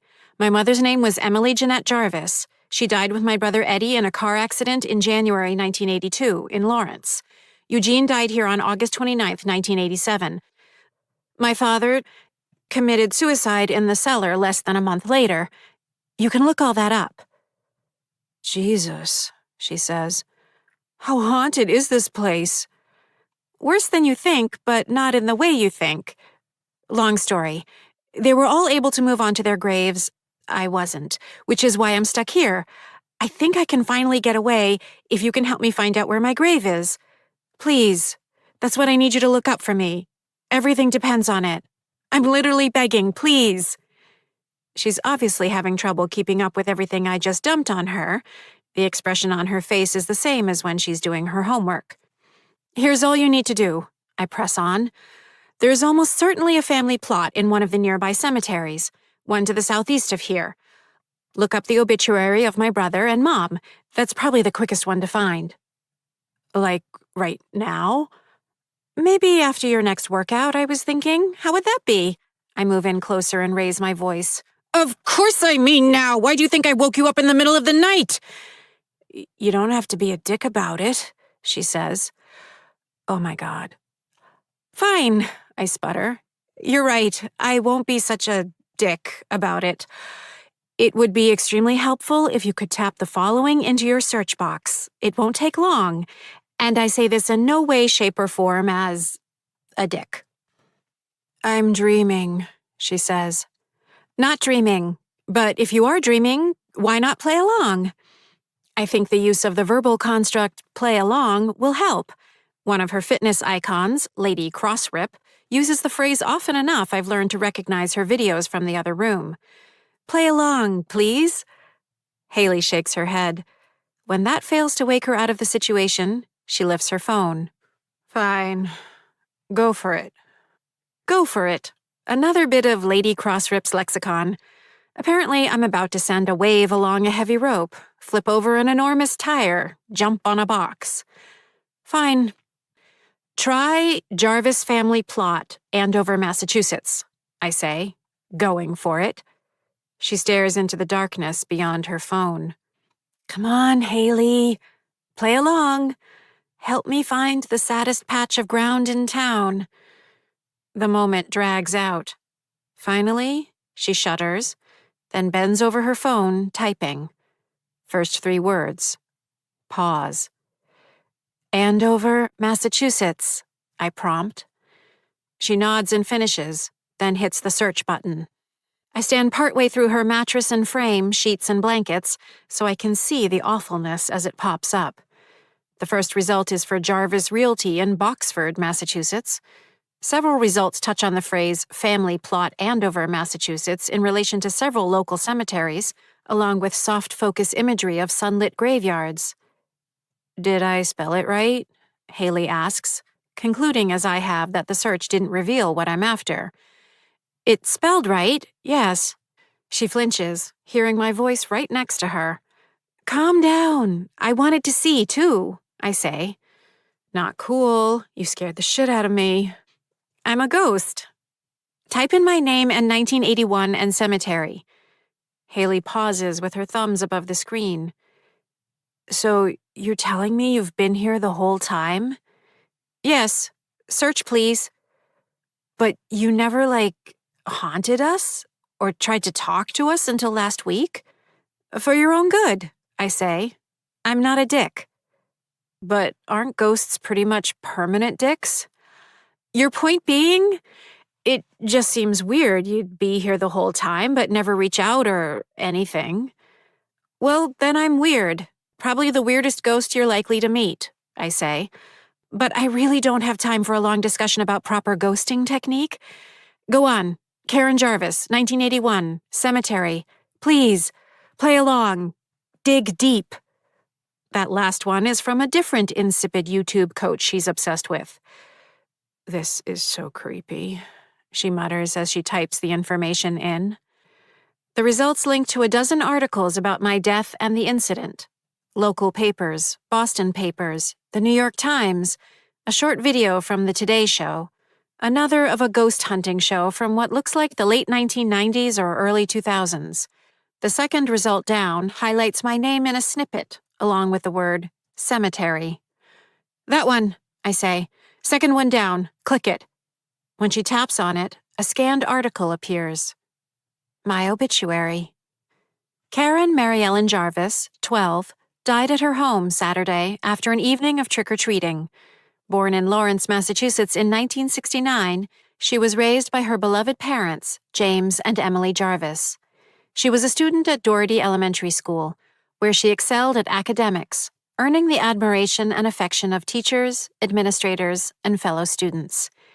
Karen's lifelong hunger for learning began when she first read aloud The Little Engine That Could, at 14 months. After completing the entire elementary school math curriculum during her third grade year, she advanced to classwork designed by the math department of East Junior High School. While mathematics was her forte, she excelled in all disciplines, delivering memorable presentations on the indigenous peoples of South America, the failure of presidential leadership in the decades preceding the American Civil War, and the role of astronomy during the Chinese Ming Dynasty. An intrepid nature enthusiast, Karen led her own tree and fauna identification club, was an avid birder, and charted the constellations with a passion for stargazing. Ever the voracious reader, she devoured the works of Judy Blume and the Hardy Boys and Nancy Drew books, eventually working her way through the works of Jane Austen, Emily Dickinson, William Shakespeare, and J.R.R. Tolkien. In her spare time, Karen delighted in playwriting, cooking, and visiting Boston's Museum of Science, the New England Aquarium, and the Museum of Fine Arts. She loved disadvantaged animals of all kinds, being known to provide food, comfort, and care to abandoned baby squirrels, birds with broken wings, and stray cats. She regularly led reading circles with her dear pets, which included 2 hamsters, 1 guinea pig, 3 cats, and her aquarium full of interesting fish. Karen had big plans for her life. Those who knew her understood her boundless potential. Although there is no telling where her cheerful, energetic, and loving mind would have taken her, the mark she left in her 12 short years was profound. She is survived by her parents, James and Emily, her twin brothers, Edward and Eugene, grandparents Eileen and Theodore Jarvis of Rochester, New York, and Benjamin and Abigail Nagel of Chatham, Aunt Patricia Nagel of Peabody, and cousins Sean and Darren Nagel. In lieu of flowers, the family asks to please consider a donation to your local Humane Society in Karen's name. You see that? Haley asks. Kind of. Tears lubricate the eye. They can result from irritation of the eye. The parasympathetic branch of the autonomic nervous system also activates the lacrimal glands as a result of strong emotions. Mine still work, surprisingly. I clear my throat. Yes, that's me. Were you like a brainiac? She asks. I have tapped 42 spots, until it became 43 spots, thank you very much, sequencing them for fun with lists of the chemical elements, the vice presidents of the United States, and the presidents of the United States in entertaining variations, approximately 13,140 times. To calm myself down, I recite pi through the first 50 decimal places, which I can also do backward. Harnessing the unwitting thespian talents of the local squirrel, rabbit, and bird population, I've staged productions of A Midsummer Night's Dream, Hamlet, and Romeo and Juliet. Yep, I say. Big brainiac, boundless potential. Says so right there. Haley looks up. Oh, right. I mean, like, this is your obituary. I guess. Well, I'm sorry. Thank you for your condolences. Scroll down. She slides the text up with her thumb. And there we go. Viewing hours will be held from 2 to 4 p.m., and again from 6 to 8 p.m. at the Hancock Funeral Home, 16 Maple Street, Andover, on Wednesday, November 4th. A funeral mass will be held at St. Augustine's at 11 a.m. on Thursday, with a private family service and burial at Summer Grove Cemetery. There, I say. Summer Grove Cemetery. That's where the family plot is. We have to find it. So you can get away, finally. Excellent playing along. Yes, it's going to be one of the ones on the other side of downtown. I shift my gaze from the obituary. Now look up Edward and Emily Jarvis's obituaries, 1982, January. They should be in the same place, probably all in plots next to each other. That's awful. Welcome to the afterlife, I say, and I don't have a lot of time. A look of bewilderment shifts across her face. Sure, right. When she types in their names and the year, the results aren't straightforward. Several link back to my obituary or to the events of Halloween. Too broad a search, I say. Just put in Edward Jarvis, 1982. Again, the results aren't substantially different. Maybe the year is confusing it? Try just Edward Theodore Jarvis, I say. To her credit, Haley's not putting up a fight. For a moment, my heart swells with something like sisterly love for her. I've watched her grow up, after all. Watched her come into her somewhat limited potential. As she puts in the search, I cringe at the thought of reading Eddie's obituary, and then even more at the thought of poor Dad, who must have developed an unwilling talent at writing obituaries for the people he loved most. When the results come back, I stare at the screen, confused. Haley frowns. Top result, Edward Jarvis, sports physiologist, director of the New England Center for Physical Development. The picture next to it shows a smiling man in early middle age with a closely shaved head, a trimmed goatee, and the unmistakable twinkling eyes of Eddie. Chapter 64. I thought you said he was dead, Haley says. One train after another derails in my head. Whole train yards of them. I force my brain to work. Tap on that. The one at the top. New England Center for Physical Development. Haley taps the link, and a website loads with a slideshow of children in a cheerful setting, playing with toys, climbing ropes, drawing with markers. About, I say. Another page loads. Portrait photographs line the left side, next to names on the right. At the top is Edward, Eddie, Jarvis. Beneath his name is a list of certifications and specialties. OTD, OTR/L, C/NDT, SIPT/C. Beneath that, a native of Andover, Massachusetts, Edward founded the New England Center for Physical Development in 2003. He graduated with his bachelor's degree in OT from Boston University in 1993, receiving his doctorate degree in occupational therapy in 1998, also at Boston University. He's been a practicing therapist in pediatrics for 25-plus years, specializing in pediatric occupational therapy. His certifications include listening therapy, handwriting without fear, praxis testing, floor time therapy, aquatic therapy, and reflex integration therapy. Edward's commitment is to provide meaningful and productive therapy designed to improve the life of every child at home, at school, and in their community. He feels blessed and honored to work with the remarkable kids and staff of the center. I finish reading and continue to stare at the picture of Eddie. He's got Dad's eyes. He's handsome, healthy, alive. Something broken and rusted falls apart in my chest, unleashing a sweeping tide of grief and heartache and joy. "You still here?" Haley asks. "I'm here," I whisper. Any louder and I'll release a sob. Is there any way, are there... Want me to find out more about him? Please.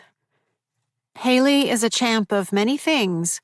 Jumping on boxes, making pouty lips and hot face in the mirror and in photographs she takes of herself, getting under the skin of her mothers. But more than anything else, she's a champ of the internet. She darts around between screens, swipe, tap, new window, type, click. Within 10 seconds, she says, "Looks like he's married, 2 kids, check it out." She turns the phone sideways, showing me Eddie's personal social media page filled with pictures, videos, pithy quotes.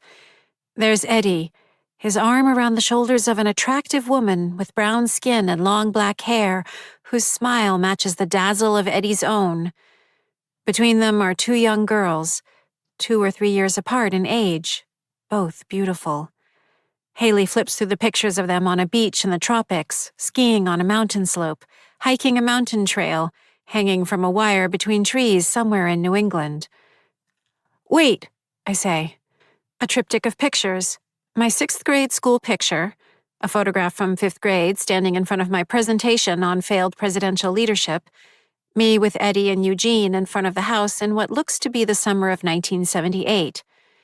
In the last, I squint in the sunlight, my skin pale to the point of translucency, wedged unhappily between the 2 of them, Eddie using his peace fingers to give me rabbit ears. "Is that you?" Haley asks. The text beneath the triptych reads, "Today would have been my sister Karen's 50th birthday. I would have enjoyed having that slice of cake in the Oval Office or at the United Nations or at whatever amazing place she would have ended up. Greatest big sister in the world, always in my heart. Her nieces know all the stories." "That's intense," Haley says. I can't speak. "Hey, it was liked by some other Jarvises," she says. "Comments, too." My gaze flicks down to beneath the caption. "Eugene Jarvis. She always hated when you gave her rabbit ears." Peace sign emoji. "But I love this." Tulip emoji, heart emoji. Darren Nagel. "Big hugs. She was so smart." Compared to Darren, so many people were so smart. Beneath that, Emily Jarvis. 12 heart emojis. "This is beautiful. Click on that. Her," I croak. When Haley does, the pinned picture at the top of the page shows my family sitting on the steps of the porch of what appears to be a beach house. August 30th, 2019. Less than 2 months ago. Mom and Dad sit in the center. Eddie and his wife sit on one side, their 2 daughters below them, framed by their legs. On the other side is Eugene, with his arm around a handsome black man. Between their legs sit a pair of young boys with Chinese features. They appear to be twins. There's suddenly not enough oxygen in Andover for me to get a deep enough breath. They're alive. They're all alive. Chapter 65.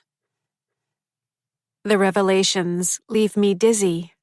Haley spelunks down each lead, tapping, swiping, zooming, balancing out multiple tabs. Within minutes, I learn Eddie's wife's name is Megan, and they met running the Boston Marathon in 2007. Their daughters are Mackenzie, age 10, and Sophia, age 7. Eugene's husband is Guillaume, a French national who works as an orthopedic surgeon at Mass General Hospital in Boston. They got married on a beach in Chatham on Cape Cod in 2014. Their boys are Caden and Mateo, 4-year-old twins adopted from China, both hard of hearing. My mom retired from 3 decades of substitute teaching in 2005. She and Dad moved from North Andover to Cape Cod in 2009. Dad has a collection of over 50 ships in bottles he's built. Dad, Eddie, and Eugene started a nonprofit foundation in 1991, providing underprivileged girls with calculators and microscopes, eventually expanding to help high school girls and non-binary students navigate and supplement scholarships and other aid packages to study in STEM, science, technology, engineering, mathematics, fields. Eugene runs it full-time now, with 6 employees. It's called the Karen Jarvis Foundation. My heart wants to crack in half. "Karen!" comes Kyle's wavering voice from downstairs. "Karen, I see him. He's coming." Mr. Gracie can't know I know anything. I turn to Haley and say, "I have to go. Don't say anything about this to anyone. No one. It's so important. Not your moms, not your friends. No one. Please." She looks up from the phone. "But what do—" "Listen carefully," I say. "I need you to find out how far it is to Summer Grove Cemetery. Don't even try to tell me. Just write the number, nothing else, in the upper right corner of your workout whiteboard, and make like we never spoke. Got it?" "You're giving me homework," she says. The universe truly runs on irony. "You'll nail it. Only the distance. Whiteboard. Upper right corner," I say. I want to keep looking through the portal of her phone to my family, but there's no time. "And thank you. You're the best." I sweep down through the floor to the living room. Kyle's already done his part, vanished off through the walls and yard back to his hiding spot. Peering out the window facing Chestnut Street, I spot Mr. Gracie. He's almost to the corner of Field Drive, shoulders hunched, inky shadows where his eyes are. He ducks off the street behind Sergeant Bancroft's house, into the shrubbery. So many lies. Lies on top of lies on top of lies. I turn from the window and pass through into the kitchen, one of my frequent nighttime spots. 30 seconds later, Eddie walks in from the deck. "She's lost her mind," he says, shaking his head. "She's babbling. She says she wants to die.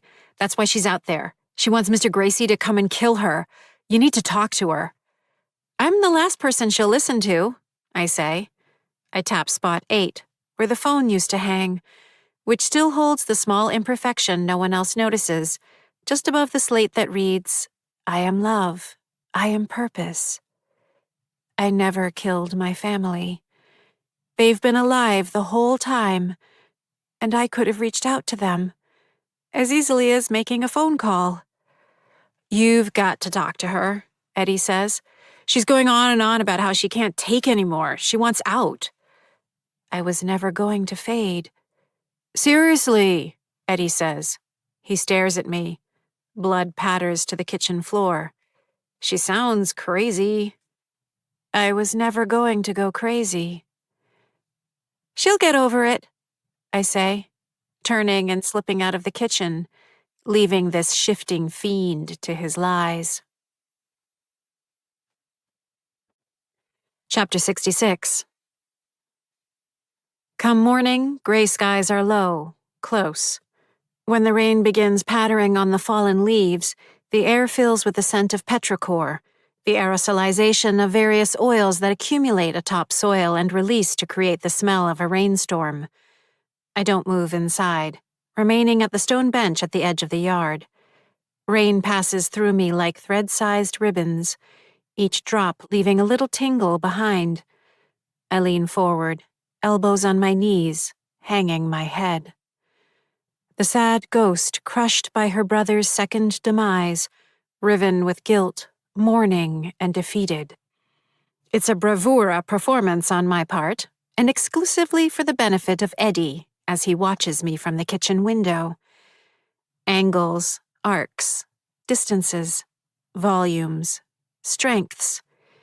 Each with a value, each a part of the formula. That's what I'm concentrating on. Math.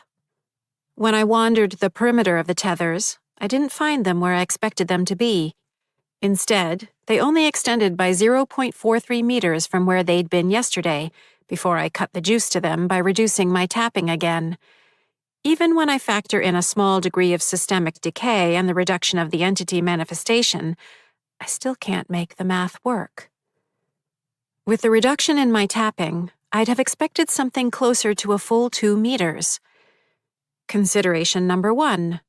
My math is off. But my math isn't off. Consideration number 2. My contribution to the strength of the system isn't exclusive, which implies there's another source, or sources. But the others, Kyle, Andy, and presumably Tim Lane, don't tap. They never have. They never found any tapping spots. Yet somehow their energy is being harnessed. How? You're really sure? Really, really, really sure? I lift my head. The hiding spots. Where else do they regularly spend entire evenings? On a schedule, and at the whim of Mr. Gracie and all his guises. And the more often of late, the schedule completely off-kilter, because he's been driving them back into their hiding spots to compensate for the system losing energy. My tapping spots. Their hiding spots. That's how he feeds off of us, using our own energy to keep the system locking us in.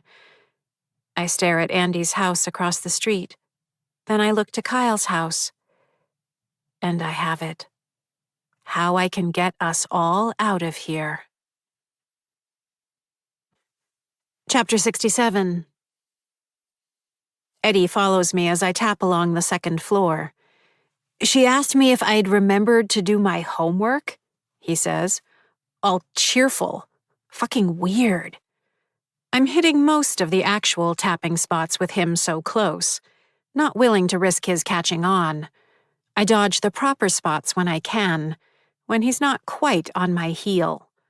I need slack in the barriers tonight. Not a full failure, but enough. She's been through trauma, I say. She's clinically insane? Seriously broken. Like, not too far from gibbering madwoman lunatic crazy? I can't handle that.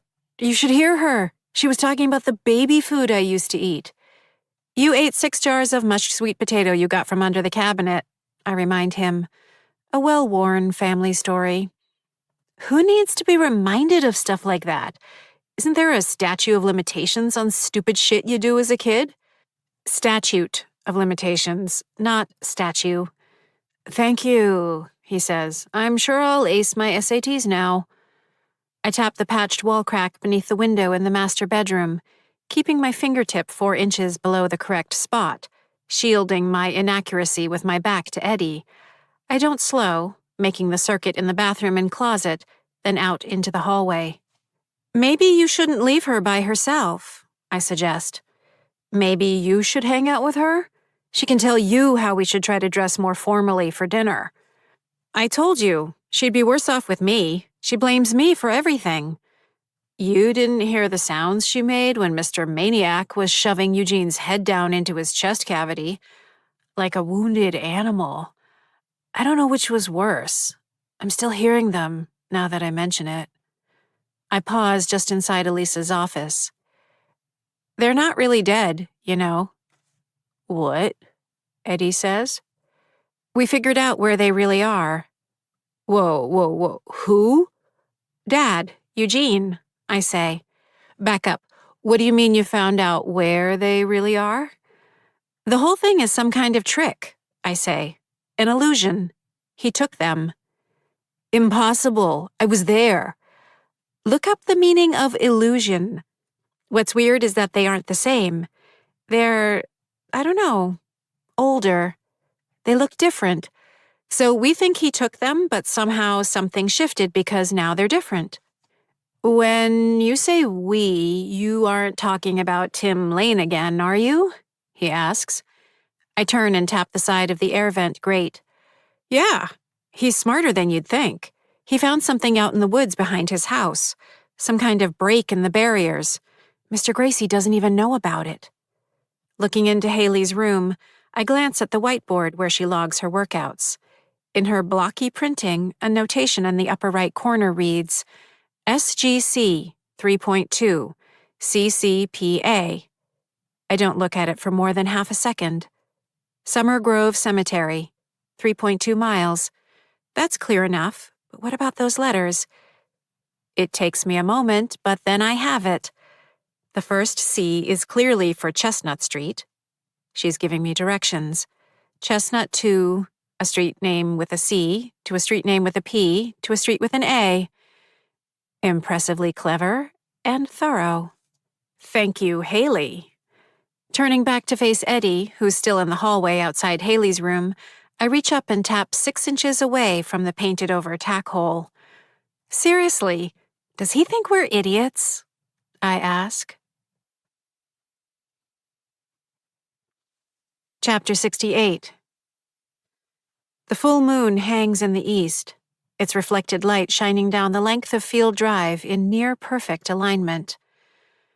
I don't even want to be out here, Kyle says. He can't keep his gaze from the woods behind his house. He keeps coming by. I want to tell Kyle everything, but I can't risk it. Not yet. Yes, Kyle is as dependable as they come, ready to follow any rule put to him, which is the problem. Mr. Gracie could well trap Kyle outside of his hiding spot and squeeze a confession out of him. An even bigger worry. Mr. Gracie assumes some other guys, like me, and gets Kyle to confirm all his suspicions.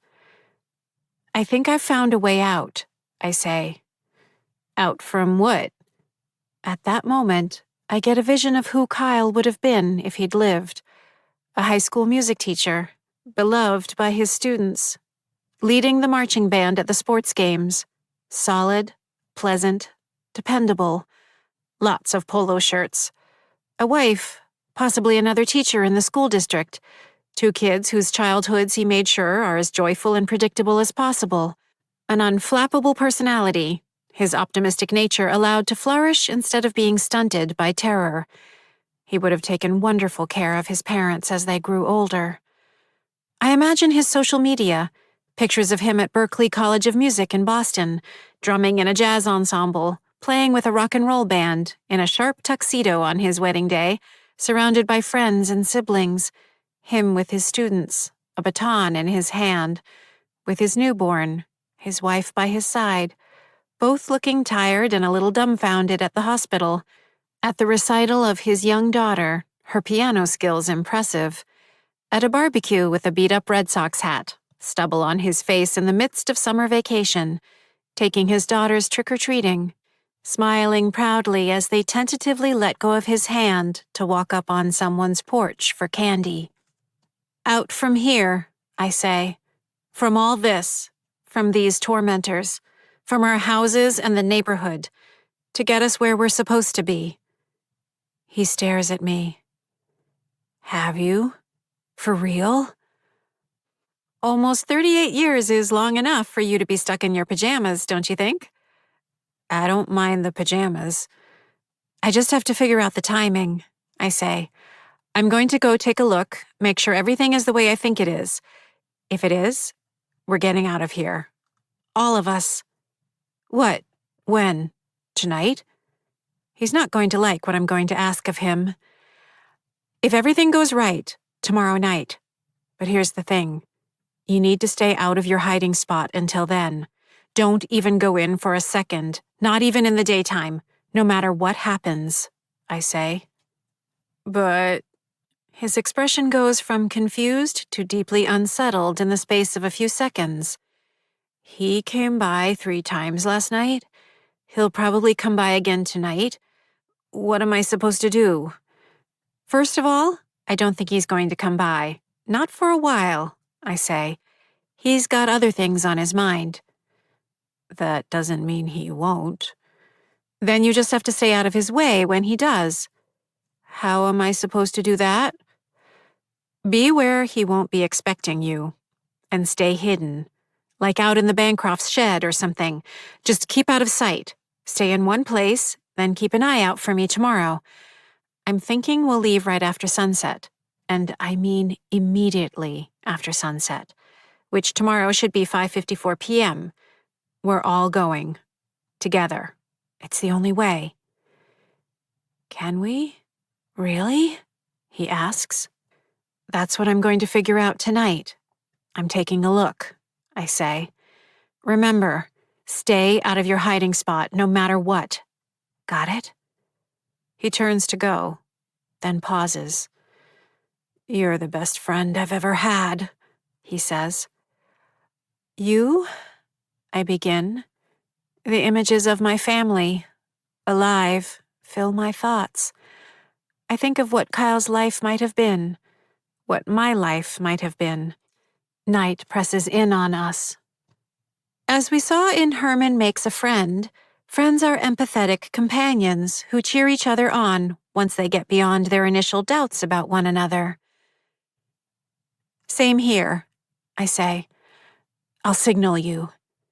He sprints off in the direction of the Bancrofts' yard, the moonlight unbroken where he passes. Chapter 69. I dart across Field Drive and cut diagonally across the yard next to Kyle's, staying low until I reach the edge of the tethers. Instead of slowing, I lean in. The resistance is stronger than I'd calculated. I probably should have tapped fewer real spots.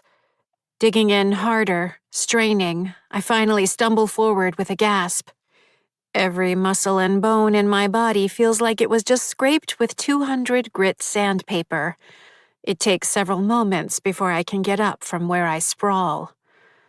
More evidence my math, now factoring in the power being drawn from the hiding spots, is on the right track. Keeping to the shadows, I hurry between the houses, over a low wall of fieldstones that marks the edge of a property, and into the stretch of woods beyond.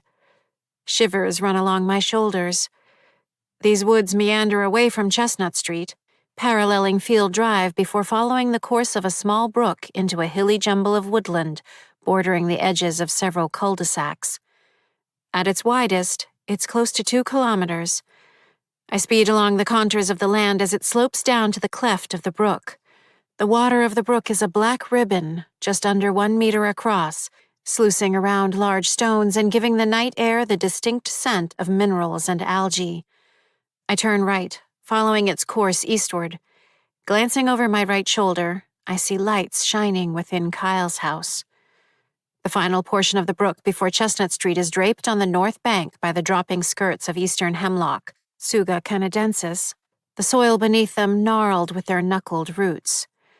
As I'm about to clamber up the sharp incline past the concrete culvert below the level of the sidewalk, I pause. A faint, subtle sensation reaches me. Malice. A shadow of cruelty. I crouch, will myself still, blend with the darkness. The only sound is the melody of the water spilling around a fallen log. A car passes by on the street, headlights throwing gliding shadows into the gully. A figure passes along the sidewalk, through the illumination from one of the streetlights. I freeze. My skin crawls. His strides are long and loping, his torso tall. The clothes remind me of those worn by a gravedigger plucked from 19th century London, tattered and filthy. Above his wide shoulders bobs the grotesque head of a fiend, pale, long chin drawing down to a horrifying point, dark eyes between twisted ears and a pair of obsidian horns protruding from beneath what looks to be a bowler hat. At the end of his arms swing maggot-colored hands the size of baseball mitts, each finger ending in a blackened claw. This is what Tim Lane has to deal with. Not that I ever felt bad for him when he tormented me in school and on the bus, but, oh, God. Mr. Gracie isn't looking in my direction. As he passes into the shadows, he transforms. His height shrinks, the shoulders narrowing, the arms retracting to something approaching human length. The grave robber end-of-shift apparel blurs, coalescing into Mr. Gracie's more familiar 1960s librarian attire, complete with fedora. The loping stride shifts into the wise guy saunter I've grown used to. He keeps up his pace, looking straight ahead, vanishing into the night in the direction of my house. As the moments tick by, the touch of awareness fades, moving on. I wait for another 10 minutes before scrambling up to the sidewalk. Nothing moves in either direction. I stumble to my left, up through the row of 4 hemlocks. Across from me stands a small brown Cape-style house. A blue and white placard sign at the front of the yard reads, "For sale, Stonewall Realtors, Deborah Landy," next to a photograph of a smiling blonde woman. Okay, he's got to be in there somewhere. All I have to do is march over, reintroduce myself, convince him to stay entirely out of his hiding spot, and urge him to escape with the rest of us come nightfall tomorrow. Easy.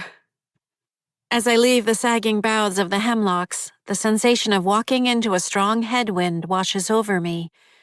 The resistance grows exponentially as I press on. Before I know it, I'm having trouble making any forward progress. I'm not even onto the driveway and I can't get any farther. An unseen barrier stops me. As much as I push, pry, or attempt to wedge myself through at an angle capable of breaking the surface tension, nothing gives. "Tim Lane!" I shout. "Are you there? Can you hear me?" Nothing. No face comes to the window. No lanky 14-year-old with a wise-ass smirk sneaks out to dump my books, throw my pencils, or comment on my glasses using the phrase, "human poo." Why can't I reach his house? A prickle rolls up my spine. I turn in the direction of my house. Oh, no.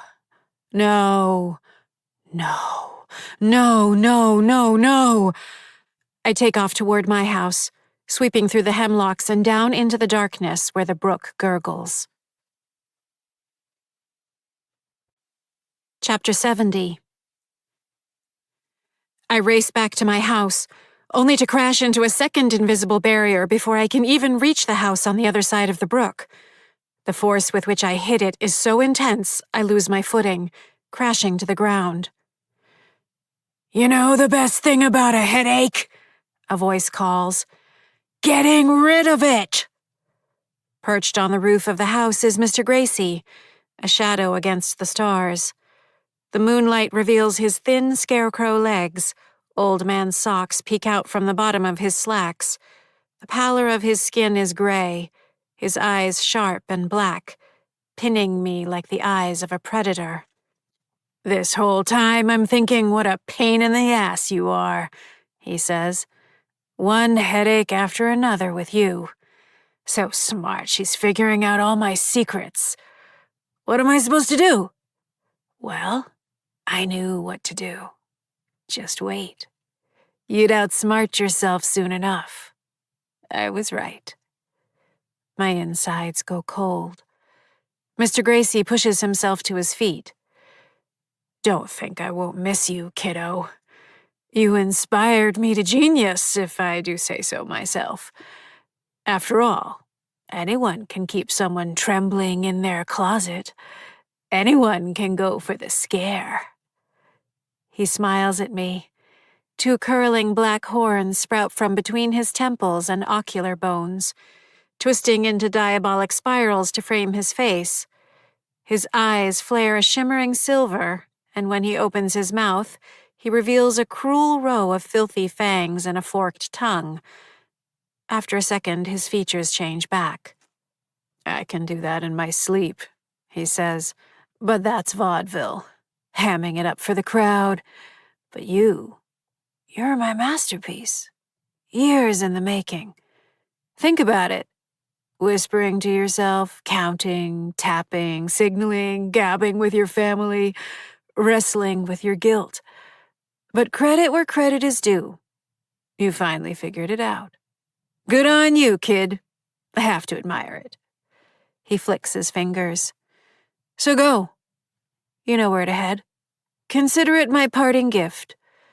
They say you shouldn't get attached, but I'll miss you. But go on and have a grand old time wherever you end up." "I'm going to kill you," I say. This brings forth gales of laughter from him. He shakes his head. "Learn to take yes for an answer, kid." I shake my head. "I'm serious." "Sure you are," he says. "You do know I've been waiting for you to sneak out again, right? You think I didn't notice everything you've been doing? All I had to do was lock the door behind you. Look, Einstein, I have a little more practice at this than you do. Just a smidge. But what you and I had, well, the magic has to end someday. Let's just savor it. Have a good laugh. It's one for the ages. I'll even give you some time to figure out just how screwed you are. Try to get back in. You won't. There's no loophole. No math that's going to change a thing. But go to town.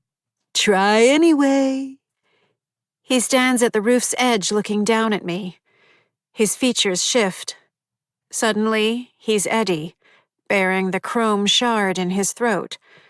He's Mom with the top of her head crushed, Eugene with his swollen face and blue lips, Dad with most of his head missing, Mrs. Gracie herself with her turtleneck and pantsuit. She says, "But don't linger, dear. I'm feeling generous right now. I might not later, in which case I may have to take it out on the others, boring as they are. So let's say farewell and good match, even though you lost. It's been real. See you in hell, kid." With that, she takes an exaggerated bow, then waves to the audience. I'm the audience. A moment later, she's gone in a twist of fine shadows. Chapter 71. I can work with this. Really, I can work with this. Though I can't actually get my feet to move, but I can work with this. After all, it's not like I haven't made mistakes already. I have, loads of them. I'm getting to be a pro at it, you might say. And do you know what a pro does? She works with it. Still haven't moved yet. Interesting. So if the plan is out the window, time for a new plan. Look for another way back in, or yell for Kyle, or for Andy, or try Tim Lane again. I've got some time, right? No, I don't. Because he's not going to let me go. The nonchalant, magnanimous way he said he would is a dead giveaway.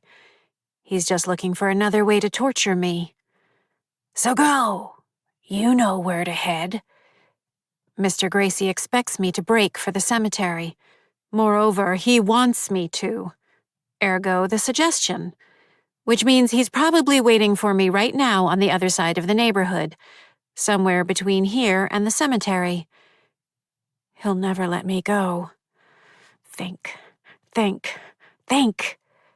I look to my right, toward the blackness of the woods. I have no idea if it will work, but I'm out of options. I break into a sprint, disappearing into the trees.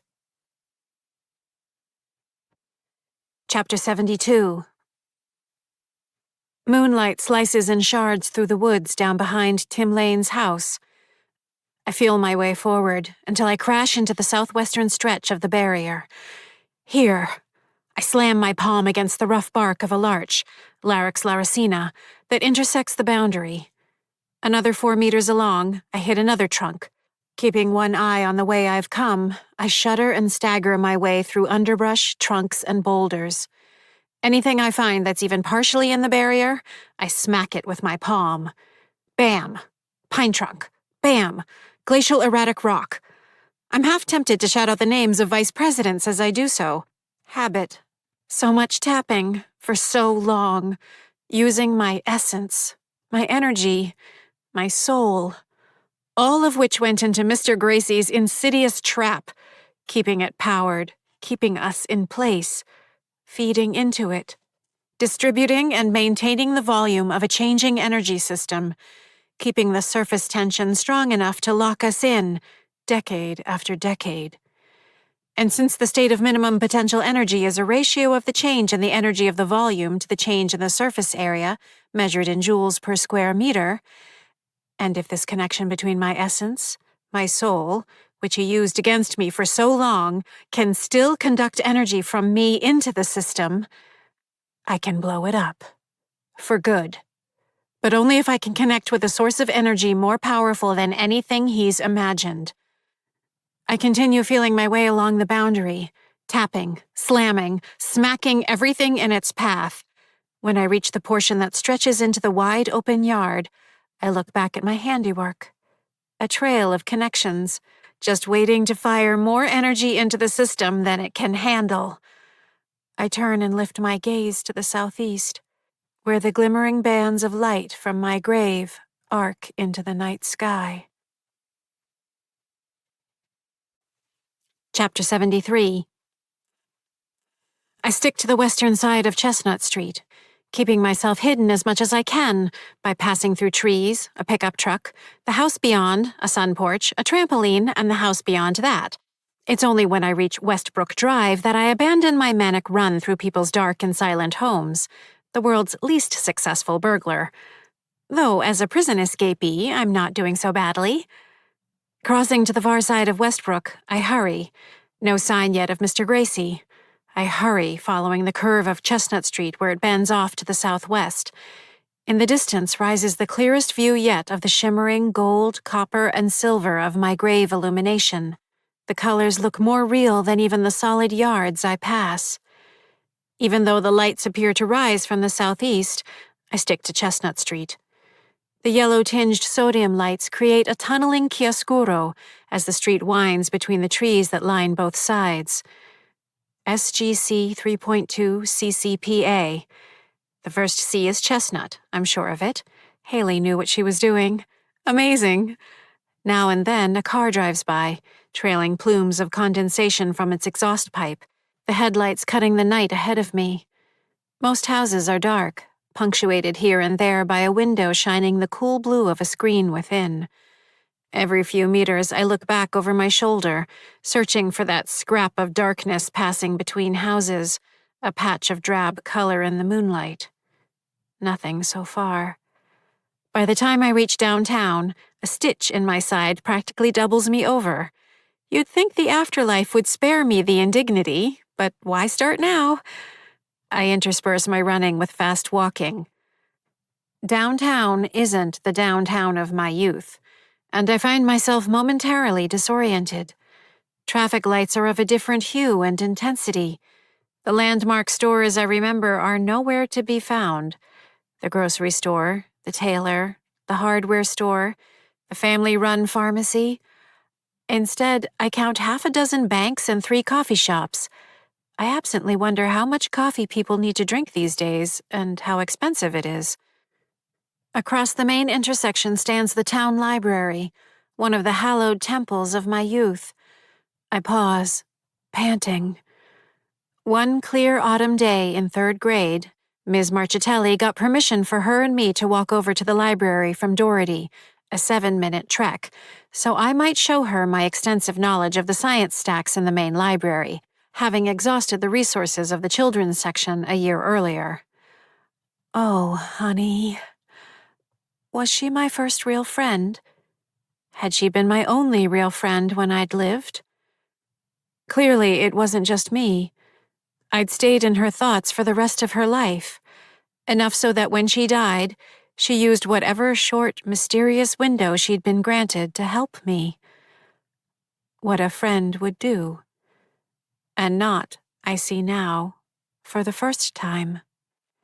She forced me to see myself, the girl so smart she didn't relate to anyone, and to whom no one related. But she saw the possibilities I held in a way no one else did. Not the possibilities of how far the math curriculum needed to be expanded to accommodate me, or how many books I could read, or how many subjects I could master. Not how many people I could impress, nor how much smarter I was than any other student. She saw the potential I had to care, to make friends, to be a friend. That I had a heart, a lonely, sensitive heart as big as the words I used, just ready to make a difference in the world. Oh, honey. I lay my hand over my sternum and silently thank her. Chapter 74. SGC 3.2 CCPA. Count me on Team Haley forever. I didn't think she had it in her, but the big galoot nailed it. Chestnut Street, Central Avenue, Phillips Street, Abbott Road. Each street spot on, and the distance exact. By the time I reach Summer Grove Cemetery, the night is old. The gates stand before me, pale granite columns in a Greco-Roman design. Black wrought iron gates stand propped open on either side of the narrow road leading into the cemetery. Beyond, towering columns of light reach into the sky, entwined, flowing in shades that don't have a name. Varieties richer than molten gold, dazzling beyond rubies, corals, pearlescent fires of sunset. Staring at it makes me feel as though I could step into the colors and out into a world more real than this. The energy is one I recognize, though I can't say how. Maybe it's the same energy felt from a millennium of orbiting a dying star in a distant galaxy. Maybe an ancient residual fluctuation of the forces that originated the universe, and of the laws of physics and time that fill it. Or maybe I'm witnessing a firing synapse of an intelligence greater than any. The pull is indescribable. I stagger forward between the columns. The cemetery is built on a gentle hillside, the different sections divided and bounded by the pattern of narrow roads winding through the headstones. Dark polished marble, white stone, granite with weathered brass plaques, obelisks and crosses and carved angels. The wild energies overhead stretch to the ground, coiling and winding. Moving forward, I feel the potent force. Intense vortices turning the dark night into a riotous riptide of force and light. Down one of the roads to the right, a section of graves stands in stark silhouette, backlit by the glare. I look back behind me. Nothing. Bracing myself, I race forward, squinting at the condensed whirls of light where they twine into my grave. Before I can reach the light, a crawling sensation tickles my back between my scapulae. I turn in time to see Mr. Gracie coming up the road, that same confident stride. "Not a fan of hide and seek," he shouts. "It's for the kiddos." "You lied." "Course I did." He gives me a smile, his teeth weathered and gray. "How stupid do you think I am?" I keep a long row of graves between us. "Pretty stupid, now that you mention it," I say. "It didn't strike you as odd how everything was going along just fine? Until it wasn't? How everything started falling apart no matter what you did? Even when you gave up on pretending to be my dad, or Mrs. Gracie, it still keeps slipping through your fingers, doesn't it?" Just before he closes the gap between us in a lightning-fast strike, I'm off to the side, behind the bole of an old oak. "We can play this all night," he hisses, "but you're not getting anywhere. Take a good look. This is as close as you're getting." He lunges at me. I blast backward through 6 rows of headstones. He keeps coming, so I veer left, leaving him to spin through a low stone wall. "Do I have to spell it out?" I shout. "We had it all figured out. Of course you were going to shut me out. Of course you were going to come after me, even though you promised not to. So predictable." He follows me along the hillside, his face a mask of rage. "The one thing you were never any good at was math," I continue, moving in a wide arc that leads him away from my grave. "Oh, you might have had a sense of what you were doing at some point, but you can't count what's left, or how much energy shifted, or how fast we can travel. Why is that? Oh, I know. It's because you're stupid, innumerate, foolish. Keep that in mind as you dry up and fade away like the empty parasite you are. I give a momentary look to my left, then dart to the right. He's so bent on destroying me that he's lost track of the angles. He realizes the mistake he made and frantically hurls himself between me and my grave, but he's out of reach. "Get back here!" he yells. I brace myself against my headstone. Marble with a maroon hue, etched into the front. Karen Mary Ellen Jarvis, beloved daughter and sister, soar forever.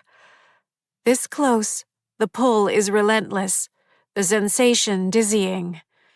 "Just remember," I call out as he closes the distance, "you didn't even see it coming. When you're done for, I want you to think of me, because I outsmarted you." I step backward into the twist of light above my grave. My foot doesn't hit the ground, nor do I pass through it like I might expect. Instead, I'm wrapped by something more real than the cemetery, pulled into an embrace greater than any I've known. This is the transition. Mr. Gracie howls in frustration, filling the night with curses that are quickly muffled, then washed away with the rest of that ephemeral world. Beautiful illumination surrounds me.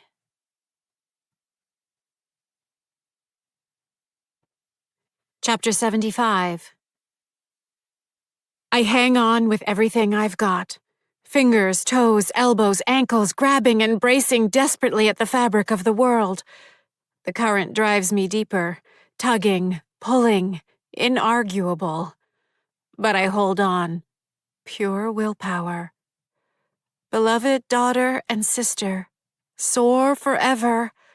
I'm soaring now, spread-eagled and caught in the potent, rippling eddies of the barrier between this world and the next. But I hold on. Mr. Gracie is no doubt cursing up a storm, kicking his feet, furious. But he's not going to stick around too long. He can't.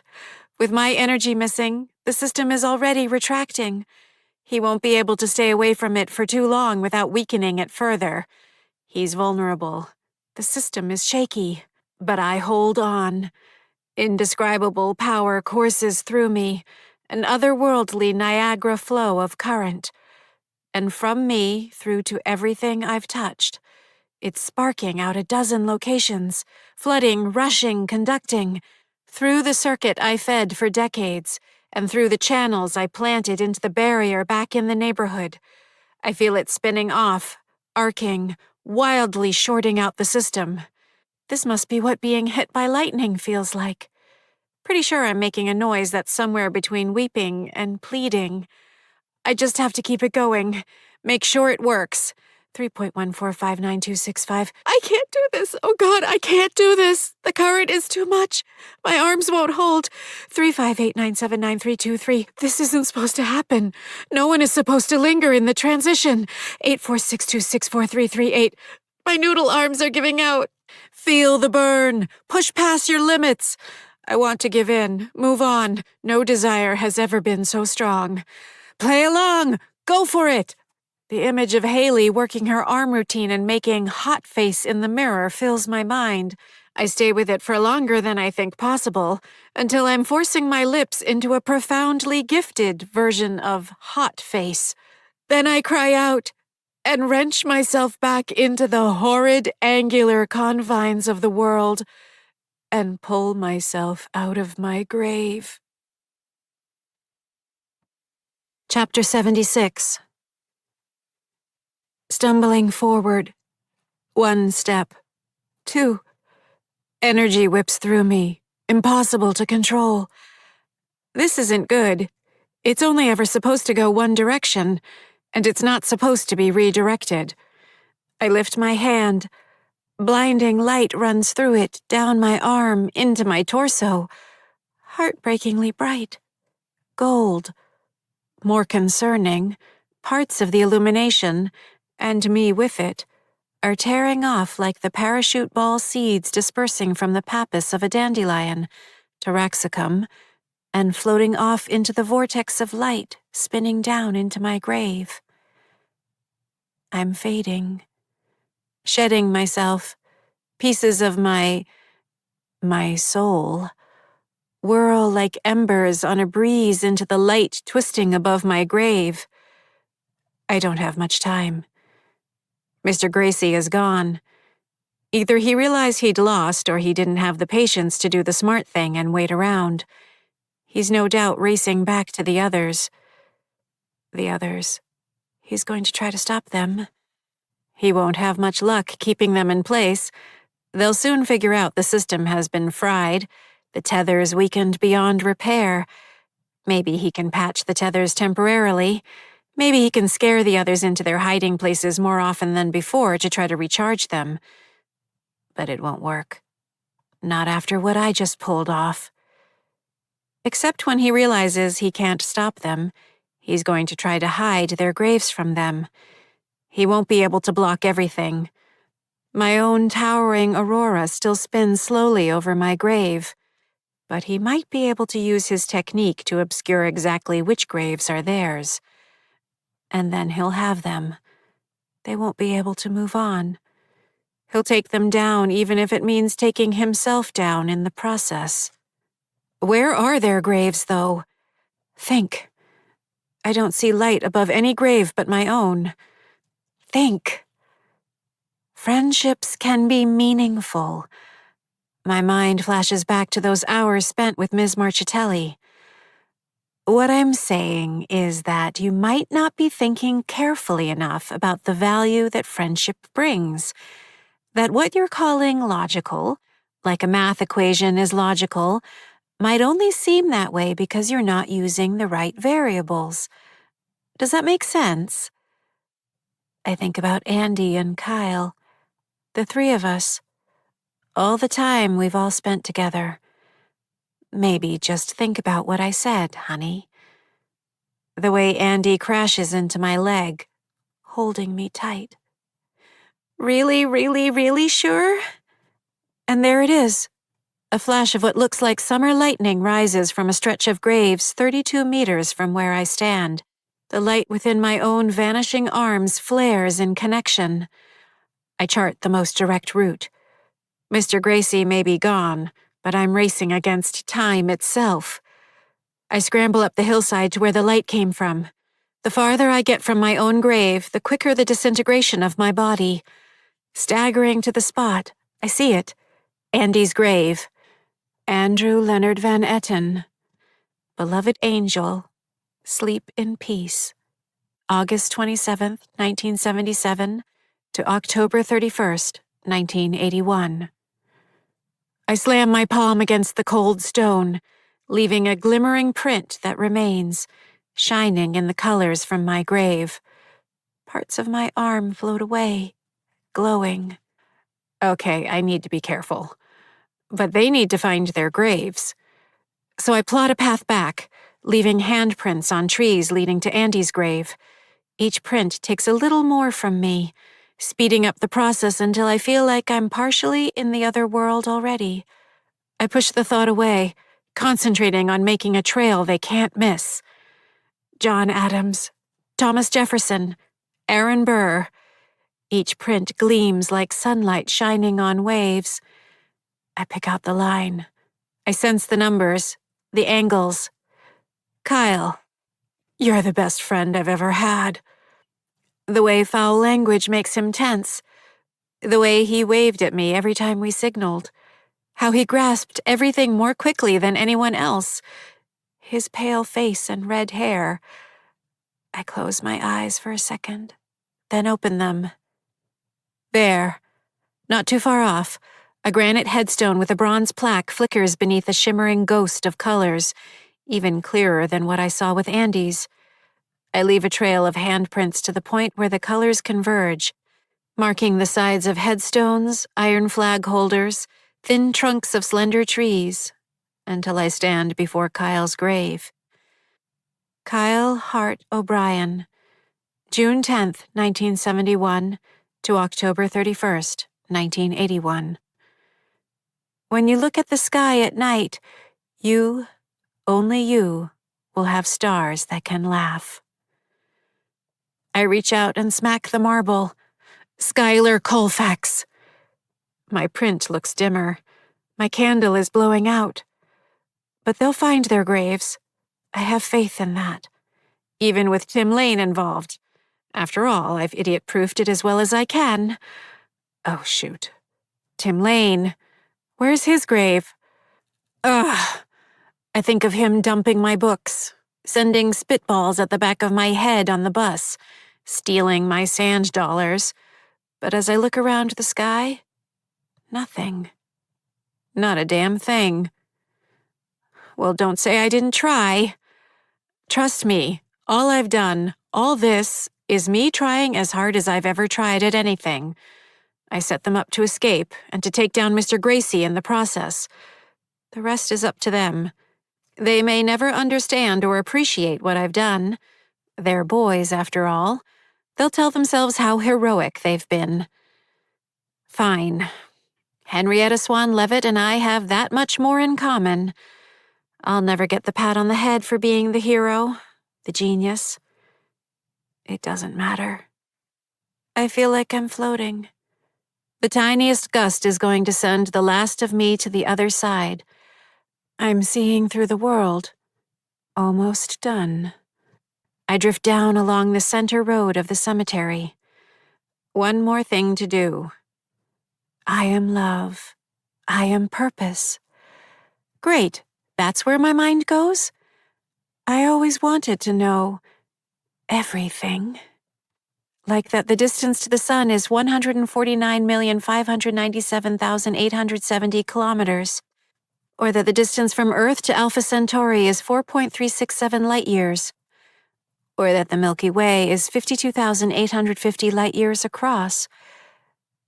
But maybe what I really wanted to know was that the distance from my soul to everything is 0. Friends, family, love, purpose. I have those, and more. What's left of me drifts to the granite pillar at the gate. I reach up with my flickering noodle arm and lay my palm against the vanishing world. Right there. This has been Ghost at Dawn, written by Kevan Dale, narrated by Francis Anderson.